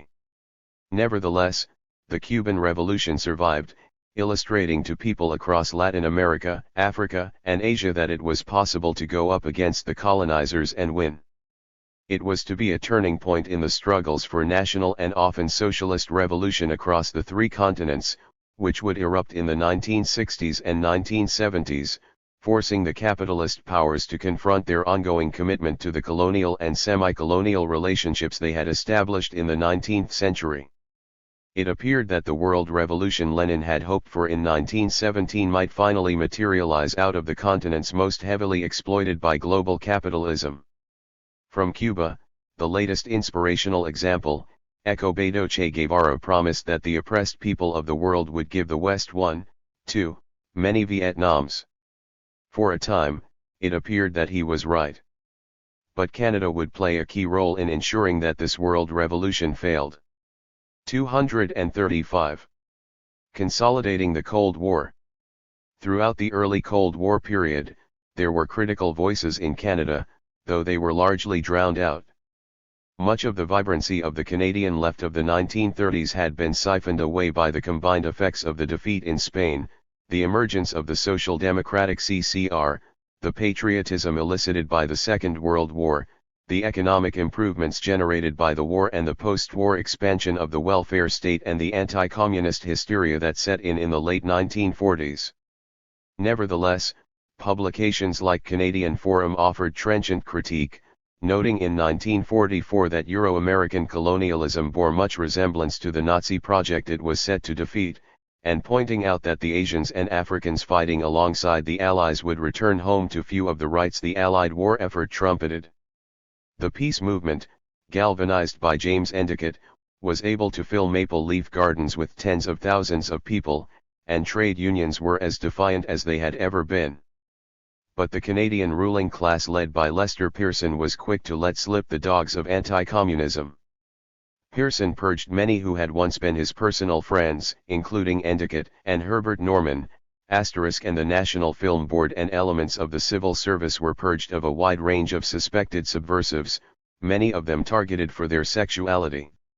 The right was so convinced that queer sexualities were linked to communism that, intent on preventing homosexual communists from infiltrating the civil service, they would later use a ludicrous and demeaning fruit machine to detect the erotic responses of job applicants. Lists of names of suspected communists were swapped between the RCMPP and the CIA as Fortress North America conspired to fight the enemy within. Buoyed by the sensationalized but insignificant Guzenko affair, in which a Russian cipher clerk claimed to be exposing a wide-reaching espionage campaign directed against Canada, the machinery of Canadian repression was cranked up. As Ian MacKay and Jamie Swift describe it, Cold Warriors used anti-communism to fight health insurance, undermine trade unions, regulate wayward youths, and persecute homosexuals, all vital moral crusades. This is documented in great detail in Rake Whittaker and Gary Marcuse's Cold War Canada, wherein they describe the creation of an insecurity state designed to track and monitor people within Canada, particularly those either connected to the Communist Party or to 236. Left politics more broadly. The goal was to tar progressive values from social equality to anti-racism to fair wages to peace with the brush of illegitimacy, disloyalty, subversion, connections to an external enemy, to ensure that the post-war arrangement was favorable to capital and to social conservatism. Even as Canada was tightening the noose on progressives at home, it sought to undermine the international left through psychological operations, the most prominent of which was the Canadian Broadcasting Corporation's International Service, which beamed propaganda into Eastern Europe. By 1951, it was broadcasting in 14 European languages, with tailored programming sent to different countries. In 1954, the service established primary objectives that included to counteract communist propaganda about conditions in Western countries and about the warlike intentions of these countries, and to encourage the Soviet people both to question what their government told them and eventually to oppose the aggressive policies of Soviet government. Also revealing was the directive to strive constantly to identify communism as an instrument of Soviet imperialism, which was, indeed, a significant Cold War tactic for the West, since it denied the possibility that any group of people could ever choose communism for their own reasons. Though this was obviously false, it was standard procedure to attribute any left movement anywhere as an export of Moscow. Small wonder that a book should appear in Moscow in 1951, by the leading Soviet scholar of Canada, entitled Canada Fiefdom of American Imperialism. It is impossible to say how effective such measures were.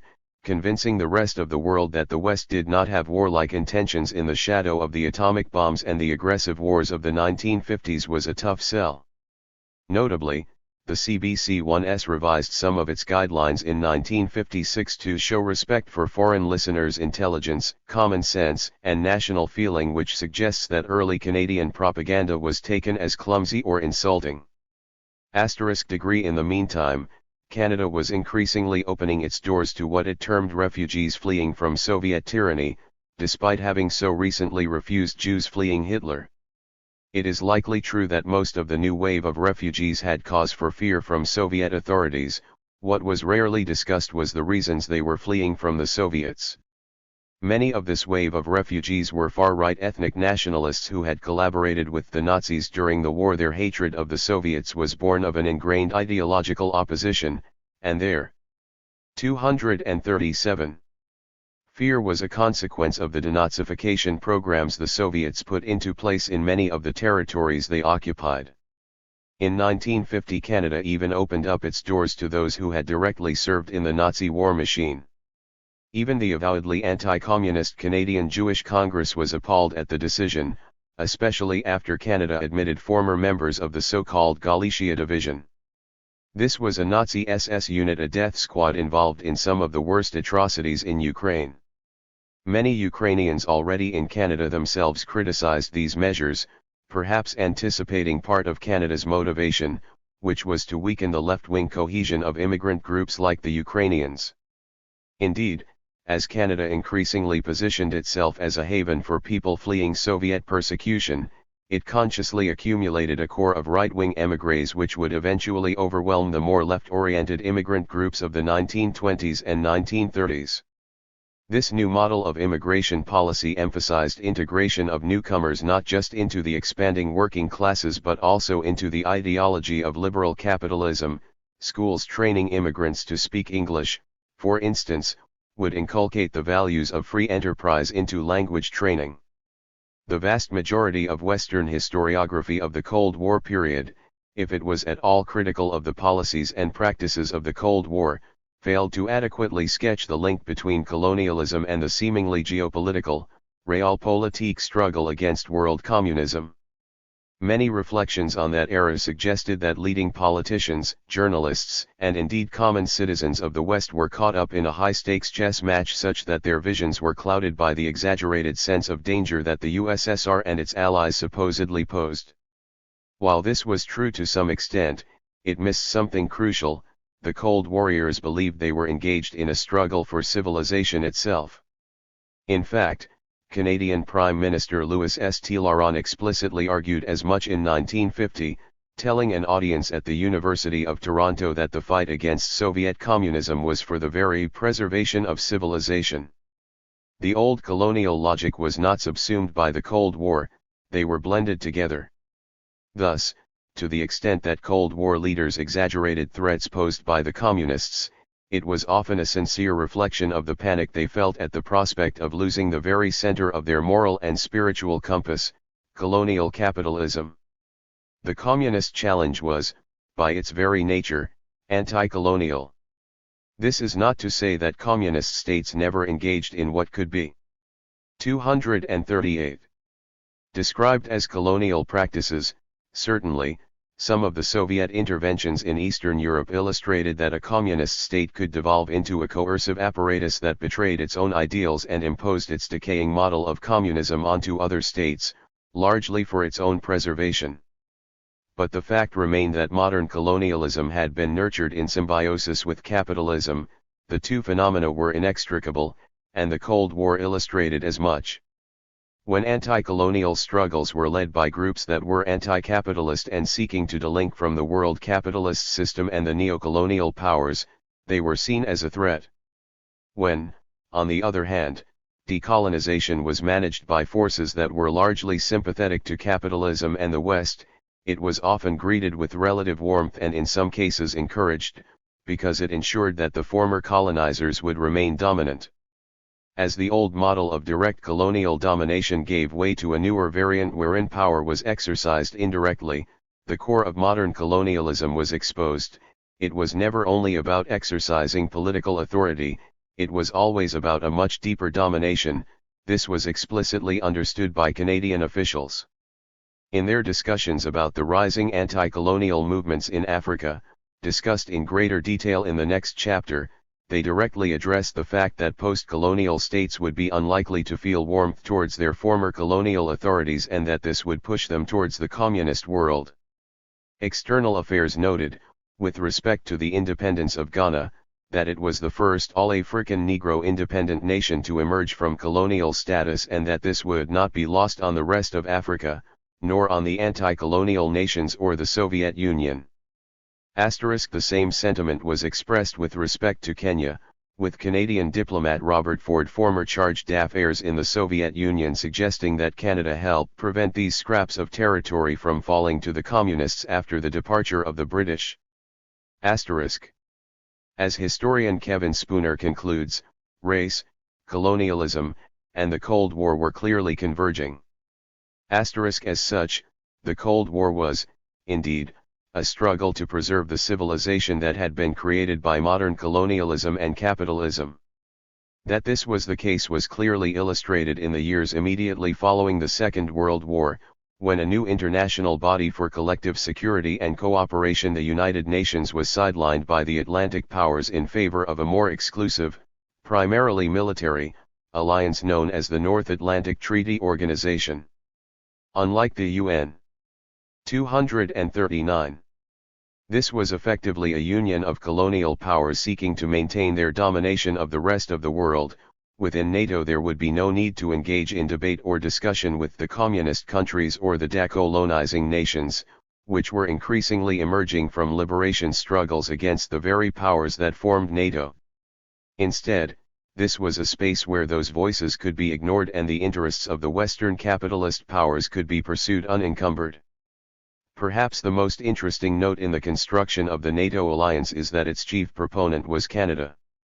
In the uncertainty of the early Cold War period, Canada needed to establish the architecture through which it could guarantee its own position in the capitalist world, and key to that position was a successful alliance between Britain and the United States. Canadian officials recognized that bilateral relations with the US would inevitably be one-sided and could lock Canada into a kind of subservient relationship, whereas a North Atlantic alliance would allow Canada to carve out space in between the powers within which to pursue its own interests. Thus, as Tom Keating argues, the Canadian government was seeking an international order that would meet aspirations and interests, and this explains Canada's pursuit of the alliance, pursuit so aggressive that even the U.S. Secretary of Defense expressed shock at Canada's fervent advocacy for it. Far from being forced into NATO by its bullying neighbors, Canada had accomplished in the creation of NATO its goal of preserving security and independence for the Canadian state to pursue the interests of its capitalist classes.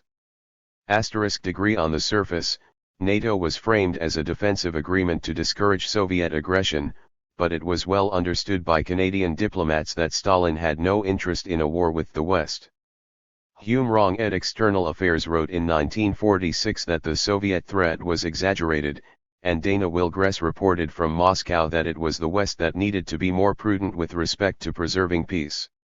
Both Rong and Wilgress were anti-communists, but pragmatically they each recognized that the Soviet Union was unlikely to launch a surprise attack against Western Europe or North America, which was the chief concern NATO was ostensibly designed to allay. Rather, at its heart, the creation of NATO was about consolidating the alliance that would work to destroy the threat that had risen up to civilization, the anti-colonial and anti-capitalist movements that were emerging throughout the world in the post-war period. The colonial imagination that 240 was at the center of Canada's founding logic was to be institutionalized in the NATO alliance it pushed. Canadian official Leon Mayrand explained that NATO would serve a long-run policy of increasing the strength of Western civilization. NATO was never a defensive alliance, it was always about cementing the ties between the Western capitalist powers such that they would be best positioned to put pressure on the Soviet Union, contain and control the emerging revolutionary movements, expand the frontiers of the capitalist world and, ultimately, win the Cold War and reassert global supremacy. That Canada was a chief architect of such a project is entirely consistent with its material and ideological goals. Those countries which still have direct responsibilities for non-self-governing territories should not be made to feel at the United Nations or elsewhere that they are oppressors to be deprived arbitrarily of their rights or indeed their reputations. Lester B. Pearson, 1957.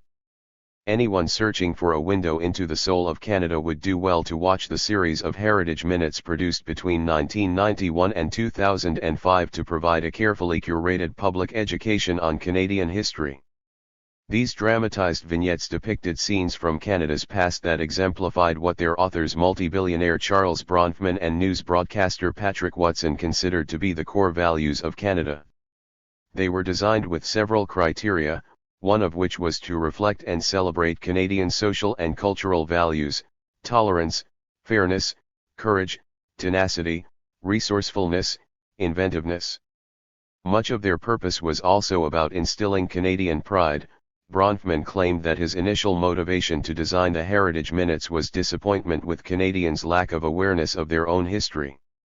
Whether the 90-second Heritage Minutes designed by a billionaire capitalist helped Canadians learn their own history is debatable.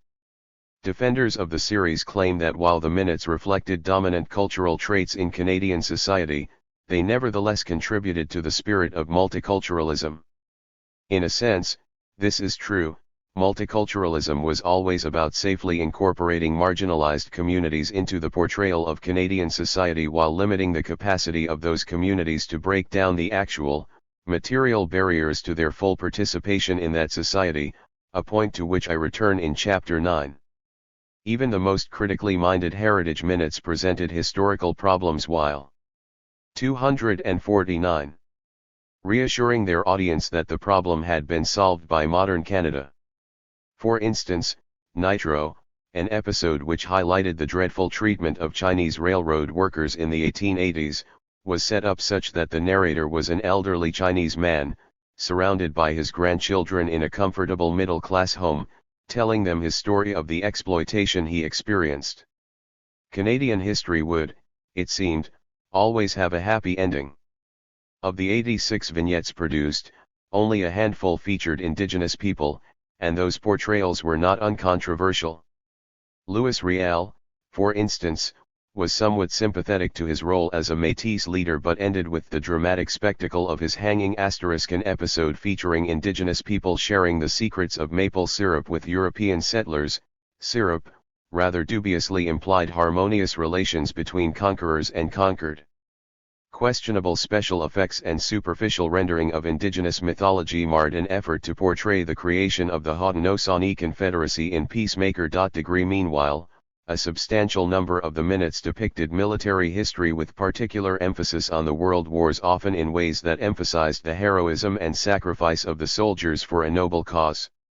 Vimy Ridge, for instance, repeated the mythology discussed in Chapter 4, while John McCrae said nothing about the poet's vehement racism or lust for war. Perhaps most incredible was the more recently produced John A. Macdonald, in which Canada's first Prime Minister is portrayed as the proud and articulate father of Confederation, uniting the country around the project of building an intercontinental Canada connected by a railroad.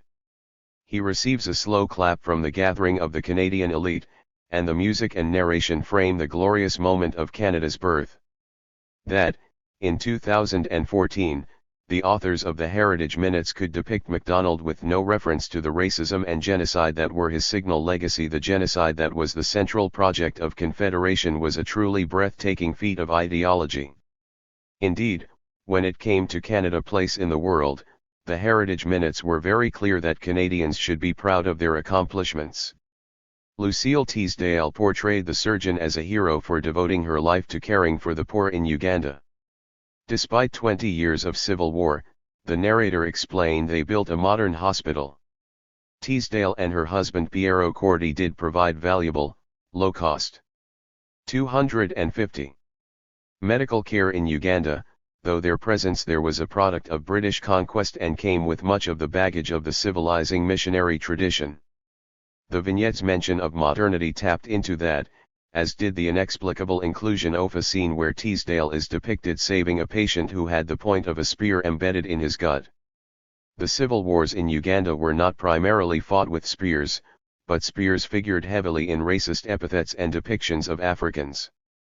Meanwhile, John Humphrey exalted the diplomat for writing the United Nations Universal Declaration of Human Rights, as if Canada had not worked to undermine the United Nations within the first years of its existence and spent much of the 20th century ignoring violations of human rights committed by its allies, including in Uganda. A whimsical episode, Joseph Armand Bombardier, featured the young Bombardier playing with toy trains. Today, his company has grown so notorious that an entire book is dedicated to exposing the social harms it has created. In 2019, for instance, it received a massive aerospace contract from the Ugandan quasi-dictatorship which Canada supported, despite that country's more pressing need for spending on public services. Canadians were praised in Water Pump for helping people in an unnamed African country learn how to access water sustainably by adapting a kind of Mennonite pump. In an episode that so perfectly depicts the colonial fantasy, it even features thankful Africans laughing as the white Canadian explains how they did it. "You Canadians have such modern ideas," an African woman says, to which our hero replies, "It's really a very old idea." A remarkable vignette, Pauline Vanier, depicts her and her husband's tireless efforts to help refugees get settled during World War II, remarkable, of course, in light of Canada's record of refusing to accept Jewish refugees during the Holocaust. Canada's role in providing safety for escaped slaves was lauded in Underground Railroad without mention of Canadian slavery and segregation. They even found time to celebrate a colonial NWMPP veteran in Sam Steele, which featured the man who cleared the plains of indigenous people, supervised Chinese laborers on the railroad and established the racialized South African police force after the Boer War. Nevertheless, the Heritage Minutes are an extremely valuable cultural artifact. They represent what Canada wanted Canadians to believe about themselves and the world. They present a Canada that had figured it out, a world that needed Canada's help and Canadians who were up to the task. 251. Selfless, tolerant, generous, rational, and imbued with self-effacing wit, Canadians were everything the world should aspire to. The imagination of a Canadian billionaire was thus hardwired in the collective psyche of many people who grew up in Canada. The vignettes reflected the fundamental values of settler capitalism and the colonial imagination that were so central to the Canadian project, and, in that sense, they truly did reflect something of Canada, though not as they intended. This was particularly well illustrated in a vignette about the Congo, discussed in detail below. Those values are consistent in the Canadian story, though they underwent a kind of transformation during the Cold War era. While extolling the virtues of imperialism was common practice in the 1930s, by the 1950s the colonized world was in open rebellion, and it was not such a simple matter for Canadians to speak openly about the backwardness and savagery of the colonized people of the world. Indeed, it became necessary during this period for Canada to fashion a new image for itself, the image reflected in the Heritage Minutes. All of the hallmarks of colonialism were still there, but as the 20th century progressed, the colonial imagination would increasingly be obscured from view, implied rather than expressed, buried within new languages of peacekeeping, democracy, and development.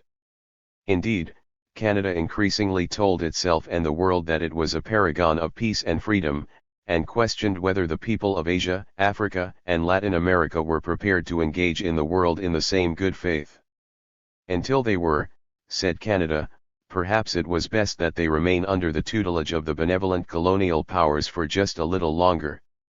As criticism of colonialism mounted, Canada was always there to soften it and to counsel consideration for the hardships of being a colonial power. After all, as Lester Pearson insisted in the quote at the top of this chapter, they were not oppressors, they were simply responsible for non-self-governing territories. To quarantine the colonies. Consistently in the decolonization process that marked the 1950s to the 1970s, Canada labored to curb, soften, and slow the processes of national liberation. In an absurd, but repeated, rhetorical turn, Canada would suggest that other nations should follow the Canadian lead in a gradual, evolutionary, non-confrontational path to independence. The absurdity lies in the fact that Canada was never colonized, indigenous. 252. Peoples were colonized by Canada and those indigenous nations had not won their national liberation. Canada was a settler colony whose leaders maintained sincere fealty to the British Crown even well into Canada's process of separation.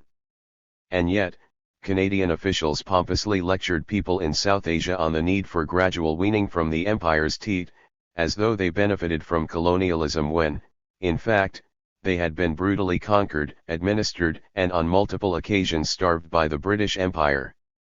But Canada forged ahead with that approach during the post-war waves of decolonization.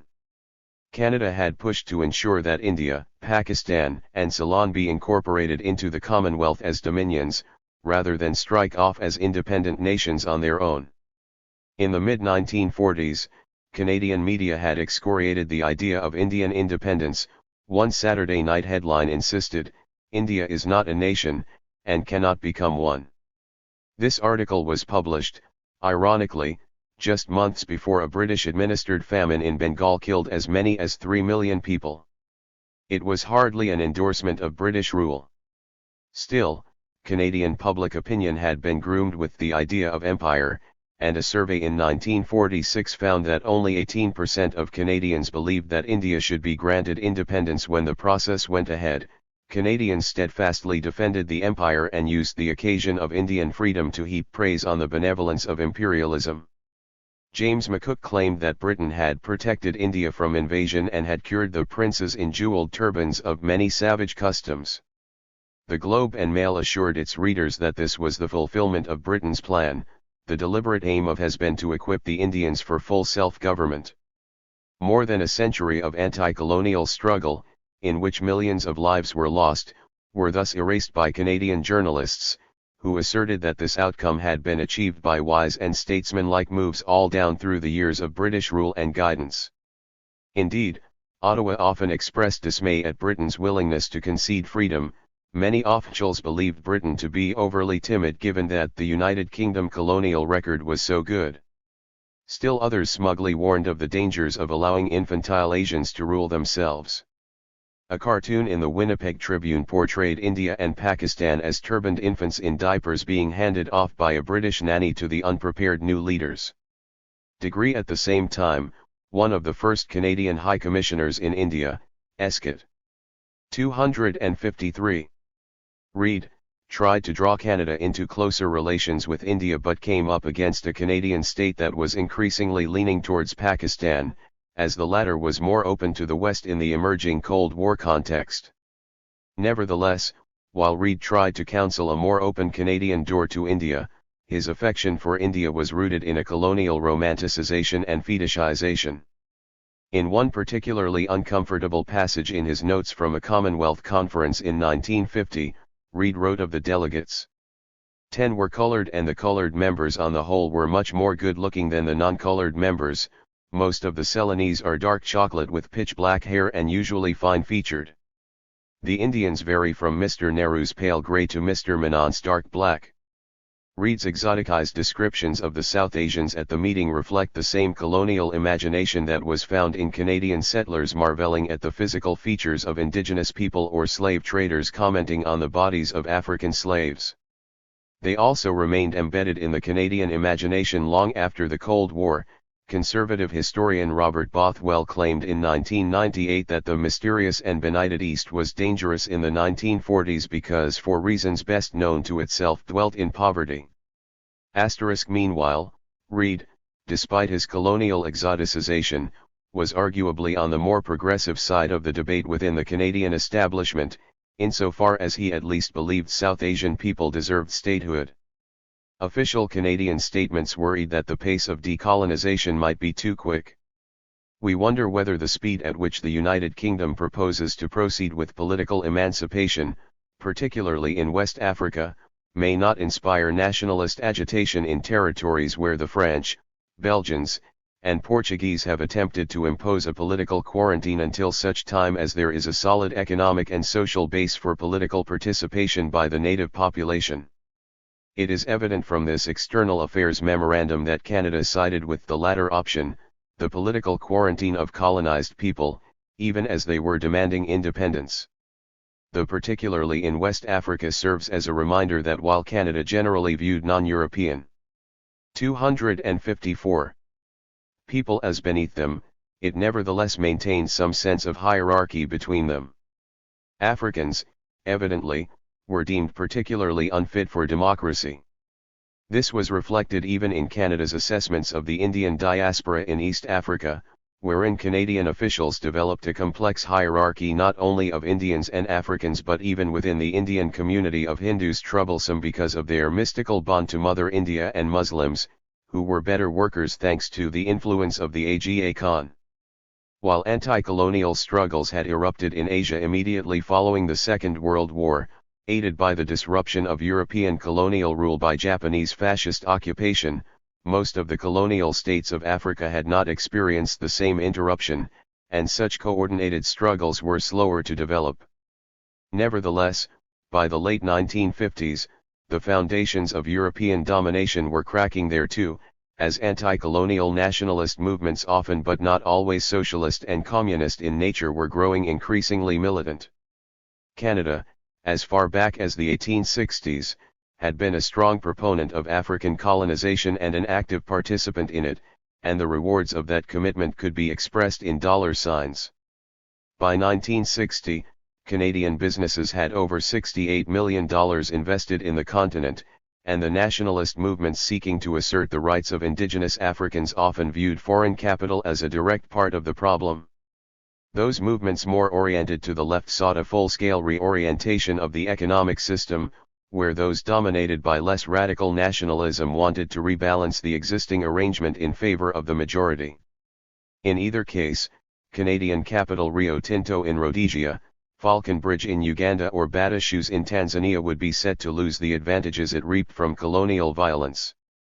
And so, conveniently, it was determined that Africans just were not ready for statehood. Canada consistently voted against UN resolutions supporting decolonization and supplied weapons to European powers seeking to maintain their position in Africa. In 1957, Lester Pearson perhaps struck his most absurd stance, as noted above, when he defended the integrity of the European colonial powers, whom he comically described as countries which still have direct responsibility for non-self-governing territories. A rather cumbersome way to say colonizers. He went on to assert that they should not be made to feel at the United Nations or elsewhere that they are oppressors to be deprived arbitrarily of their rights, or,